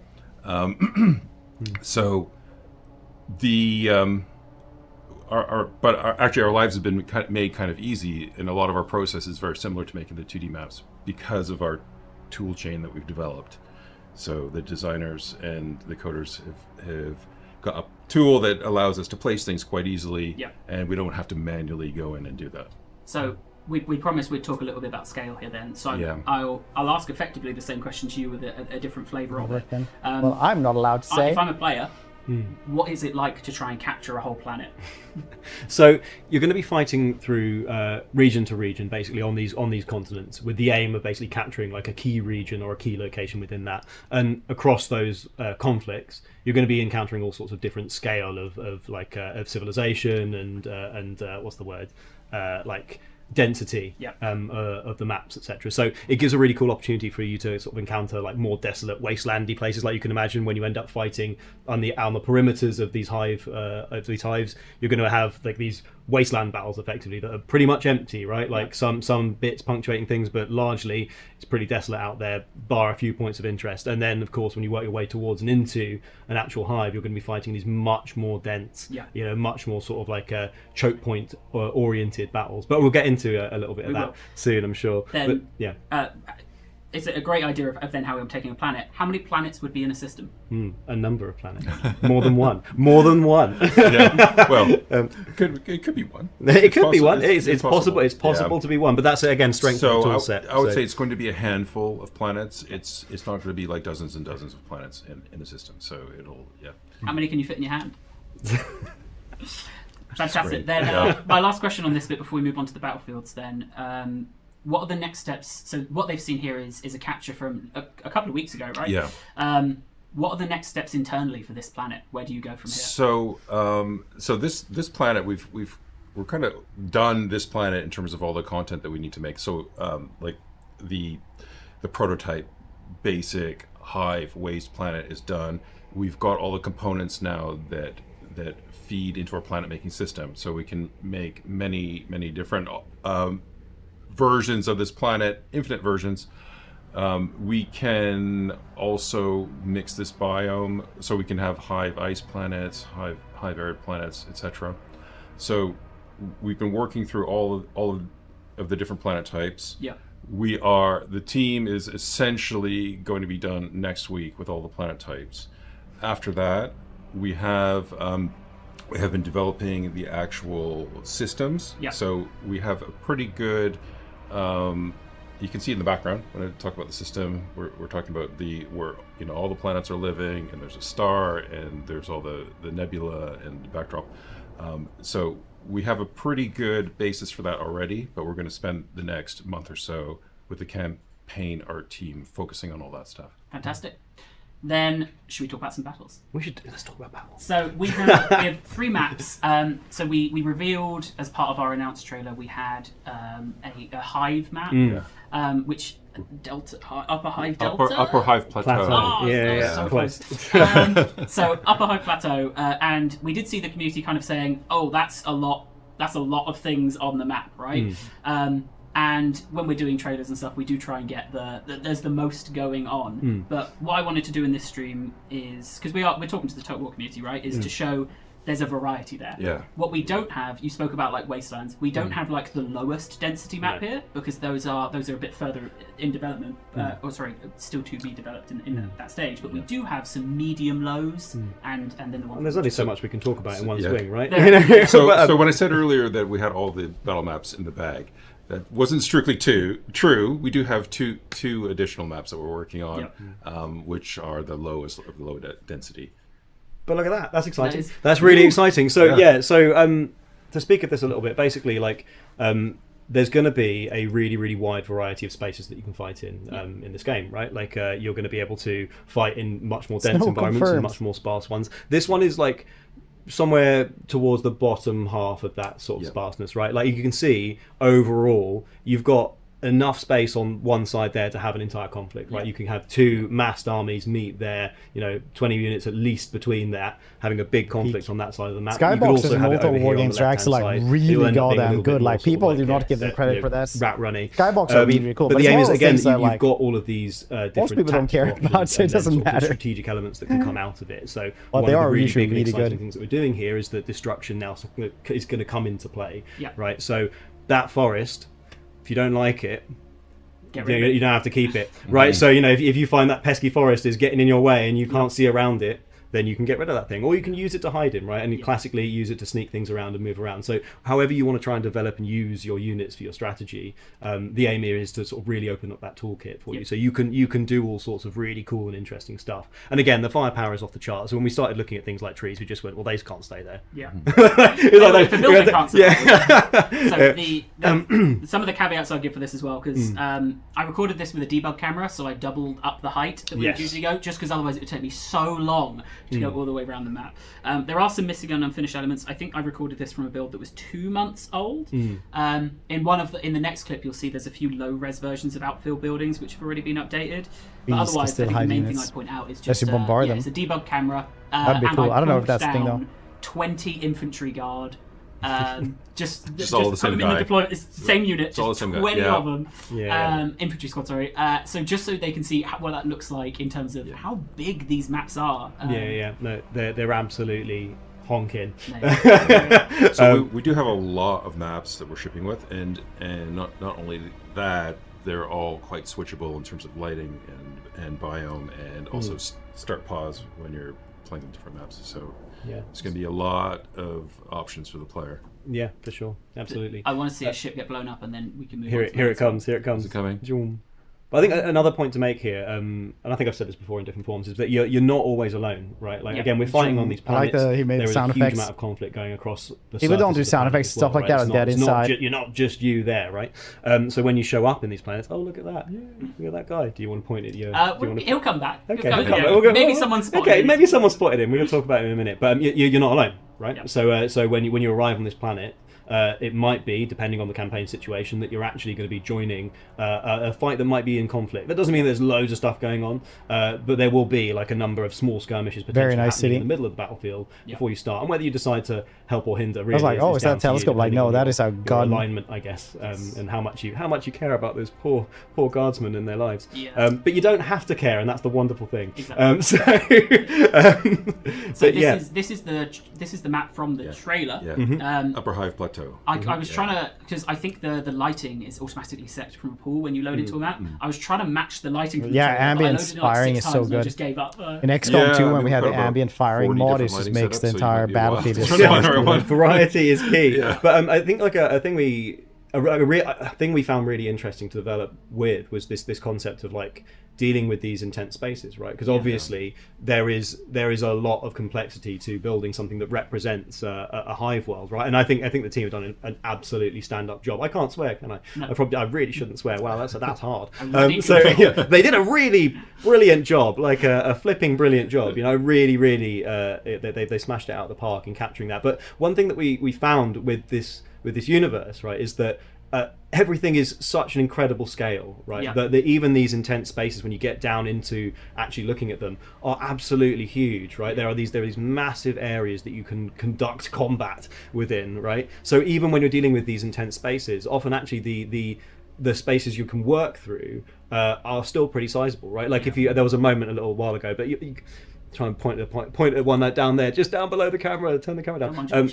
Come on, Josh. You can fit like a sizable army in a lot of these spaces, and then in many of those spaces where things do get tight, there are opportunities to remove buildings and sort of make it a little bit bigger if that's your play style. If you've got an army that really values line of sight, then that can really help you there, because you go, I don't want those. Get rid of them. And I think that's been the biggest mental shift in playing is dense maps in other Total War games, it's, well, these are all obstacles I am forced to work around the whole time. But a lot of these buildings I can get rid of. I can make this a lower density map if I want to fight on a lower density map, right? Yeah. Oh, we also have some amazing effects with bombardments. We do, yeah. And again, you got these really powerful tools, right, to be able to sort of like blow apart key parts of the battlefield. Being completely clear, not absolutely everything is destructible, right? Like we've kept it to areas where it really works, it makes sense, and it feels like it can really sort of add to that depth. But I mean, another big part of it is these cover zones, right? Which as we come back round, maybe we'll get to point out our favourite guy. But these cover zones, because again, we are dealing with a universe that's full of really powerful but flat firing weapons, right? And so cover becomes incredibly important. So a part of the sort of the tactical the tactical tapestry of like really covers them right down there. Exactly. But it really can, you know, help the survivability of your weaker units. And something that we really wanted to capture here is that, you know, cover really does matter. When you've got fragile units, that fleshy poor humans that, you know, can't take a huge amount of punches or particularly get hit by bolt rounds, right? Like they need somewhere that gives them a bit of rest. It's about, here we go. If they spot him on the left, there you go. Middle left. There he is. He's waving. Oh yeah, there's a little guy there. So sometimes people stand on ruins. That's neat. But anyway, let's not worry too much now. But yeah, you can end up in these, you know, cover to cover fights, right? And at that point, it's about what tools do I have available to me? What can I unstick this situation with? And of course, you got so many toys here, right? You've got units that can jump over things with jetpacks and land and get into a melee, because melee is a great way to unstick a cover. But you also have blow these... up a building that's next to them and drop it on top. Drop it on them. Yeah, absolutely. You've got these wild bombardments if you positioned or have your fleet. Wait, you know, dropping a a tower on them? That's part pretty of cool. That whole tactical and strategic space is stitching together the campaign and the battle, so that having that fleet present with the right things on it, with the right bombardments, with the right assortment of armament, can really help your battle. So if you've loaded it up with a macro cannon and you've got a bunch of really angry space marines ready to jump down, they can appear exactly where you don't, well, the enemy doesn't want them, right? So there's the really powerful and cool tools to sort of like play with once you start to get into this space. But cool, it looks pretty, doesn't it? Oh yeah. I'll ask. I don't have to say anything, Dave. Everybody's just looking at it. They can't even hear a word you're saying. There was listening. Just before we move off this one, then I wanted to ask you about deployment zones. So what's different about deployment zones here? What's different about deployment? Oh yes, what is different? We want to make sure we have, I guess, as many varied ways to play these maps as possible, right? And we have done tricks like this in the past, but we are leaning into it.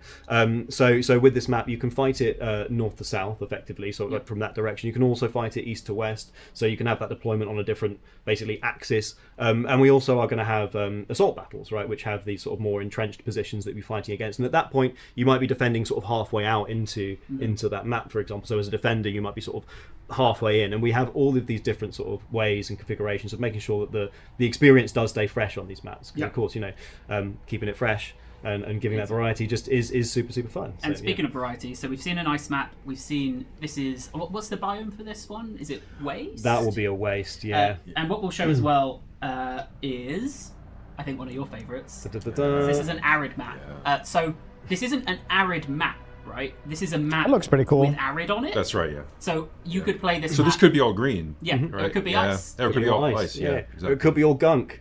Yeah.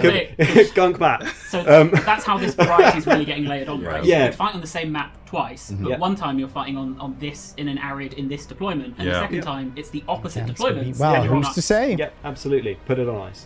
Don't put it on ice. We are definitely too hot to be put on ice. But and again, I think conceptually, I just absolutely love this map. I think it's really cool. It really reminds me of like the texture paints that you get to sort of stick on your models. You know, using your Martian iron crust and all that sort of stuff. It brings back memories basically. But and again, this would probably speak of like a frontier world, right? So somewhere where like things are much more desolate, where civilization that has been built up is kind of like almost stuck to the vestiges of like crashed vessels and whatever the Imperium has slammed down to sort of bunker up around. And you get these really cool and interesting spaces to fight in. And again, sort of looking at those sort of like ledges that you can fire down from, again with these flat firing missiles. Why is there still like fire in these pipes though? The positional play really, really does matter a lot. Like, so being able to build it's up like multiple ranks the fuel of for fire those from, things you know, actually like, behind you, in front of you, to the side, you're flanking burn with that missiles, long, etc. Like, that is all an important part of that space. So making sure that we have that in the environment, is super, super key. And doesn't it look good? And doesn't it look lovely? I really like the big crash ship. Yeah. The big crash ship is a really good part of the map. Yeah.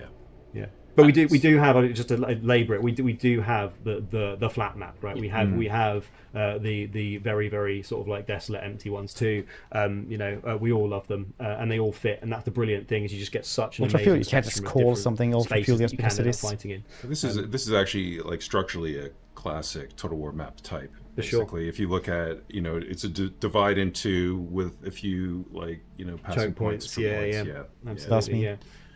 Fantastic. Well, I only have one more question for you, and I think I'm answering it because I am going to ask you, when will we hear from you next? But you're very busy making the game, so I think I know the answer to this, which is we have a few.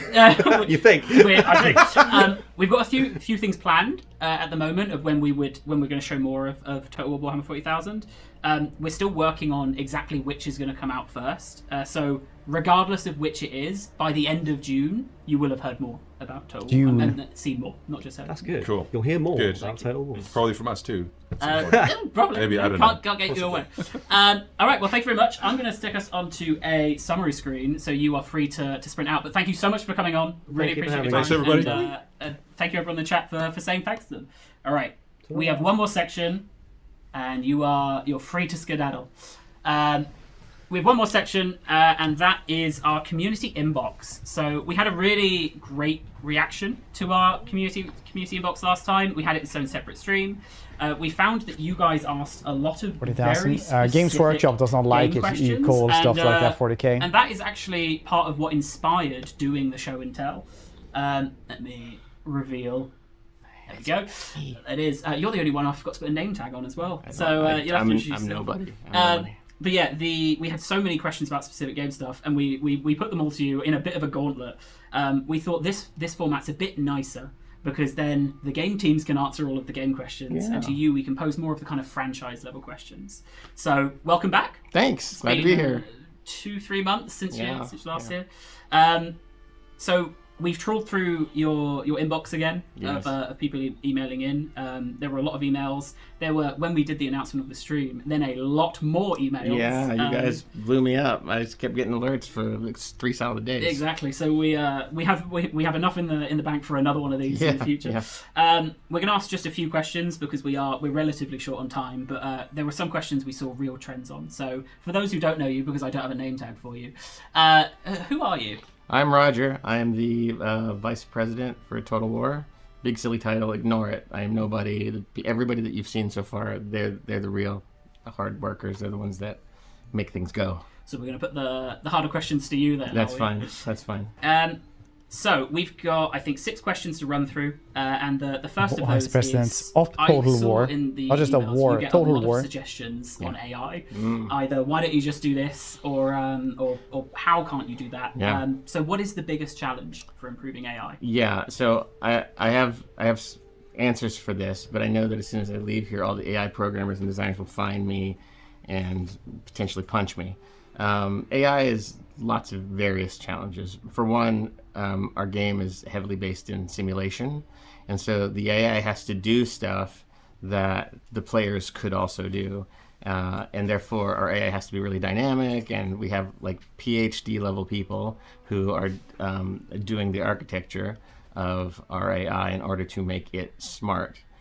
But the other aspect of AI is that an all-knowing, all-seeing, all-doing AI is not actually fun. In order for the game to be fun, it needs to be both challenging and winnable. Like there has to be the hope of doing it. And an AI theoretically can see everything. So getting the balance between those two things is very, very tough. I'd say that the architecting and the designing of the behaviors and those things are probably the most challenging bit, but then there comes the design part, which is how do you make the AI itself feel good, and then how do you make it feel good for as many people as possible. I think I think it'll be nice, hopefully in the future, that we have various settings in the game that allow players to take more control over the behaviors they want to see from the AI. I think a lot of people, many people, when they send me questions about AI, it's not hard enough. Yeah. And they don't want us to just raise HP and raise. They want it to feel smart. They want it to feel smart. So. Hopefully in the future we'll be able to implement more clever things like that. Yeah, we did speak about in the Warhammer 3 section an update that will be coming in. That's healthy, I think. I hate those things. A way of priorities changing. So all of that kind of stuff helps when it's layered on. I should have started with this question because it's super relevant to the actual stream we just did, like damage punches which is, so much. Does working on multiple projects reduce focus? Why don't we just have everyone in the building working on the same thing? Well, let's see. It doesn't reduce. Well, that's a nuanced question. Yeah. So it reduces focus for me because I have to be everywhere at once. We do have people who are dedicated to various projects.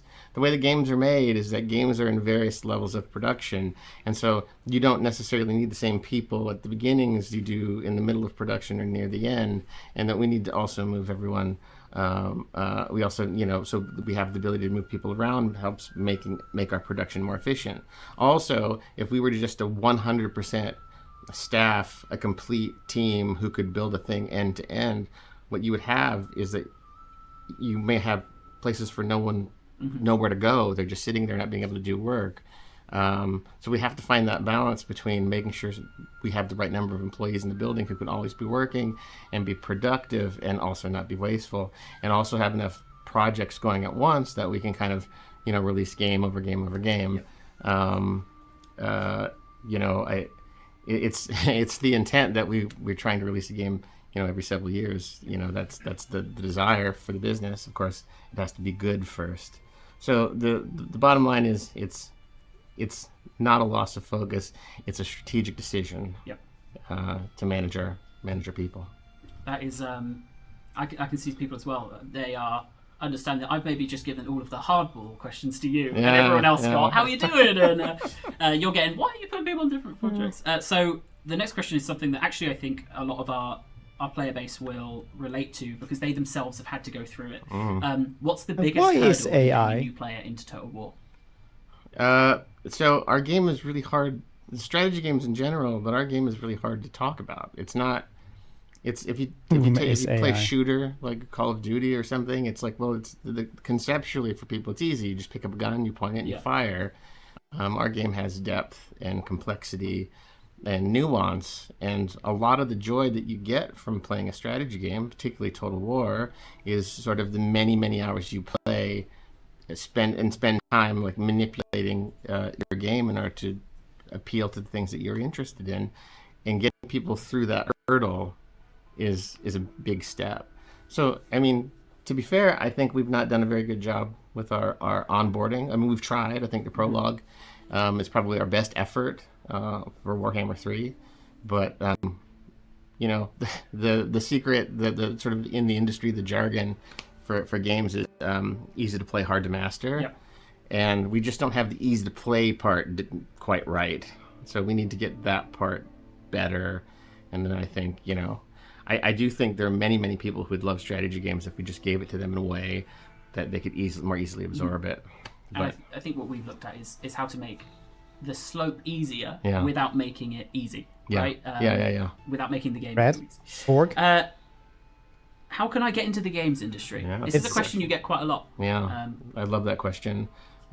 People discriminate. Find me on LinkedIn and they ask me Did you this see that question, they gave some people gave AI like their team $20,000 a credit card, and then they got to do their own business plan, and they start paying like the man probably like $2 more an hour. The most important aspect to trying to get in the industry, if you really want to be in the industry, must be a willingness to relocate, because almost certainly we're talking about Hyderboss.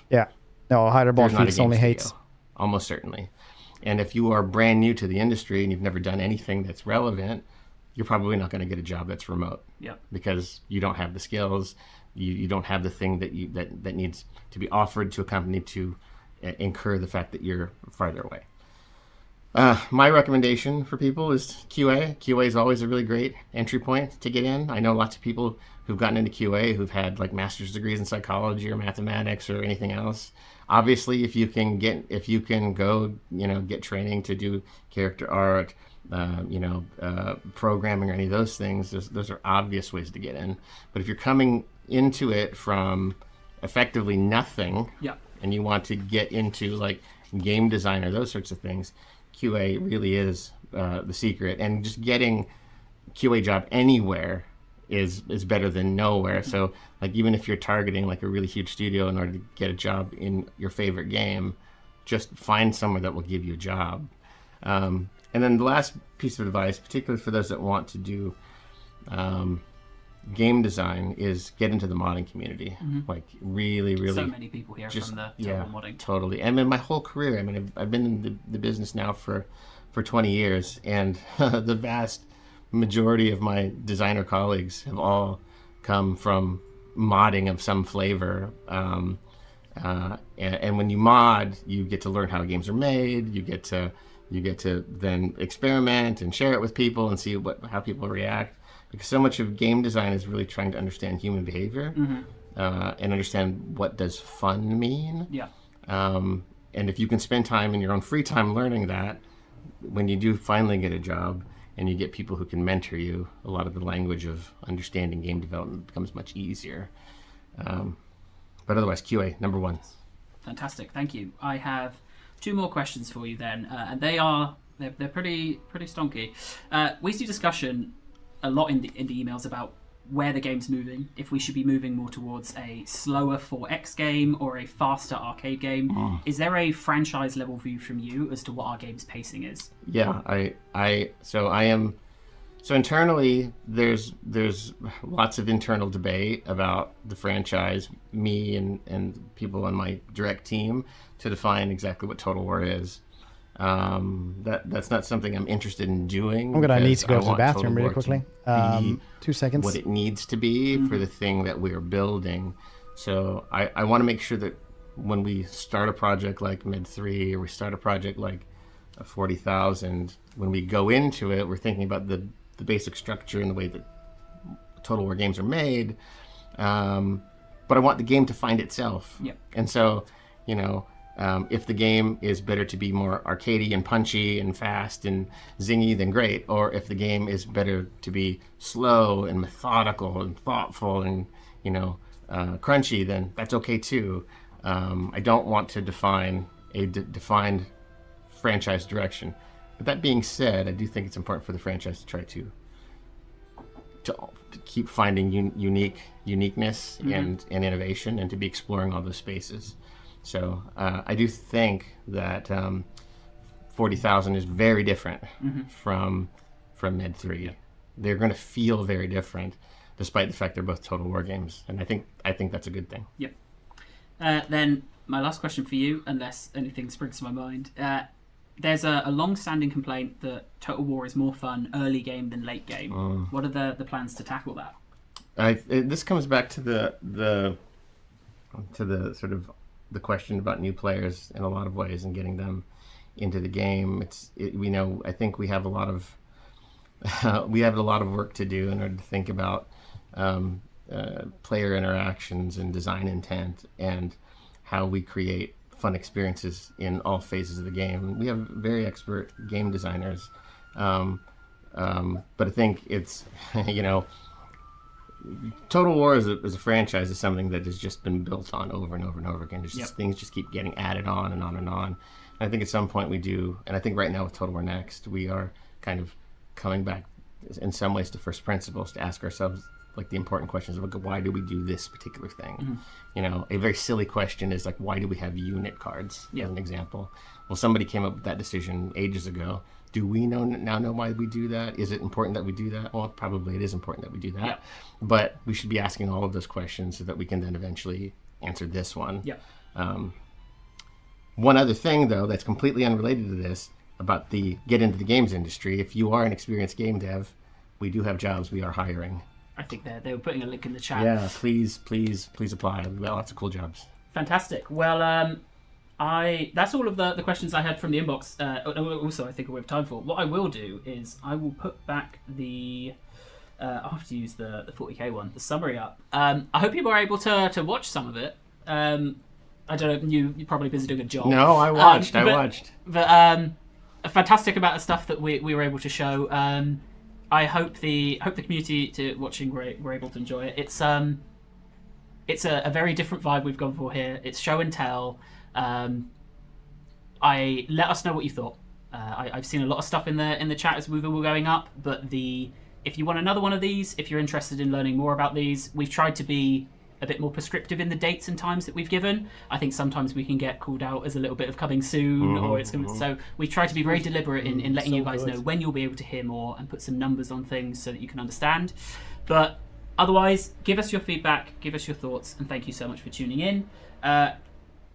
Roger, thank you so much for coming on and letting me ask you the hardest questions I could find in the emails that were sent to you. So we're going to be doing like stuff for. We'll have a recap blog with a lot of this information perhaps next week. But otherwise, thank you everyone for watching, and we will see you at the next one. I am not going to immediately end the stream like I usually do because I've managed to wangle getting the end times audio at full volume as our stream end music. So I'm going to let that play because it's absolutely fantastic.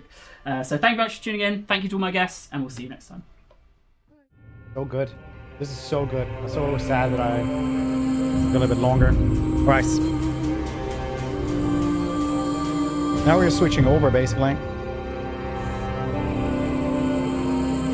Because now we're doing a sponsored thing for FunCom, which we will be watching instead. Next. Kind of cool that these things just happen like that, isn't this? Salmon. The potatoes. Time, Greg? Well, no. So I appreciate all of you guys hanging out here for this because I am a bit tired. So very nice to have you guys here talking and such. I appreciate anyone hanging out for this as well. Checking out whatever Dune is. Do you guys hope for more sand or more rocks with 40k stuff? And they mainly went through like architecture and stuff like that, like how it's gonna look. You closer. Ow. Awesome.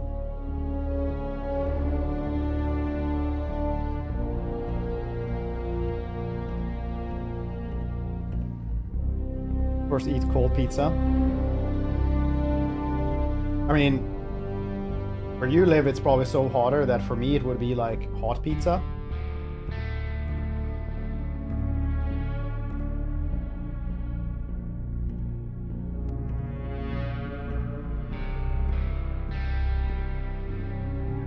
Saying?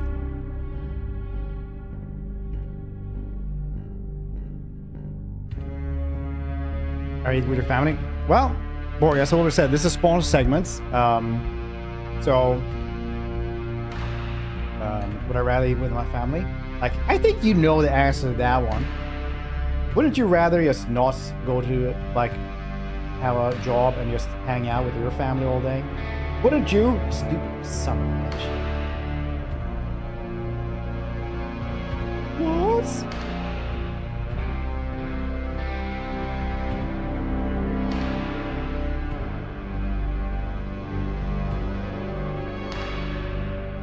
Wanted to imagine 111 people staring at you eat. I grew up with a lot of animals that would stare at me as well when I ate, so no problem with that.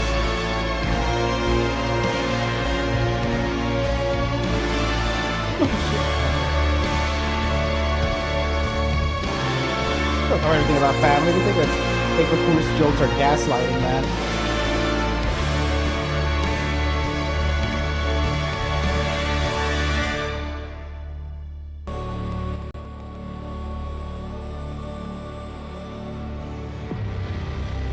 Okay, can you hear me now? Is this better?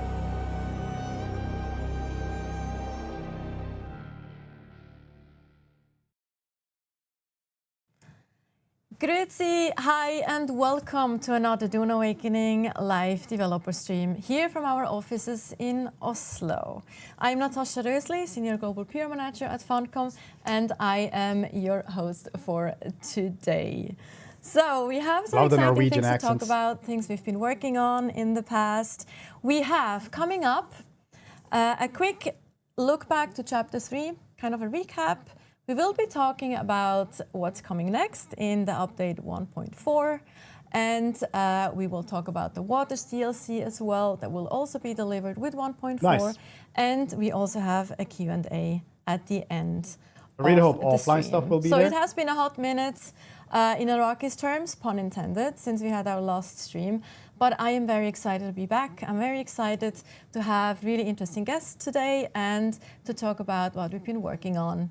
So, to start us off, let's take a quick look back at what Chapter 3 brought to the table for Dune Awakening.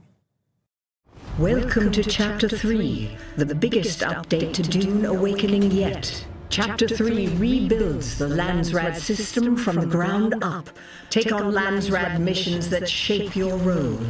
Gatherer, crafter, explorer, fighter, or saboteur. So cool in this 10 game, new overland locations rise from the wasteland. Never feels like These include 5 new Imperial testing stations, and they feature a new boss system with group challenges that can be scaled to achieve greater rewards. The main story of Dune Awakening continues in Chapter 3 with the art of candy. This is Chapter 3, a rebuilt endgame, deeper systems, new missions, new weapons, and new ways to define your role. Nice. PvP was bad. Like I said so many times, Dune is such a good game leveling up. All right, so like we are insanely back. good. And as soon as you stop leveling, I have some exciting guests. I am always happy to have you back on stream, Joel. Joel and his toe shoes, our creative director on Dune Awakening. Joel, introduce yourself quickly to the ones who don't know you. Hi, my name is Chris Knife, and it's been a while. It's been a while. I've been making trips. I've been obviously busy, hard at work on Chapter 3 and 4. We're talking about 1.4 we're going to talk about today, and I also, in the middle of that, took a trip home to Australia to visit my family down under, who I haven't really seen that much in the last 7 years, thanks to Dune Awakening. And it's good to be back and to see the community. And I don't have real toe shoes today. I feel bad about that. But my real toe shoes are in the wash because they had the stank. I used to have toe shoes so much, like run and stuff. You need to have your and it would literally be away from my your beard, feet actually got like wider than you're having like so now like normal shoes don't beard, fit me hardly. scratches on the stream. So and my wife complains about it all the time.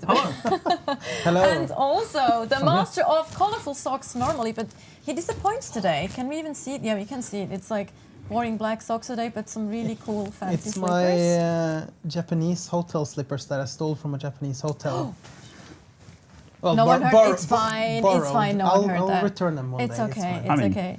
But anyway, Ole Andreas, our production director. Some hotel manager out there is like, damn it, that's where they are. I think that's looking for those. Been done under. But I've been here keeping the fort. Harry, track this. Things got a lot better while I was He's away. been working. It was a lot easier to just make shit. You're still rubbing here. Happen. I think you need to. Can you just put it maybe a little bit further down? Wait, what? Dune Generations. Yeah, it's we actually really missed that guy while he was out. It's kind of nice. Just put it a little bit down here, maybe. Oh, okay. On a fold. Take it out. I feel like take it off and a HR put it on case waiting to happen. Tech issues. That's perfect. Is that better? Yeah. Perfect. Any nipple interference? Or are we good? No? Nipple interference. All right. Thank you, Joel. Sorry. All right. So we have been hard at work, believe it, with some of the recent updates as well, since updates we had since Chapter 3. One of them actually just went live 2 days ago as well, that introduced some really cool new things, including dedicated PvE and PvP instances for the Deep Desert for each of the official worlds. Very, very excited about that one. But let's briefly chat about Chapter 3, right? There were a lot of new things that we introduced, a lot of cool new features that kind of were introduced to kind of build a foundation as well. So how do you feel about this? Like, how did it go? Like, are you proud? Maybe I should talk about how it started. Yeah, let's do that. I think this is kind of interesting for people to hear. So, obviously, before the game launches, my job is partially to make a plan, right? And have a plan. Here's the roadmap. This is what we're working towards. I have plans. Right? These are the creative like goals. Brian for the Tracy project. always said. And then the game launched, and we sort of saw how things were going, what people were failure, complaining about, asking for, wanting more of, what wasn't working, what was working.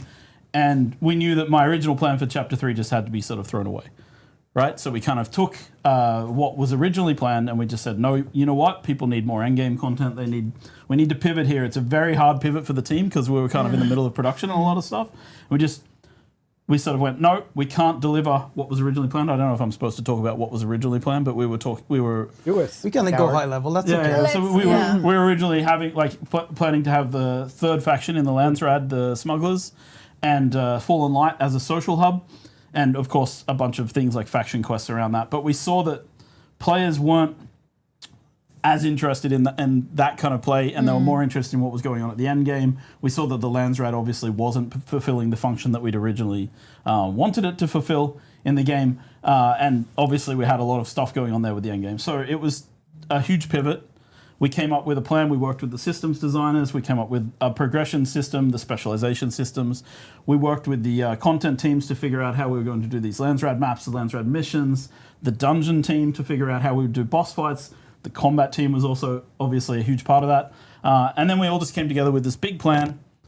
Pivot time, everyone turned on a dime and started working on this stuff. And we managed to, I think, deliver a pretty huge update. Base dancers. After a lot of work. So yeah, it was a very big thing, but it was about listening to what the community was saying, listening to what people were asking for in the game, seeing what people were looking to have more of, and sort of giving people more to do and more ways to advance their characters. So yeah. Yeah, I'm really happy about the team really pulled through and delivered on this one. Yeah. I remember we sat down in this very room, sitting down with all of the people that you talked about, discussing the plan, coming up with it, and then just let's execute. And the plans that we had in the past, they'll be there if you want to revisit someday. But this was what really mattered at that time. So, and I'm pretty happy to see how it's been received. The players seems to have enjoyed it. We built a great foundation. Like the foundation we built is, we spent a lot of time building a good system for dungeons, a good system for bosses, fleshing out so it's easier to build these kinds of content in the future. The Landsrad system with missions, it's easy to expand on. So yeah, we have a pretty good foundation now.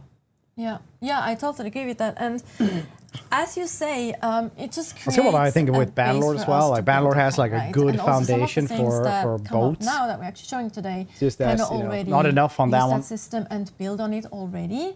But of course, we have many more cool things that the teams are working on that, of course, we can't really talk about just yet, but hopefully soon. So I am very excited for the future, of course, of Dune Awakening. So, is that a Funko Pop worm as well in the background? The future's so bright, you got to wear shades. Oh yes. Also because it's Arrakis. Goggles and a steel suit. And a steel suit. Yes, exactly.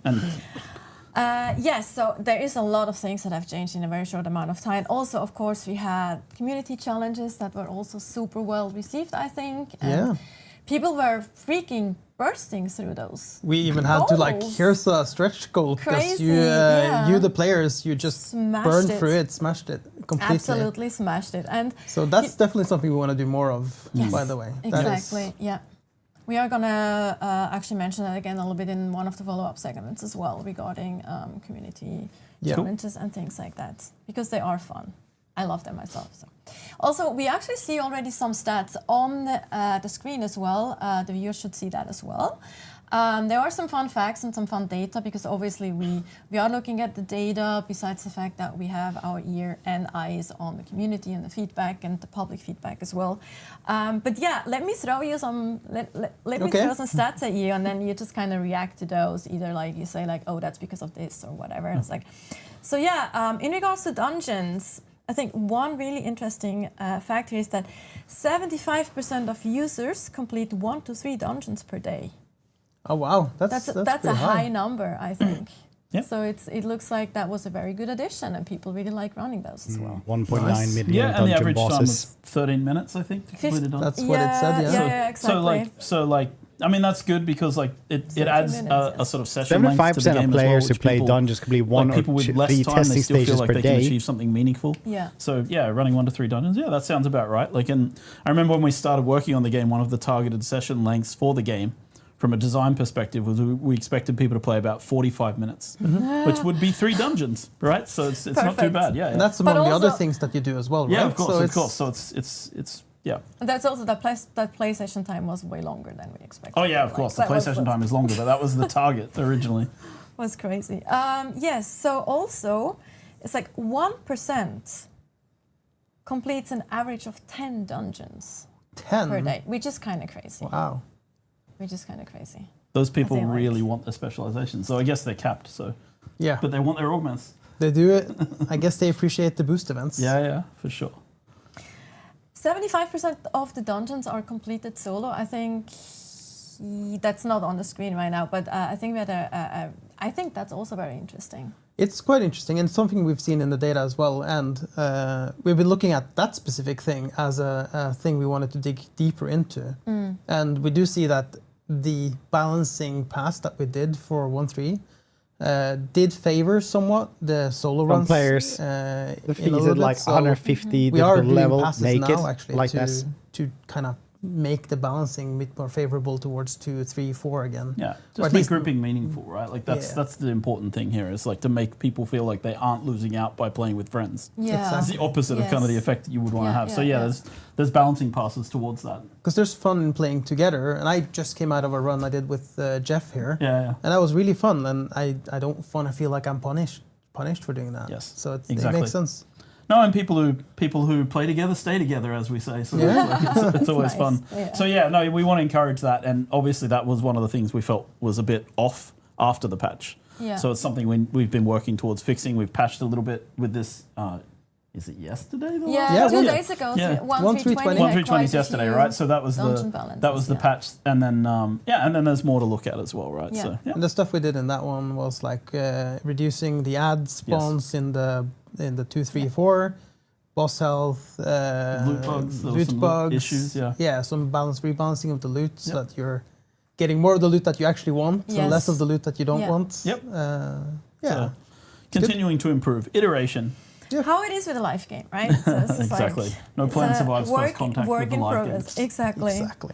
And then the highest level of difficulty a dungeon was completed was at least back when we pulled this data, level 150. What? Which is freaking crazy. Which is absolutely insane. Like, shout out to whoever did that. If you're watching, kudos. That is impressive. How can you go? There's a challenge for you. Let us know. I mean, the right number now it's goes up to 150. 999, so... It doesn't. It doesn't have a cap, does it? Oh, I think it doesn't. But No, yeah. it doesn't have a cap. Technically not so much. Technically I mean, not. technically there is an int max somewhere, but Yeah, there'll have to be a number that It's like the Donkey Kong thing. Like once you're at 9,999 or 99 million whatsoever, it goes back to zero. and you're like, the end circle. Yeah, the thing that's impressive about that. So there's a certain point like in the RPG, and this is actually what's helpful about this scaling system as well, is it allows us to keep an eye on how our RPG systems work in the game and how the player stats and things scale.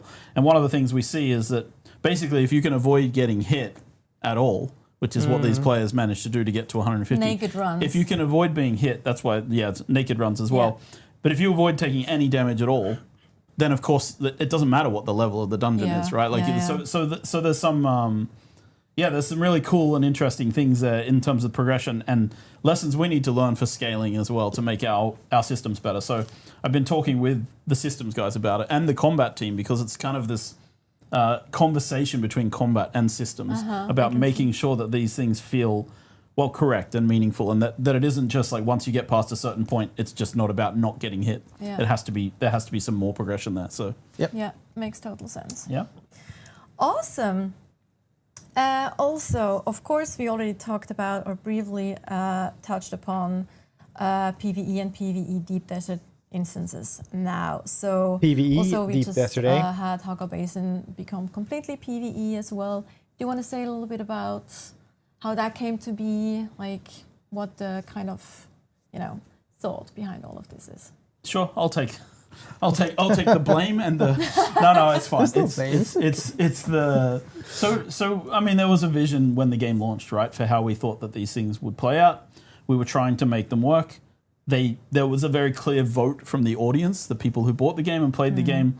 This isn't all that they wanted, right? And it wasn't working the way that they wanted. And so we have been like looking at the stats, talking to people. We made obviously a very quick adjustment to the Deep Desert to make 50% of it PvE and PvP, thus making nobody happy at all because it wasn't really designed as a PvE experience. And the PvP experience was shrunk down to a certain area. So we've been discussing back and forth internally for months and months about what to do and how to do it and how to refocus things. And I think the conclusion was at the end of the day that and there was talk of doing things like making entire PvP servers from scratch so that it was PvP all the way through. There was talk of it. But there were complications with doing things like that where people who were invested would lose all their stuff, having to go migrate to a new server and start from... So, I mean, we have mitigated a lot of those things along the way. Yeah. But still... So we decided that actually giving people the choice between a PvP Deep Desert and a PvE Deep Desert was the best way to make people be able to like choose the type of play that they wanted to engage in. Right, and then that allows us as well to then focus in. So also everyone's evening PvP going. players will have a different meta. They'll have a different approach to the game. We'll get feedback on that. We'll be able to make changes that work more for people who are participating in this kind of pure PvP battles. There are things that I've talked about in the past that I've mentioned. The control points should come back at some point, and they will then tie directly back to the Landsrad, but it won't be the system that it was. The control points will have a slightly different emphasis. There's things we can do in the new PvP Deep Desert, like no fly zones, right? I've mentioned that in the past to reinforce the RPG systems, reinforce getting on the ground and fighting things out properly. So there is kind of like a thought process behind segregating the types of players and how they want to play. Make traversing too easy. I'll highlight this by saying another thing because I think it's really important. A lot of our negative Steam reviews are people complaining about having to do forced PvP, as they call it in the game, right? And so there's also a lot of pressure to make sure that, like, well, we need to make sure that people don't feel that they're forced into it, right? And there's going to be more work later. That's also been a clear goal from the team, like to make sure that the most possible people can enjoy Dune Awakening. Yeah, makes sense. Now you can choose to. Yeah, exactly. And I think it's also worth mentioning that this eventually allows us to kind of make a more tailored experience. For each audience, or not each audience, but each experience, I guess I would rather say, because we still want it to be open for a PvE audience to dip their toes into PvP if they wanted to. I also think what kind of old Sega games? Sega games? Like a Sega already, Genesis game? And we did have a conversation about this before 1.3.20 went Rome out. 2 on CD. About making sure that PvE Deep Desert is a place where griefing is not a predominant factor. And we expect this to some extent, of course, because that's just how the nature of these kinds of games are. But we are currently also looking at further mitigations towards that. So more to come on that end. We've done one pass with this patch, but there will be more coming. Yes. I think it's also really nice to have that PvE option in the Deep Desert because then people can. Isn't that the Genesis? Is that like 16-bit or something? And they don't feel like. They can dip Never their had toe the into Sega stuff. PvP and they don't feel like, oh, I'm going to get super punished. Because they know, oh, I have a lot of things at home. Recovery is easier now. Exactly. It's easier to recover from that, which I understand that a lot of people don't have that much time. They can't just, spend... Some people have, some people don't, right? And then if you put those people in the same pot, it gets difficult, right? It's been a key concern, I think. I would say that that's a red thread through everything we've done since the launch of the game, is that the game punished people with too much loss, right, throughout parts of the game. So and losing vehicles really hurts people, and we had bugs around that in the beginning. We had a bunch of things that were causing those problems, and then also like harvesting. People were losing vehicles out in the Deep Desert. So there is like this consistent feedback on the loss, and it's very hard from a game design perspective to make meaningful PvP without meaningful loss. Exactly. Right, which is why the choice to make a PvP Deep Desert where there can be meaningful loss, right, so that people still feel that the risk is there and the tension of those moments still exists, and then we can work on, and hopefully other like-minded people are out there, so it's still that moment of tension when you go out into the PvP deep desert, and you still feel like you're flying out and you're looking, check your six, where are people coming from? Is there anyone around me? And we've made so many improvements to the game for that, like the view distance of ornithopters, and all those kind of things that we've been just working on to try and make it better. I think we patched a version of a fix for ornithopter surfing yesterday as well. Not the ornithopter. That's coming in a future patch. That's the next patch. Okay, sorry. Yeah. But yeah, Plus, so we are listening and paying attention surfing? to how the dynamics are as well. So yeah, as with all these things, you put them out, you see how things go. And then on the PvE side, I think there's things we can do to make the Deep Desert a less boring PvE experience, because one of the things I would say is that it was never designed. Like the content in the Deep Desert was always that tension, those moments with other players, and PvE has sort of not got the same tension in the Deep Desert. So there's things we will do there as well and look at. So there's a lot of things to come, a lot of things that are being worked on, a lot of things that people internally also are aware. I'm also glad you mentioned the ornithopter gliding thing. That was, I know, a big pain point the surfing, recently, the surfing. We are paying attention to pretty much everything being said out there. So if people are worried, I mean, keep raising it. That's great. We want you guys to raise anything that you see as an issue.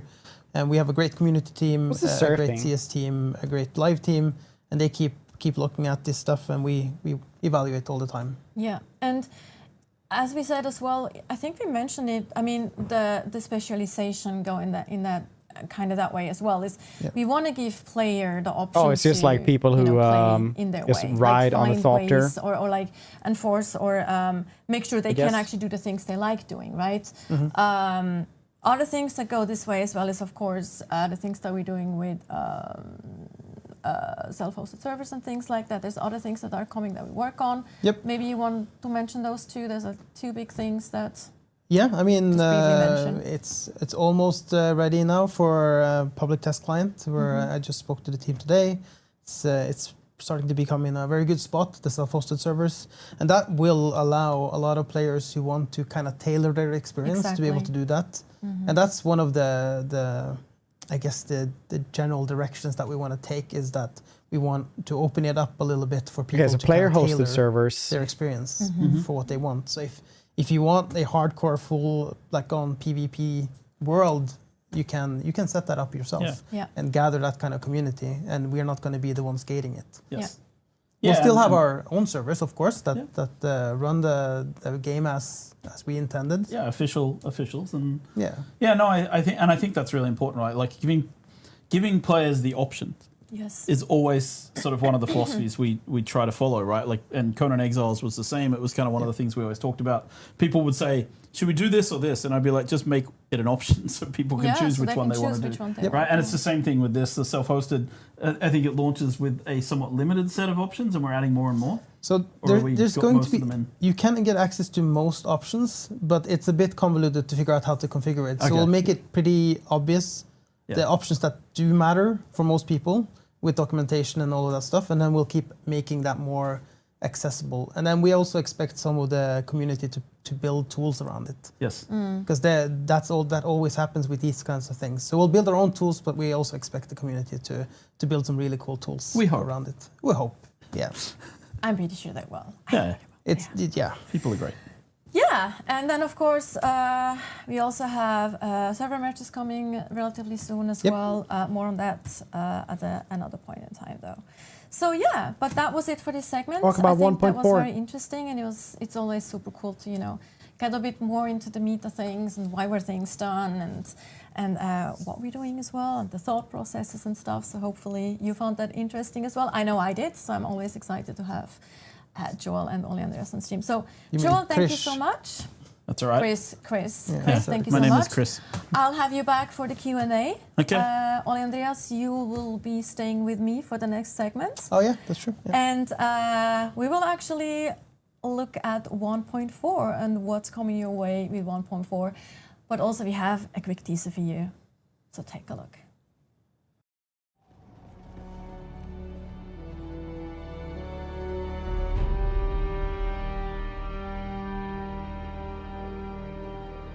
Finally, let's go. Ooh. Like the Mandalorian armor. New end-game locations, the Wind Pass.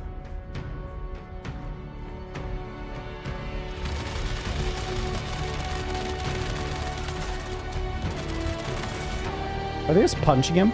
It's kind of cool. Rock.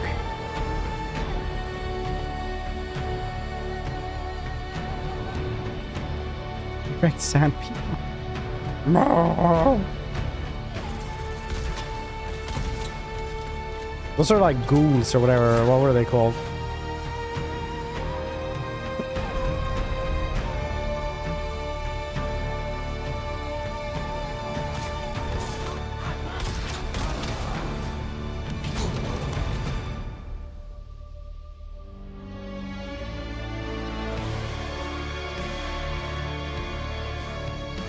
Nice red.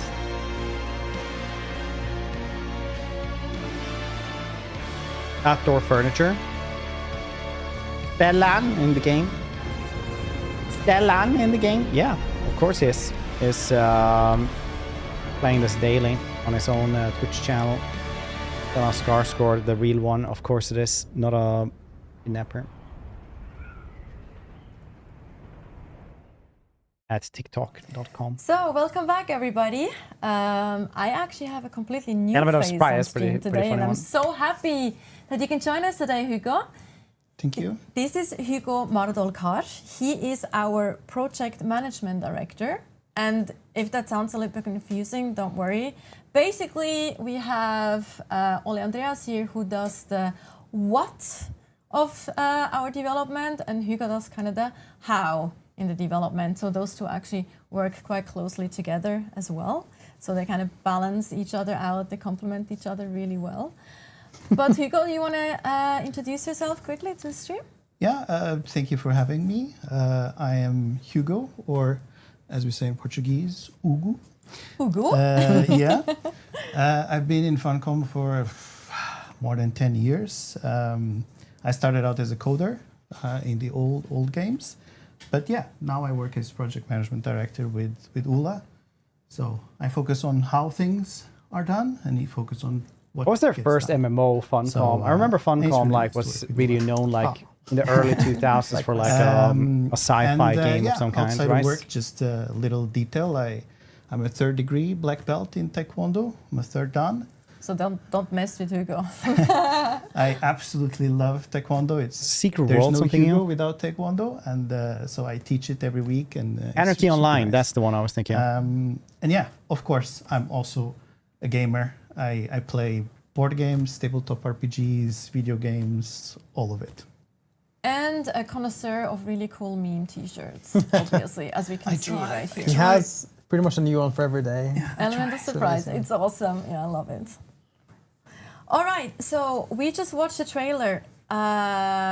Hugo, was that correct? Yeah, close. Almost, close enough.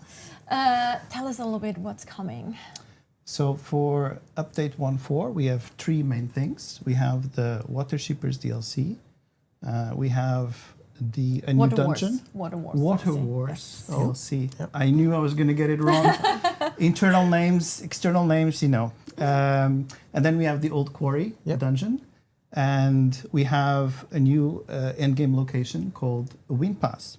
And this time it's not Joel's fault. It's actually Herbert that called it that. So. The official name, Wind Pass. It could There's a have few come internal from Joel. jokes on that one. A few. Yes, I'm pretty sure chat had a field day with that as well, or maybe has one now, so we'll see. Yes, so as he also mentioned, the World War DLC is of course the conclusion of the season pass. Correct. Yes. So now, it's called Update 1.4 officially, Ole Andreas.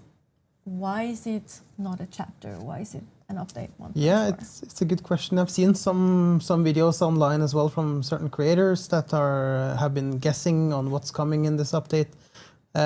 So to give you like the a little bit of the view on the back end of things on our end, we're working on a bunch of new cool content on our side.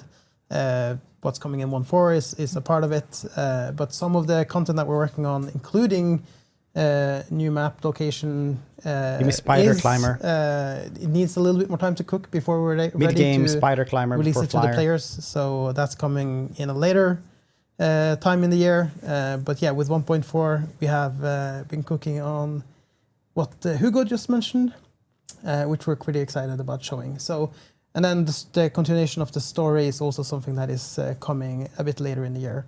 And usually we've been tying the word chapter to the continuation of the story. So, that's kind of why I guess it's called an update 1.4. Yeah. Also, it's kind of like another stepping stone, right, for us to actually then go into the bigger updates, like laying more foundation work and all that to then go to the big boom.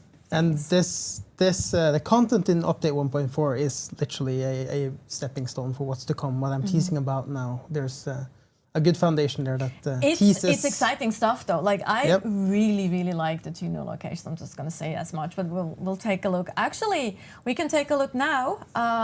Let's go in game and check out Wind Pass. So Wind Pass. This is what I want to see. What is the story? Cool armor as well. I mean, it's important to say that, you know, in the beginning it was challenging to make Wind Pass, but with the right direction and the right shape, it really started to flow, and it feels pretty good to be able to show you all this map. So you can see really, dude.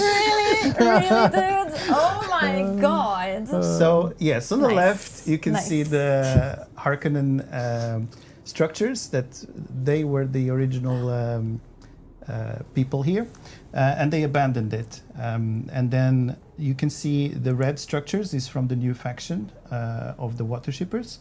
So the Water Shippers have several families, and the family that took over this location is called the Yafeng family.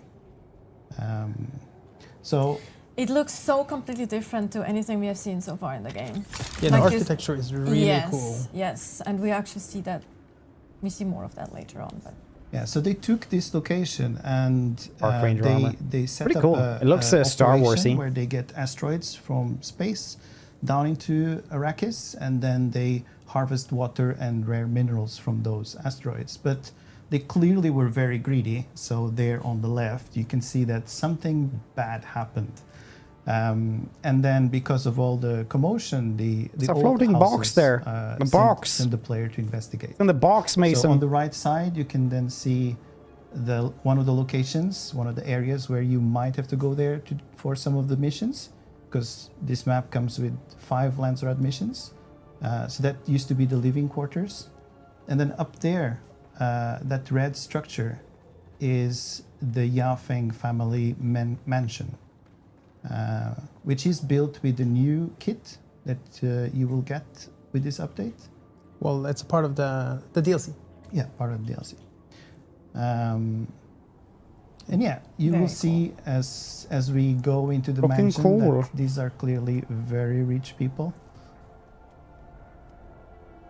I love the red accent color. It's beautiful. I think Gavin can talk more about it, but the shape has to do with crabs and something. And here you can see they even have palm trees inside. What a waste, though. Oh my god. That's just like such a power move and such a show-off move. It's like, we have water to waste, we're just gonna have palms inside. If you that's what the hell, man? You can see the very rich... What are they called? Atreides family has as well? In the Dune movies as well? Got a nice little bedroom there. Mm-hmm. And to the left, you'll see their planning room. So there is a strategy table here, which may or may not hint at things to come. There might have also been a frame in the wall with a picture. Maybe, maybe not. I'd say this pretty nice teaser of... And then we'll get to look at some of the underground areas of this map. Underground. It didn't as you do it mentioned fast as well, enough. like, of course, depending on which specialization you do a Landsrad mission for, you go to like, yeah, I mean, like, this game actually has... like at any point they could have said like, no, you're not going to be able to like have this really cool free flow movement that you have. Like you can just like use the hook gun and then you're just going to use your anti-gravity belt. You just like it's because we're cheating almost fly. So this is the but they R&D literally lab. kept that, and it's like This is where it's you just so come, much more fun steal some traveling information, than in Conan. maybe steal some schematics. You'll see. That might be a schematic. And then on the other side, you have the greenhouse. And this is where we took another inspiration from Dune. We're using something which are called the tubers. Internally, we sometimes refer to them as the potatoes. And these ones are growing. In theory, they grow up to 2 meters long. And they have, I cannot remember, but a lot of water. Conan. It's true.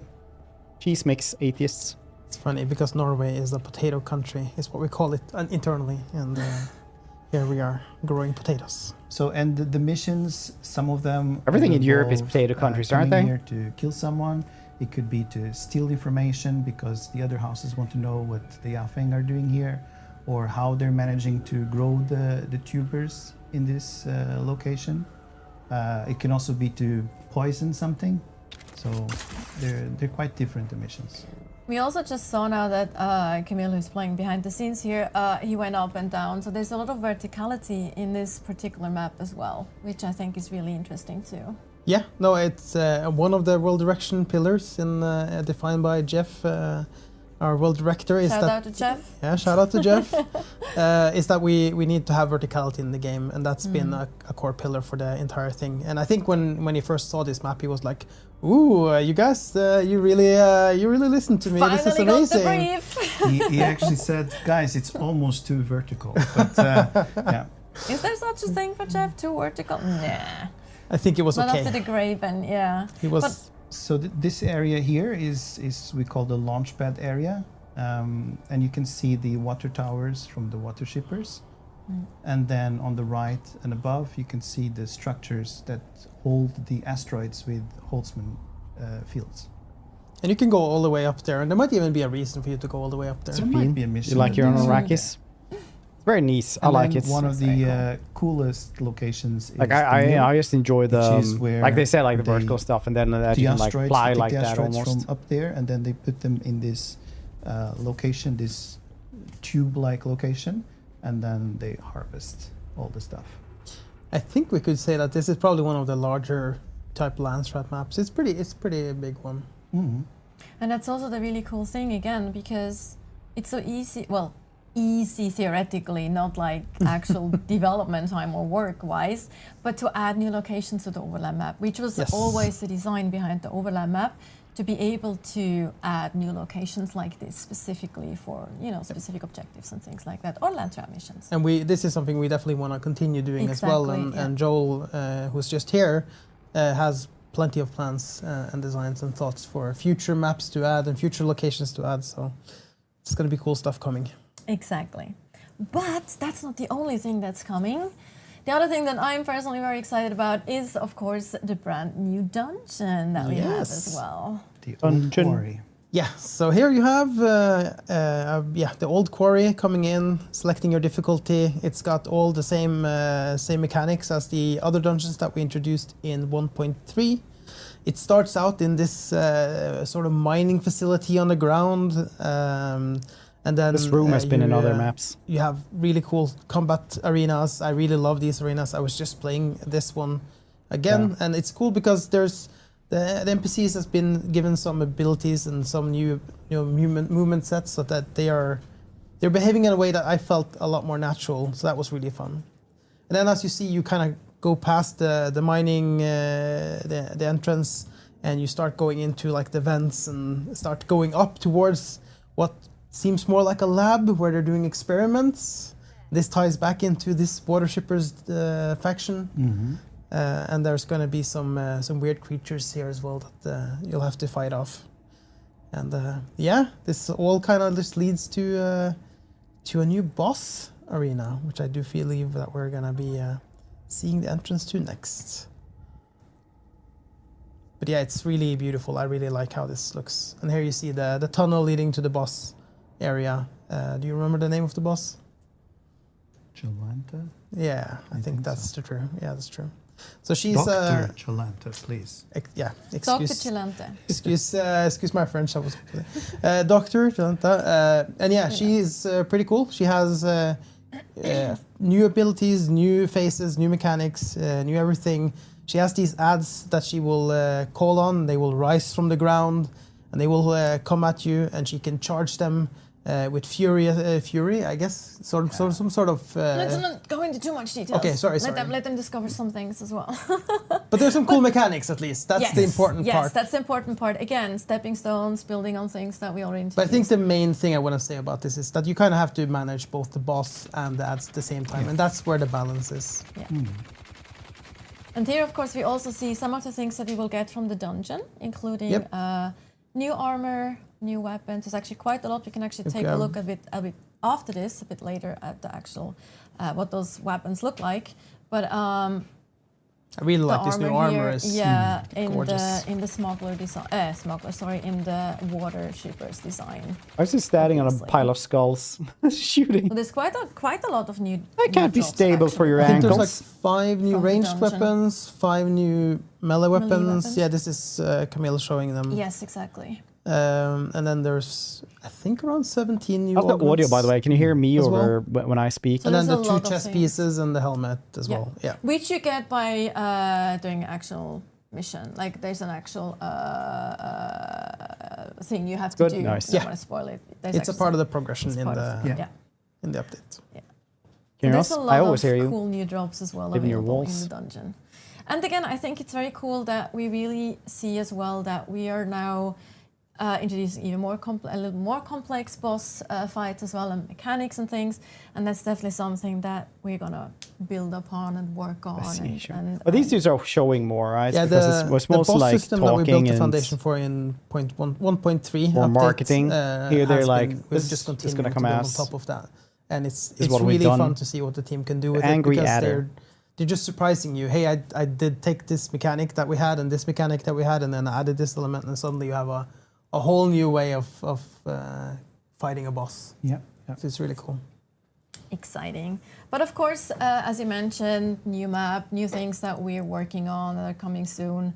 Other things like new community challenges, more booster progression weekends and all that. So this is all things, of course, that we've done in the past, and also things that we're going to do going forward, depending on the feedback. So far, the feedback has been really positive about this. Again, I was blown away by how fast the community smashed through those community challenge. Now, for the one for Chapter 3, that was actually... I feel like we underestimated them. It started out like really low, and then it started going up all the time. For the next community challenge that we're planning, with because the we're audio, planning another one with 1.4, we're not going to underestimate you. You won't be able to do it, I'm sure. No! There's your challenge. There's your challenge, players. Sorry, that was a cheap one. But also, the last thing I wanted to mention is we also work on quality of life improvements, like especially performance-wise. Of course, that's an ongoing process, right, Andreas? Yes, 100%. Yeah, it's something we're continuously working on. 1.1320, the patch that went out yesterday. No, the day before yesterday. 2 days ago, yeah. Tuesday. Had a bunch of performance improvements that we're working on with how the base shields work, render distances on a few things, vehicles in when you're in crowded areas. There was like a ton of different performance improvements that the performance team is working on. Yeah. And that's going to continue to come in the future patches. There was a few in 1.4 as well. That's right. So yeah, expect Fantastic. improvements in performance going forward. Fantastic. I, for one, am very excited for the new update.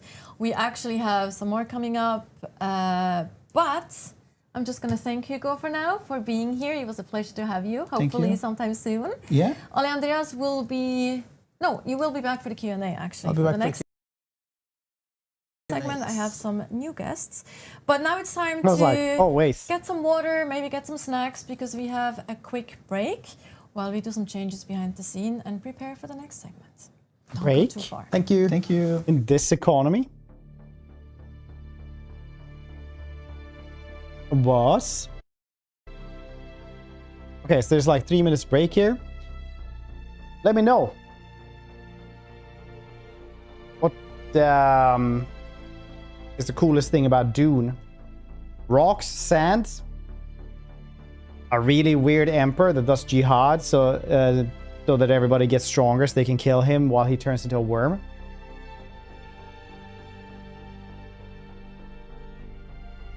Let me know in the comments. Like and subscribe.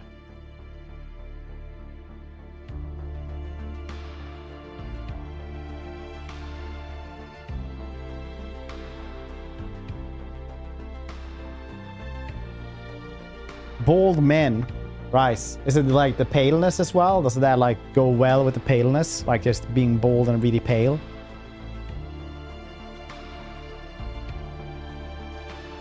I think the bold men are also really pale, right? I enjoy the throat singing super elite dudes. They're pretty fun. Super fun.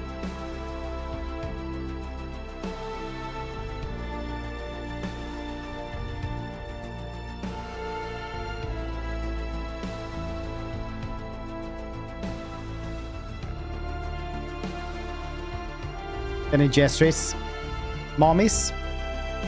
Maybe shave your head for next time. You're going to stream Dune, then Fred? No.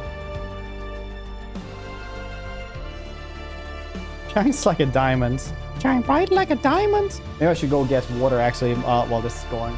But I'll have my headphones on so I can hear everything you guys say. So do keep on talking, guys.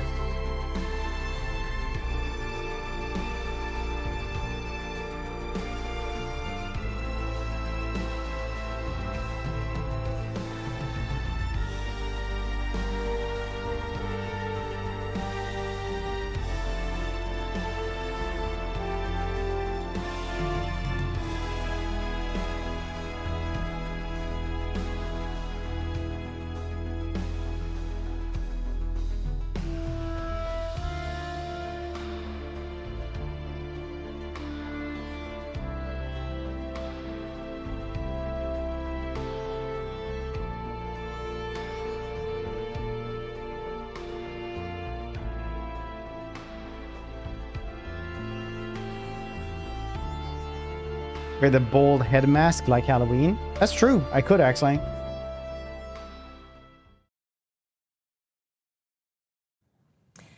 Welcome back, everybody. I hope you have some water or some other good beverages and some snacks and you sit comfortably because now we're gonna talk Water Wars DLC. Water Wars DLC. Which is generally a thing that we do with our update. So we have a free update and then we have optional DLC and optional paid DLC. That is cosmetic. We will see some examples of that, or actually pretty much a lot of examples that look very cool, that don't give you power. So it's not, you know, like you don't buy power, you don't buy anything that someone else doesn't get. So it's purely cosmetic, and we just want to make sure that you know that and to stress that again as well. But to talk about the Water Wars DLC, I have two new guests on the seats here, one new face and one face we have seen before. So let's start with the new face. This is Gavin Whelan, our senior art director on Dune Awakening. Gavin, I am so excited to have you on stream. I'm so nervous to be here, yes. Finally. We tried to get him on stream so many times, but he's so nervous, so please be nice, chat. Give him a very warm welcome. He's such a nice person too. Gavin, you want to introduce yourself quickly? Yes, Gavin Whelan. I've been with Funcom over 20 years now. It's been a long time here. And yeah, first time doing this, so super nervous doing this. Normally very, very, very happy to be behind the camera. It's going to be fine. Doing the art stuff. Yes, it's going to be fine. And all the way I like over that there, some people we get nervous have from being before the camera. Eagle, that some of you might recognize from previous stream. He is our building wizard. So if you see any Makes me feel better about what I'm doing here. good-looking buildings and constructions in our marketing material, you can be sure that Tor Eagle was involved and probably also the designer of those things. Tor Eagle, you want to introduce yourself a little bit further as well? Yeah, Tor Egil, I've been here. I was, if you someone remember the building stream we did before launch, I was there.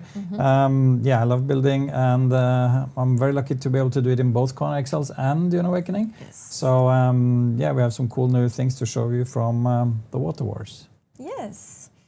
So let's show some things. So this new DLC has a very unique look to it. We've seen a little bit previously. So we've actually seen a hint of that in the game, like live.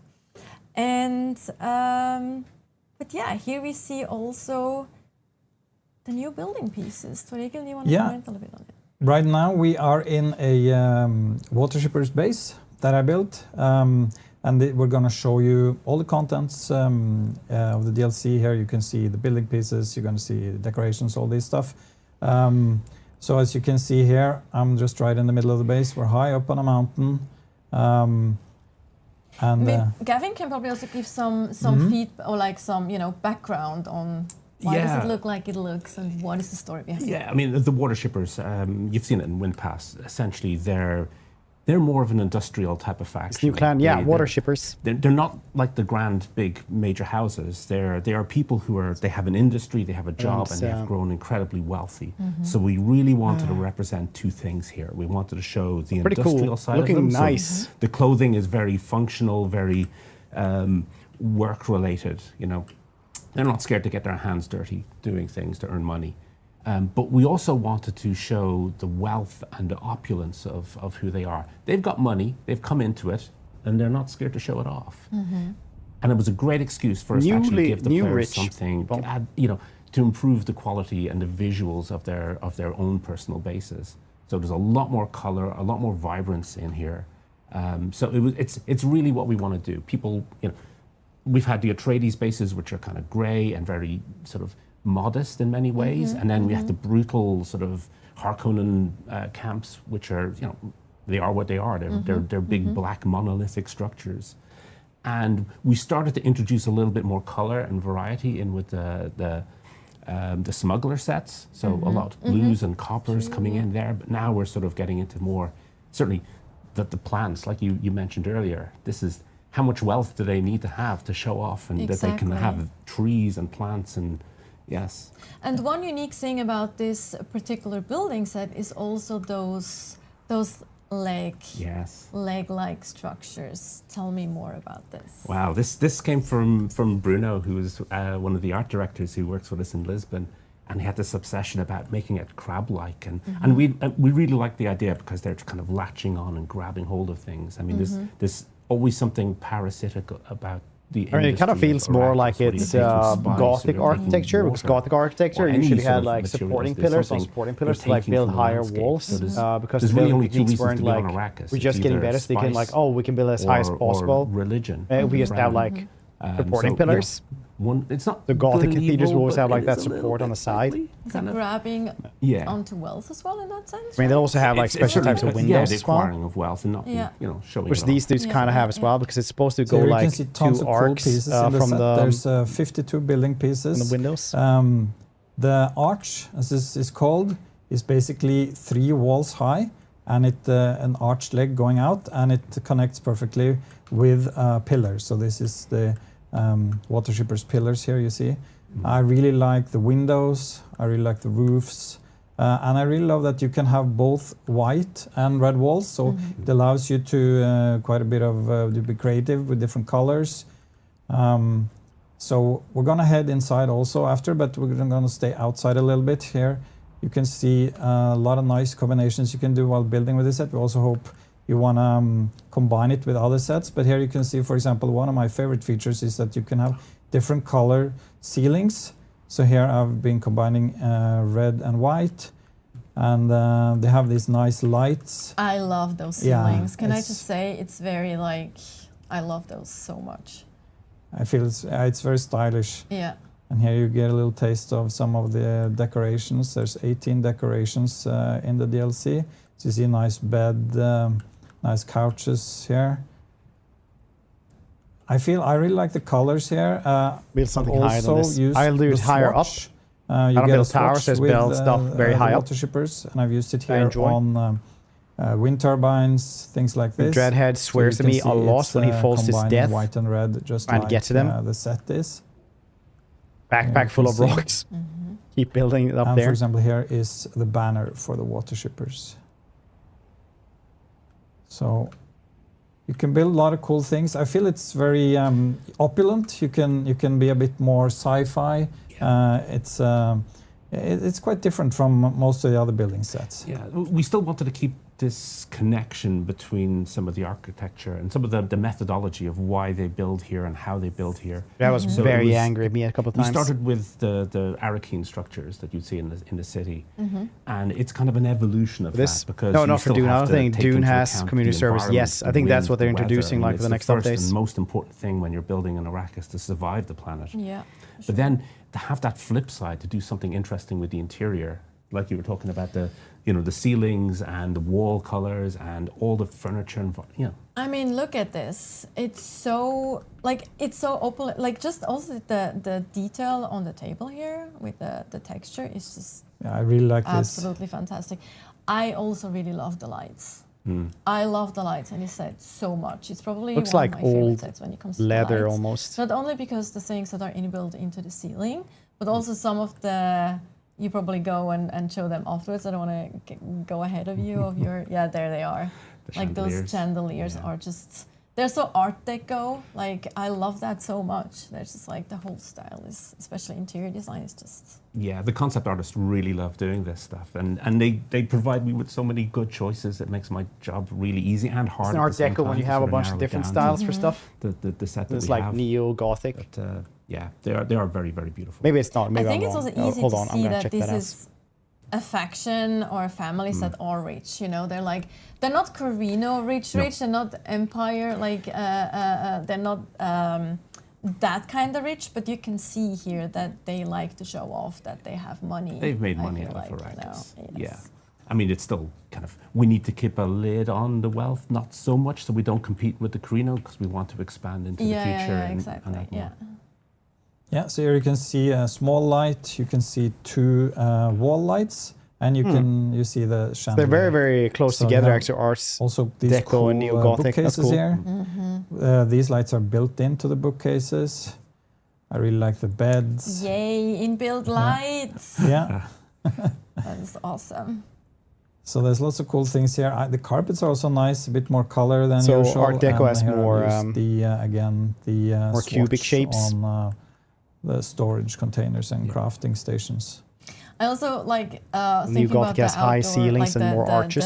I have a feeling what some people are gonna build with those sets as well, like more like, you know, mega type structures, stuff like that. You know, like I didn't want to, but that's kind of my first thought when I saw the building set for the first time. I'm like, Yes. I know what I'm gonna do with this. Well, this is that's from my childhood. For me, that's the fun part. Okay, I mean, when we build these, we have a shape language in mind, we have a design in mind, and then the first real test of that is handing it to Toraigo to build something with. Actually, talking about that, before we show some of the other really cool stuff, we do have some concept actually that you shared with us, which is probably would be fun to maybe look at those quickly if we can, and then we can go back to the actual. Yeah.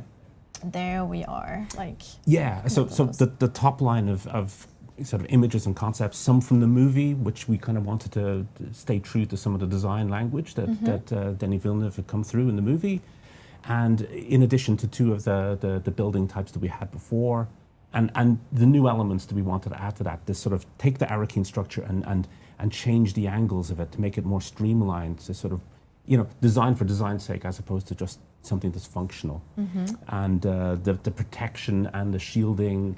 You know, so the exterior feels protective and still attractive and beautiful, and then go into the interior, and then these are just It's just things like, of beauty yes. for beauty's sake. Maybe we can go back. Yeah, new to skins for the actual, scalp. That's really cool. In-game view again. Yes, because I mean. That looks really cool. I mean, very that luxurious. Almost makes me want to switch off my Harkonnen Ornithopter.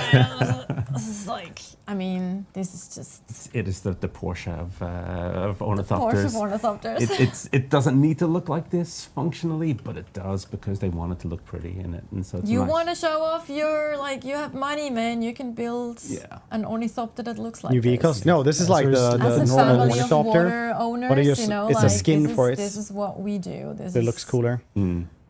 And it looks good flying. We deal in water. It's super streamlined. It looks like the sports car of ornithopters, like literally. So. I love it. I think it's my second favorite after the Harkonnen. I think the Harkonnen is also my favorite, but It's a personal I preference. might be convinced. But that's to what we're trying to do. We're trying to sort of appeal to different aesthetics and- people, yes. different aesthetics, different 100%. fantasies that players will want to take, and we'll just keep on building and adding to this in the Yeah. future. You can see they have a few golden accents here also, some little Yeah, parts here. golden and they have accents. Gold Sure, on why them. not? Actually, So Hornets. I'm gonna head, Throw a little bit gold in there too. Why don't we? Yes. gonna head back stripes to and my stuff. character. There we go. We have water to sell. Yeah. So in the DLC, there's of course 3 armor sets. So here is the scout armor. So you can see the style of the red and white coming through here. You can actually see on the shoulder pads Horners and the Deserts. shape language Fair. of the shoulder pads. That was the origin of the logo. arches. Oh, So yeah. that's where that shape came from. It's So it also came from similar to the character. logo they have, the actual. It's very similar. yeah. We want to have something that felt like a water drop, but also felt like a diamond. Oh, So that makes sense. wealth Oh, of water. nice. Yeah. So we're gonna put on the heavy. So these are variants. So you apply them to your existing armors if you own the DLC. And this DLC Why is is so some of the harsh season there? pass in the Ultimate Edition, like the other DLCs. So here you can see the heavy, like built for a specific climate. And here I'm gonna swap to the still suit.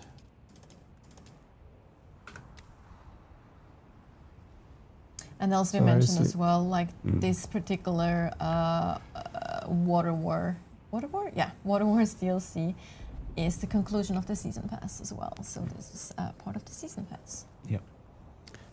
You get 2 weapons as well. I'm a big fan I love of the this. rapier. Me too. Me too. It's so unique looking. You can see many of the similar shapes, I feel, going through both this and the That looks, any of them. Yeah, I mean, it's hard for a concept artist to, there's so little space you have to work with to continue a theme and to make something that's interesting and new. And yeah, he did fantastic on this. And same with the weapon. The rifle looks absolutely gorgeous. Yeah, so this is a drill shot. Just zooming in here. Very And again, sleek just to weapon. also repeat that again, these are. I do as like you how mentioned, luxurious stuff these are feels in variants, this one. basically. So or skins, right? So this is not a new weapon. You can, yeah. The rifle, I feel the rifle is very stylish here. Yeah. Let's see, there's also a couple of emotes that come with it. We can do one of them here. The water shipper salute. Nice. Cool. The other one we're not gonna spoil. You'll see it when you get it. So Exactly, you'll Yeah. see it when you get it. now, overall, it's a very nice building set, I feel. It gives you a lot of options. I can go a little bit into the building tool here just to show. Yeah. So here you can see all the pieces. For example, there's lots of little details in the foundation here. There's a lot of mechanical parts, like there's wheels. It's not just a block. So there's a lot of tech in the set. And of course, here you have the arch. I mean, there's wheels. 3 walls high. Is there wheels? So trying to fit these around your base, trying to basically make space for the arches is a big part of building with the water shipper set here. Here you can see the nice pillars. I really like the doors and the roofs. And of course, as with all sets now, there is a garage door with this as well.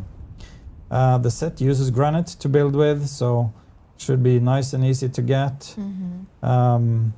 These roofs with the windows I really love them, and this is a rooftop here, so you can use this as a cap. There is a simpler version of it, but this is very stylish. I feel with the window here. So I feel this set could be very good to build maybe with the observer. Like you could make some really cool combos with observer set, but of course feel free to build however you like. Yeah, I'm really looking forward to see what the players do with them. Me because like too. Torregal is the first reference of like, is this working, yes or no? But then when you see what comes back from the players, I it's really still exciting. think we should do like kind of a Torregal versus community type of challenge. But then of course, yeah. The best Do we want players, him to be? Do we want him to Yeah. be like? The best players will always be better. Yes. That's the rule. Yes. Yes. I was do we want him to be bested like that by the community? I was like, part of me is like, hell yeah.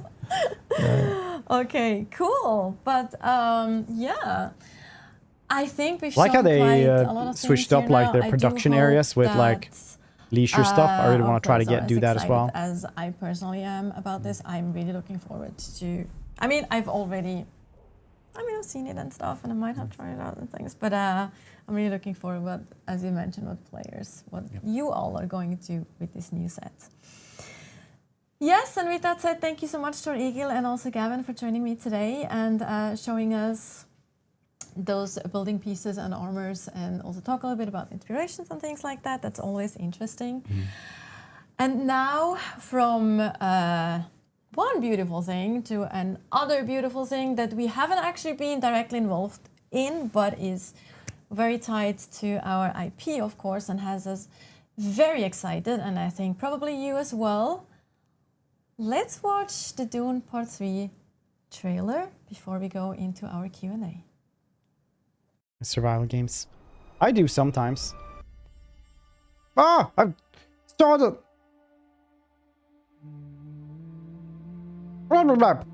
Stop going in there! If we have a girl, what will we name her? Her name should be Ganima. Was this just a Dune movie trailer? Be strong, like her mother.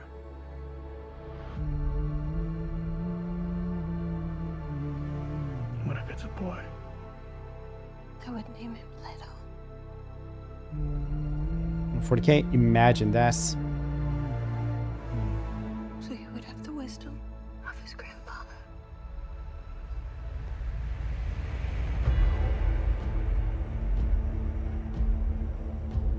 War feeds on itself. Timmy!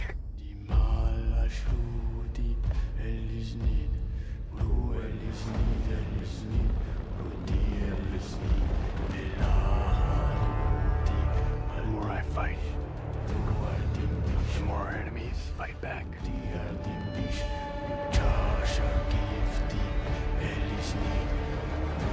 I'm doing the best. Oh, this is definitely being DMCA'd.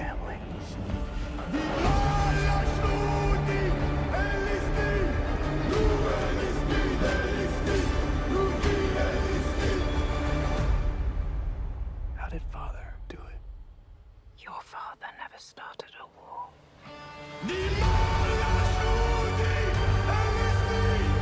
I like the screaming.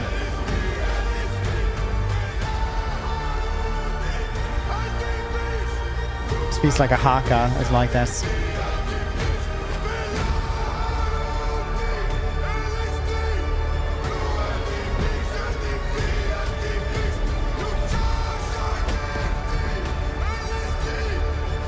LSD, I heard LSD.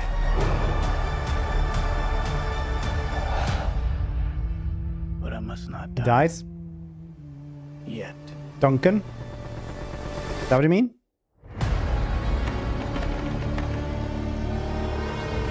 Duncan, Idaho.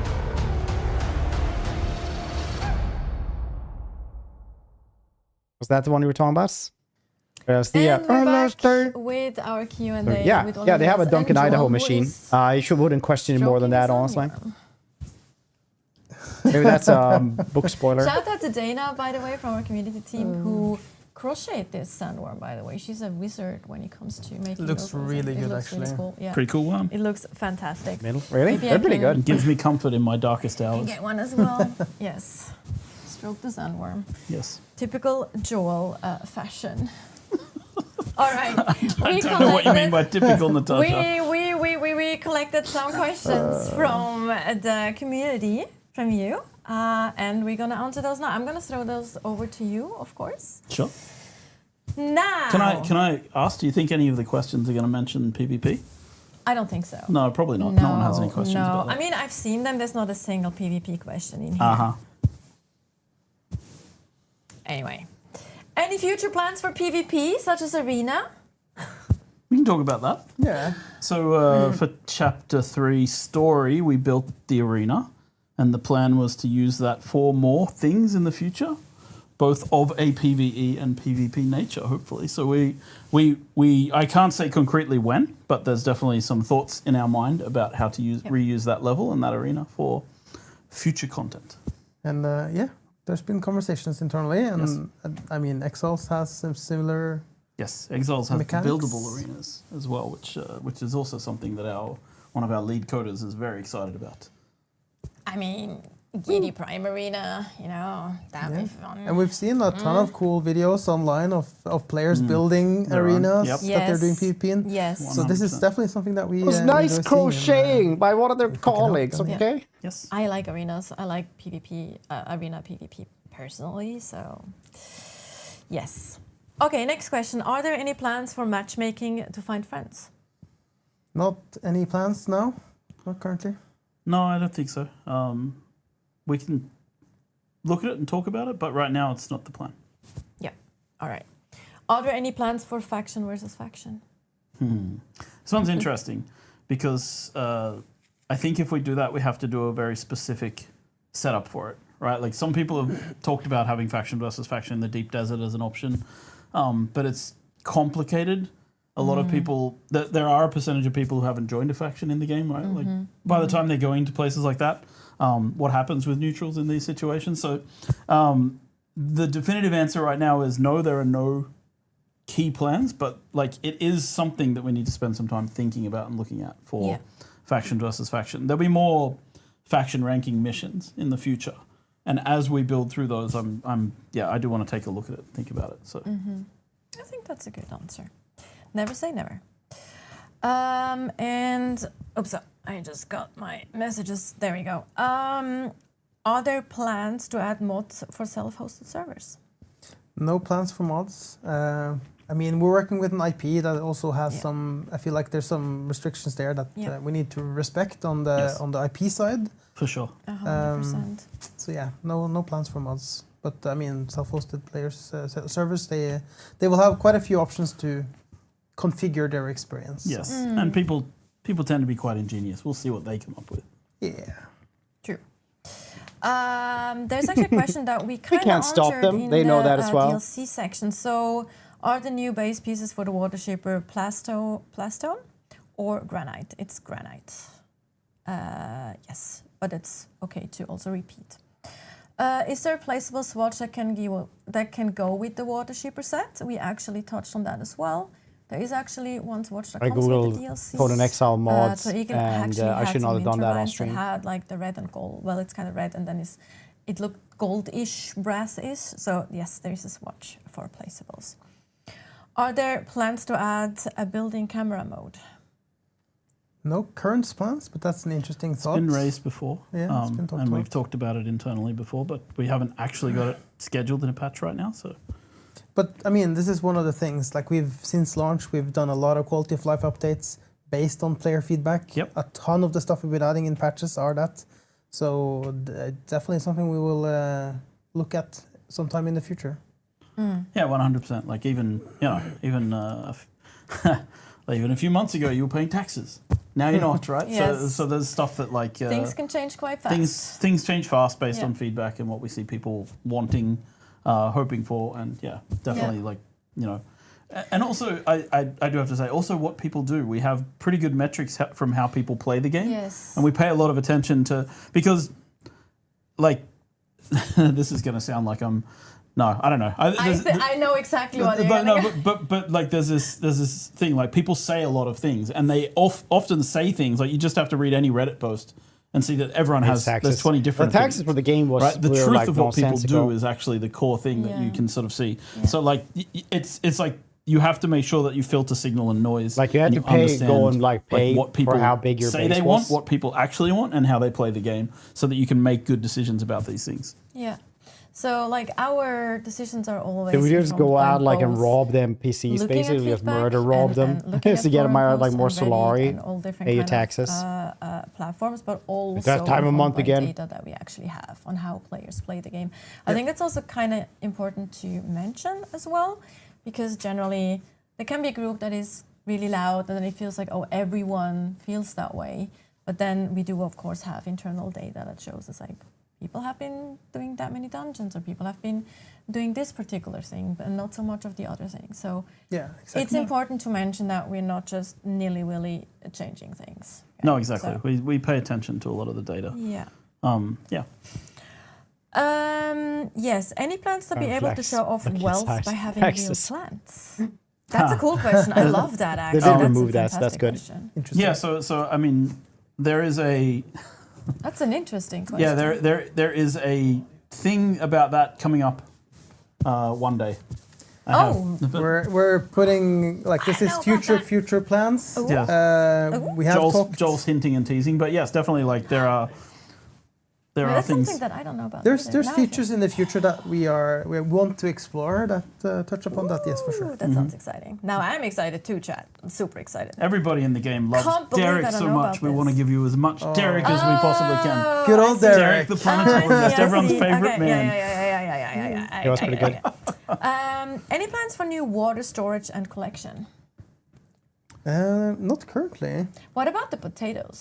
But I mean, sorry, that's not correct, I guess, because this is where it ties into future plans. Yeah, it's the whole thing about like we're sitting here held hostage today because we have some really cool stuff we want to talk about, but we're not allowed to talk about because people tell us no, you can't talk about this stuff. So hey, we're just trying to tell you stuff without saying stuff. But yes, there's definitely stuff coming in future stuff. There might be a table somewhere. I feel like that's that moment in Arrested Development where I wink at the screen and then someone says, "Never do that again." That was disgusting. No, but yeah, it really is. Like we have some really exciting stuff, and it ties into what you're talking about now with yes. So water. as we mentioned earlier, definitely like really weird. Yes, 1.4 is American an thing update. for It's not an a actual Norwegian chapter, game. but there's of course so much more in the works. So don't you worry. There is a lot of exciting. Have you reassured people about Conan Exiles yet? Have you done that? Should I do that? We'll talk about that at the very end. Sorry. Anyway, on to the next question. Are there news on the server merges? Lots of people asking. No news, but it's still a thing that is coming very soon. We have a plan internally that we have some dates, and then we'll have some dates for announcing it, making or releasing a list of which servers, which worlds will be affected, so that people can start preparing mentally and which ones they want to move to, and then there is plans for when we'll start actually shutting them down as well. But there's going to come a lot more information about it. We have spent a lot of time thinking about how to make this as smooth an experience as possible.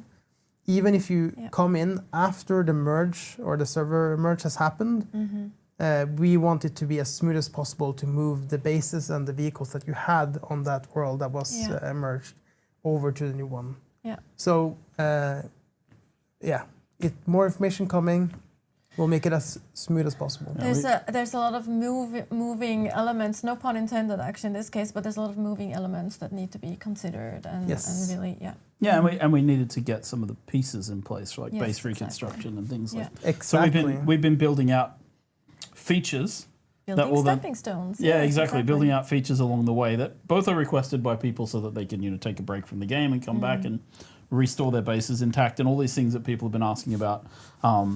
And telling us like clearly that they want, but in addition, these things will help when the server merges come. So we had to build out, the steps so that we can, concrete examples. You just mentioned it, like the base reconstruction tool, and now also the base recycling tool. Yes. Because in the server merge context, we might force basically auto backup your base, S in plural, and then maybe some of those bases you don't actually want to place down, or you don't find a place for it, or you just want to recycle it.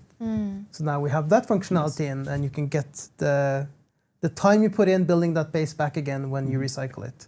Because the game itself, like Dune Awakening, is a complex game already, and then having like system that need to work intertwined like this is even more complex. Yes. So that's the reason it takes a little bit longer. We really want to take the time that you put in, the effort that you put in seriously, and we want to make sure that that gets backed up. Comes back to that original philosophy of helping people not to have loss. Yeah. Which has been Like that sort of he's just adding the I just crocheted love how you hold sandworm. like your little Yeah. support animal there. It's I, just like, what are the dogs called? The official term that you can have that help helper you? dogs or help? Is it support animals? I think it is emotional support. Emotional support. Yeah, this is you my have an emotional- emotional support sandworm. my There you go. emotional support childhood. Yes, that's what. And then we have one last question. Any plans to add elevators? Jeff G, stop being in the chat. Jeff, get out of the chat. Is it Jeff? Is it you, Jeff? Is it you, Jeff? It is a feature we've talked about internally a few times. How many times did you cut it? I haven't. Oh wow! It's throwing you under the bus. Not nice. It is a Not feature nice. that we want to do, but it's always a priority, and it's a tricky one to do. Yes. If you don't know, one of the hardest things to do in games are elevators, moving platforms, doors. Like the things that you don't think is hard. Well, it's That's also really because tricky. these are suspensor elevators that we were talking about. Correct, And, yeah. And they have a cost on the servers that has been quite high. We have done prototypes of this. Yeah, and we that's have. why we cut it, because we were like, oh, this is killing performance in the game. We need to rethink it, refactor it, and retry. So yeah, one day I think these will come because Jeff G is going to kill us if we don't put them in. The world director has been asking for this for like 3 years. Oh, I bet. At this point. Yeah. He really wanted them for Haggard Rift. That was his first place. He was like, I want people to be able to get out of Haggard Rift from the bottom by taking a suspensor elevator up, and we were all for it, but it was difficult to not actually feasible implement. from a technical Yeah. standpoint in some ways. So It's so funny though, but every game I've worked on since back in EverQuest times was about elevators. I remember Calathane had like those elevators.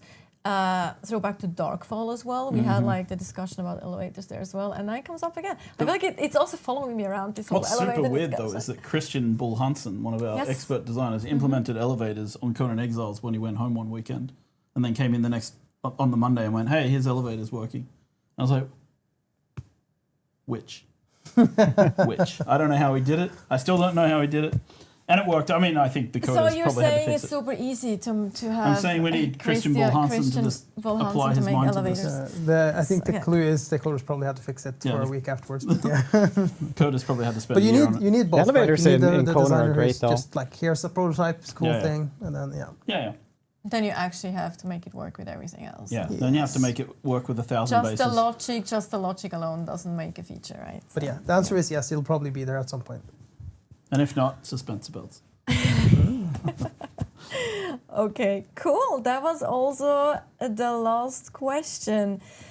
So, thank you, Ole Andreas. Thank you, Joel. Always a pleasure. Thank you, It is- Natasha. And I mean that. It's always a pleasure to have you both on It is. stream. It is nice to talk It's to the always community again. I have interesting. been away for a while, so it's Yeah, nice to have a nice to have a chat and be back and say hi to people. 100%. Yeah. And I'm pretty sure the community really appreciates that as well. And I'm also really happy that we were able to do another stream in between all the crazy work that everyone in the team is doing. So everyone is very hard at work.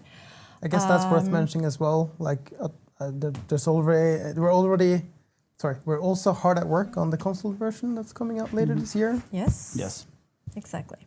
Yes. Yes. Yes. So that's many of the things we cannot talk Many about. of the things. No, many of the things. What was that? What's the Conan Exile thing that you wanted to talk about? So I wanted to say this about the Conan Exiles Enhanced Edition that's coming out. I just want to reassure the Dune community because this is something I've seen people talking about and speculating about. I was going to mention that too, but it's actually nice if it's coming from Since you. the trailers and stuff came out. We've not moved a single active developer from the Dune project onto Conan Exiles at all. Yes. There is nobody from the Dune team working on Conan Exiles Enhanced. I am probably the only person on the project who has spent any time looking at it, and that's just because of my role as Chief Creative Officer of the company. I need to go and pay attention to what else is happening. But we are not putting those resources on that game. That's why we're partnered with Inflection. We obviously have our own Conan Exiles team that we've had for a long time. So that's something I just wanted to reassure the Dune community about because I feel like I see this speculation that people are like, oh, they're abandoning Dune and going, no, Dune has a much, much larger team working on it with all of the stuff that's coming. And I know it kind of sucks that we can't talk about some of the bigger updates that are coming. But Tell me about it's it, frustrating, but No, rest assured, that has not changed. Yes. So I just wanted to be clear Thank about you, it. With the team. actually, yes. Stole your thunder, I had I'm sorry. That is totally fine. I think it's actually cool. It's coming from you. It's way more valuable if it's coming from you than from me, you know. I love that we were able to... Natasha. No, I'm not. I'm not going to stroke that thing, so... So, anyway, with Conan Exiles announced on the table already, thank you, Joel, we are going to watch the Conan Exiles enhanced trailer. I just realized what he I did. completely destroyed it now, didn't I? Anyway, perfect ending to the stream. We are gonna end with Conan Exiles enhanced version, Unreal 5 update coming for free to Steam. Thank you again for watching. Jeez. We love you very much. Thank you for being part of the community. Thank you for playing, and hopefully we see you again soon.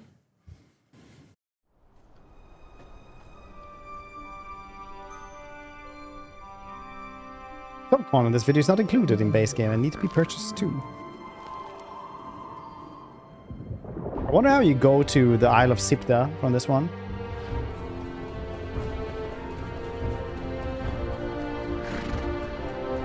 Really hype about this. Really hype. We're probably going to have a community server for this one.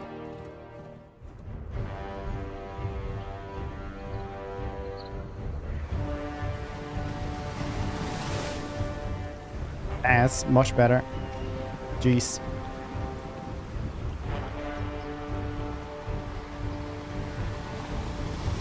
Ooh, water simulation. Look at this. Nice. Ah, it looks so good. This is probably one of my favorite games of all time.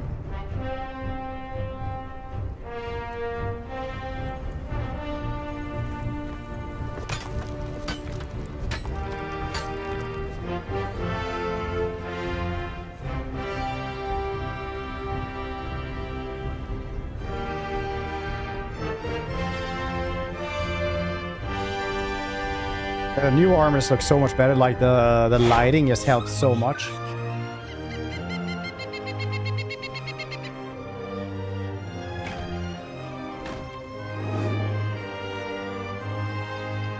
Good tree house.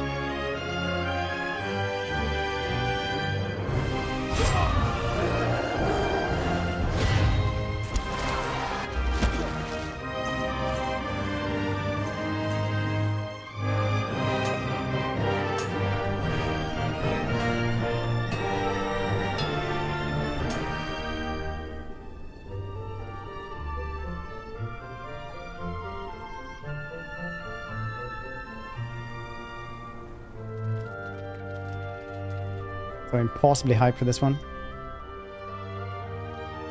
Oh, keeping bases and characters. That's pretty cool that you just like keep everything. By Unreal Engine 5, yeah, exactly. It's coming the 7th, I think.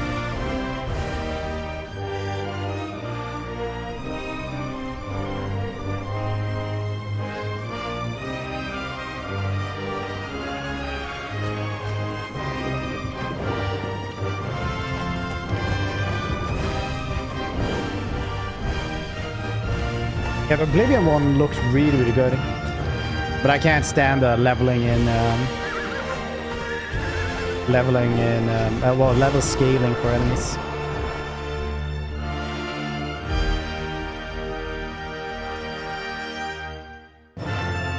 Can't remember you do that. The bats.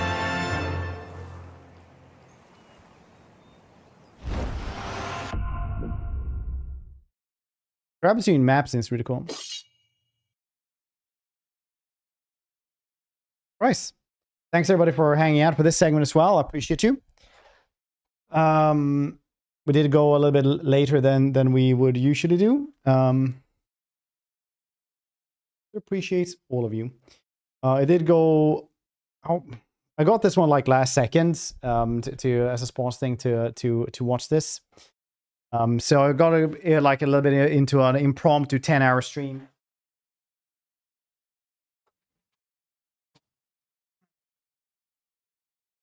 So basically, I'm gonna